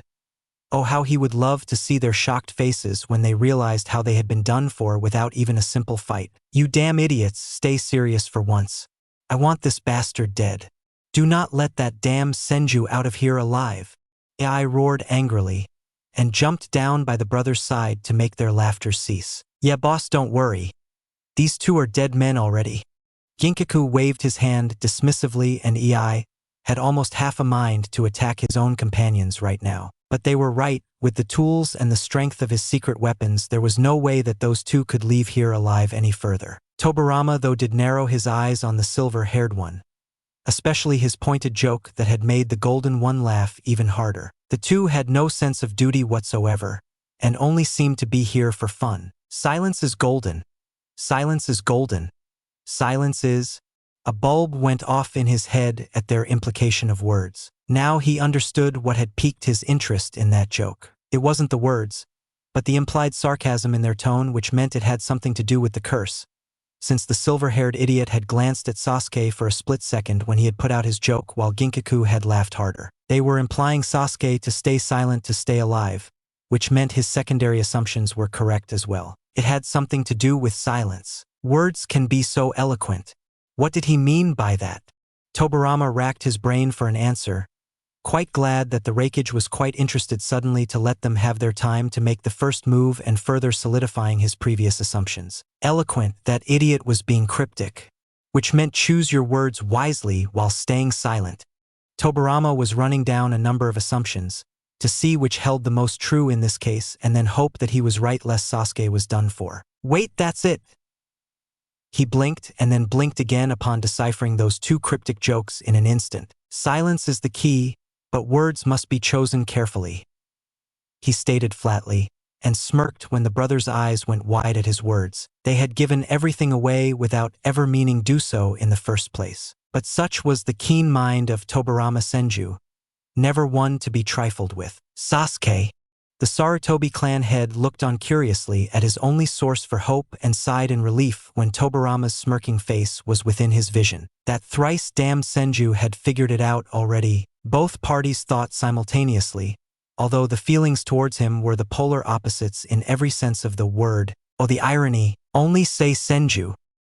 He recited his deduction, and Sasuke nodded before Tobirama trailed off for a few seconds, as if he were counting for a moment before continuing on. Every 60 seconds.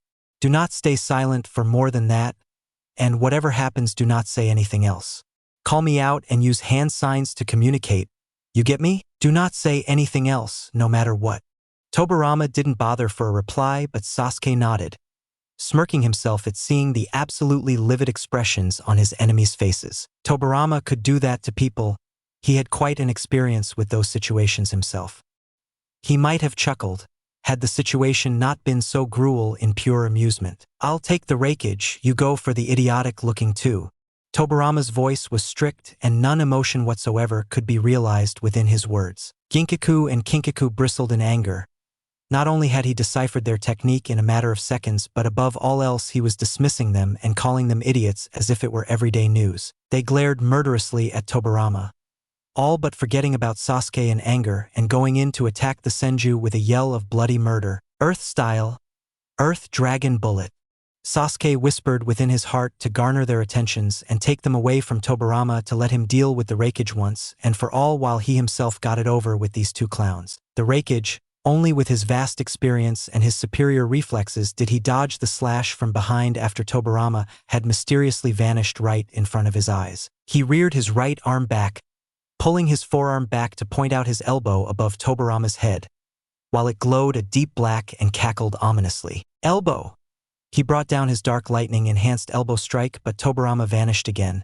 This time the Hokage knew where he would come to next and smirked at already knowing his only possible marker to flash to as quickly as he would have had to in order to dodge that attack. Lightning style.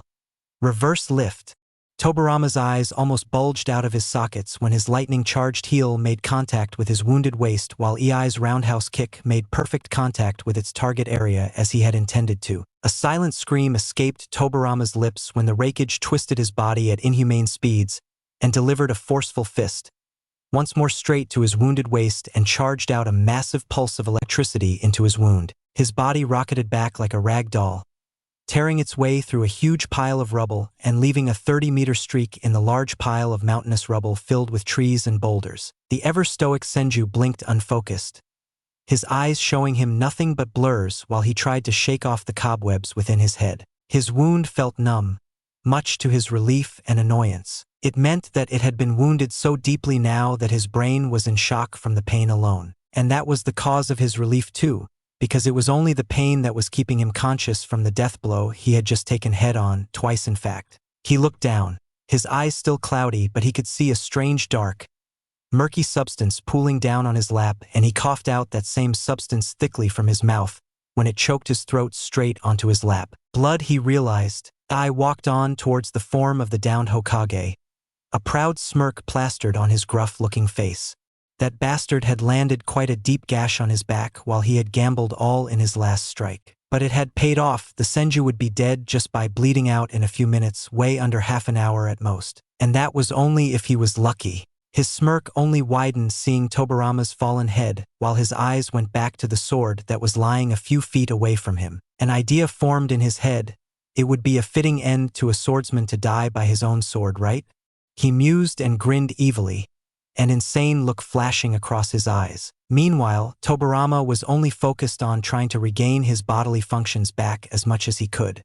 His nerves still twitched from the huge electric load they had suffered, but his index and middle finger were coming around within his left hand and he could feel a bit of sensation in his neck too. But his eyes were still misted. HHH! He screamed in agony. The Raijin no Ken. His own sword piercing his left shoulder a hair length above his heart on purpose to make him scream more, while he died his pathetic death like the dog he really was. Tobirama, on the other hand, was quite glad for the new wound.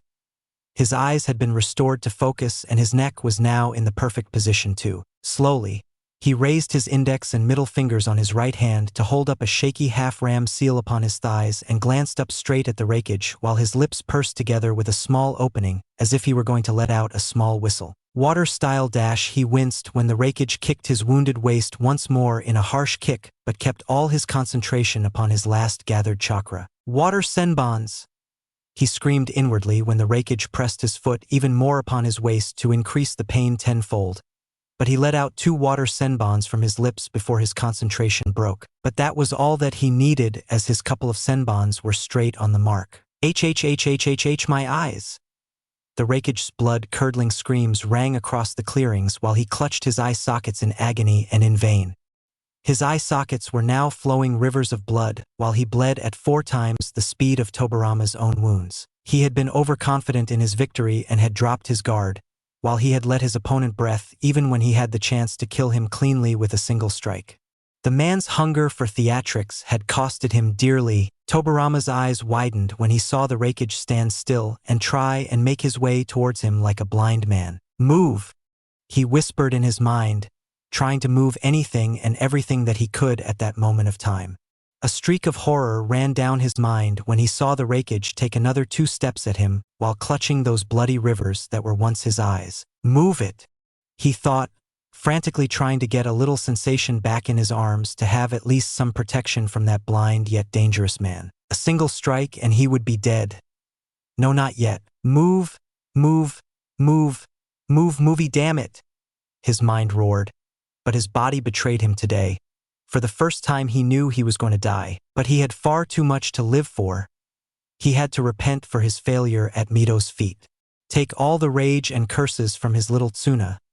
He had to take responsibility for the reason of being the cause of Nawaki's parents' death. And Naruto, that idiotic no-good blonde ball of annoyance who never failed to mention his age whenever he got the chance, still had to become Hokage. And he wouldn't deem anyone worthy enough to test him other than himself and let him have the hat, only to have Tsunade turn half the village over while he let her do as she pleased. He had far too much to live for. A lone tear escaped his swollen eye when the wreckage towered over him, and for the first time in his life, he felt scared. Honestly scared. He was frightened. He wanted to live. He couldn't let his family down once more, his children. They were still to be coddled with by him as much as he could while he watched them grow up. Ei raised his hand up with a vertical open palm that cackled with his legendary black lightning to rear down a final killing chop to the Senju he wished to kill in his final moments with all his might. Tobirama, in his own final moment, had nothing else to do but to accept his fate and closed his eyes. A soft breeze whizzed past his head while his hair flailed with its brush, his faceplate falling down on his lap with the leaf insignia facing him in all its shining glory. His own reflection stared back at him.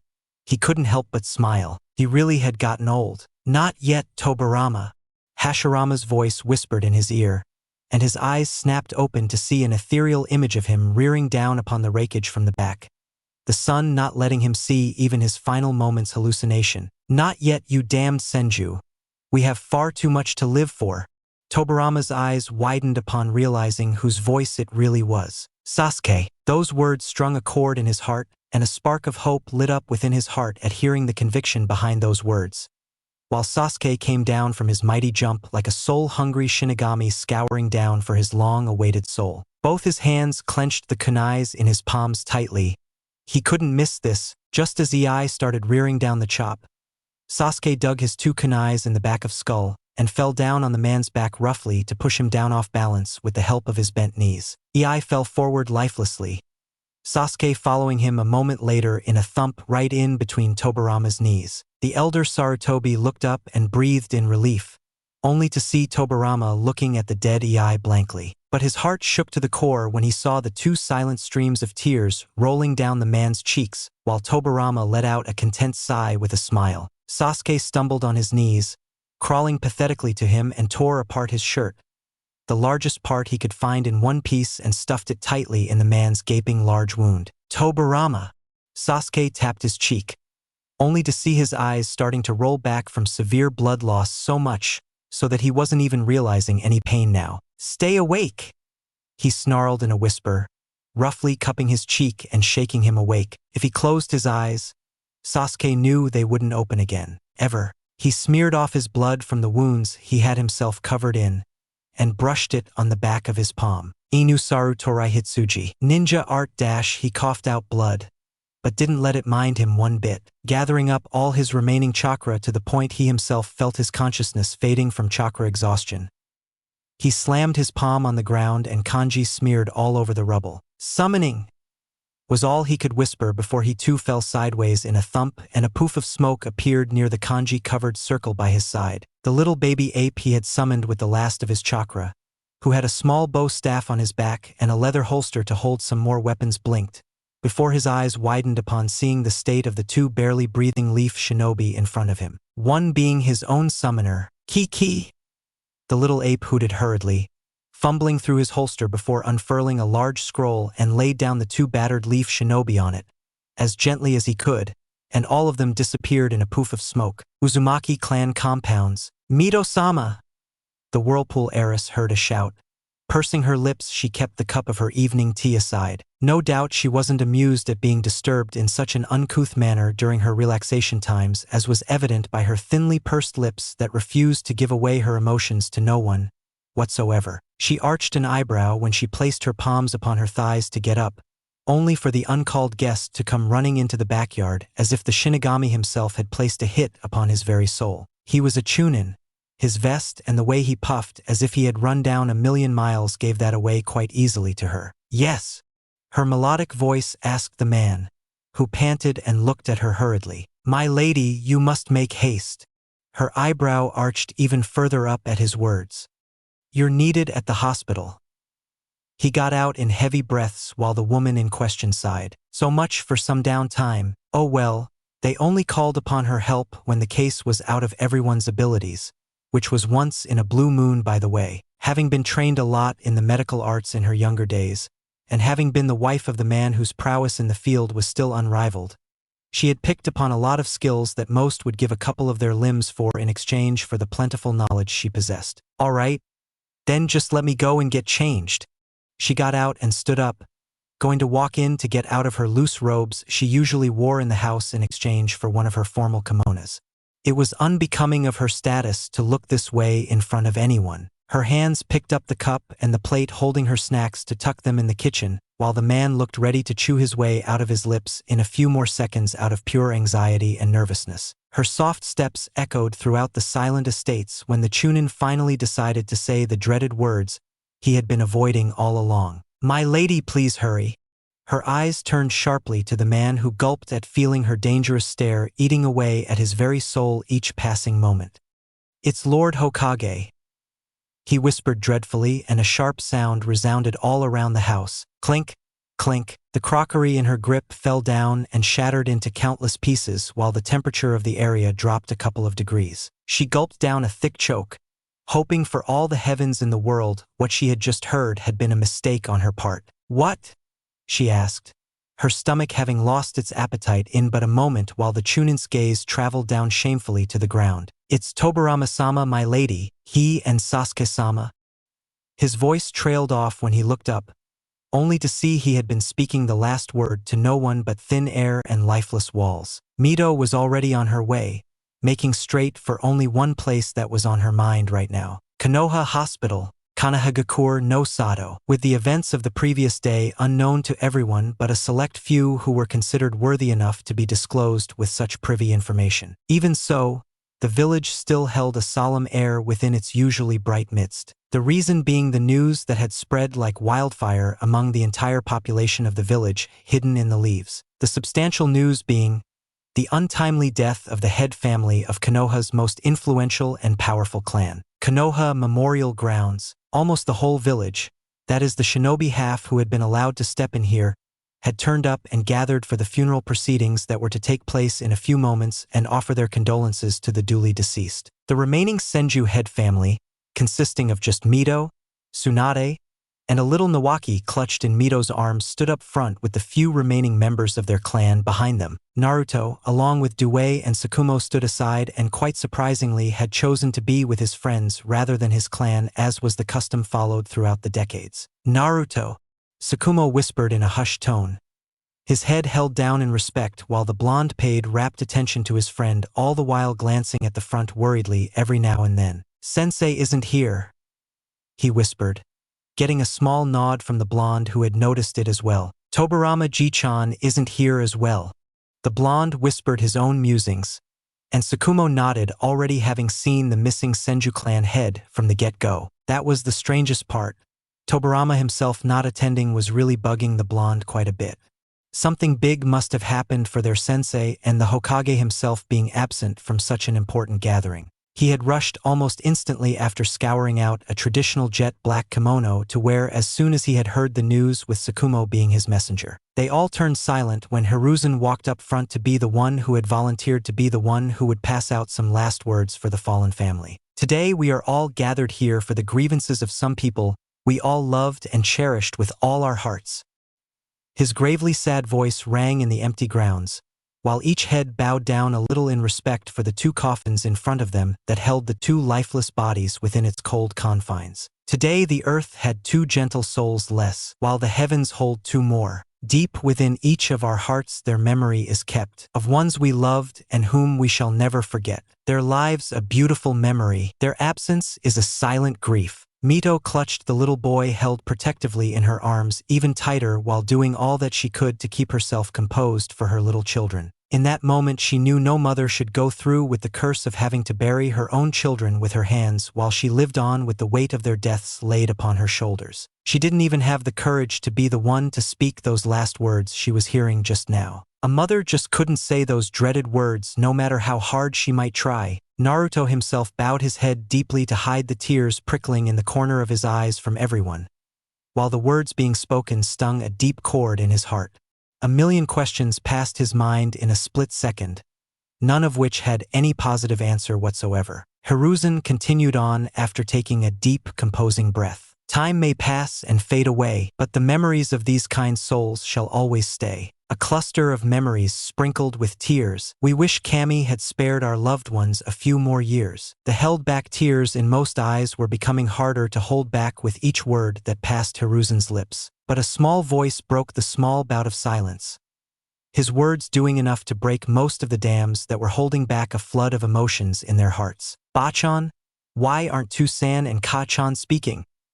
A simple question rang in the grounds from underneath Mito's arms, and for the life of her, she didn't have the heart to answer it. Even Hiruzen stopped and gulped down a choke upon hearing the soft voice that had voiced an innocent question, which received promptly no answer from anyone. Mito merely hid the little 3-year-old boy's face in her neck and gave a small nod to Hiruzen to let him continue with the proceedings as was the custom. After a gentle clearing of his throat, he continued on with his final passing words. Partings come and hearts are broken. Loved ones go with words unspoken. Never selfish, always loving and kind. These are memories you leave behind. Ours is just a simple prayer. May Kami bless you and keep you in her care. The younger Sarutobi stepped down from the stage, and one by one, each person started coming up and placing down their white camellias in between the pedestal held by the 2 open coffins with their portraits held in between, along with the headstones that were to be placed by their gravesites in a few moments. One by one, every person attending the funeral started placing their flowers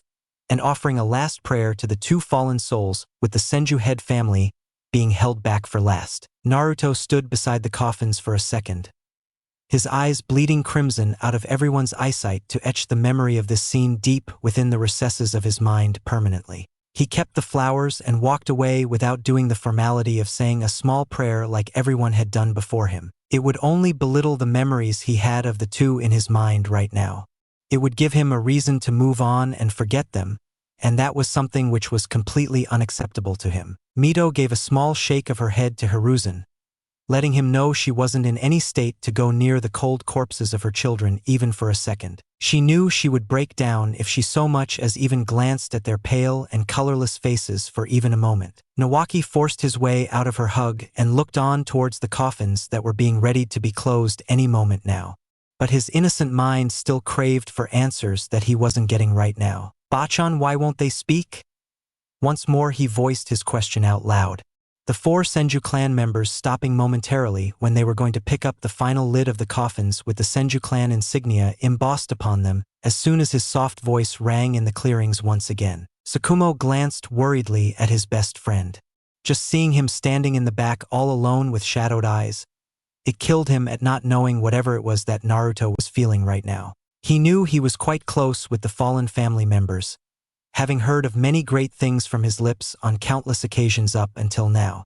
He himself had been over to Tsunade's house quite a few times, but wasn't as close to them as Naruto was. Over the years, the blonde was almost considered family in the Senju head households, and the silver-haired boy knew how much his friend cherished anyone who he considered close to him, but most of all how much he adored Tsunade. He knew the blonde Uchiha would most likely tear apart anyone who so much as looked at her the wrong way.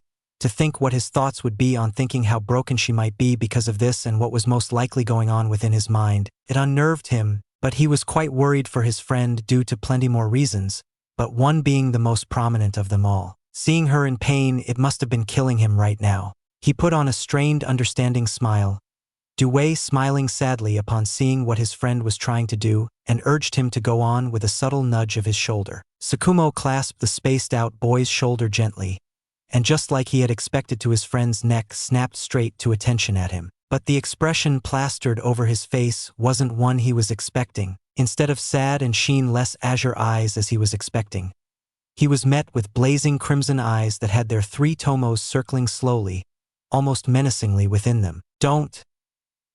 His cold voice whispered menacingly, devoid of any emotions whatsoever, and it almost made his teammates take a step back in sheer fright from their friend's strange and sudden change of demeanor. The blonde boy in question was finding it quite hard to contain the deep rage that was starting to bubble up within his heart, along with an emotion that he hadn't felt so strongly ever in his life. Not since his younger years, that is, hatred. Tsukumo gulped softly, nodding timidly and trying all as he might to keep his strained and sympathetic smile up for his friend. He didn't know, or even wanted to for that matter, what had come over his usually happy-go-lucky friend. But this was one side he had never witnessed before in all the years he had known him for since their childhoods. And Cammy knew he didn't want those eyes directed back upon him again, ever. The last thing the young Uchiha needed right now was pity from anyone. Not even Tsunade needed it for now in the young Uchiha's mind. He still remembered it quite vividly how painful it had been for him when he had lost his mother. The few people who had been kind to him back then offered him those looks each time they had laid eyes on him during the time his mother had passed away, in an attempt to console him, but it did the polar opposite of their intentions every damn time, reminding him each time of what he had lost with those Cammy-damned looks of the thing he despised the most in this world. Pity. It was a pathetic, useless emotion in his mind that did anything but help the one who was suffering. Instead, it spurred on all the pain they were trying to bury by reminding them of what the victims had lost in the first place, and were trying as they might to forget it altogether. He clenched his lower jaw tightly, seeing Mito's bitten lip from the back, which was quite clear even from his scarce viewing angle of her, due in part to his unconsciously activated Sharingan. He couldn't see Tsunade from where he stood in the back, but he knew how emotional the girl could be in troubled times like these. Unlike the strong knucklehead she always made herself out to be, she must be a mess right now. But his troubled thoughts were once more broken by the little voice that let out a shout once more as soon as the coffins were raised by the 4 Senju clan members to be put in their final resting places. "Bachan, why won't you answer me? Why don't they speak?" once more Nawaki asked, and this time Mito gathered up all her courage and gave him a gentle smile. "They are sleeping, sweetie," she whispered, feeling as if someone had placed a block of lead on her chest at lying to the little innocent one in her arms. But for the life of her, how was she supposed to tell a child that his parents and her own children were dead? Nawaki, though, being the 3-year-old he was, nodded innocently. He could accept her answer, since it did make a little sense to him. "When are they waking up?" Mito's eyes widened upon hearing the simple question, and her stomach dropped a couple of pounds as realization struck her heart. One that she was trying to avoid with all her might, only to keep up a strong front for her little ones. "They." She choked on her words, twin streams flowing down her eyes when Nawaki's eyes snapped to his back upon hearing a couple of soft thumps from that direction. "What are you doing?" he asked the 4 Senjus who had just put down the coffins within the dug-up graves and looked away from his innocent eyes that were piercing almost every heart within the grounds right now. They turned their eyes back to the graves and picked up the shovels, digging into the dirt and starting to fill up the graves with it. "Hey, why are you putting dirt on my parents?" The little brown-haired boy wriggled within Mito's arms, who was keeping him firm while sniffling to herself and praying for the funeral to end once and for all. Each moment was killing her on the inside right now. "Bachan, they are putting dirt on them." He spoke innocently to his grandmother, who pulled his face in her neck and hugged the wriggling little boy for dear life. "Nawaki, stop it." Mito sniffled out, but the boy paid her no heed. His entire attention was plastered on his parents, who were being buried right in front of his eyes. "They will have trouble breathing. Don't put dirt on them," he called out to the 4 who just resumed their task of burying the duly deceased as quickly as they could. Nawaki wriggled wildly in Mito's arms, not understanding why those people were putting dirt on his parents and why no one was answering him properly. "Stop putting dirt on my parents," he spoke out loud, the 4 men stopping for a moment before digging their shovels back in the dirt heaps and covering half the depth of the graves right at that moment. "They'll be angry when they wake up," he struggled on, almost leaping out of Mito's arms, who was crying her heart out now. "Stop putting dirt on my parents," he screamed this time, and it was all that the Uzumaki heiress could take before she fell down onto her knees and started wailing for her life. "Nawaki, they are not waking up," she sobbed out, while Hiruzen rushed to her side to console the crying mother and the child, who himself was now crying softly in pure confusion and a little fright. "But why not? You're lying, Bachan." He trailed off with shimmering eyes when no one answered him, and he sobbed thickly. "Aren't you Obachan?" he sobbed out, and she hugged the little boy for dear life. "They won't wake up, honey. They are like Hashirama Gigi, sweetie," she stuttered, not having the heart to say the dreaded words that threatened to escape her lips. "Dead." Tsunade whispered in an almost dead tone, standing still as a statue and not a single sign of a tear or sadness on her face. Her face was just blank. Mito held the boy tightly, whose sobs increased each passing second while he struggled in her arms to stop the men from burying his parents. Naruto clenched his fists so tight, a couple of nerves became visible on his forearms while a couple of crimson droplets fell down from his knuckles upon hearing the little screeching shouts of the boy he loved and adored so much, crying his heart out for his deceased parents. It reminded him of the time he had screamed the same way in Kagami's arms, pleading him with all his heart to just let him have one last look at his deceased mother. His wish hadn't been granted in the end. Everyone started gathering around Mito and Nawaki, consoling the two crying ones or the stone-still Tsunade, who was yet to show any signs of life on her face. Naruto didn't quite know how long he stood there, or if he was standing alone or with someone for that matter. His mind had just turned into a state of oblivion, and the only thing his mind registered was the soft sobbing sounds that came up front while he stared on lifelessly at the newly dug headstones in the graves, which became the only signs of their existence like many others before them. His mother being one of them. Several dark thoughts ran through his mind, the mindless bloodshed he had witnessed a few days being one of them. How fragile the human life really was. How much did its sudden disappearance affect several others who were connected to them? But most of all, why did they have to hurt her? A soft hand cupped his cheek, making his eyes snap up upon realizing the touch he had felt 1,000 times now, only to meet the bloodshot violet orbs of his grandmother in all but blood. She smiled sadly, seeing his eyes almost completely red, his Sharingan making his iris scarlet while his Skara was matching it quite intently from the silent streams of tears he was unknowingly letting free out of his control. She was still holding Nawaki in her arms while his cheek rested upon her shoulder. The little boy, who had fallen unconscious from all his crying, made the young Uchiha realize it must have been at least 2 hours since he had been standing there, completely zoned out of his wits. Small memories of his friends leaving him to go with their families, while he had nodded lifelessly only now registering in his mind. Mito knew he was quite close to her deceased children, not quite as close as he was to her or Tobirama, but close enough.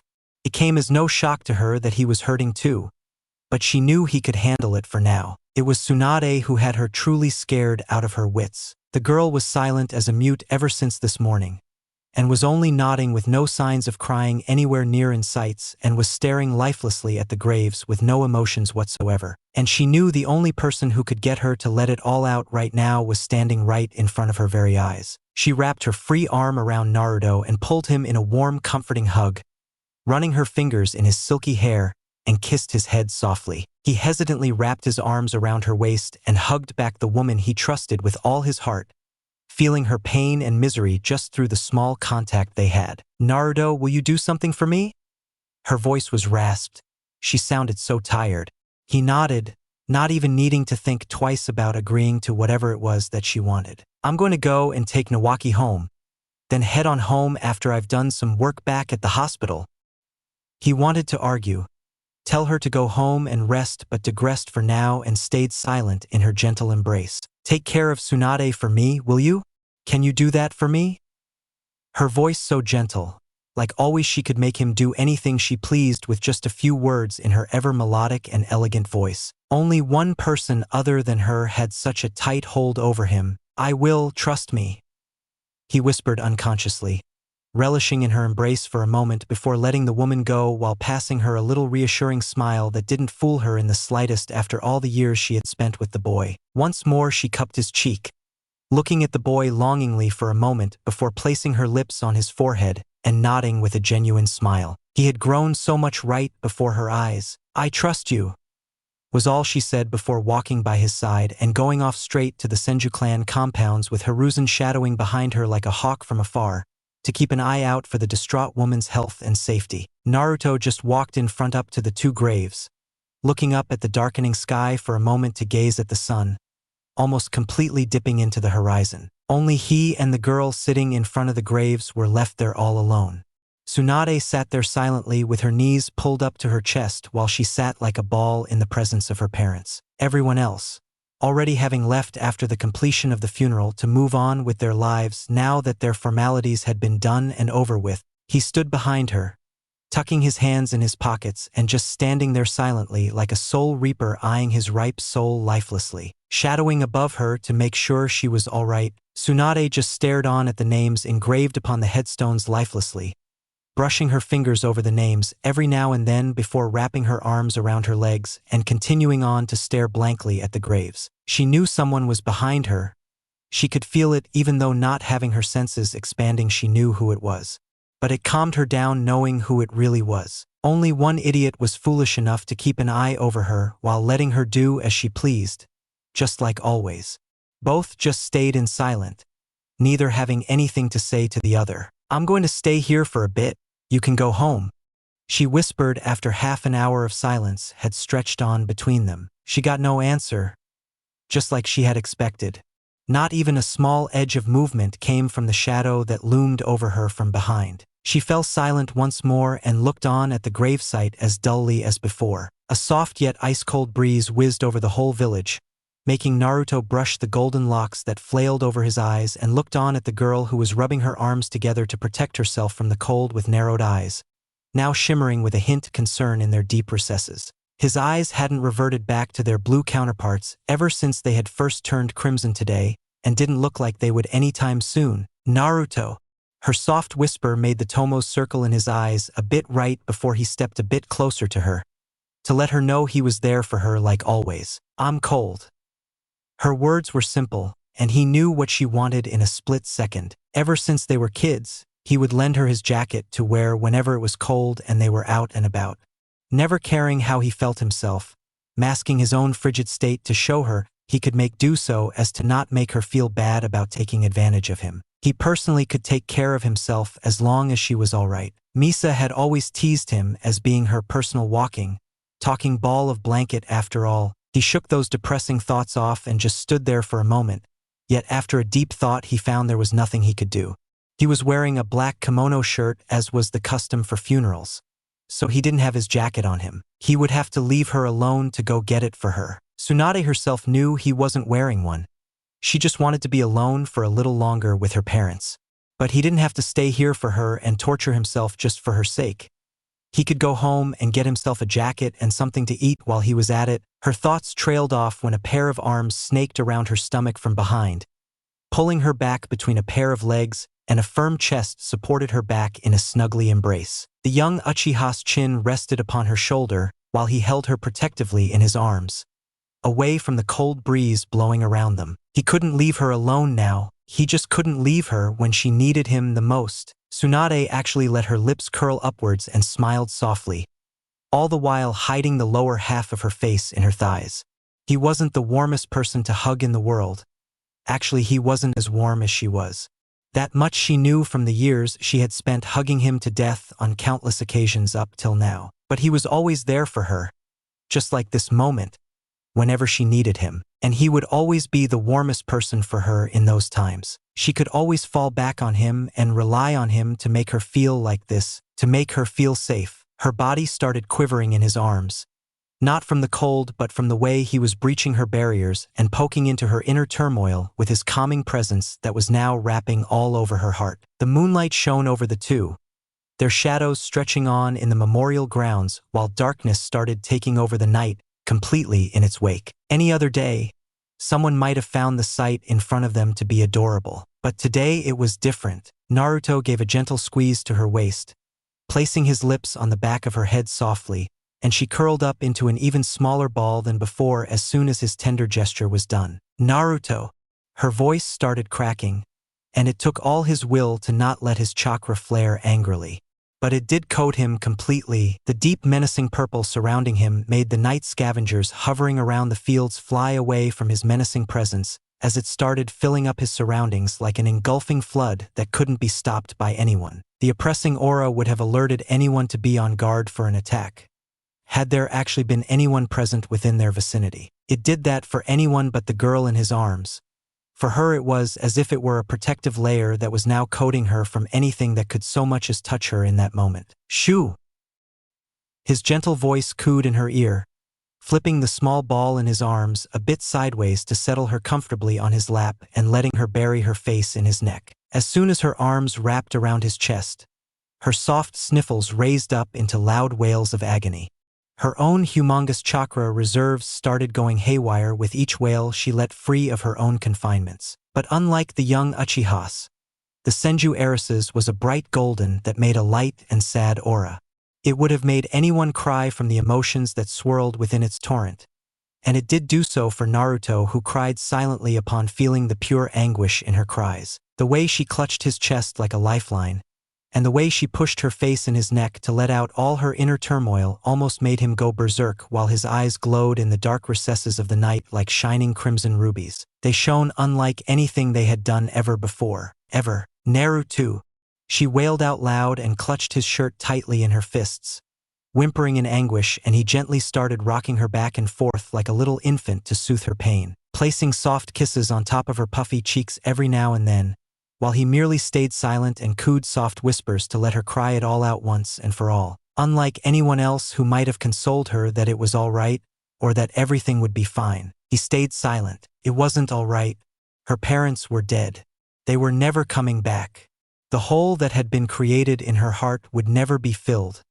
Ever. Just like the one in his heart had never been filled, their chakra swirled in tendrils around each other, making a small and dazzling show for the spectating owls in sight, whose hooting had ceased at seeing the strange phenomenon in pure curiosity. The bright golden swirls dancing along with the menacing purple in perfect harmony. The sight almost seemed majestic, like yin and yang dazzling together in unshaped circles. Her agonized wails and loud whimpers gently started dying down into little sniffles, while both their chakras receded back within their bodies after a few minutes. Tsunade laid her puffy cheek on his shoulder with a tired plop, sniffling every now and then while enjoying the gentle fingers that were coursing in her hair on instincts alone right now. Naruto himself felt quite drained, but blamed it all on the emotional toll this day had been taking on him. And for some stupid reason, he felt like he had absorbed a part of her pain within himself. Naruto. Her voice sounded so weak, so frail. His eyes traveled a bit to the side to gaze sadly upon the fragile-looking girl in his arms. It pained his heart to see her chirpy face like this. It didn't suit her in the slightest. He hummed softly, placing yet another soft kiss on her head, while she snuggled childishly in his arms, when another cold breeze flew past them. Quite frankly, he didn't have much energy left within him right now to waste it on words any further than he needed to. Why did they have to die? Her soft voice asked in a tired whisper, his own Sharingan eyes glancing into her half-lidded eyes sadly. There was only one thought that came to his mind after a small dark flashback in his vision of the sight that was etched in his memory for all eternity. It's war, Tsunade. His answer was simple, and he knew, as blunt and insensitive as he might have sounded, it was the only truth, though he did hug her even more tightly when her eyes started filling up with even more unshed tears as soon as his words registered in her mind. His words struck a chord in her heart too. So what if it was war? Why did they have to kill them for absolutely no reason whatsoever? But they were simple medics, Naru, they were doctors. They helped people.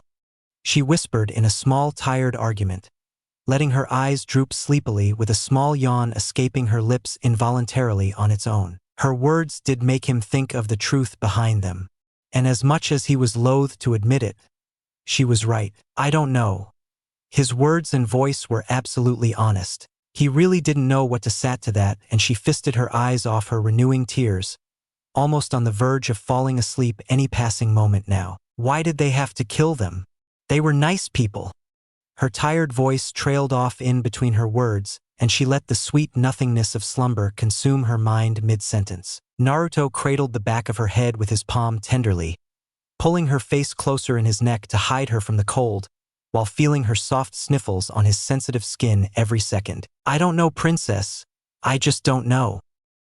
He whispered to no one in particular, sitting there numbly with a half-asleep girl in his arms for a while, to let her fall into a deep sleep lest he be the reason to disturb her peaceful face like this. He loved to watch her sleep ever since he had first seen it. She looked so innocent and adorable like this, with no care of the world whatsoever whenever she slept. No matter what, she always slept like a log in his arms. He scooped the girl up in his arms bridal style when he felt her breaths evening out completely and disappeared into the darkness of the night. He needed to take her to his house and tuck her in a comfortable bed. He too needed some sleep and would most probably skip out dinner tonight. Meanwhile, at the Konoha hospital, "What's the status?" a shinobi asked, his face covered with a white surgical mask while his hands held a pair of scissors and tongs in each of them respectively. He was wearing a pure white overcoat covering his Chunin dress underneath, but upon realizing the situation, he let out a weary sigh of exhaustion. "We've done all that we could. Lord Tobarama is stable for now, but the rest is out of our abilities." A nurse answered him tiredly herself. The chief medic looked on defeated at the two patients lying on the stretchers in front of him. The most high-profile ones he had ever had the privilege of treating in his short career, mind you. "We must make haste. Where is Mito-sama? Isn't she here yet?" he asked. The small medical team circled around the two in haste and impatience, but got no response from any of them. As if on cue to his words, the doors to the operating chambers opened all of a sudden.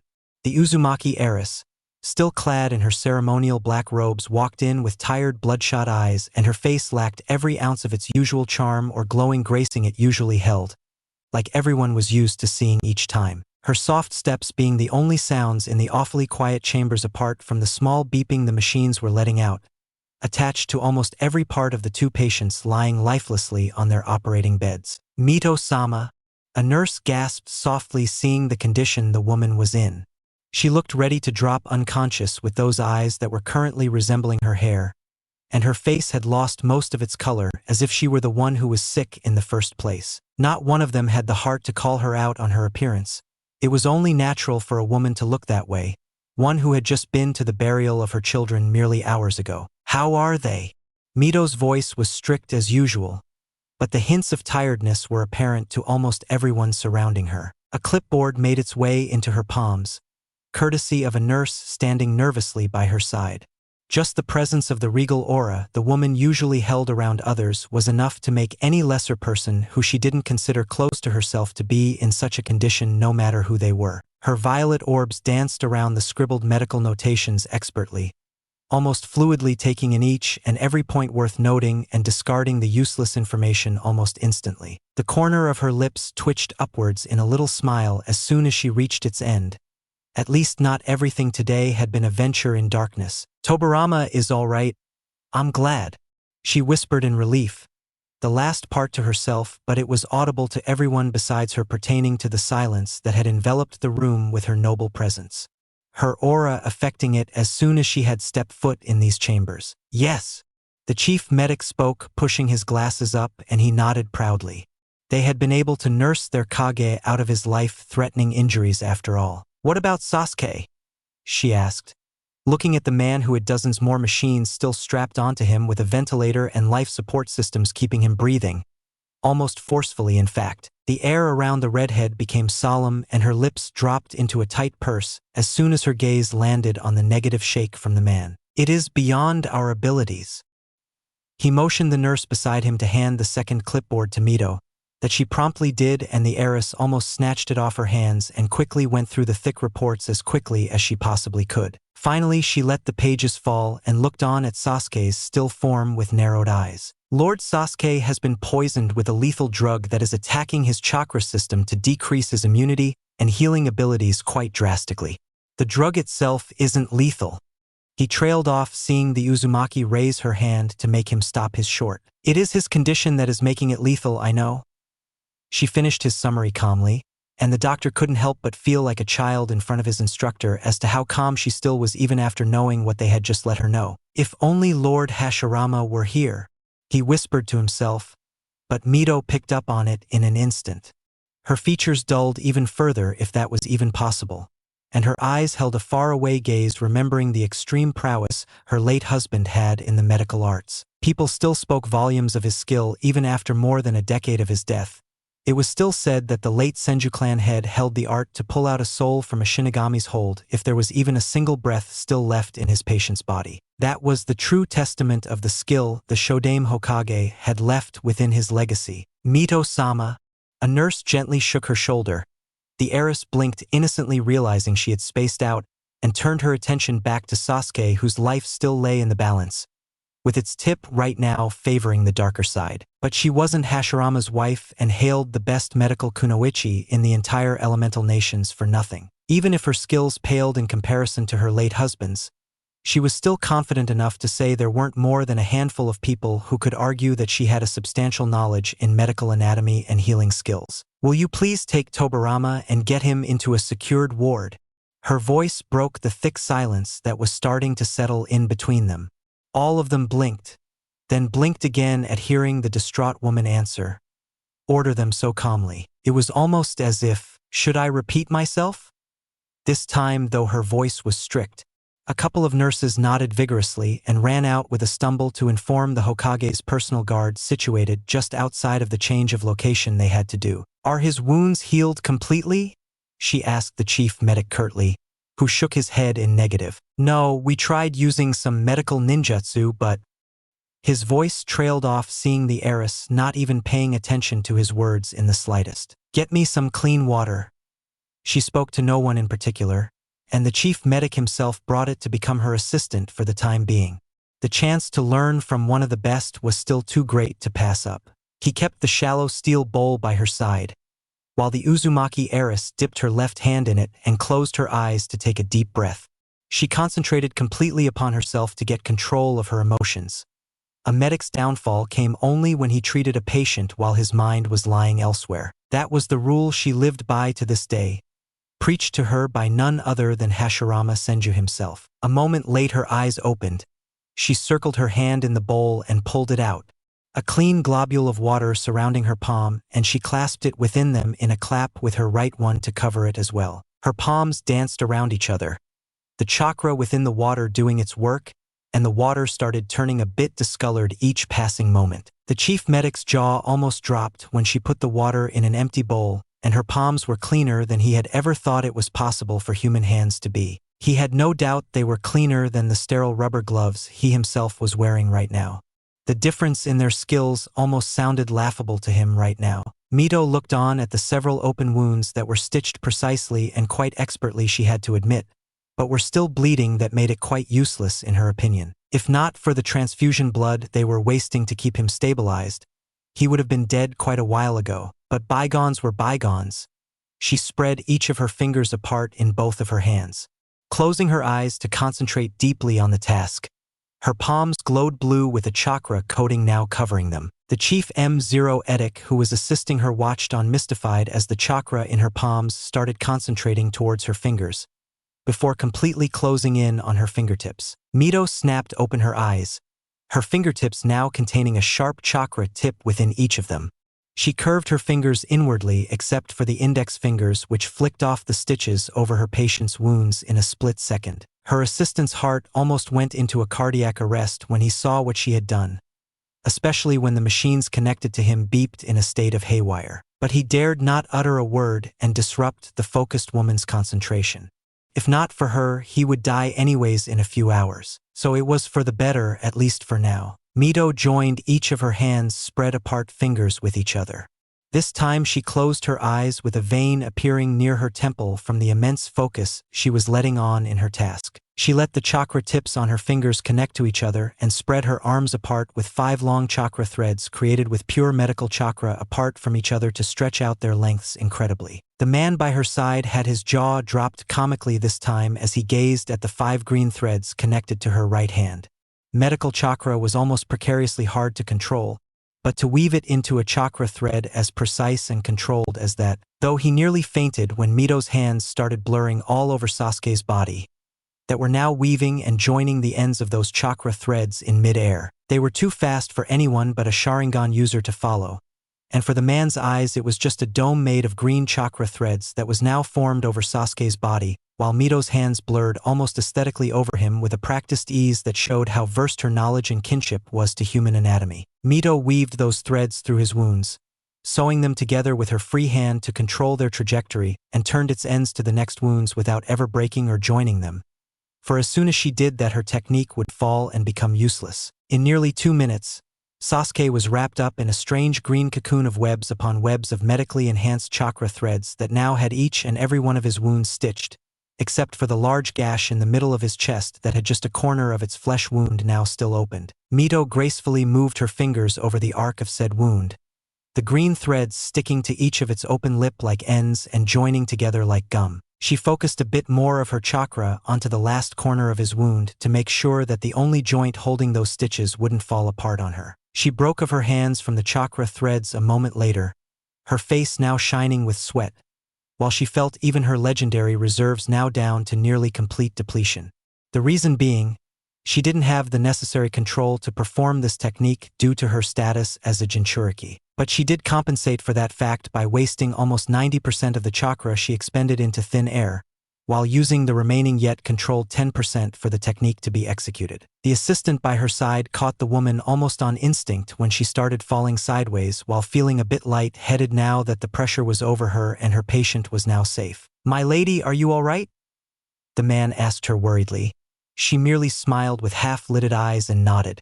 Balancing herself back up, she waved the man off to tell him she was fine and dandy, just a bit tired from that magical-looking technique. "He will be all right now. Those chakra threads will hold the stitches as if it were his own skin for at least a week," she whispered, the man handing her a wet towel to let her wipe her face that she did take gratefully. It was amazing, almost unbelievable that stitches made of chakra existed without even a single joint.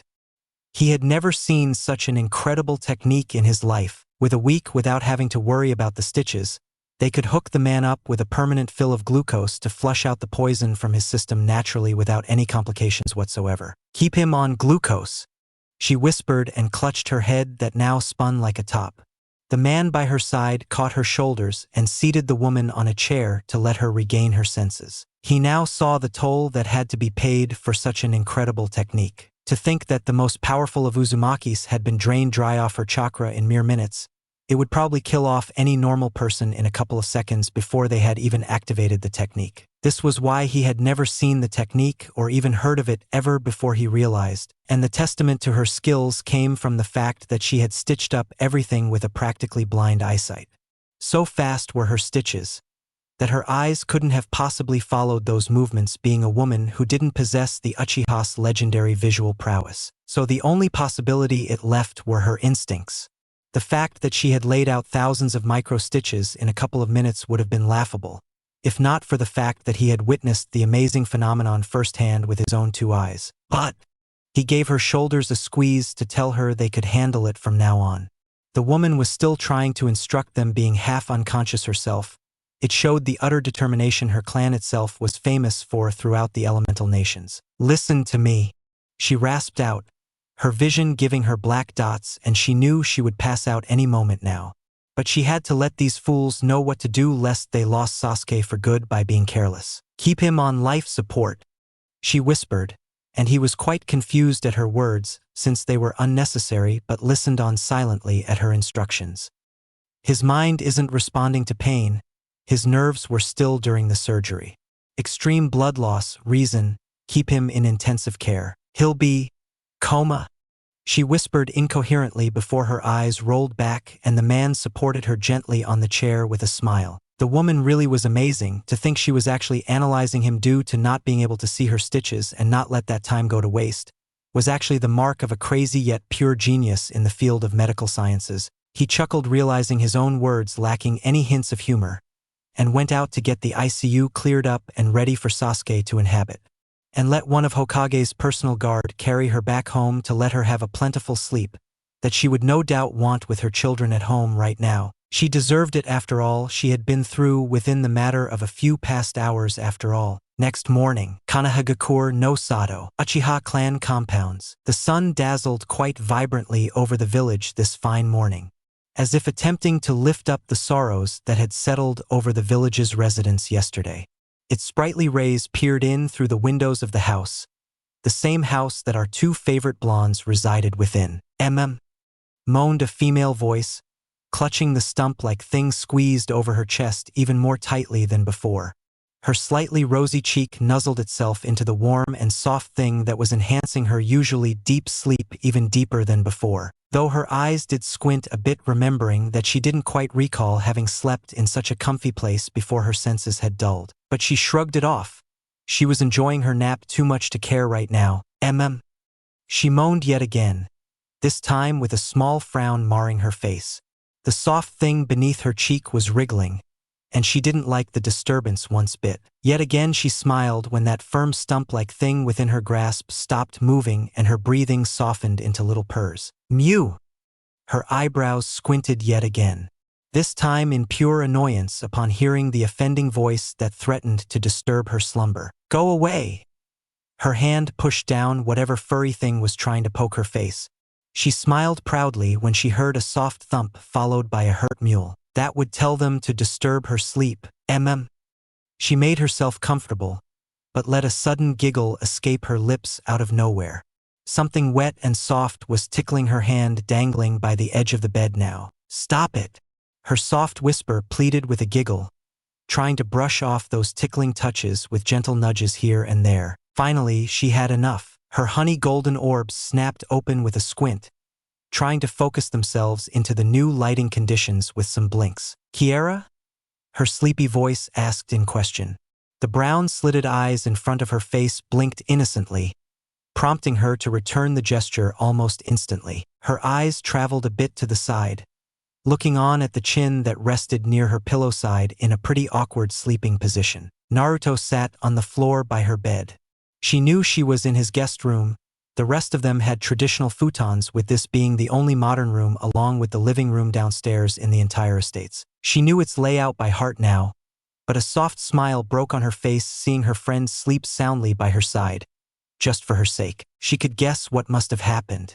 He must have taken her here to tuck her in, but she had most probably caught onto his arm in her sleep. And like always, her little baka hadn't tried to wriggle it off her grip, inhumanely strong, unknown to herself, or threatened to wake her up in any which way. He must have just sat by her side, watching her sleep until pure exhaustion claimed him too. Idiot! She mumbled softly, her lip chewing on itself nervously.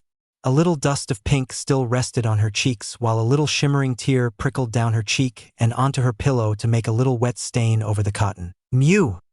Her free arm pulled the little cub in a tight embrace from the floor. She gave her furry white back some gentle rubs to get small purrs out of her favorite furball. All the events, now refreshed in her mind, made her smile almost seem solemn, while the tail of one little tiger started wrapping itself around her arm of its own accord. She giggled tearfully, feeling small licks on her cheek. She placed a kiss on the cub's nose upon seeing the contently closed eyes of her best friend's companion. Thank you, Kiera. Her voice whispered gently to the cub, loosening her arms for the cub to let her jump out and go downstairs with a happily wagging tail to show her gratitude to the girl for her petting. Naruto! She nudged the boy awake, who woke up with a start. She let his arm free from her grip, watching sadly when he tried to regain some control over the stumped arm of his by shaking it and trying to rein some movement in his fingers. She had after all clutched onto it all night long in a vice grip. Her elbow leaned down on the pillow, sitting up slowly with none of her usual fervor present as before. Her face had turned blank like yesterday, visions of her parents' graves. You sleep well. She let herself be pulled into the light embrace, letting her face get tucked in his neck while he sat her gently upon his lap. His voice contained all the concern in the world for her. She felt so safe. Yes. Her physical form was small in comparison to him, not by much but just enough to let her head be tucked under his chin while she rested comfortably upon his lap.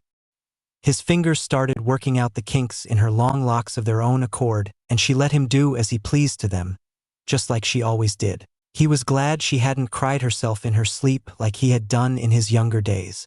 Just the memories of those lonely nights, the silence in the house that ate away at his very soul still sent shivers down his spine. He'd be damned before he let her go through that hell again. And there was no hell worse than loneliness in his eyes. So they sat in silence, relishing in each other's warmth. For Tsunade, he was like the anchor to her self-esteem right now. She could be herself around him without any fear of caring what she did. She wasn't ashamed to admit she was overbearingly comfortable around her friend. Neither was she ashamed to show it to anyone. She just didn't want to be alone right now. Princess. Just like always, his voice was calm and caring around her. Her soft hum reverberated through her throat and the silent room. She was too cuddly and comfortable to speak right now. Her eyes drooped a bit, a soft smile of contentment flashing across her lips when she rested her puffy cheek on his shoulder. It was just marvelous how quickly he could soothe her pain just with his presence alone, without ever doing anything other than staying silent and holding her. A pair of fingers tucked under her chin, raising it up to have her look into those baby blue eyes she adored so much. Go and take a bath. His words weren't finished before the girl was latched back onto his chest like a baby koala by wrapping up all 4 of her limbs onto his torso. No, her cute mumble actually made him chuckle. She hated being disturbed when she wanted to laze around, that much he knew by now. But as much as he just wanted to let her nap and laze around like this, there were somethings left to be done, still eating away at the peace within his heart. Hey! Her voice was squeaky. Anyone's would be when the person you were latching upon stood up so abruptly with you still firmly latched onto him. Naruto, she glowered, though scrunched up her face when he placed a peck on her nose and tried to shy away from his nose, poking the nape of her lips ticklishly. Stop it! She giggled out loud, not realizing when he had entered through a door. Tsu. Barely above a whisper, his words registered in her ears. She hated that name with all her heart. It didn't help that he always referred to her in that context whenever she was like this. It made her feel like an infant of sorts. Don't call me that. It was almost a whine. Her soft voice was nearly adorable when coupled with the face she made when she snuggled her face childishly in his neck. He petted her loose hair, which she quite enjoyed, mind you, if her soft whimpers were any indication. I have to put you down, princess. The way she sighed. He had to bite back his emotions at what was coming next. But she did loosen her arms when his palms supporting her hips went limp to sit her down. Splash! Kya! Her shrilled shriek echoed throughout the house, and she waved her hands in the bathtub to make herself believe it had just happened, like really happened. He chuckled. No, laughed his heart out seeing the clear disbelief etched upon her face. She just couldn't believe she had been thrown into the tub, like he usually did with Kiera. And that made it even worse. She was feeling like a pet of sorts at the moment, though she couldn't help the slight giggle that snaked past her lips seeing her friend laugh so genuinely. In a matter of seconds, both were laughing hysterically. Finally, their laughs died down, and left behind them were a completely soaked Tsunade with Naruto now sitting by the edge of her tub. He did cringe a little when she gently took a bit of water through her cupped hands to make the situation turn a bit, even by pouring it down over his head. When did you prepare the tub? Curiosity finally got the better of her. Pushing some more water in her hand cups, she laid it down on his slightly dripping hair again. He didn't stop her. More like he couldn't upon seeing her so content and playful like she usually was before. You know, Kiera is such a handful when it comes to baths. So this tub in particular has some seals to keep its water warm until someone steps in and disrupts the chakra flow in them. He trailed off seeing her flat look. It was a pretty high-level seal, cool enough to boast about. But, Mito Bachan? She stated more than asked. And he did turn a bit sheepish at having been caught so quickly. His face, though, turned a little skeptical seeing a small glint in her eyes, and the way she smiled was almost coy. Oi! His yelp didn't help in the slightest when her strong arms took a hold of his shoulders and pulled him in the tub too. The two started laughing and splashing even more hot water onto each other. Their laughs and splashes ended upon seeing a single peering eye with a furry ear poking in through the open door. Kiera, come to mama.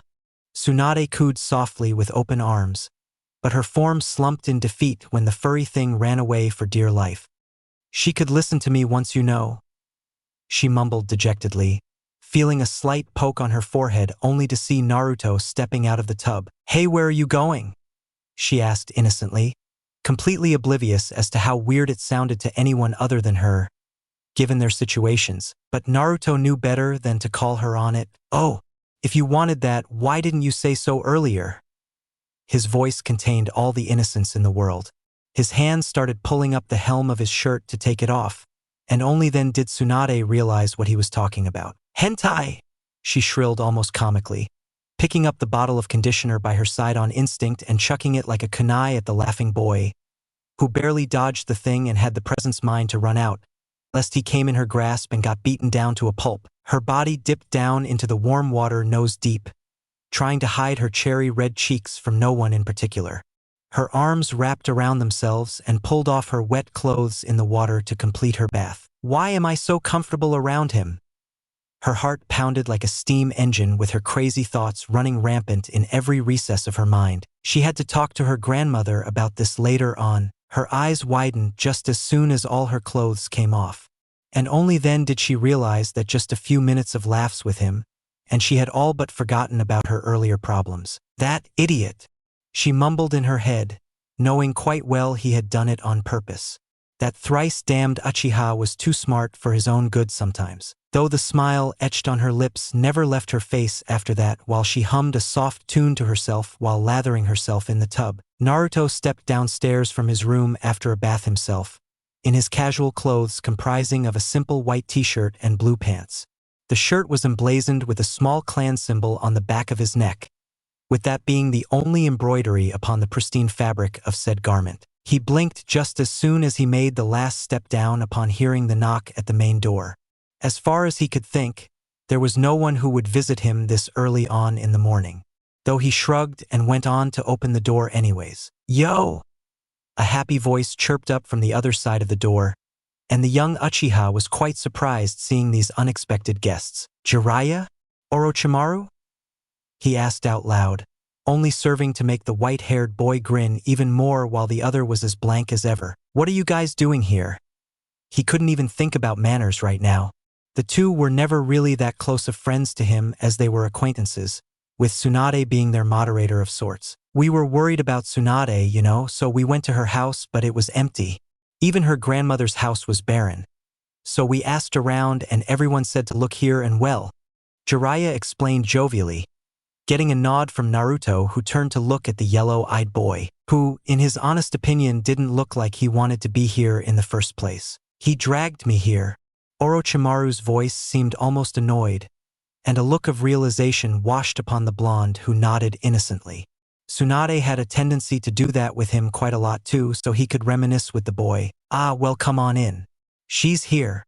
He stepped aside and motioned them in before closing the door. The two did look around the palace-looking house in slight awe. Even Jiraiya put his sandals nicely with just the calming aura the house seemed to radiate. It almost seemed as if the house was alive in his opinion. "I guess you haven't had breakfast?" Naruto asked out loud, and the two boys blinked and broke out of their stupors before following him in like lost puppies. "No, we're fine. We haven't. We'll take you up on that offer, Naruto-san."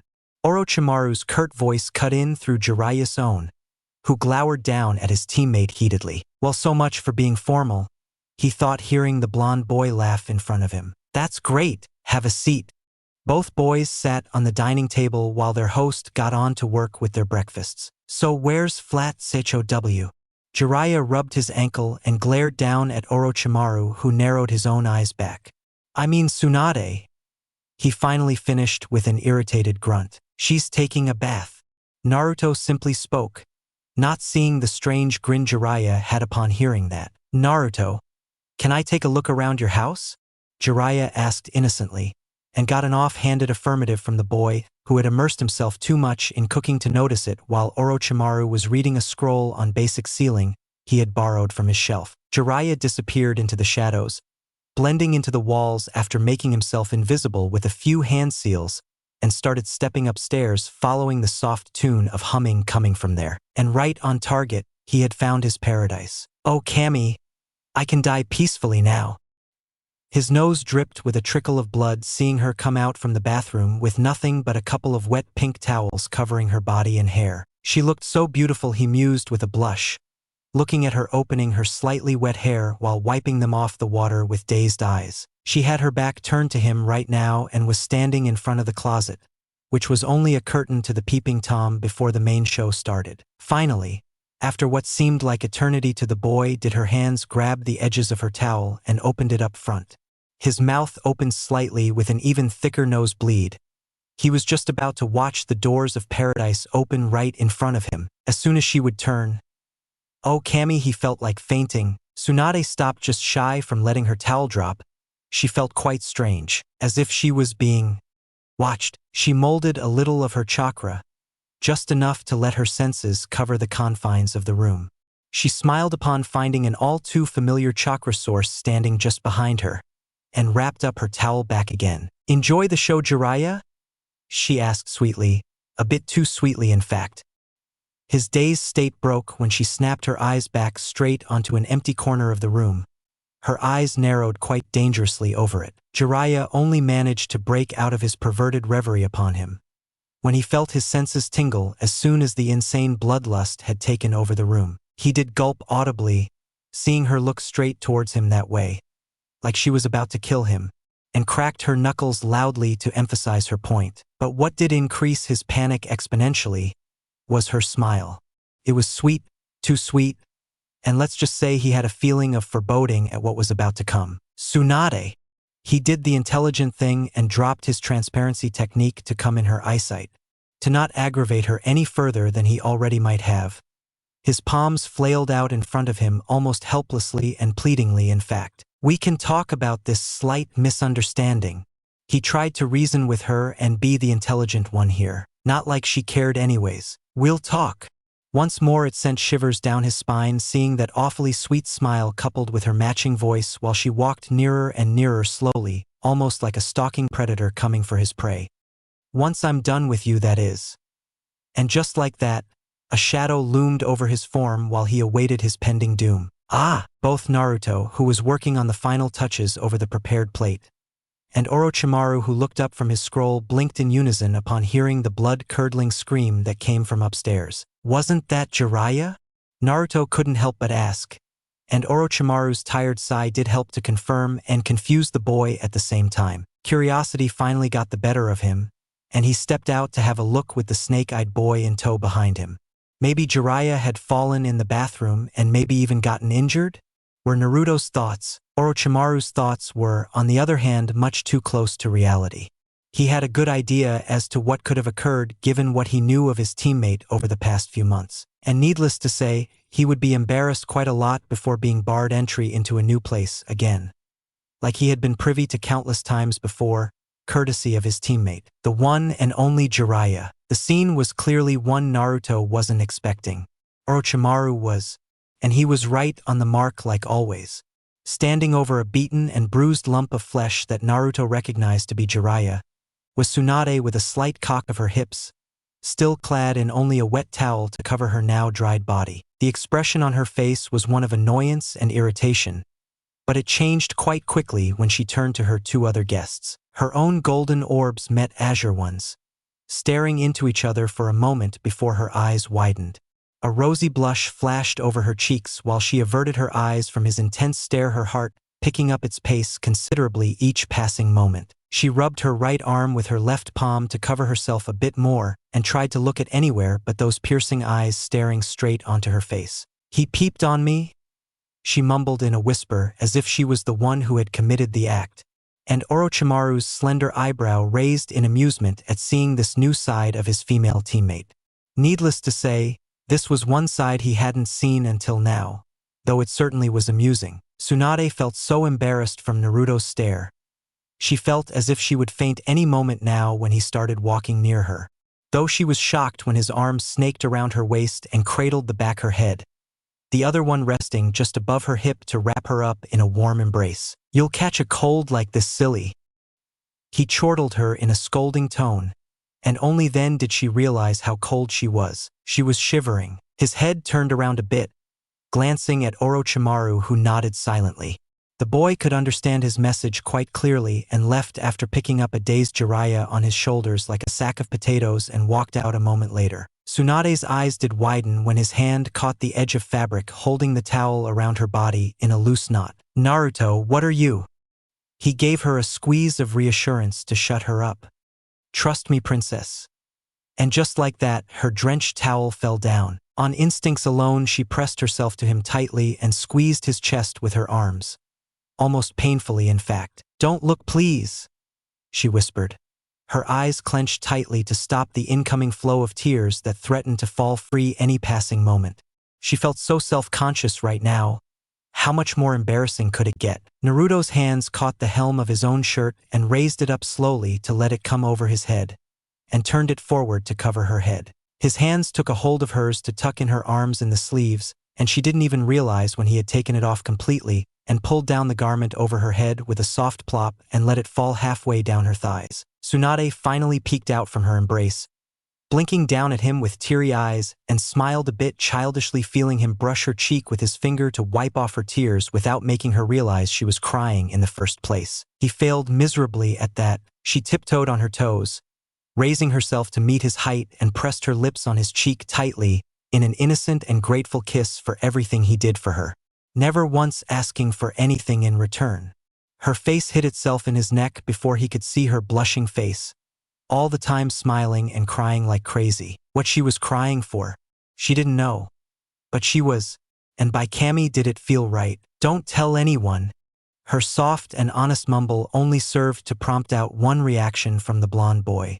A small wave of nostalgia hit him at having heard the same thing countless from her lips over the years, and he did the only thing he could think of in that moment while placing a soft kiss on the top of her head. He laughed his heart out. Meanwhile, at the council chambers of the village, hidden in the leaves, the whole council having gathered in a haste as soon as the funeral proceedings were now completely out of the way, decided to get back onto business. And the business, as it was so called, was a complete and utter mess.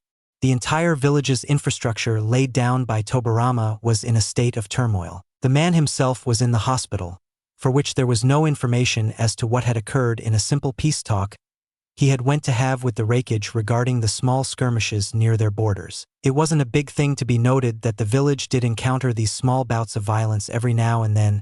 Most of the times villages just chucked them down in between mission reports as if they were nothing. But the fact that they were getting more and more frequent each passing month, and bloodier than what could be ignored in favor of the peace they were enjoying on the inside, had made situations quite tense between the villages as a whole. And that was never a good thing. Bad blood was already warm between Cloud and the Leaf, as the ashes from the last war hadn't even settled completely, before these minor annoyances had started budding up everywhere like insects. But the situation had become a lot more dire with the news that Tobirama himself was in the hospital and out of commission for at least 2 months before he could return back to office in full health. And to make the situation even worse than it already was, Sasuke had joined him in his voyage of injuries as well, actually going as far as to be in a worse conditions than the Fire Shadow himself. To top it all off with a cherry on top, no one other than those two, the ones clogged in intensive care, knew what had actually occurred at the small summit other than the victims themselves. The victims who were out of commission, mind you, permanently. Troublesome. A small grunt made every eye in the room snap to the man who had dared to finally break down the thick half-an-hour silence, while everyone tried to absorb what had happened. We forgot that Misa and Roku were found dead with their bodies returned almost suspiciously back to us by an unknown source. None other than the Nara clan head pointed out to everyone else. And just like that, silence reigned supreme once more. It was far too much of a coincidence for the Senju clan head to be injured at a supposed peace summit, while his family was returned dead at the same damn time. Has there been any word from the Cloud? The Hyuga clan head asked the others curtly to make some sense out of this web of confusion. But all he got was the expected negative shake of heads from everyone. No! Surprisingly, the Uchiha clan head decided to speak up and take an active part in the village affairs for once. They are keeping tight-lipped for any and all information regarding their own Raikage and what actually occurred at the peace summit. He answered and got a nod from the Hyuga, who let out a weary sigh of exhaustion. We can assume then that they are in the same boat as us then? Daichi Akimichi asked, getting a silent nod from the Yamanaka clan head sitting by his side at the U-shaped table reserved only for the clan heads, and the Hokage himself, who reserved the now vacant Senju clan seat at the same time. Then I guess it can be assumed that there was a preemptive attack on the summit with both Kages unable to come unscathed out of it. The lazy statement of the Nara clan head got him looks that clearly said only one thing from each and every clan head in the room. A look that said, "Are you stupid?" glared down at him from each and every damn direction. It was almost laughable that someone would try and attack a summit with at least 4 Kage-level shinobi present in one location. The Kages weren't a title handed out to everyone. They were called that for a reason. It is quite plausible, though. The Hyuga clan head chimed in once more, getting weird looks from all around him at the sheer stupidity of that statement. I mean, the resentment Kamigakure holds against the Shodai Hokage isn't unknown to anyone. He did, after all, kill their beloved Raikage, while Tobirama-sama held off the rest of his forces from aiding or interfering with their little fight. He goaded on undeterred, and just like that, the council broke into a complete state of chaos. Each and every clan head started drawing on several assumptions and guesses of their own, or what actions must be taken. But just like Tobirama had expected to when he had handed over his powers to them, they couldn't come to even a single point that all of them agreed upon to have some sort of countermeasures prepared for any of their previous assumptions. The power he had handed to the council was virtually useless without a single mind to focus it all. Konoha Hospital, reserved ward non-accessible to anyone but the people who had privy to it. Sasuke lay lifelessly on his bed, several machines hooked all over his motionless form.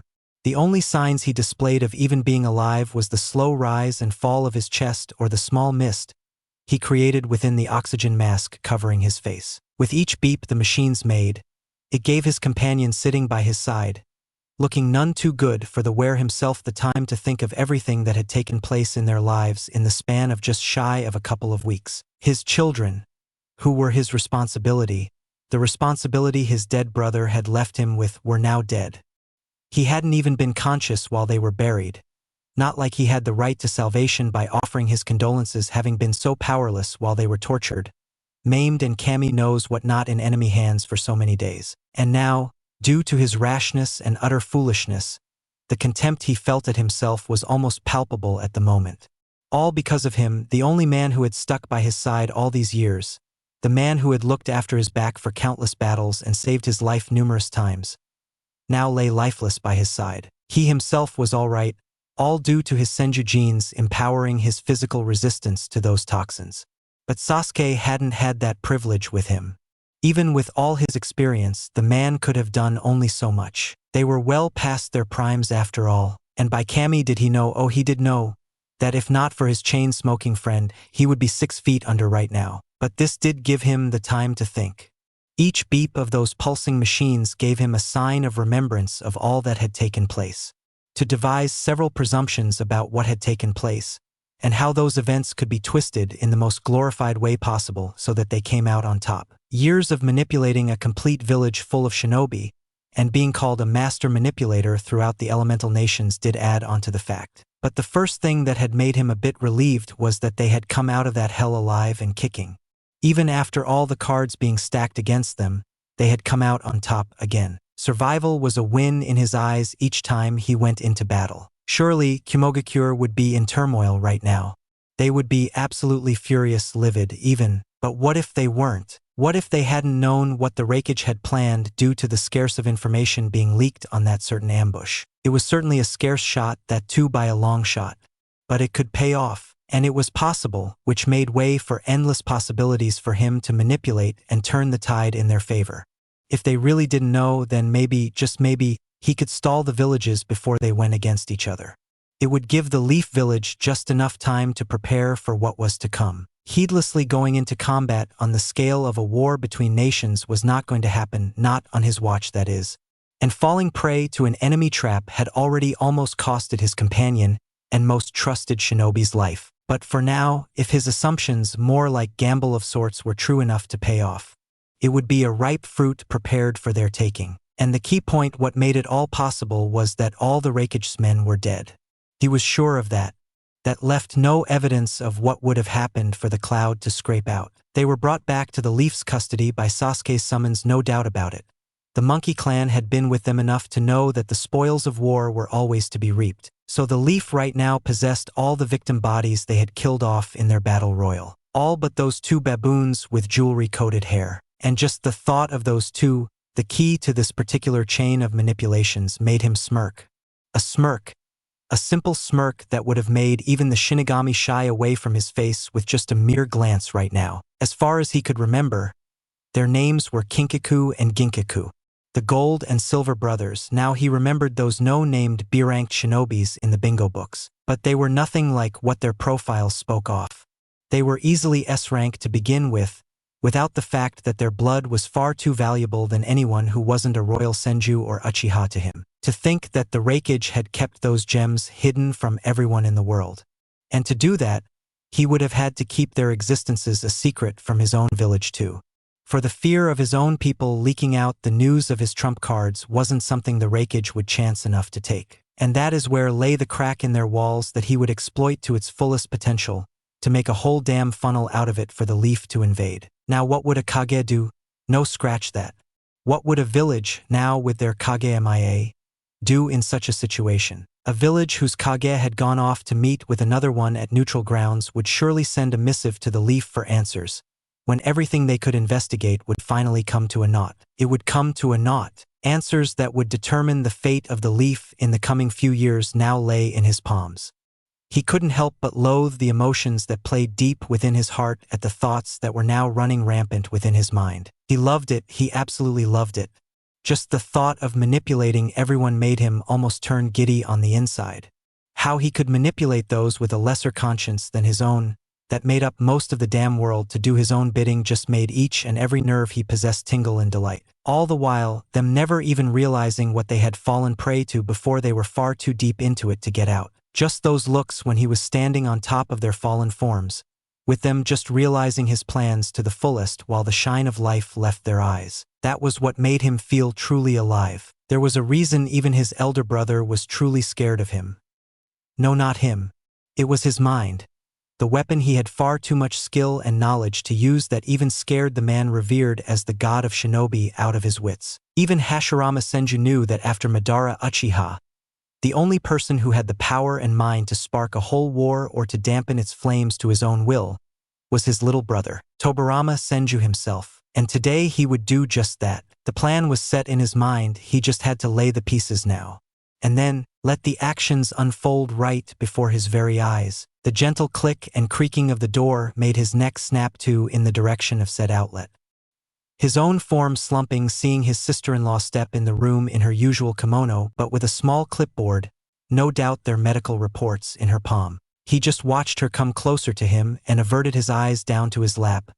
His earlier thoughts all but lay forgotten now. He wouldn't, more like he couldn't bear to look at her. Anything she did. Slap him, punch him, or even outright stab a kunai straight through his heart. He would take it without even hesitating. "I'm glad you're all right, Tobirama."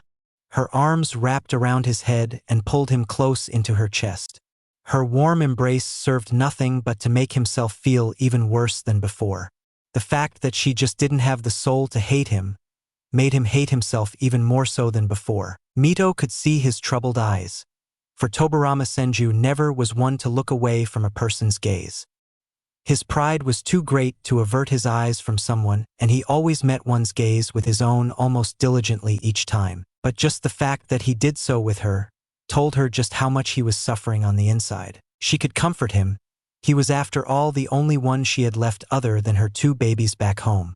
Even though being his sister-in-law, she had always treated him like a mother of sorts, chastising him for every little thing and making fun of each little mistake he made, which were far too scarce for her liking, so she did learn to relish in those moments as much as she could. He had always been strong for them, for everyone. He was the pillar that everyone looked up to, but she knew no one ever saw the troubled man within that shell, and she was the only one who ever broke past his shell that way other than the people he allowed to get close to him. All other than one person who wasn't with them anymore. Those people could be counted on one's fingertips, and still have some remaining. "It's all right." Her soft whisper cooed him, running her fingers through his shaggy white hair gently.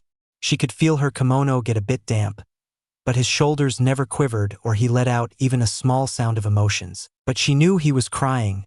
This was as close you would get to seeing Tobirama Senju in pain. He always cried silently out of everyone's eyesight. "I'm sorry, Mito," he rasped out, the ventilator pipe chocked within his throat, making it almost impossible to speak a full sentence.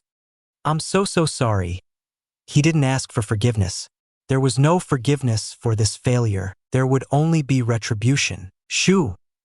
The lady hushed him up, continuing on keeping him in the embrace for as long as he needed it.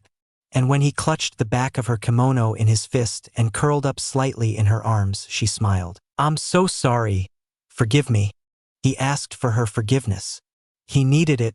The thought of his own family hating him was just too much to bear even for him. Even if she lied and didn't mean it, just the words alone would give him enough to go on doing his work just as before. until he had completed all of his responsibilities. There's nothing to forgive, you did all that you could. You are human too, Tobirama. No one is perfect. Don't try to be one, it never ends well. She whispered wisely, making him Tobirama Senju. The man hailed as the smartest person in the world right now. Feel like a child in his mother's arms. She always was the wiser one of the two when it came to moments like these. And she had the biggest heart out of all the Uzumaki dash, and that was saying something. In his mind, Mito dash he rasped out, coughing slowly when his throat finally gave way while she patted his back gently. She was quite surprised when he caught her wrist in his own and twisted it around slickly. The brush and ink slip she always kept in her sleeves was swiftly taken away from her before she could even realize it, and he tore apart a page from her clipboard much to her horror. Tobirama, what are you doing? She almost shouted out loud in the silent room. You're in no condition to work. Her voice died down in her throat when he raised his index finger in the air to shut her up. It was the intimidating tick of Tobirama Senju that meant he was serious about something. And Mito knew one thing quite well. A serious Tobirama Senju was never a good thing, so she let him be for 5 minutes, that is. After that deadline, Hokage be damned, she was the first lady of this village for pretty good reason, and she would have to show it to him if push came to shove. And make him rest forcefully if need be. And he did complete his task in 3 minutes. His skilled hands gliding across the paper and smearing kanji in swift and elegant strokes. He handed her the ink seal and brush back, which she tucked back in her seal, and Tobirama went through a couple of single-handed seals. His index and middle finger glowed blue with chakra, the kanji for fire dazzling on it brilliantly, which he stamped at the end of his letter. The official seal of the Hokage's order to his council had been set.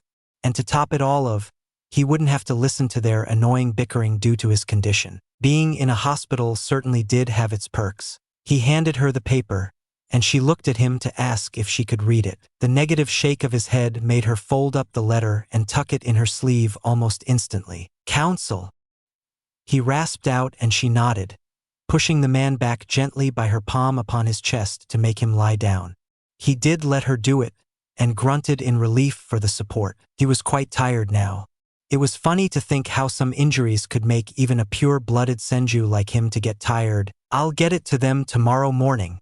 She said that on purpose, or else he would be forcing her bring him updates almost as soon as she got them, or worse, get someone else to do it, so it could wait a little while, and she could have her own overdue attendance at the council chambers too while she was at it. He didn't have the energy left to argue with her and let his eyes droop for a nap while she stepped out, leaving the room silent with nothing but soft breathing muffled by the beeping machines behind in her wake. Her tapping heels stepped out of the secured hospital wing before coming into the main lounge at the receptionist's desk and stepped out of the main doors of the building. Making her way for the gate, she stopped hearing an all too familiar voice call out to her from the front and breaking her out of her slightly troubled reverie. Outside the hospital, Bachan. Mito looked on at the 4 people coming towards her from the gates, and she did smile seeing her little girl actually chirp back to life, though her slender eyebrow did arch upwards in amusement seeing her attire. Her red skin-tight shorts were fine for a kunoichi her age or any girl her age to wear. It showed her how serious of a girl she was regarding her training and life. But her t-shirt was the point of her current interest. It was 2 sizes too big and was a bit loose on her neck that made it hobble left to right with each passing step the girl made. Clearly she didn't ever remember Tsunade owning such a garment. She wouldn't have let her granddaughter walk around in such unrefined attire. It was just unbecoming for her little princess to walk around like that. But the girl almost took her breath away when she saw her chirpy smile, and the giggle that escaped her lips when her small form crashed in her chest couldn't have been stopped by Kami herself. Her loose kimono sleeves hid the girl completely in her embrace while her lips pressed themselves on her head softly. "How are you, sweetie?" Her voice was as gentle and caring as ever. The girl snuggled in her grandmother's arms upon feeling her nuzzling nose on the top of her head. "I'm fine," her muffled voice answered back almost instantly from her chest. She loosened her iron grip on the girl and cupped her cheeks to look some more at that smile she loved so much. But it quite surprised her seeing a permanently marked pink hue plastered over her cheeks. Now this intrigued her quite a lot. Whatever had happened, her granddaughter was truly happy, and she was glad for that. Tsunade turned around in Mito's arms slightly to look back and waved back happily at the three boys following her. Oi, be fast, you're not that old yet. Mito bit back her chuckle, seeing Naruto's ever-aloof walk, making Tsunade bristle at the failure of her taunt. A blonde boy walking with his hands tucked in his pockets with no care in the world could annoy quite a few people if he intended to, mind you. Only then did Mito's eyes narrow in on the fabric near the back of Tsunade's neck reveal itself from behind her flailing high ponytail. It was just a small symbol, but it opened up a world of possibilities in her mind. An Uchiha crest, her lips curled upwards almost wickedly. Oh, now this was truly getting intriguing. Now she understood why the shirt was 2 sizes too big. It was her apprentice's shirt. So why was Tsunade wearing it? Oh, Kami, she might shave off a few years of her life in assumptions alone. The teasing material she'd get out of this was endless. The little smile on Naruto's face when he gave her a small nod of his head told her he had been the primary reason of her little tomboy's happiness, like she had expected of him. Stop shouting, flat chest, ow ow ow ow. Jiraiya winced and twisted his body when a hand was pulling his ear quite painfully, courtesy of an irate Uzumaki heiress. Is that any way to speak, young man? Mito scolded the boy, who shook his head in her grip, and Mito let him go. She did bonk gently Tsunade, who was sticking her tongue out proudly at a fuming Jiraiya, and looked on at their third teammate. Orochimaru, if she remembered correctly, was his name. She smiled and petted his head when he gave her a polite bow. These little ones were just too adorable in her eyes. As adorable as shinobi could be, that is. Naruto-san. Orochimaru's voice did surprise everyone, and Naruto looked at the boy in slight interest. He hadn't spoken much ever since he had first met him, so this was a surprise. Can we have a spar if you don't mind? The request surprised everyone, Mito included. Jiraiya, though, hey, what's that supposed to mean? You never ask me that. Am I not good enough for you? The flat look that Orochimaru should have answered anyone, that is, anyone other than Jiraiya. So the boy decided to answer it out loud and cut his musings short. No, his simple answer didn't make Jiraiya as angry as Tsunade loud giggles did. He was becoming a fool in front of his own crush. Even Mito and Naruto were biting their lips and trying to stop their shaking shoulders from bursting out into laughter, seeing his fuming red face. It seemed as if steam would sprout out from his ears any moment now. Why, you damned bastard, ow ow ow ow. I'm sorry. I'm sorry. He chanted on while his ear was being pulled painfully by Mito for another lesson in language. The boys these days, no manners, she sighed to herself. Yeah, sure, I don't mind. I could use a stretch myself. Naruto answered with a lazy shrug, stretching his back to work out its kinks from getting no training at all for 2 days straight. He could do with a spar and see what Orochimaru was made of at the same time. Both boys started walking out, while Jiraiya ran after them while shouting out profanities at them for ignoring him completely. Again, he was too far for Mito to punish lest she used her chains, so she let him go for now. Hey, I'm coming too. Tsunade's words stopped abruptly when a palm clasped her shoulder firmly, courtesy of a smiling Mito who wasn't letting the girl go quite so soon. Where do you think you're going, young lady? The oblivious blink her girl gave her almost made Mito crush the girl in a tight hug and never let her go. With them, Tsunade asked more than said, and she became even more perturbed when Mito's arms snaked around her shoulders while her index finger patted the small embroidery on the back of her neck. Oh! Her voice was rather amused, which further served to confuse the Senju princess even more so than before. But we have much to talk about, sweetie. Especially this shirt and the story behind it, my little Tsunade. The way all the blood rushed to her face while horror flashed in her eyes, and the way she sputtered out denials in incoherent mumbles made Mito laugh out loud, all the while pulling the girl with her to have a rather long cup of tea with her granddaughter. Needless to say, Tsunade just didn't have any respite that day. No day was as embarrassing as this one until that point in her life, especially when a probing grandmother milked out all the details of that morning and teased her to no ends for it, and would probably continue to do so for many days to come. Next morning, Konoha no Sato, council chambers. He can't be serious? Each pair of eyes in the room were as wide as saucers, disbelief etched on each of their faces, as if someone had just informed them that Madara Uchiha had suddenly risen up from his grave and was coming to enact his vengeance upon them for treating his grandson the way that they had, yes, It really was that serious. A small sheet of paper scribbled with a few words, laying besides a small scroll kept to keep it company, was the current source for disbelief among all the room's residents. I haven't seen Tobirama joking in well, putting a finger onto her chin, feigning all the conjured-up innocence of the world. Mito quite enjoyed the looks of disbelief etched upon each of their faces. She wanted to play on a bit further, but matters were rather grave for her of all people to start acting childish all of a sudden. But this? How? Well, why? Finally rasped out a flabbergasted Hyuga clan head, Hizatoshi Hyuga. Even the ever-stoic Hyuga clan head couldn't hide his shock at hearing. More like reading what their Hokage was ordering them to do. He must have had his reasons, but rest assured he didn't deem it worthy enough for me to be made aware of. So, I am at as much of a blank as every last one of you. Mito's answer was curt, flowing with an eased and practiced precision that showed her title as an heiress and representative for her nation in the leaf wasn't one for show. She really was of a noble and honorable status, and wasn't afraid to show it. That did hush up all the whispering and bickering council members, each of them realizing the woman wasn't one for patience today, and wanted to see these orders carried out right now. So let me get this straight, drawled out an acutely attentive Nara, which, as weird as it sounded, was certainly proving true today. Our Hokage, he did deem it worthy enough to remind her that he was their leader as a whole, and not someone who only they had to worry about, or herself alone for that matter. And Sarutobi Sasuke went to have some simple peace talks with the Hokage at neutral grounds in the Land of Fire, as we were rightly informed of just prior to the two's departure. He recited formally in the pin-drop silent environment each of them were seated within. Mito simply nodded, pulling a strand of her scarlet hair behind her ear to show she was listening.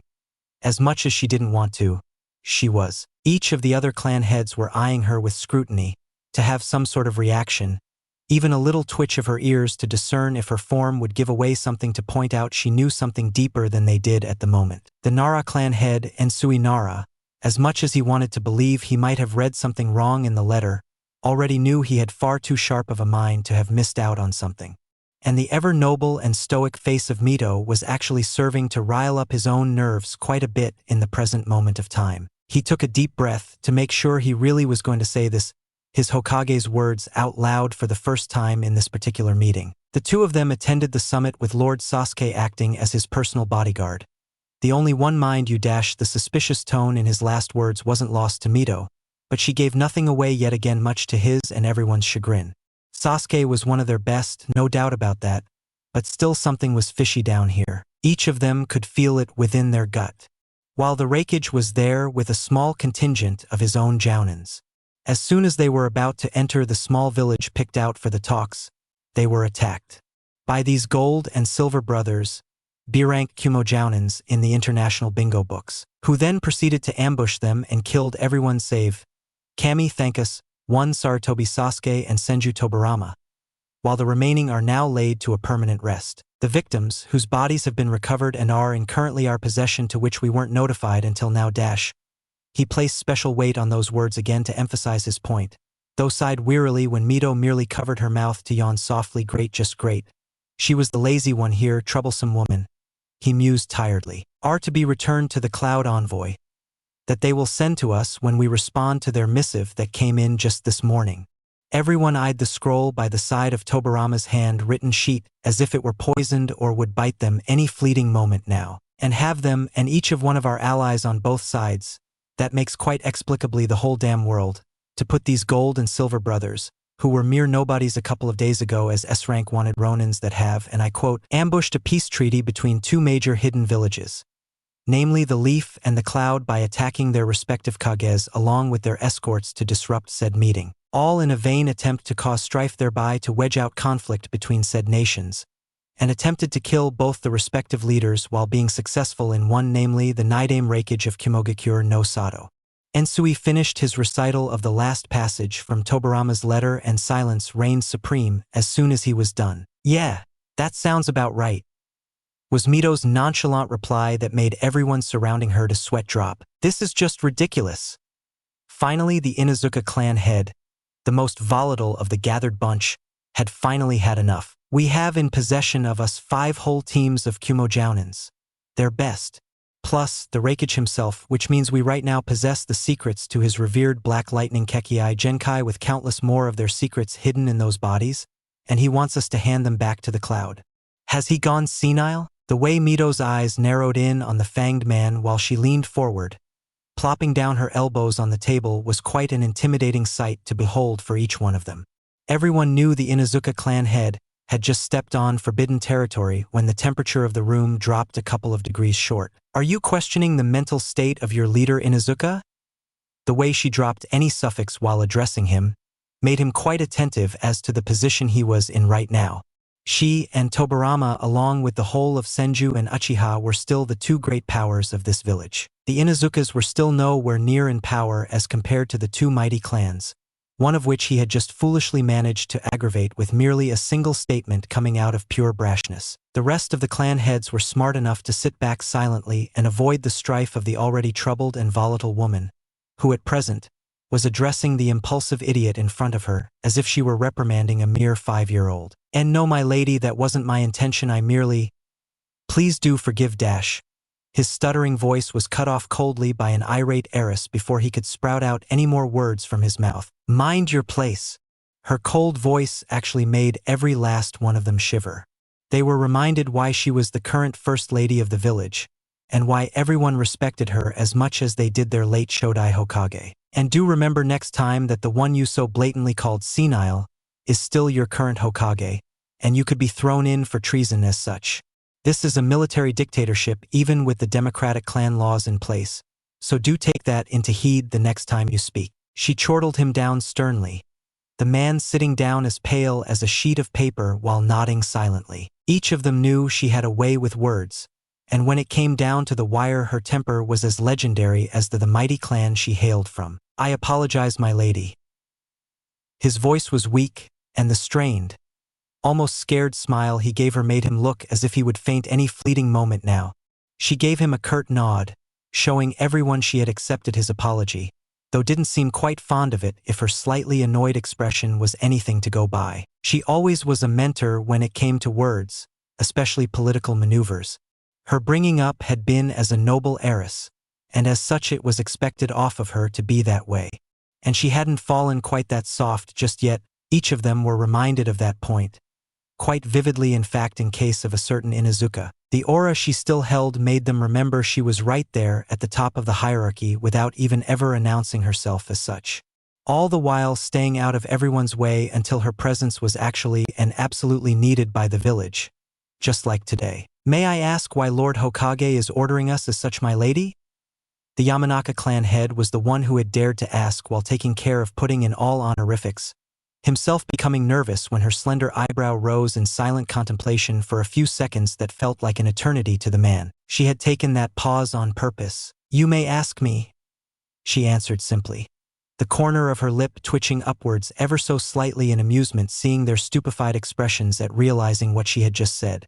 Every one of them released sighs of relief seeing her back to normal and not her noble self anymore. Why is Lord Hokage ordering us this, my lady?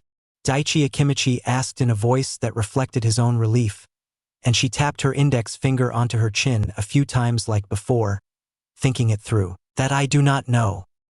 He never deemed it to tell me and I never asked. Her simple answer in her ever-soft yet melodic voice made them all almost fall of their chairs. Oh, this was just too much fun for her.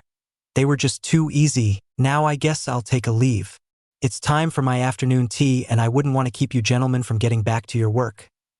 She pointed her sleek index finger at the stacks upon stacks of paperwork lying by each of their sides, that were replicating themselves each passing second to make their existence known to everyone. Mito giggled softly in her sleeve seeing all their heads slamming onto the table in unison, reminiscing how her late husband used to do the same while Tobirama would then. She stood up, turning to leave before she went further down the memory lane and drowned herself in the past sorrows she was so blatantly trying to escape from. My lady? A call from behind her made her stop momentarily and glance back to the man who had called her surprisingly, turning out to be the same man she had just reprimanded a few moments prior. How is Tsunade Heim? Asked the Inuzuka clan head, concern and worry clear in his eyes. Mito's eyes softened hearing that, and seeing each of them eyeing her curiously, the Uchiha clan head, who couldn't care less for the well-being of a senju, but still looked a tad bit interested himself, mind you. Mito remembered the talk she had just had with the girl just a while ago. She had teased the girl quite a lot, all the while pinching those adorable cheeks of hers until they were matching her hair, and subtly pointing out the fact of the direction the little blonde girl's feelings were taking her to. It made her smile fondly in remembrance of her little girl. She really doted on her too much, just like Hashirama had done before her. Tobirama was right. She let out a soft sigh. She's quite fine now, nothing to worry about, she answered the man in a gentle tone. A tone that made everyone's heart warm up, seeing this motherly side of her coming out into the open. The effect she had on each of them was truly incredible. A moment ago she was frightening, and now a few moments later she was endearingly calm and caring. It was the primary reason why each of them respected her so much, not that any of them would admit it out loud. Akio Inuzuka nodded silently, while a small smile flashed across his own feral features.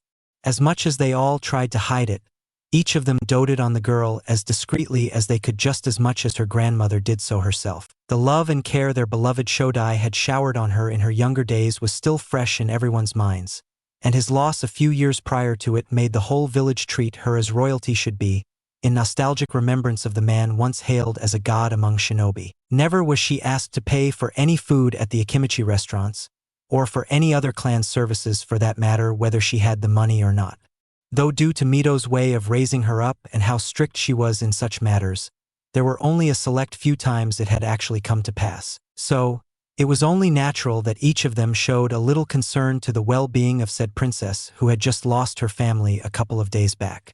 Her strangely blank demeanor had worried each of them quite a lot, and they hoped that she would be back to her prior self just as quick. She was the light of the village in everyone's eyes after all. Every one of them kept their eyes on the elegant woman who gracefully made her way out of the silent room, without another word or so much as a look, while turning around to the participants of the tense, yet now feeling a little relieved and uplifted room at the same time. They really did wish she passed on parts of her same visage and noble character to her beloved granddaughter that she know everyone adored so damn much. Well, once more Insui became the moderator to break everyone out of their stupor as always.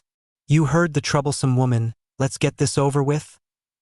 He drawled out in his usual laid-back demeanor, returning full force, and each of them smiled with silent nods of agreement. Yeah, I don't look forward to another reprimanding, muttered the Inuzuka clan head under his breath, not realizing he had said it out loud until he heard a round of chuckles from everyone beside him, and chuckled in humor himself while throwing himself into the work that was still piling on silently by their sides, probing to almost bury them in it if they ignored it anymore. Needless to say, while none of them realized what Tobirama had actually done by twisting the truth was pointing all of the said blame onto two loyal Cloud Shinobi, and actually proving them to be traitors by fueling the fire in their hearts when the leaf would return an intact, yet mangled corpse of their beloved Raikage back safely without any resistance whatsoever. All the while, the leaf would cleanse its own hands off the blame, at least in public and for the time being, until further phases of the Stone Cold Senju's plans came to fruition later on down the line. There would be nothing the Cloud could do lest they ruined their image in front of the whole world. Anyone would argue the point that turning a village against its own shinobi, who were still loyal, it was completely unethical. But that was just how Tobirama Senju was. Uncaring of anyone's personal feelings. Cold, calculative, cunning, and a man who would do just about anything to see a situation as per he needed, or more like wanted to manipulate it as per his will. He was just that kind of a man. He was a true shinobi. Konoha training fields. Go on, Naruto. Kick that bastard's ass. The colorfully lewd, yet joyful cheer of an unexpected yet welcome spectator cheered on the two boys, who now stood in the middle of a lush green and lively training field. Jiraiya let out a loud whistle, not looking to give up the chance to see his uptight teammate's ass being kicked. Untimely and regretful loss was more like it, to be put explicitly. How are we going to do this? Asked Naruto, hands still tucked in his pocket while he tried to pry off his flailing long locks from in front of his eyes without needing to put his hands to use. Unless he absolutely needed to. He wasn't lazy, mind you, he was merely, well, efficient. Yeah, that was it. No ninjutsu, killing, or crippling blows. Anything, bar maiming and lethal or fatal blows goes? Orochimaru asked more than stated, and got a nonchalant shrug from his opponent who could see no issues with said rules. Alright then, Jiraiya, you can be the referee of our spar? Naruto's voice trailed off from one of indifference to that of a petrifying one when he saw Jiraiya grinning like an idiot while rubbing his palms together, as if he wanted to light a fire from his palm rubs alone. Orochimaru just tiredly sighed, quite used to his teammates' antics by now, and didn't bother wasting his time and resources on pointing out the idiocy of said boy to his attention. Not like it worked when he did point it out the first few times. Alright then, we'll begin in 3. Jiraiya counted down to build up the suspense, eyeing the two boys like a serious referee while raising his arm high up in the air. Both boys turned a bit serious, Orochimaru flexing his hands at the fight he had long since been looking forward to test himself with. And Naruto wins. Both boys shot forward, realization setting on their minds a moment too late, and both fell down on the ground face first while sliding close to each other comically. A loud smacking noise was heard throughout the clearings a moment later. How can he win when he didn't even fight yet? You idiot! A loud girl voice shouted, a fist bonking Jiraiya softly on the head, lacking any of its usual power behind it, while the boy rubbed the small, aching lump childishly. His form shrunk seeing his own female teammate and Crush now standing by his side, a hand on her hips which were cocked to the side while an annoyed expression was plastered all over her face, a pink hue still dusting her cheeks permanently that didn't escape the notice of said boy who was victim to her fist, while he mumbled stupid excuses like he would lose anyways or that he was a loser to calm the irate Kunoichi down. It did anything but that. Her honey golden eyes turned to the middle of the clearing, looking on with an elevated eyebrow at the two boys who were dusting off their clothes while retaking their starting positions again. And why haven't you two started yet? It's been quite a lot of time since I left you. You should have been done by now, right? She couldn't help but ask her little query out loud.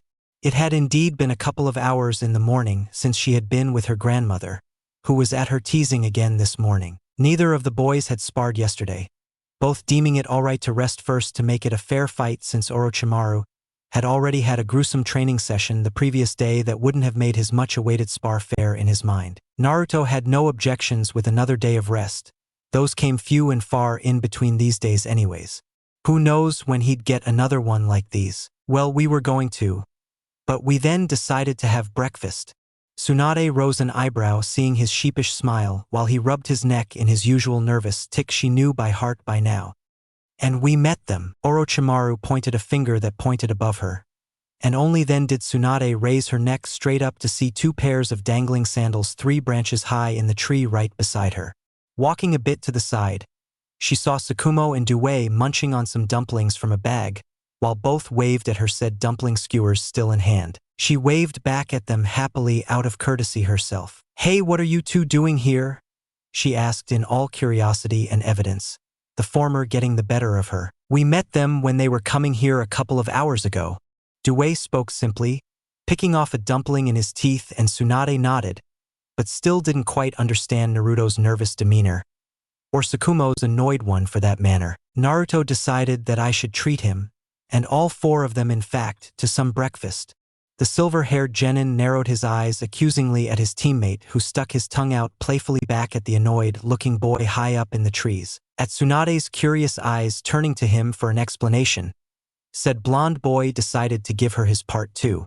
I am out of money, was his simple response, and Tsukumo's further dangerously narrowing of eyes made Naruto look at him in defiance.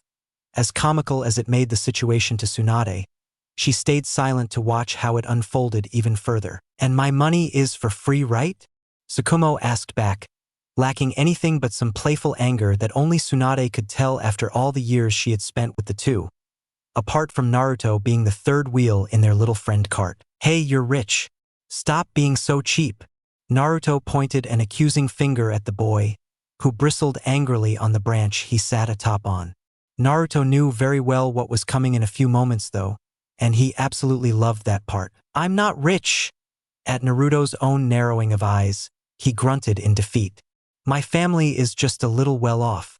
But you should damn well know my father doesn't give out money easily. He shouted back with a flushed red face at remembering the long lecture he had heard in the morning for spending his money carelessly when he had asked for an early allowance from his father a couple of hours back. I am out too. I'll give it back to you once we get back on some missions. His answer surprised Tsunade and everyone besides Tsukumo, who had already figured out as much a while ago. The Uchiha's pride didn't let him take any favors from anyone. He would rather pay it back, so he knew this was most probably coming. It didn't mean he had to accept it though. Did I ask you back for money? He shouted back, and sparks were beginning to rise in between their glares. Then what the hell are we fighting and shouting for?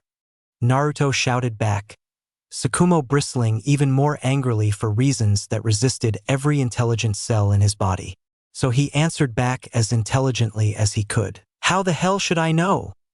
Both boys panted a bit in exertion from their shouting contest, the tired silence being broken by the sound of melodic giggles coming from beside Jiraiya. You two are such big dorks. Tsunade laughed hilariously, clutching her sides while bending forward when it started to hurt a little. Both Naruto and Tsukumo stared at her blankly for a few moments, before smiles started breaking on their faces, and they laughed themselves with the rest following a few moments later. Oi! Saku no Baka, save some dumplings for me too. The silver-haired Genins I ticked angrily hearing that stupid nickname which hadn't left his side since his childhood days, and didn't look like it would be becoming unfaithful anytime soon. Tsunade ran up the tree, hopping off a couple of branches to speed up her quest, and hopped down by his side swiftly. She expertly slicked off 3 skewers from his bag when he tried to shy it away from her. Hey, those are mine! His voice was horrified seeing his own empty bag, while he himself had only one, and he had been the one to pay for those damn things in the first place. Tsunade frowned for a moment.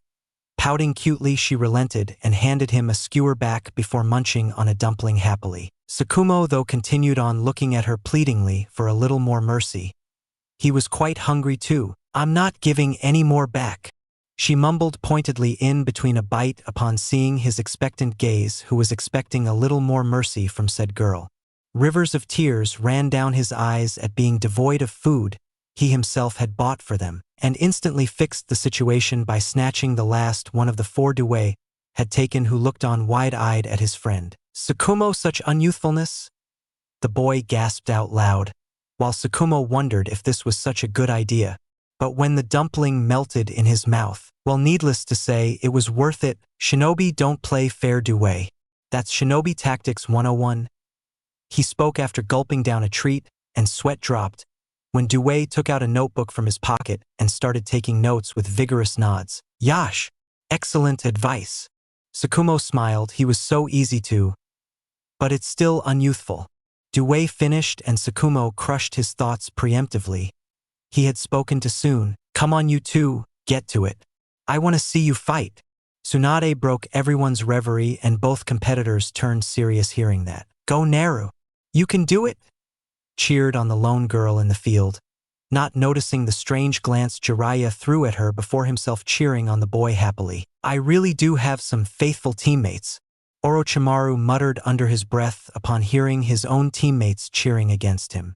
It was one thing to say it to him, but to cheer on his enemy out loud with no respect of his own feelings. Even he wouldn't do that. Well, maybe he would, but that was just because he was, well, him. All right, I'll be the referee. You two start when this falls to the ground. K. Tsunade shouted out while waving an empty skewer in her hands. Both boys in the middle nodded, clearly relieved at having a better referee who wasn't biased in the least. Tsunade held it out in front of her, looking on at the two with a smile. She did let her eyes linger on at Naruto for a moment too long, who gave her a little smile of reassurance when she let the stick in her fingers slip through. Orochimaru looked on at the falling stick with narrowed eyes, his slitted yellow eyes looking forward to seeing it hit the ground any second now. Naruto did the same with his own azure eyes, both glancing at each other for a split second before looking back at the falling stick in full attention. It seemed like an eternity too long for both genin. As soon as the stick hit the ground, Naruto's eyes bled crimson while he was off in a blur, leaving a wake of dust behind him. Orochimaru had already expected him to make the first move, after hearing from Tsunade countless times how offensive her best friend was when it came to combat. Though he was still shocked to say the least when Naruto was onto his back in almost no time, high up in the air. The blonde pivoted himself in a horizontal circular arc while letting his heel go for the back of Orochimaru's head. Just like the blonde had expected though, Orochimaru ducked, but the point being Naruto had already expected it. The Uchiha curled up into a ball. Still in midair, he rotated his body like a wheel going forward and let his left leg out so that his opponent had no chance whatsoever of dodging or even expecting it. Each of the spectators cringed when a sickening crunch rang in the silent midst of the nature surrounding them. As soon as Naruto's left heel made contact with Orochimaru's back, the snake-eyed boy gasped, his eyes turning wide while he was crushed straight onto the ground, face first, with a slam that, with the brute force that Naruto had conjured up thanks to his aerial maneuver, was a really loud one. "Whoa!" Jiraiya murmured in awe. He had never even thought such a flexible maneuver possible to be performed in such a split second be possible, but here he was witnessing it firsthand. He was sure his eyes and mind would be spinning after that alone had he been the one performing it. But he was left flabbergasted when Naruto started back flipping away from Orochimaru's prone form in complete and total control. The blonde stopped in a slight skid. On his knees, he looked up at Orochimaru still in complete control of his senses. Orochimaru, as Naruto had expected from the strange sensation that he had felt as soon as his heel had made contact, dissolved into a pile of mud. That was a great substitution. Naruto praised his opponent out loud. It truly was remarkable he had the presence of mind to substitute, so as to evade any surprising follow-ups from his vulnerable blind spot, even if he hadn't expected one such as this in the first place. His caution had saved him from an ending blow only a minute into the spar. "He's good," he thought inwardly, standing up and dusting his palms off the dirt while looking around the empty clearing cautiously. He had wanted to get this over with quickly, but another part of him wanted it to last longer. The inner part of his that craved for the thrill of combat. The ground underneath him started becoming soft. Alarms went off in his mind and he jumped up, for which he was glad for a moment later. The whole ground underneath where he had been standing a few moments prior turned into a small river of mud, one that would have immobilized him and would do so a moment later if he didn't do anything soon. Quick as a wink, his hands blurred through lightning-fast hand seals that were too hard for anyone to follow. His index finger and thumb curled up in front of his lips for the jutsu that quite frankly had become almost instinctual to him. "Fire style, grand fireball jutsu," he exclaimed. Breathing in a huge amount of air, he blew out a huge ball of inferno to scorch all the mud underneath his feet. The flames hit the swamp dead on target. The mud, letting out a hiss of steam, hardened down the ground almost instantaneously. On top of which, Naruto landed a second later and instantly was on guard seeing all the steam now covering him. "I guess they forgot about the no ninjutsu part," Due pointed out. Tsukumo bobbed his head up and down in agreement with his teammates' words. But it was just like Naruto to not even care for rules. He had seen that small smirk of pure joy on his face right before that opening fire jutsu came from the Uchiha. The boy was enjoying it to the fullest and couldn't care less about rules right now, he mused, though couldn't help the smile that broke on his lips within himself. The two boys on the branch looked by their side only to see Tsunade looking on with narrowed eyes into the steam to see any signs of the fight. And both smiled, seeing her far too engrossed in spectating to care about the world around her right now. They were of the same mind as her a moment later. Naruto's ears picked up on the small buzzing sound by his left, while his eyes caught onto the subtle shift in steam from said direction and plucked his hands into his leg holster almost involuntarily off his instincts, throwing out some deadly metal stars with an expertly executed flick of his wrists that would have made any shinobi proud. His shuriken met the incoming ones with accuracy that wasn't humanly possible in this hindsight to most shinobi many years his senior. But he wasn't an Uchiha for nothing, though, much to his surprise, he didn't hear any metallic clangs as he should have. That did confuse him quite a bit as his aim was as immaculate as they came, so he had aimed his shurikens with the utmost perfection. Then how the hell? His Sharingan did catch onto the slight glowing objects heading straight for him. The glow wasn't perfectly blue, which meant, shit! Only by a hair's margin did he dodge the shurikens heading straight for his right arm. Even after dodging it completely, and he was damn sure he had dodged it cleanly, his right bicep received a deep slash. "This damn steam is annoying me now," the Uchiha glowered inwardly. His opponent wasn't the only one who knew wind release. His hands clasped themselves in the bird seal, letting his chakra coat him.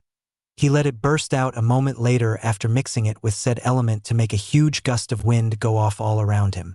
Nothing much, not that he needed as much right now, but it did blow away the steam surrounding them completely. Naruto looked on in front of him, clutching his right bicep that bled profusely and stained his right sleeve scarlet as tightly as he could, only to see Orochimaru smirking ever so slightly in triumph. The boy had after all landed the first blow. Should we stop now? Orochimaru asked, his voice containing more of a taunt than worry, and Naruto's crimson eyes narrowed in on him dangerously. Was he mocking him? Him? The tomos in his crimson eyes spun at dazzling speeds, almost blurring out of existence into a black circle. His Sharingan shone bloody crimson even more brightly than before, almost in a predatory manner when he fed it the required potent chakra he had been accumulating for a while now, concentrating it all behind the largely developed chakra coils right behind the retina of his eyes. Oh boy! Dewey whispered, already knowing what was coming. He shouldn't have taunted him. Tsukumo murmured in continuation of his words, and started concentrating on his dumpling instead of the fight. Jiraiya, though, looked up quite confused, seeing their disinterested faces. It was almost as if they believed it's over. Tsunade finished his musings out loud, hopping down from her branch to stand by his side. Jiraiya looked on at her with a look that screamed stupid, not that she paid any attention to him. Jiraiya saw her looking intently at Naruto's back. More specifically his bleeding arm that the Uchiha had clutched with his other palm, to reduce the blood loss as much as he could, and Jiraiya couldn't quite understand what was going on after this point in the spar. He did see Orochimaru's eyes going wide, and Jiraiya grew even more confused when Orochimaru started swatting away his hands all around him, at nothing in particular. Oi! Orochi! What hell are you hitting at? Jiraiya asked the mentally retarded-looking boy, who continued on his stupid-looking act of flatting away something they couldn't quite see, but he certainly could. A few seconds later, Jiraiya saw his eyes become glazed before he was falling down sideways like a fallen sack of potatoes. As soon as he hit the ground, Dewey had caught him in a flash of green to avoid his face hitting the ground, while Tsunade ran to Naruto's side hurriedly. The Uchiha in question let out a tired sigh and shook his head. It had taken quite a toll on him. He could already feel the splitting headache striking in. Genjutsu could be such a pain. He opened his eyes in a snap, feeling two palms covering his temples when he felt a soothing feeling wash all over him. His vision focused in, only to gaze into the ever-worried golden orbs he had seen quite a few times now in his life now. It was a worried Tsunade. What did you show him? She asked softly, letting a little of her chakra into his head to soothe his chronic headache. Nothing too much, just some butterflies that showered him their poisonous sleeping pores to knock him unconscious. He muttered, each word causing him to wince with a splitting pulse in his head. Tsunade massaged his temples in soothing circles, letting her medical chakra doing its work to soothe his pain, and smiled softly, seeing him enjoying it quite a bit, with a content smile flashing over his lips. It must have been that B-ranked one he had been tinkering with over the past month. She mused silently and dropped her technique. He could have made it a lot painful though. She knew that much. Just a little tinkering here and there, and she knew those butterflies could have been anything else. Anything painful. She giggled though, seeing his annoyed frown at feeling that amazing relief not being there anymore when she let her medical chakra drop from her palms. I have to take care that too, you reckless idiot. She scolded him sternly, while swatting his palm away from the bleeding wound. The boy shrunk down slightly, seeing her angry face, and didn't say anything more so as to not aggravate her any more than he already might have, and let her work her magic on it. What the hell happened to him? Jiraiya finally asked, seeing Tsukumo putting 2 fingers on the slumped boy's forehead, while holding a half-ram seal with his free hand to jolt the boy awake with a small pulse of his own chakra. I put him under a genjutsu to knock him out. Naruto spoke with a wince when Tsunade put some drops of an orange liquid on his wound, before tucking back the glass vial in her hip pouch and putting some cotton over the disinfected gash. She applied some pressure onto it to make the bleeding halt forcefully, and took out a roll of bandage before wrapping it all around his arm in tight circles, purposefully tightening it each time to see him cringe in pain. Kyuso, be gentle. He almost hissed in pain upon feeling her making the bandage almost painfully tight, She smiled a little before turning it into a lopsided frown. Stop being such a baby. If you don't want to feel this, then don't get hurt so stupidly in the first place. It was just a spar. There was no need for you two to get so damn serious. She chortled him down furiously, putting the final knot down on the bandage, and cheekily smiled seeing him nod in defeat. He really had gotten carried away, but still he had ended it quickly too, he mused. That would teach him to be reckless like that, ensue a simple spar, she mused. But you didn't make any hand seals. Tsunade blinked upon hearing that. Turning around to see Jiraiya's thoughtful face, she decided to answer his queries and put them to rest. He doesn't need to, was her simple answer. But seeing the pervert blink obliviously, she decided to elaborate on her point. He's a Sharingan user. He doesn't need to make any hand seals for Genjutsu, or even a medium to induce it into his opponent. He can do it with eye contact alone. It was over the moment Orochi looked him in the eye. She explained with a sagely nod, feeling quite intelligent all of a sudden. Stop giving away my secrets, Naruto muttered, feigning annoyance, and quite enjoyed the irritated look that flashed in her eyes. He already knows. Sarutobi-sensei already explained that to us months ago. The baka just forgot, she retorted hotly, her cheeks flushed red in anger, and not seeing Jiraiya's sheepish face at remembering the truth behind her words. His sensei had indeed told them never to look an Uchiha possessing the Sharingan in the eye if they were to engage him in battle. Looks like Orochimaru had forgotten it too, and the thought made him grin like an idiot at finding some information to embarrass the hell out of that stuck-up bastard. Come on. Mito-bachan asked me to get you for lunch at her place. Tsunade's soft voice broke the two out of their reverie, and Jiraiya looked on seeing Naruto nod in slight jealousy. She had never invited him over to her house in all the months she had known him, though he had made himself be known there on his own. But that wasn't the point. The point was, his crush had never even invited him over to her place. A moment later he was crouching down behind them with his back turned to them, and drew circles in the ground, a dark cloud looming over his head. Yeah, let's go, he heard Naruto say. Even he had forgotten about him, he thought, all the while crying anime tears. Oh, wait a moment. I almost forgot. Tsunade blinked obliviously at Naruto's sudden exclamation, who turned back to Jiraiya with a smile. Jiraiya, said Boy, perking up hearing his name, and snapped his neck back happily. He was already so accepting the invitation. I'm coming. Though what he didn't expect Naruto to be right in front of him. In mid-air, to be more specific, while pivoting his heel down towards his face in a horizontal arc like he had done for Orochimaru. Though unlike Orochimaru, Jiraiya wasn't aware enough to dodge, and it made contact, with a sickening crunch while the white-haired boy was launched to the side in a small dust heap. He could see stars in his head and most probably had a swollen jaw. If he was lucky, that is. If he wasn't so lucky, it was most likely a dislocated one, which it felt like it was. What the hell had he done to deserve that? He was completely innocent. Don't peep on Tsunade again. Scratch that, he had deserved that one. Tsunade, though, had turned slightly pink hearing that, and quickly made her way near Naruto's back. She fisted the back of his shirt in her palms and leaned her lips close to his ear out of pure embarrassment.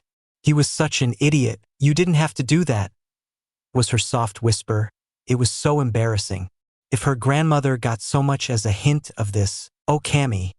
She shuddered to think of the endless teasing she would be open to. I know, but I wanted to do that, was his simple reply before he was walking out the field and towards the Uzumaki clan compounds in his usual lazy stride, as if nothing had occurred in the first place. Tsunade kneeled down in front of the painfully moaning boy on the ground. As much of a pervert he was, she still pitied him. That looked like it had hurt. Her hands clasped his cheeks in her palms, letting her medical chakra to do what she could for momentarily soothing his pain. A small gasp escaped her lips, realizing it was dislocated, and she shook the dizzy boy roughly to snap him awake. Come on, you can come to Bachan's house. We'll have some lunch and she'll heal you too, she muttered worriedly, turning quite confused when she saw a flash of horror on his face, as if he had just seen a ghost. Was she really so frightening? Jiraiya's train of thoughts were a lot different than hers. If the ever-calm, lazy and peaceful Uchiha had reacted that way for his actions that were committed the previous morning, then the stern, strict, and stuck-up woman he had met earlier. The same one who quite enjoyed pulling and twisting his ear. If she were to become aware of his exploits, he gulped thickly and shuddered. Just imagining what an overprotective grandmother would do to him scared him completely out of his wits, and he shook his head violently, which, as much as it hurt, would be nothing compared to what he would have to endure if she got her hands on him. "I'll pass." His words and voice were strangely muffled, courtesy of his aching jaw, and Tsunade blinked innocently. She was about to retort in negative when Jiraiya nudged her back gently to make her get on her way. "You go on. I'll go to the hospital with Orochimaru." He got out with a cringe in his same slurry voice, baffling the girl even further. But she knew better than to push on someone's boundaries when she knew she was being sent away, so she simply nodded her affirmative. "All right, but you go to the hospital quickly, Kay?" she asked him in a worried voice, one that warmed his heart that she cared. He bobbed his head up and down happily. Not all was bad, at least, he recited and almost danced inwardly. Jiraiya watched on longingly as the girl ran back with a slight hop to her feet to fall back at Naruto's side, who was walking slowly so she could catch up to him.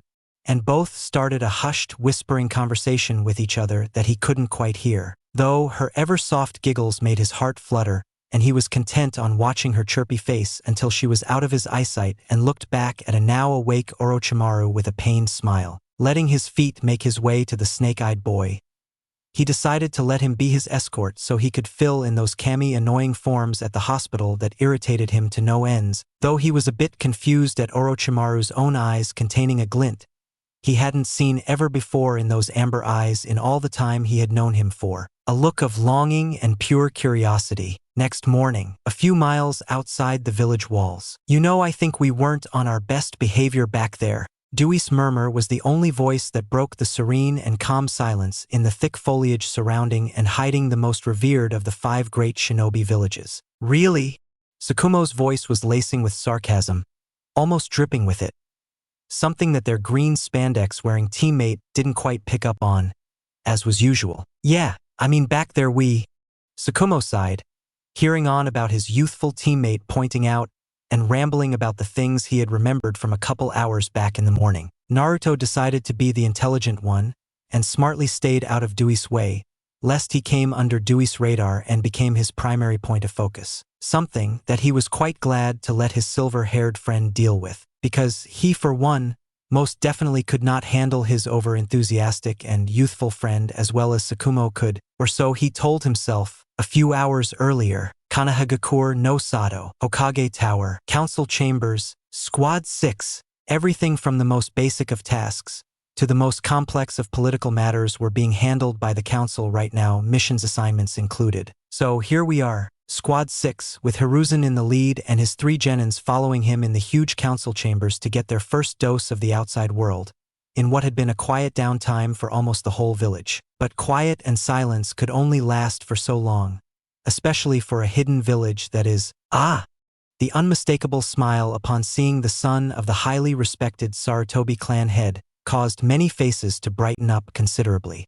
But what caused a complete change of hearts in the primarily dense environment were the genins stalking behind him, more specifically, the Senju heiress assigned to him this time. Her little smile and complete return of life in her eyes was the primary source of relief in almost all of them.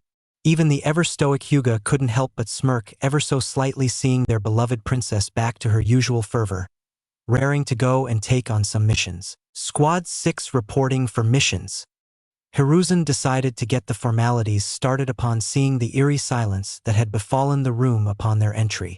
It did achieve what he had wanted though, and it did serve to break them out of their stupors. Yes, of course.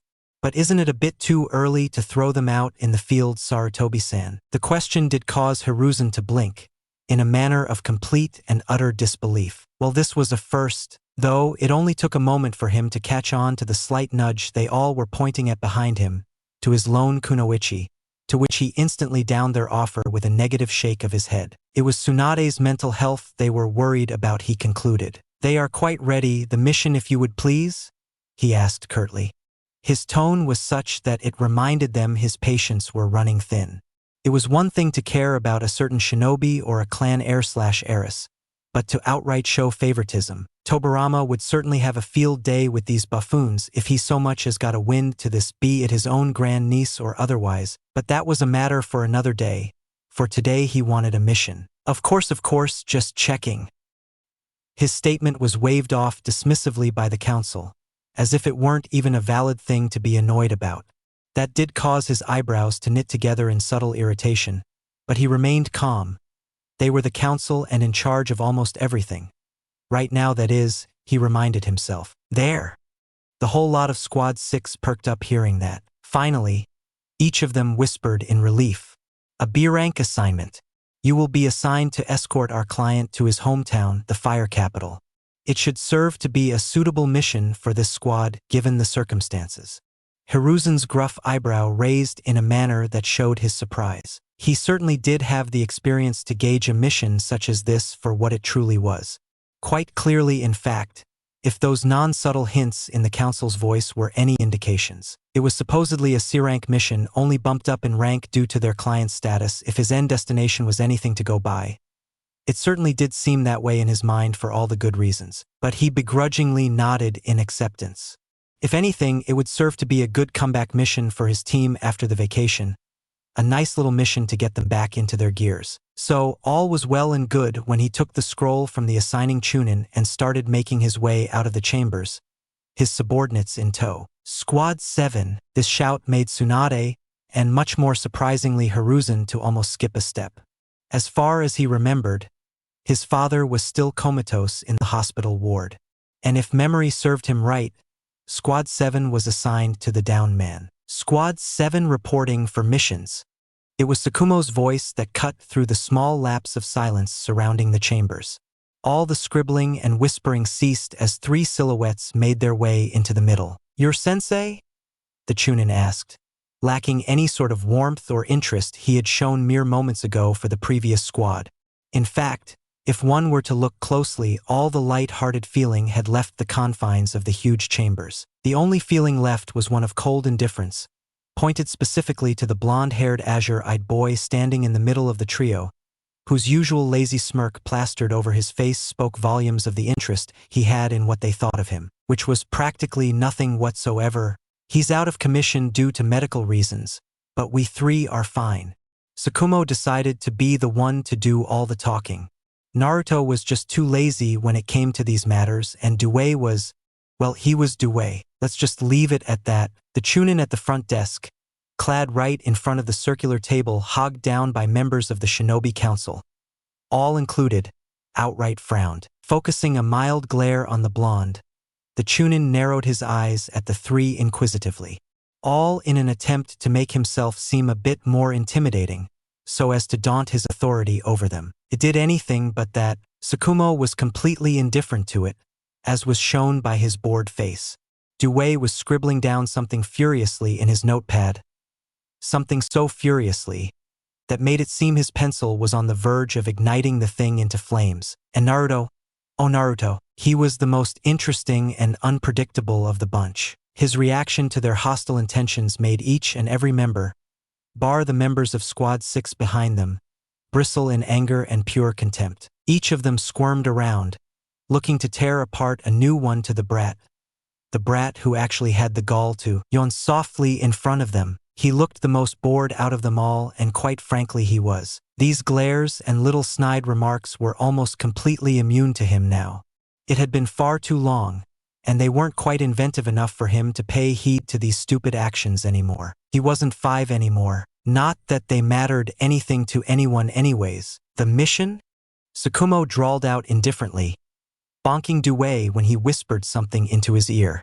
Something that made said genin shiver from his friend's sudden and sneaky voice blowing in his ear. Of course. The Chunin almost growled out, looking through the piles upon piles of scrolls building up, ones that had yet to be assigned to the numerous teams free for taking them. All right, anything for these 3 genins without a jounin sensei? The Chunin on the front desk rummaged in the scroll holder placed upon his desk, and his eyes stopped onto one particular scroll, one that made him stop instantly, almost abruptly upon it. Every council member, too interested in this particular assignment, narrowed their own eyes at that particular scroll which had gone through each and every one of their hands first for classification, and they all smirked in unison. It was perfect. Many nods were given to the assigning Chunin, who had the decency to look at them for permission, and he nodded back at them before turning to the waiting team in front of him. Quite surprisingly, in a sudden turn of emotions, he smiled warmly at the three. Squad 7 will be going for a C-rank assignment. Tsukumo rose an eyebrow at the sudden change. Even Naruto's lone eye glancing at the Chunin sideways had narrowed slightly at the strange occurrence. It was just odd, and it did cause an alarm bell to go off in their heads. But letting bygones be bygones, Tsukumo stepped ahead and took the scroll being held towards them before returning back by his team's side, all looking ready to hear their instructions for their newest venture outside the village walls. You three shall be heading to Hayakawa village and deliver that scroll to the elders of Fuma clan residing there. Tsukumo did interrupt him in between, something that made the Chunin twitch at being interrupted in between. What is in the scroll? Was his simple question, all the while eyeing it warily. It has orders for a weapons consignment we need restocked. You shall deliver the order to them and carry back all that they have available at present, and order the rest to be made ready and delivered to us at a later date. Complete this as soon as possible. This mission is of the utmost importance to us, and you three are the fastest genin team available at present. All three genins nodded, with Tsukumo tucking the scroll in his pouch and turning around to leave as quickly as he could. A hand clasped his shoulder quite firmly, in fact, causing all three of the boys to stop mid-stride and look at the source of said interruption. It was Hiruzen, a worried Hiruzen, one who was looking at the three a bit conflicted since that mission was anything but a C-rank in his mind. Even if there weren't that many weapons for them to carry back, the chances of some shinobi intercepting them for either the details of that scroll or even the weapons they would be carrying back was unbelievably high. He couldn't, in all his heart, believe that those fools were stupid enough to assign such a mission to Green Genin one whose sensei was presently out of commission for that matter. Is there something we can help you with, Hiruzen sensei? Tsukumo's question did break him out of his thoughts. He released said boy's shoulder and sighed. Now what was he supposed to say to them? So he recited the first thing that came to his mind. Be careful, all right? The three confident smirks he got in return did anything but elevate his fears even further than they already were. He had never, and that did mean ever, had he seen this, a mission of that caliber, being handed down to a team filled with anything less than Chunins. It would have been laughable to the point of sounding ludicrous had Tobirama been the one to assign it, that is, so it was only natural that he was worried about them. But there was nothing he could do for now. The mission had been assigned and accepted by the squad. Protocol stated that any mission approved by the village, if accepted by a team, could not be refused under any circumstance, else a temporary ban on the team's shinobi licenses. It would either be a success or a failure, never a change in plans, which meant they would have to do it now, be it any which way he convinced them, and there was nothing he could do about it. We'll be fine, sensei, it's just a C-rank mission. How hard could it be? Huh? Tsukumo asked confidently and got a loud yash from Due that made the blond boy behind him chuckle and walk out happily, unaware of the still worried brown orbs stuck staring on their backs. Hiruzen didn't say anything, more like he couldn't say anything, but he did glance back at the council with narrowed eyes. Something just wasn't sitting well within his gut, and for all that was good by the name of Kami, he prayed that nothing ill befell those three kids who were without any jounin supervision if they got themselves in something that was way above their heads. Sensei? Jiraiya's slight tug on his sleeve made him blink, only to see Tsunade's worried wide orbs glancing back and forth between the squad that had just left and himself. Even Orochimaru was looking at him with those same calculating eyes of his, as if trying to figure out something akin to a puzzle in his mind. Let's go, he finally rasped out, pushing it to the back of his mind for the time being. I mean, what's the worst that could happen? He questioned himself, and instead of relieving himself off the weight settled on his heart, it increased to the point that it made him feel as if someone had placed a block of lead on his shoulders. The council wouldn't put those three on a mission that was way out of their leagues, intentionally, now would they? He had no idea how true his fears were going to be in the long run. Back with Squad 7 outside the village. All right, let's speed up, Tsukumo ordered more than asked, and jumped up on a branch before darting forth into the trees at neck-breaking speeds. Not even looking back to see if his friends were following or not, but they did. Naruto and Due following after him without a word of disagreement at blinding speeds. All three started making their way due east, straight to the Hayakawa village, home of the Master Forgers, the Fuma clan. At nearly sunset, a mile outside the Hayakawa village. "Guys, let's stop." All three genins hopped down from the trees, all of them panting and looking a bit out of breath considering their continuous extremely high-speed travel to arrive at their destination before sun had settled completely, something that they were just about to achieve by a hair's length. "How?" Naruto took a deep breath, looking a lot more winded than Due, which was only natural considering he wasn't used to the physical strains as much as his taijutsu specialist friend really was. "Far are we?" the blonde rasped out, palms on his knees and a droplet of sweat dripping down his chin. They had just traveled halfway through the land of fire in the heart of the eastern regions without so much as a second of rest. Tsukumo rolled out a map, glancing through the paper calculatingly and perked up with a little smile. "We are almost there, just a mile to the east and we are there." And his words elevated his friend's spirits completely. But the three did glance at him questionably, to ask a silent question as to how they would proceed when they did arrive at the intended destination. Something Tsukumo picked up on in an instant. "We'll rest in the village for tonight and complete the mission tomorrow morning. By my estimates, we can be done with it by tomorrow midnight, tops." He reassured the two and they all nodded with their strategic counterpart of the group of three. They would be slowed down considering they would be loaded with more load on their way back, due in part to all those weapons they would be hauling back to the village, so a little window increase was taken into consideration by Tsukumo for that too. All three of them decided to walk the last mile normally instead of rushing into the village. They, after all, did have to go for their tasks in the morning. So, it wasn't like they were in a rush or anything. "Hey guys!" Dewey's voice garnered their attentions. "What's this Fuma clan like?" he asked simply, and got a smile from Tsukumo, something that made Naruto shake his head in utter amusement. The boy always did love explaining things to others, it seemed, even if it was to Due. The Fuma clan are primarily resided within the Hayakawa village, and are mostly a simple yet small shinobi clan. They don't particularly prefer combat or violence much, instead making their living primarily of their mastercraft of forging weapons. He explained in a sagely voice, and Due, like a little child, was hanging to his each and every word with innocent nods in between. He did have a knack for learning things that might come in handy, things he had to skip out on the academy curriculum due to his personal reasons. They do, however, specialize, and are particularly famous for their forging and skilled wielding of the Fuma shuriken. It is also known as the Demon Wind Shuriken in many lands. They are said to be masters at the craft, and specialize in any and all types of shuriken jutsu.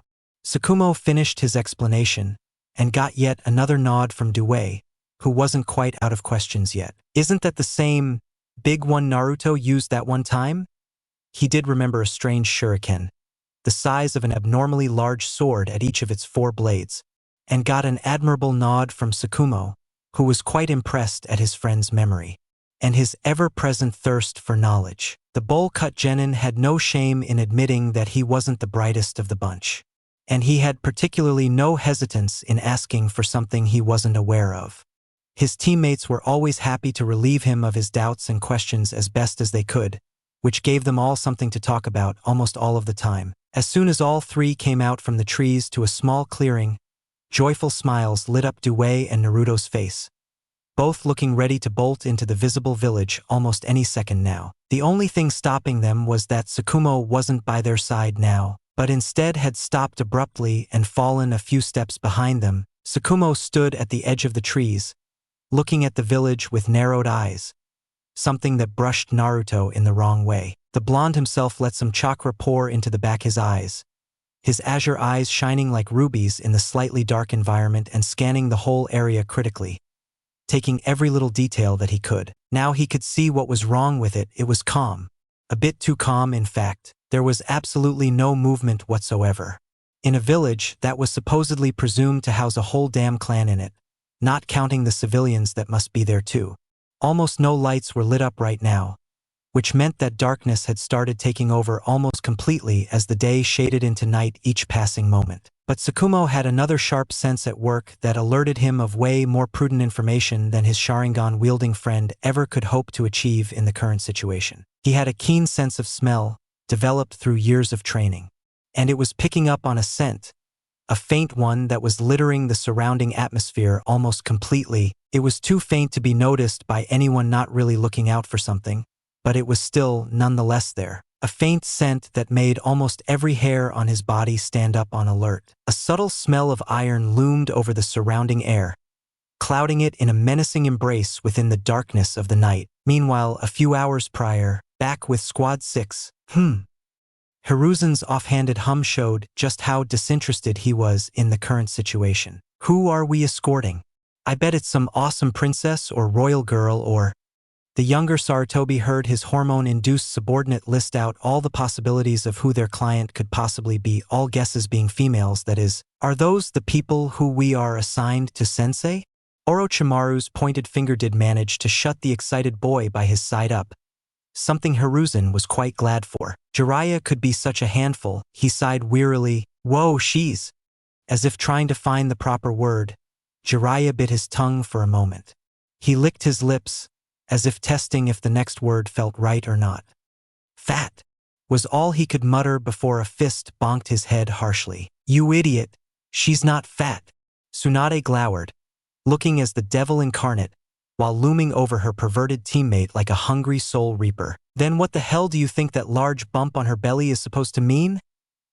He half growled, half shouted back at her. Tsunade glared right back, meeting his glare with one of her own fiery ones. She's pregnant, you baka. Just like that, Jiraiya's next words died down within his throat. Now that he looked closely, she was quite slim with just her stomach bumping out, but still, how would you know? He asked suspiciously, though he had to rub another lump when he was bonked yet again on top of the first one, courtesy of an irate kunoichi who looked as irritated as they came right now. Because I've read dozens of medical books and scrolls, and that is not counting how many times I've been to the hospital with Bachan. She fired hotly, the boy in front of her still not looking quite convinced, so she decided to let him see a bit more reason from her perspective. Plus, I'm a girl. We can tell stuff like that. She mumbled to convince him, though why she needed to do that was frankly above her. But she did, that was all there was to it. Yeah, right. Jiraiya's snort actually made her snap her attention and her neck back to him with narrowed eyes.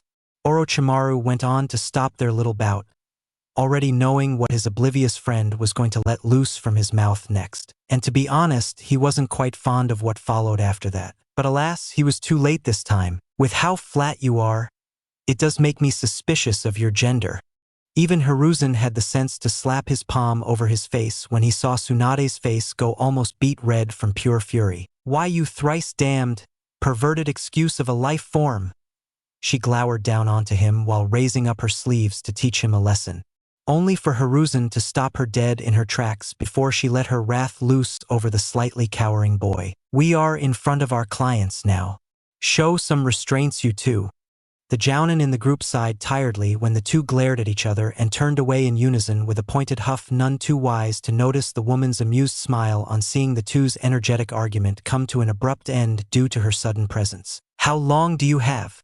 Tsunade's ever-curious voice made Jiraiya glance back with a lone half-lidded eye to see her standing a bit away from him, something he was relieved about. The enthusiastic kunoichi was apparently talking to their client, who was rubbing her bumped belly with a fond smile while she prepared to answer the chirpy girl in front of her. I'm due in 2 weeks, that's why we are returning home. The white-haired boy did seem genuinely curious seeing Tsunade's starstruck eyes as if she had found Kami's gift to man. He couldn't quite understand her excitement or the source of it. That is, the woman was pregnant, which meant she was fat. What was there to be happy about? It was such a waste of beauty in his eyes. We? Once more, Hiruzen proudly smiled, seeing his star pupil picking up on the slightest of details almost instantly. The woman gave him another gentle smile, and this time Jiraiya took the time to gather what she looked like.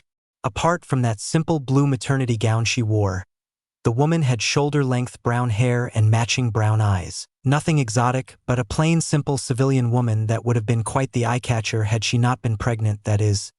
At least to Jiraiya, yes. My husband is waiting at the gates of the capital with a couple of our servants.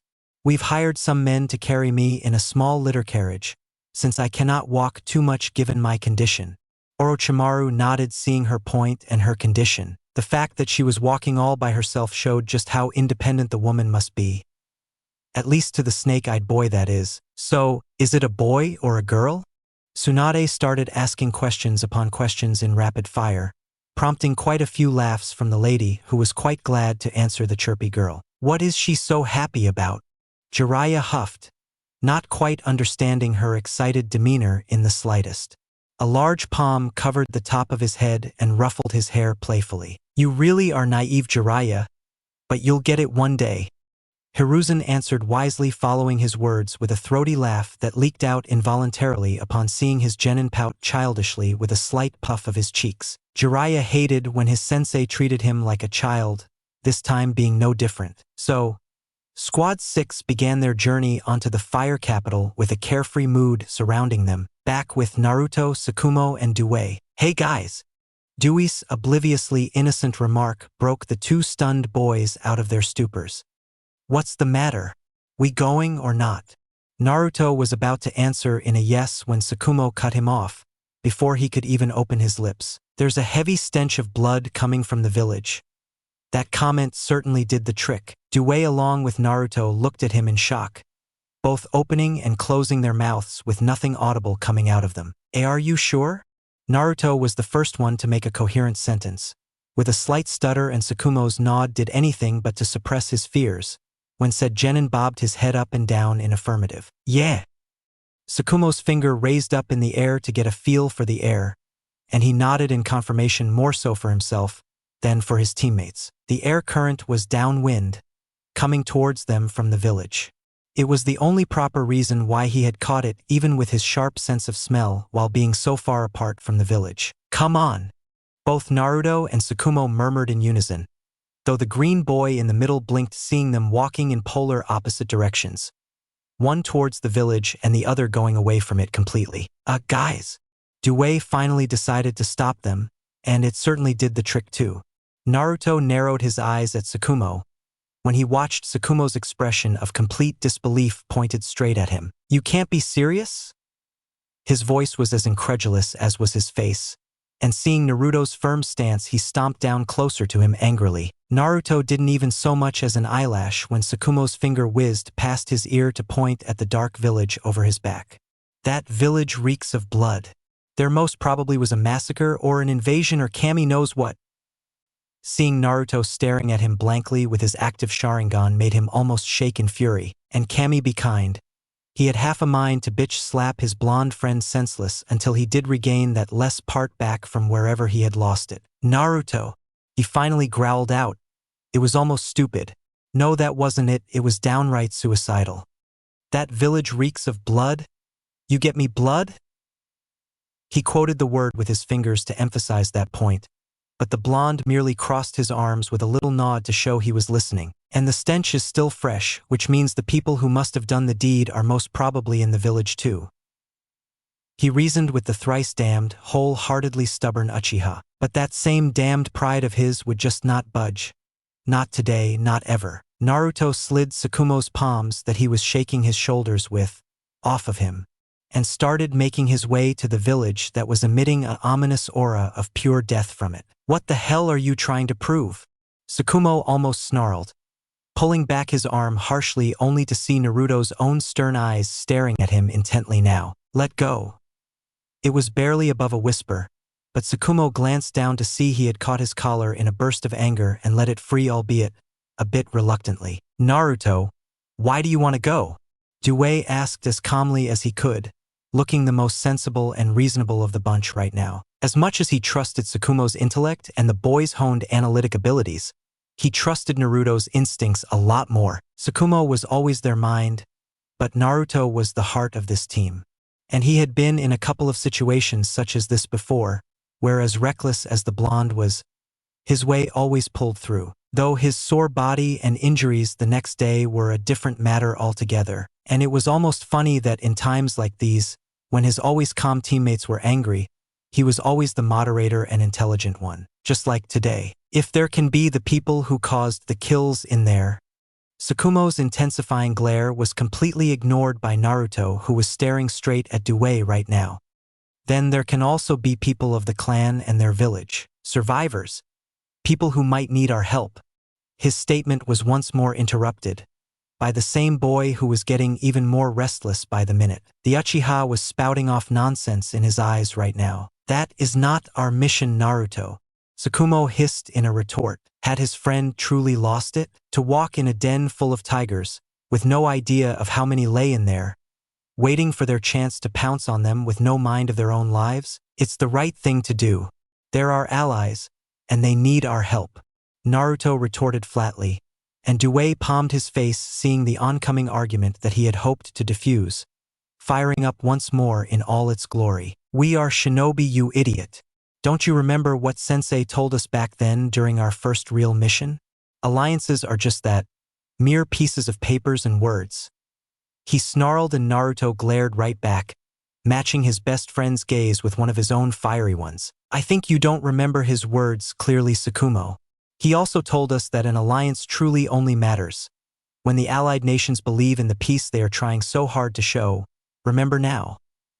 The blonde's retorting question made Tsukumo quiver slightly, but for the life of him he couldn't retort back to that. Sasuke had said that, as loath as he was to admit it, but the context was completely different here.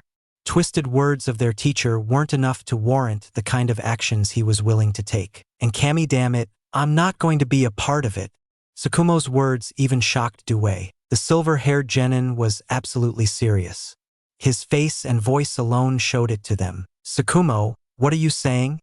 Due's innocent question was cut off by an irate Tsukumo before he could finish it, raising a palm up to shut him up. Stay out of this, Due. He may be stupid enough to believe in these ideals of peace and put his life on the line, but I'm different.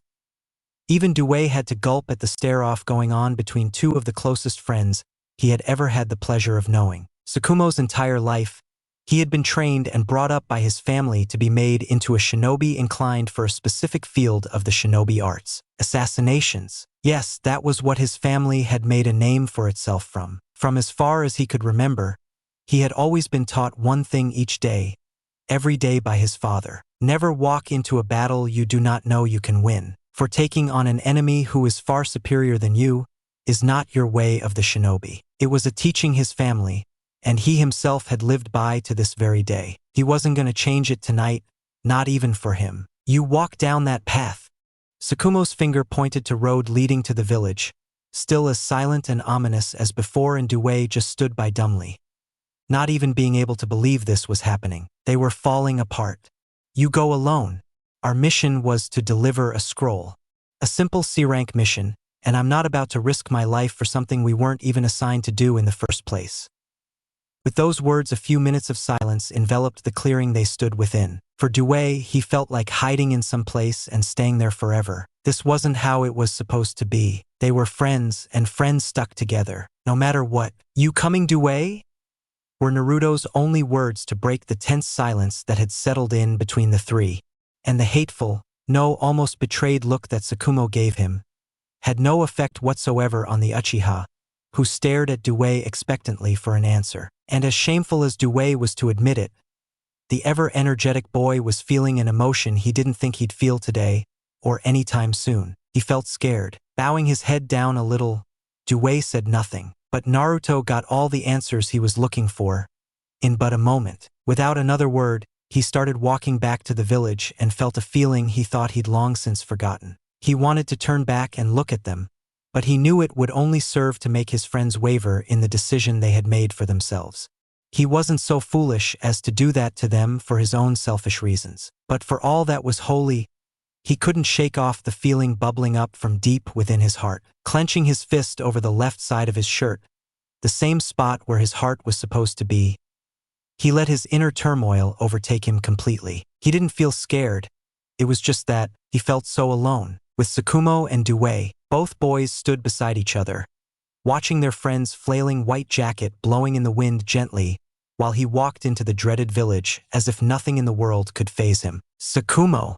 Dewey's whisper was ridden with guilt, but Tsukumo was just staring at Naruto's silhouette, with nothing but an emotionless gaze. He wasn't guilty, he told himself.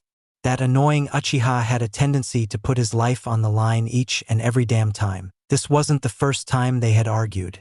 Nor was it their most intense argument to date. That had been one he still regretted till this day. For that day, in the heat of the moment, he had said something that still made his heart twist in ways that made him lay restless at nights, eyes devoid of all sleep. I have a family to return to Naruto, you don't. Not everyone wants to throw away their lives for such foolish reasons. That was something he regretted to this very day. His friend's reaction was just as he had expected. A little flash of pain in his eyes before it was hidden from the world, while he simply walked away from him. Let him go, Dewey, we don't need to be there to bail him out each time he does something reckless. He's a shinobi now. Let him deal with the consequences of his actions. Tsukumo finished with a scoff. And even as dumb as Dewey was, he could say he didn't mean those words to come out as harshly as they had. If the clenched knuckles of his were any indication, that is, we'll wait till dawn for him to return. If he doesn't come back by then. No words were uttered any further between the two while they sat under a tree while Dewey began starting to work on building up a small place for them to sit in. And place some traps while he was at it. Tsukumo merely perched atop a branch while keeping his eyes peeled on the village that made his spine shiver each time he so much as thought of entering it. Back with Squad 6. How long till we get there, sensei? Each and every adult surrounding the litter carriage carrying the pregnant lady for whom protection detail had been organized for the umpteenth time, in unison. Jiraiya, if I've told you once, I've told you 1,000 times. Asking the same question again and again will not get us there any quicker. Hiruzen scolded his genin. Though sighed wearily when said genin huffed and looked away with a pout. It wasn't his fault that they were all so damn boring, were a trace of Jiraiya's thoughts. But the one thing bugging him to no end was, and why the hell does she get to ride in the carriage while we all walk? This time though, Jiraiya's voice was filled with annoyance, and the head of his primary source of annoyance popped out from behind the carriage's curtain while sticking her tongue out at him. Because I'm not a pervert. The laughs that comment from a certain blonde kunoichi caused Jiraiya to go red in the face, more so from embarrassment than in anger. I'm not a dash. You are. Don't try and deny it. The glare that Jiraiya leveled on Orochimaru was downright murderous. You are my teammate and a guy for Kami's sake. Agree with me for once. He half-yelled, half-scolded, and fumed silently when Orochimaru waved his hand at him, as if he were shooing away a pest to make him look away from him and let the ever-calm boy have his peace for the remainder of their trip. All right, you two. Be nice. Hiruzen's amused voice cut in straight through their banter. Though if one were to look closely, he himself was biting back a chuckle and failing miserably at it. And as for your question, Jiraiya, that did perk the genin up, who awaited for an answer as to why he couldn't sit in the carriage while Tsunade could enjoy the free ride like a princess of some sorts. Tsunade is a girl. And Hiruzen continued before the fuming boy blew a gasket. Plus, she can help a lady best, seeing they do share the same gender. He couldn't quite continue on speaking in his amused voice anymore upon seeing Jiraiya miserably trying to come up with an answer. But seeing him fail even more miserably was downright hilarious and prompted another round of chuckles from the two carriage pickers, the two civilian guards guarding the woman inside, and Hiruzen himself. Though Hiruzen's sharp glance to his right for a moment wasn't picked upon by anyone, seeing he had taken his position at point up front. The Jounin had no time to come up with a counter when a kunai flew in from his blind spot on the right, the only alert for him being the whizzing sound the weapon made, and caused Hiruzen to jump up and away on instincts alone. Watch out! His shout alerted everyone, the civilian guards drawing out katanas that may as well be considered a walk in the park by shinobi standards. Orochimaru, though, being placed on the right side in the back of the carriage's detail, had caught onto the offending weapon in an instant. Not even in the blink of an eye. His hands flew back into the sleeves of his kimono and drew out a handful of shurikens before launching them straight for the offending weapon heading for the carriage. 3 of his dozen of thrown shurikens made contact, to show off his practiced accuracy and deflected the kunai from its trajectory to embed it safely into the ground underneath the carriage. Orochimaru did let his eyes go wide when his ears picked up on a slight sizzling noise. And sure enough, the kunai he had just deflected to the ground beneath the carriage had a small slip of paper attached to its ringed end, and it was lit alight. Thus was the source of that sizzling noise. "Tsunade, get out of there now!" Orochimaru's shout elevated Hiruzen's worst fears for his kunoichi's life even more so than before, but his heart calmed itself down when he saw a blonde and blue blur jump out of the other end of the carriage not even a second before it was blown to smithereens, and the man breathed a sigh of relief. That had been a bit too close for comfort. Tsunade slid down the sightly grassy slope on the other side of the road, gracefully holding the pregnant woman in her arms to show off her physical prowess before hopping up gracefully on her feet at the downslope of said hilly slide. Jiraiya, Orochimaru. Both boys gathered around behind their sensei in a moment, hearing his voice turn strict. All the goofiness upon Jiraiya's face washed away as soon as the situation became intense. "With me, let's go!" He barked out and launched himself into the trees from where those weapons had come from. "Hai!" his genin chorused behind him, before darting into the trees, peering over the other side of the road right behind their master. "Hey, what's wrong?" Tsunade's worried voice asked aloud when she felt the woman squirming around in her arms, though her eyes widened when her left arm felt the fabric over her arm get a little wet. "I think my HH." The Senju heiress almost dropped the woman when she suddenly screamed, but realization dawned on her when she remembered what it meant. Her water broke! She almost screamed inwardly and ran as gently as she could to the nearby tree. She placed her underneath it as softly as gravity would allow her to do so. "Hey, don't you fall asleep on me!" Tsunade yelped softly, seeing her eyes rolling back slightly, and she shook her awake with a few soft taps to her cheek almost instantly. Thankfully, it worked. The one thing her grandmother had taught her in the medical field, her first lesson for that matter, was to never let a patient fall asleep before they had been treated completely. They might never wake up after that. Wait just a minute? Not fall asleep? Treatment? Patient? Tsunade's eyes turned saucer wide, to the point her face started looking comical. But she took a hold of the woman's hand in her own upon seeing her try to squeeze her aching belly as tightly as she could. Only one thought, a thought that made her almost quiver in fright, was on her mind right now. "I'll have to deliver the baby back in the Hayakawa village." "Hello!" Naruto's lone voice rang in the barren streets, his hands cupped over his mouth to echo his voice even further. There was nothing here as far as he could tell, and he had been scouting for almost an hour now. "Anybody here?" So finally, seeing all his normal methods of scouting failing, he decided to go back to the basics and start shouting to see if anyone really was here or not. But the situation was rather odd. According to Tsukumo, there was a huge stench of blood in the air. He had caught on to it too as soon as he had stepped foot here, so that assessment was in fact true. Then where the hell was everybody? There should be something or someone, right? Attackers, survivors, hell, some dead bodies for crying out loud. But there was absolutely nothing here. All the streets he had scouted in the dark had been barren. All houses he had peered in were empty. There was nothing here to show any signs of violence or break-ins in the numerous shops he had scouted out. So after all that, he had stopped hiding to see if maybe the invaders might be hiding and waiting for him to drop his guard. But that had been half an hour ago. So now here he was, in the middle of a village that looked more like it was abandoned rather than one that had been invaded. "Help!" Now that made him stop. It was a soft whisper, and would have been ignored by him had it been any other day. And if he didn't have his ears as peeled as he had today. The tomos in his eyes spun slowly, taking in each and every inch of this damned village to see where it had come from. To see where had the sound come from, to confirm that this had indeed been inhabited by humans before tonight. "FF. Please. Someone, anyone." That soft sniffle, almost as loud as being inaudible, made his neck snap back with a crack. His eyes glanced up to read the board of Central Park, inscribed over the place from where it had originated from. So he made his way inside, and smiled. There was someone who needed his help just like he had expected. And Tsukumo's fears were completely unfounded. There were no enemies here as far as he could see. Plus, there was a survivor who needed him right now. The sound of soft sniffles started getting louder and louder, turning into thick sobs as he made his way even deeper into the park. The lights were even lesser in here than they were outside, some even flickering in and out of it. But as long as there was even a slight hint of it for his eyes to pick it up, he was fine. Slickly, almost as smooth as an assassin, his hands pulled out his sword strapped diagonally down his back.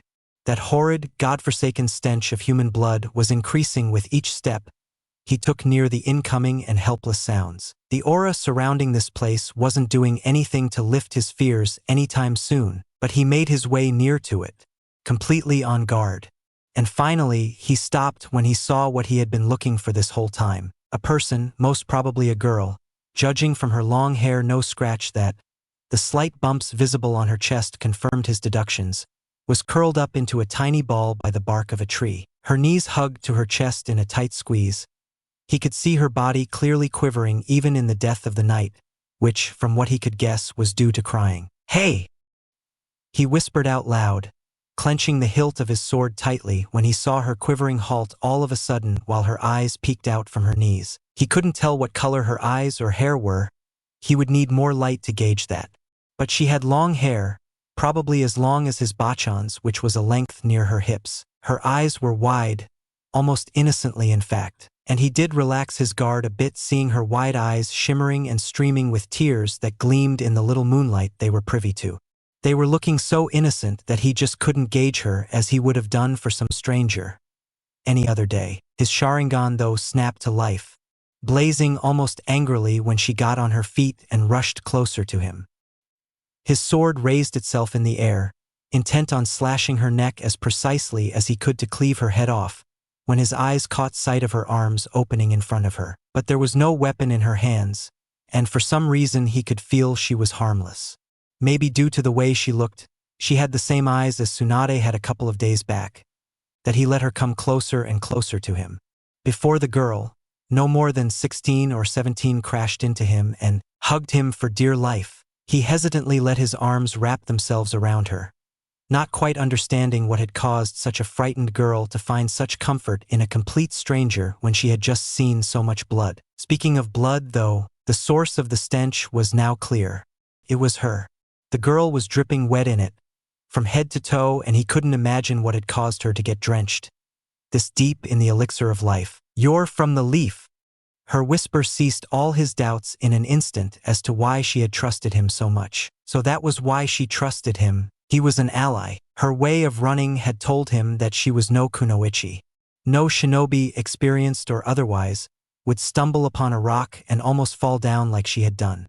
Even in as dire lighting conditions as they were in, they just wouldn't. It wasn't right. And one couldn't fake crying as much as they tried it.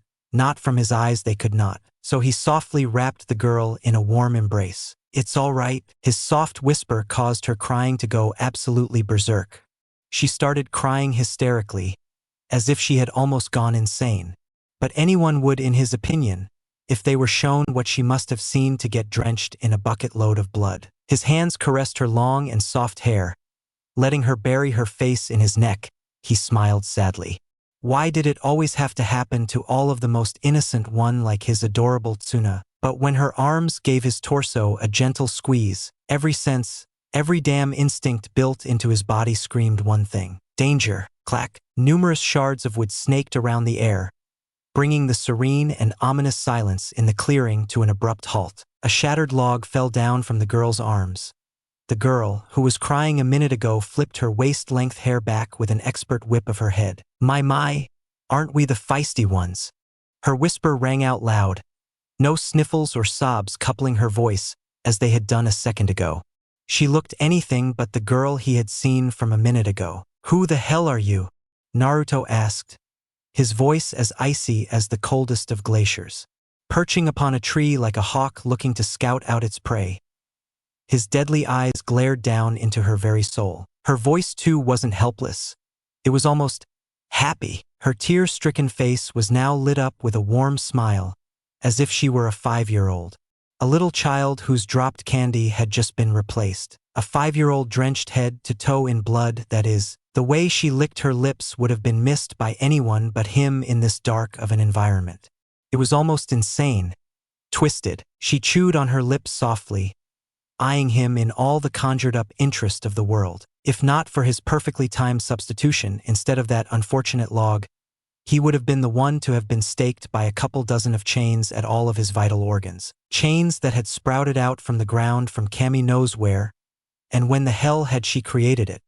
Was the question he was asking himself again and again. Who killed the people in the village? His question was simple, only an attempt to buy some time to gauge out his surroundings. The question had almost gone unheard by the girl in front of him. Almost. A monster, her simple answer, said so simply that he might have believed it to be joke, had she not been looking so innocent right now. Innocently deadly, those words made him stop all his scouting and glare down at her murderously. You dash, he hissed, everything falling into place now.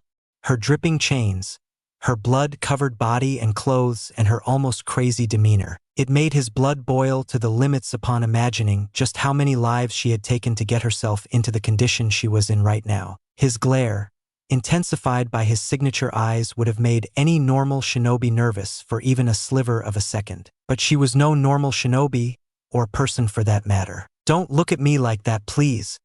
The way she flicked her head to the side, looking down a little, as if she were turning a bit shy from his stare, all the while rubbing her naked arm off the cold with her left palm. She was wearing a simple sleeveless frock coming to her knees, with no footwear whatsoever on her feet. So it was only natural, but that probably meant she had shinobi training, since there wasn't so much as a scratch on her flawless legs that she was rubbing together. A bit nervously to be precise, or was it something else entirely? And who is the monster? He asked in a voice that sounded a lot more intimidating and cold as compared to the one he had used a moment ago. Twisting his blade to let a little of the moonlight blind her eyes and conjuring up some chakra in his legs to get ready for what was to come. He looked ready to go in for the kill while his hair shadowed his eyes to make sure his eyes gave away nothing or so much as a hint to his next move as was taught to him by Tobirama himself. And it made quite an intimidating sight to behold. While his form was accentuated in the dark with a small flicker of the nearby street lamp being the only main source of light in the clearing, it certainly would have done his mentor proud of his pupil had he seen how he was handling himself in a situation he had no idea what was about to come. And as stupid as his question was, since he already knew the answer, he had asked it to make sure he was right before he got started on dishing out what he had in store for her. And with a little shy glance from the innocent girl, the answer to his question came. Me. And just with that small whisper, all hell broke loose. Meanwhile, Konoha no Sato, Konoha Hospital. How are you doing today? As fine a man in my condition, I suppose. The sarcastic, almost dry remark to the warm and caring voice was quite the opposite, instead inclining to cold and indifferent when compared. And it did earn said bearer of the remark a bonk over his head. Is that any way to talk to a person? Is that any way to treat your injured Kage? The banter caused the two involved parties to glare at each other. Crossing her arms underneath her moderate bosoms, Mito narrowed her eyes at Tobirama, prompting him to return the favor in full heft, which led to the same result as to their previous bout. He was bonked on his head, again. It annoyed him to no end. Not like he could do anything about it other than rub his sore head as best as he could, while Mito started jotting down something over her clipboard. It seemed pretty important, and if the past few days were any indications, it would make his life even more miserable. Let the world be known, Tobirama Senju hated hospitals, but he absolutely despised any that housed any of his relatives. In the past, it was his annoying brother. Now his wife had taken up the mantle of said job to make his life even worse. I'm fine now. It didn't seem his grumble reached the Uzumaki woman's ears, and if it did, she had done quite an impressive job to conceal it. He sighed in defeat. How longer would he be scooped up in a hospital with just 4 walls and a beeping machine? Did he mention how annoying that beep was to humans after prolonged exposure? Well, if he hadn't, he was mentioning it now. Let me be the judge of that. Her regal voice made it clear he was audible to her, so neither was he dumb nor was she deaf. Then may I be so inclined as to leave?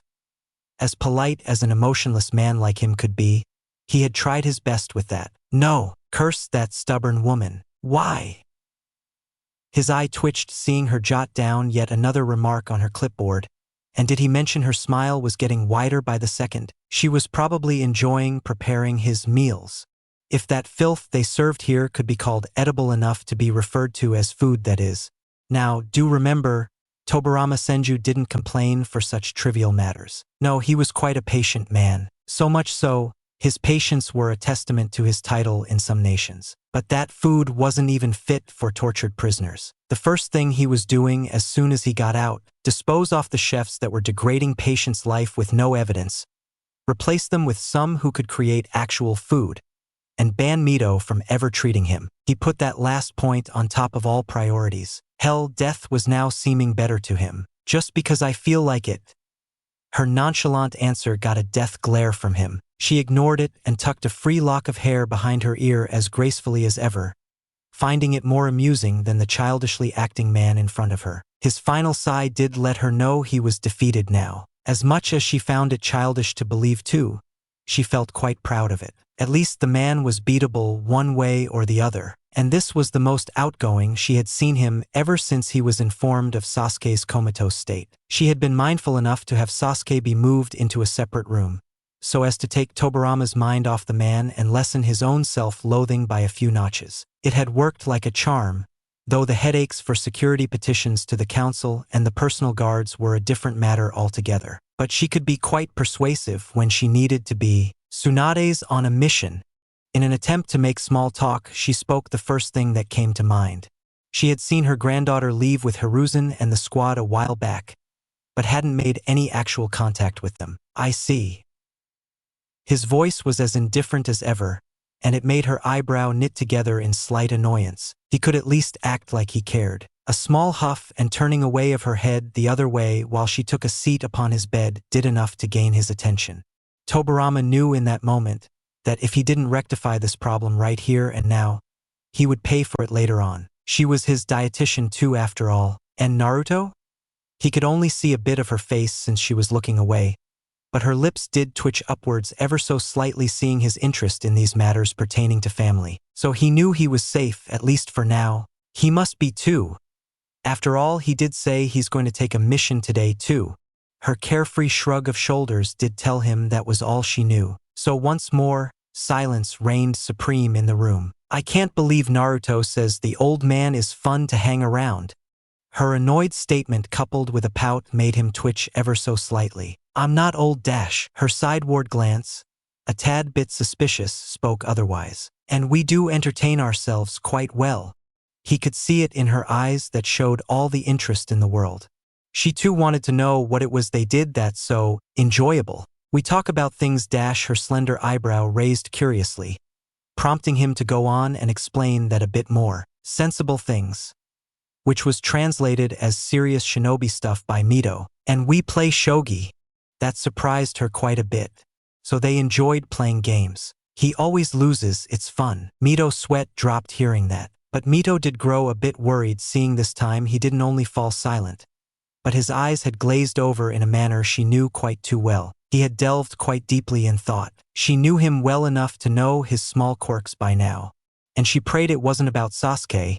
He had just come out of that regret-filled shell passing yesterday. Mito, can I ask you something? His sudden question had surprised her. He could see that by the slight widening of those violet orbs of hers. Why, he did not know, but he had, and he decided to leave it at that, seeing the small vertical bob of her head showing her affirmative of interest. At Misa and Roku's funeral dash, her whole body stiffened. Was he thinking about that? Well, it was only natural. He hadn't been able to attend it after all, and now, Cammy, damn it, she was getting depressed too. Just thinking about that all over again made her feel like crying her eyes out. Did Naruto cry? She blinked at him. Then she blinked again, seeing his expectant gaze still lingering on her. But after a second, making sure she had heard him right, she conjured up all her intelligence to make up a coherent thought. Opening her lips, she closed them wordlessly. She was confused. So she tried again, and as intelligently as possible got out a "ha." The blank look he gave her made her feel quite stupid. Coughing away the slight pink dusting upon her cheeks, she decided to reminisce that day once more in the deep recesses of her mind. He did. Seeing him so intrigued made her heart warm, At least he was moving on and not clinging to the past anymore. But what was it that had him intrigued so much in this to make him ask her this? So suddenly, in fact, she clearly hadn't expected it. It was completely out of the blue. Nonetheless, explain. His voice was strict, and she could see he was in no mood for arguments. The man wanted an answer, and he wanted it now. Closing her eyes, she played those memories as she had seen it once more and recited it out of her lips. When I walked over to him, since he was standing in the back, tears were flowing down his eyes. She couldn't quite complete it. Seeing Tobirama had deemed it fit to interrupt her at that point. Were his shoulders shaking? Voice cracking? Sobbing? Sniffling? Anything else to show if he was crying? She caught his shoulders after that. The man's rapid-fire questions were quite frankly scaring the wits out of her. Tobirama, what's this? Why are you? Once more her statement was cut off in between, though the manner in which it was done was different this time. Answer the damn question. His voice was suddenly icy cold, and it sent shivers down her back. Her eyes widened owlishly. She could see the sternness in his eyes. The man meant business, and right now he wanted answers and nothing else. She looked away with a flash of pain in her eyes, but hid it as soon as it had come to pass. No, I only saw him tearing up. Nothing else. Her whisper made him release his vice grip on her shoulders. She rubbed the pain off them gently. He hadn't hurt her. Not physically, at least. He said nothing, once more delving into a deep thought about nothing in particular, or so it seemed to her. Seeing as he wasn't paying any attention to her, she silently got up to leave, but her arm was caught in an iron grip once more. Sit. As emotionless as ever, he made her sit down forcefully. As gently as he could, he wrapped an arm around her shoulders and pulled her closer to his side. Still maintaining a respectful distance in between, but close enough to make her feel a bit of comfort, well, as much as he could give to anyone. I apologize. Just like that, Mito felt a contradiction. For a moment, she felt as if a weight had been lifted off of her shoulders. But at the same time, it felt as if it had increased several folds. It's all right. Picking up on all her training over the years, she tried as hard as she could to maintain her composure and only whispered as much as was needed, but knew she had failed when he wiped off the tears she didn't know she had been shedding off of her cheeks. He knew he wasn't the smartest of the bunch, but to think he had made the woman he saw as a companion, friend, a sister, but even more so a mother who had always watched over him for many a decade cry, while she clearly hadn't recovered from the grievances of her loss herself. He felt as much pride as a squished cockroach in that moment, in being a man, but more so, for being the cause of such a reaction from her. I really am Mito. His tone wasn't comforting, but he was trying his best, seeing how he pulled her cheek to rest over his shoulder. Now stop crying. In a commanding tone, he tried to comfort her. She tearfully giggled at his pathetic attempt to console her. He failed miserably from stopping the twitching corner of his lips hearing her laugh, and started rubbing her arm soothingly to at least do something that could be called emotionally right and not socially stunted. But she felt a lot better now. She didn't know why she had cried. There were so many reasons that she was sure his little harsh statement had only served as a trigger to open up her dams. Thank you.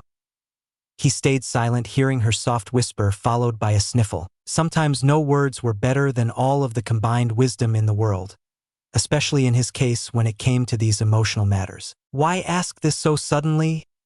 Her sudden question broke the comfortable silence between them like a pin prick, and her curiosity grew a lot more, feeling his shoulder stiffen ever so slightly underneath her cheek. Whatever had Tobirama Senju riled up must be something pretty damn important. He thought about it for a moment, no scratch that he didn't even need to think to answer this one. He spoke the truth. I'd rather not say. Hearing that, Mito let a long sigh snake past her lips.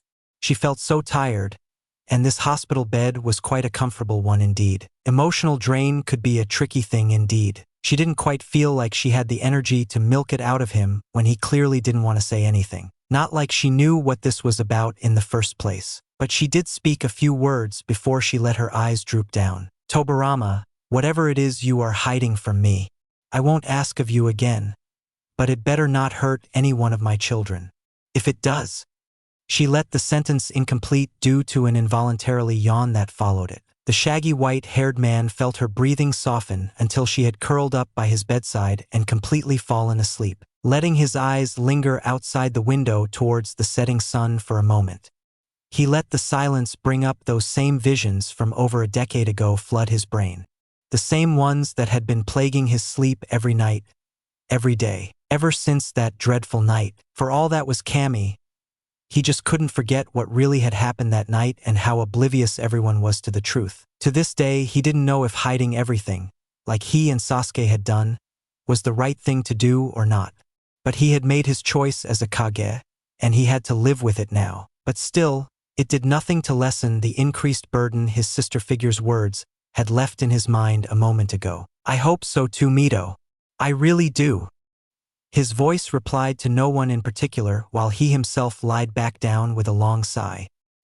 His free arm covering his eyes while his envy upon feeling her ever-peaceful slumber increased quite a bit. He needed a sleep like that too. It had been years since he had let himself rest like that. After all, Hayakawa village. Numerous chains perforated the branch, upon which one Uchiha had rested over not even a second ago.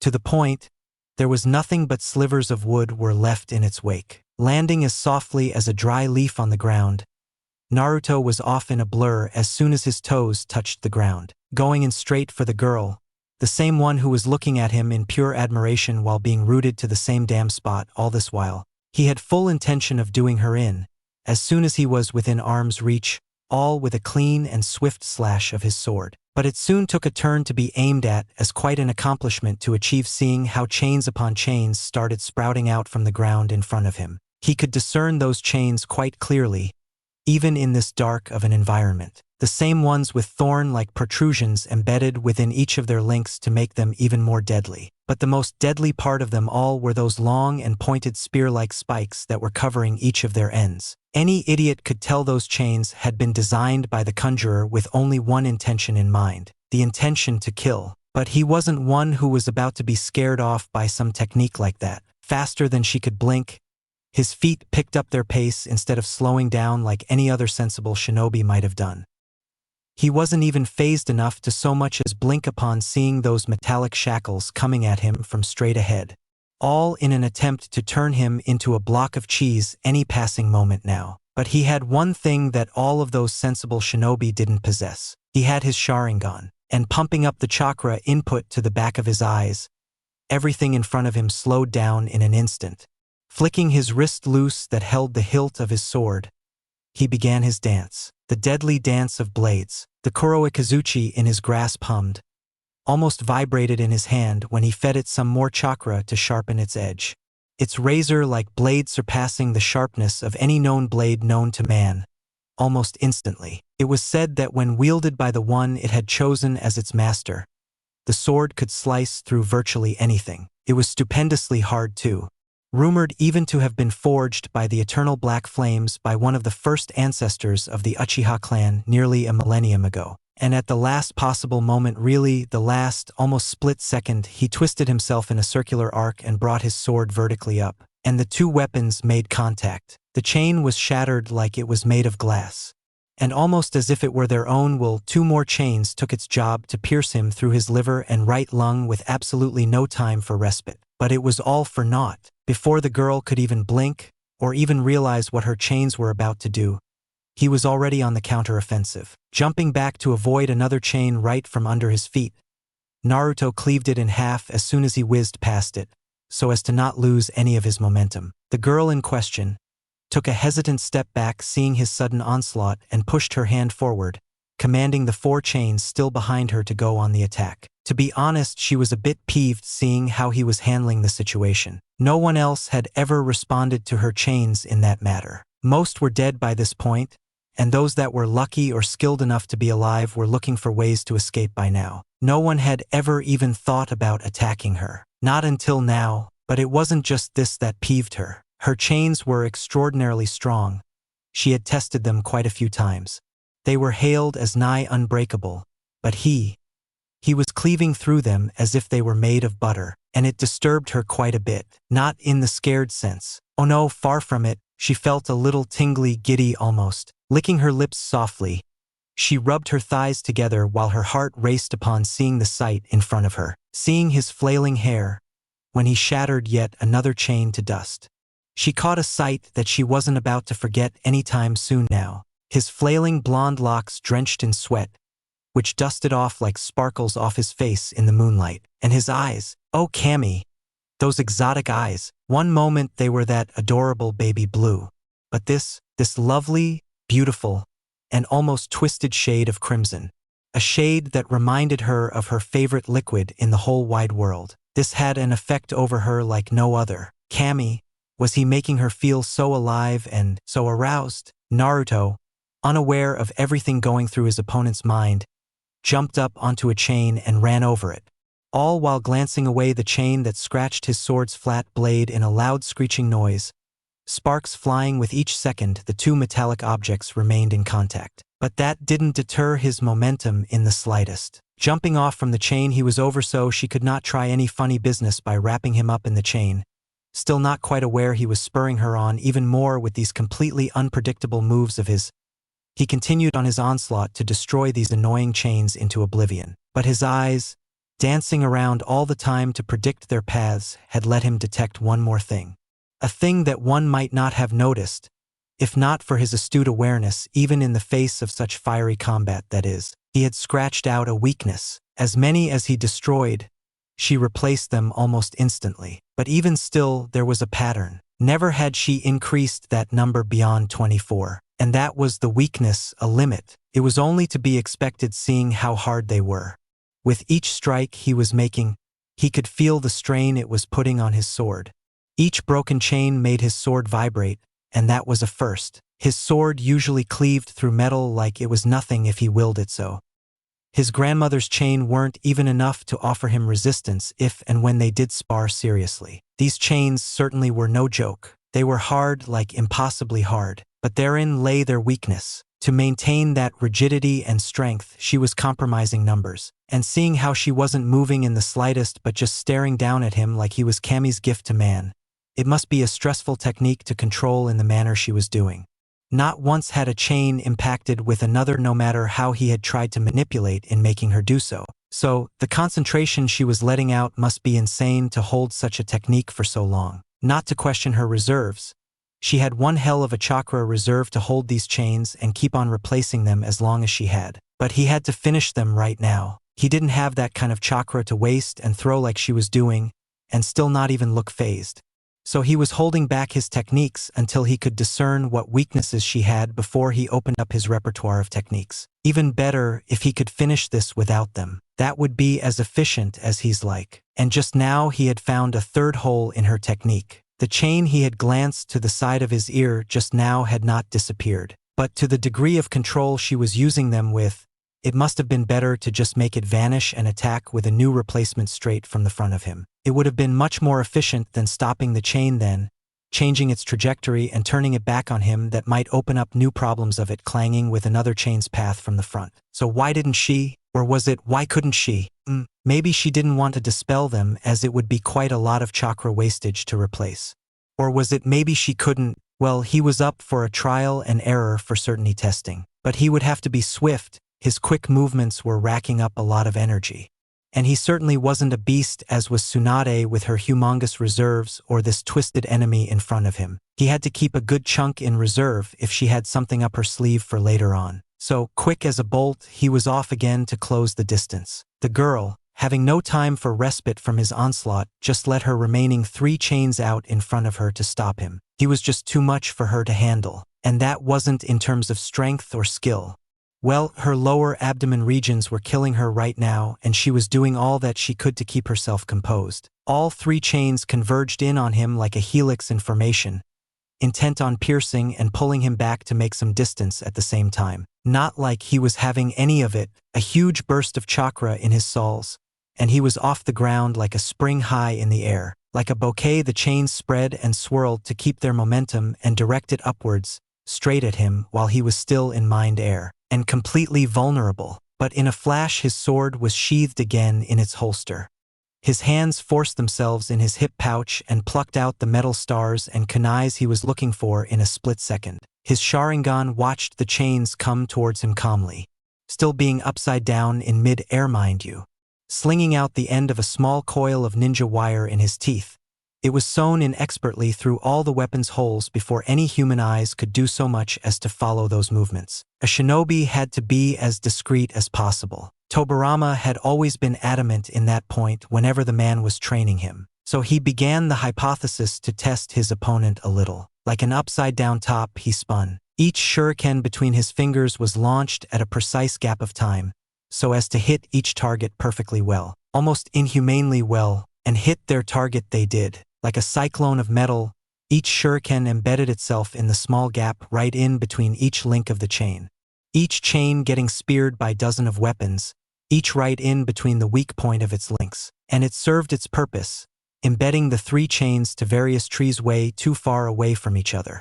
In a show of acrobatic ability, he twisted and turned his body, straightened himself out and landed on his feet. His feet landed on the chains sprouting from her back to be precise, 1 foot on each of her chains. Naruto let his knees bend at right angles to soak up the impact of the fall, but also for another purpose. Like a predator, he leaned his chin down near her shoulder, his lips grazing past her ears to let his menacing, panting breaths tickle her cold ears. "Now you're done." His voice, almost resonating a bloodthirsty shinigami for a moment, whispered ever so softly in her ear. She glanced back just for a second, just to see his shadowed face, only letting her see those luscious eyes of his. Her eyes closed partly half-lidded and her face started showing signs of relief when she looked on ahead. All restraints she was keeping to keep herself composed went out the window as soon as she had heard that whisper. But they were utterly crushed seeing that intimidating way he had threatened her just now. This boy was just too much for her. As if turning to jelly, the girl's legs gave way and she fell down, her chains disappearing due in part to the sudden blanking out of her mind. The girl's breathing became labored. She could feel her heart hammer, and a small thing that annoyed her was that he had ruined her frock a little. She had liked that frock, especially when she had taken it after killing the store owner for it. But she liked this boy even more. Like a schoolgirl being found up skirt, she clenched her frock down her thighs shyly, her cheeks a brilliant shade of red while she relished in the aftermath of her sudden, yet pleasured release. A slick noise, almost inaudible to anyone, sort of a slinging noise, gave way as Naruto unsheathed the sword from over his right shoulder. Placing its shining blade by the side of her neck, he narrowed his eyes when she didn't even so much as flinch from its cold touch. But he had to do something before he finished her off. He needed some information out of her. This was something he wouldn't be able to live with if he didn't accomplish right now. Tobirama would certainly have his head for not finishing his enemy off when she was clearly out of it. But he decided to be a bit foolish for now in the name of some interrogation. Not that it made him feel any less stupid. "Why did you do it?" His voice was icy, sharp, and to the point. He needed answers, and damn it, he needed them now. To think she had wiped off a whole damn village off the map, even if she had the skills to do it. Her reasons he had to hear. When she didn't answer for 5 seconds, he released the pressure off her neck to make some momentum and be done with it. But his sword stopped its final swing when she did in fact speak. "Because of you." Her answer made his blood drop a few degrees in temperature. Every cell in his body chilled while he had half a mind to let her head roll just for the ridiculous nonsense she was spouting. And every damn sense of his screamed at him to kill and run. But when she continued on, each word she said made his mind and heart race at 1,000,000 miles an hour. "I came here in the afternoon and I waited, and I waited and I waited." Her shy eyes glanced at him innocently, his own eyes as chilly as they were a moment ago. But she was far from finished. "But you didn't come." Gulping thickly, his own hands trembled slightly. What was she saying? Was he the one she was here for? Her voice once more broke his thoughts of 1,000,000 questions. "So I got bored, but I stayed put like a good girl. But that annoying guard just had to set me off, so I just killed him off and be a good girl again. But then, I don't know why, they all panicked and well, here we are." With each word, horror overtook his very being hearing her reasons for such a wide-scaled massacre. All because a guard had ticked her off? She went on ahead and killed them all? To top it all off, she was saying it so innocently as if she were the victim here. But one question still boiled up and down his mind. Logic took hold of his mind for a single second before he went through with his instincts completely. "The bodies, where are they? What did you do with them?" tightening his blade over her skin to prick it slightly and draw a trickle of blood. He emphasized his point and her current position. The corpse of a shinobi was valuable, but the corpses of a shinobi whose whole clan was now probably extinct was invaluable. He had to know what she had done with her. Oh, those! Her off-handed voice made the pressure on her neck increase even further. He was grinding his teeth into dust by now. What the hell was she? Just one wrong word, and swear as he might upon his clan's name. Her head would roll. I staked them right outside the other end of the village on a few trees, made it seem like a bouquet of sorts. It was a little hard, but it really is pretty. I'll show you, was all she could spout out before he had cleaved her head straight off her neck. And just like he had expected, her head and body splattered down into water. A substitution. Before he could so much as blink,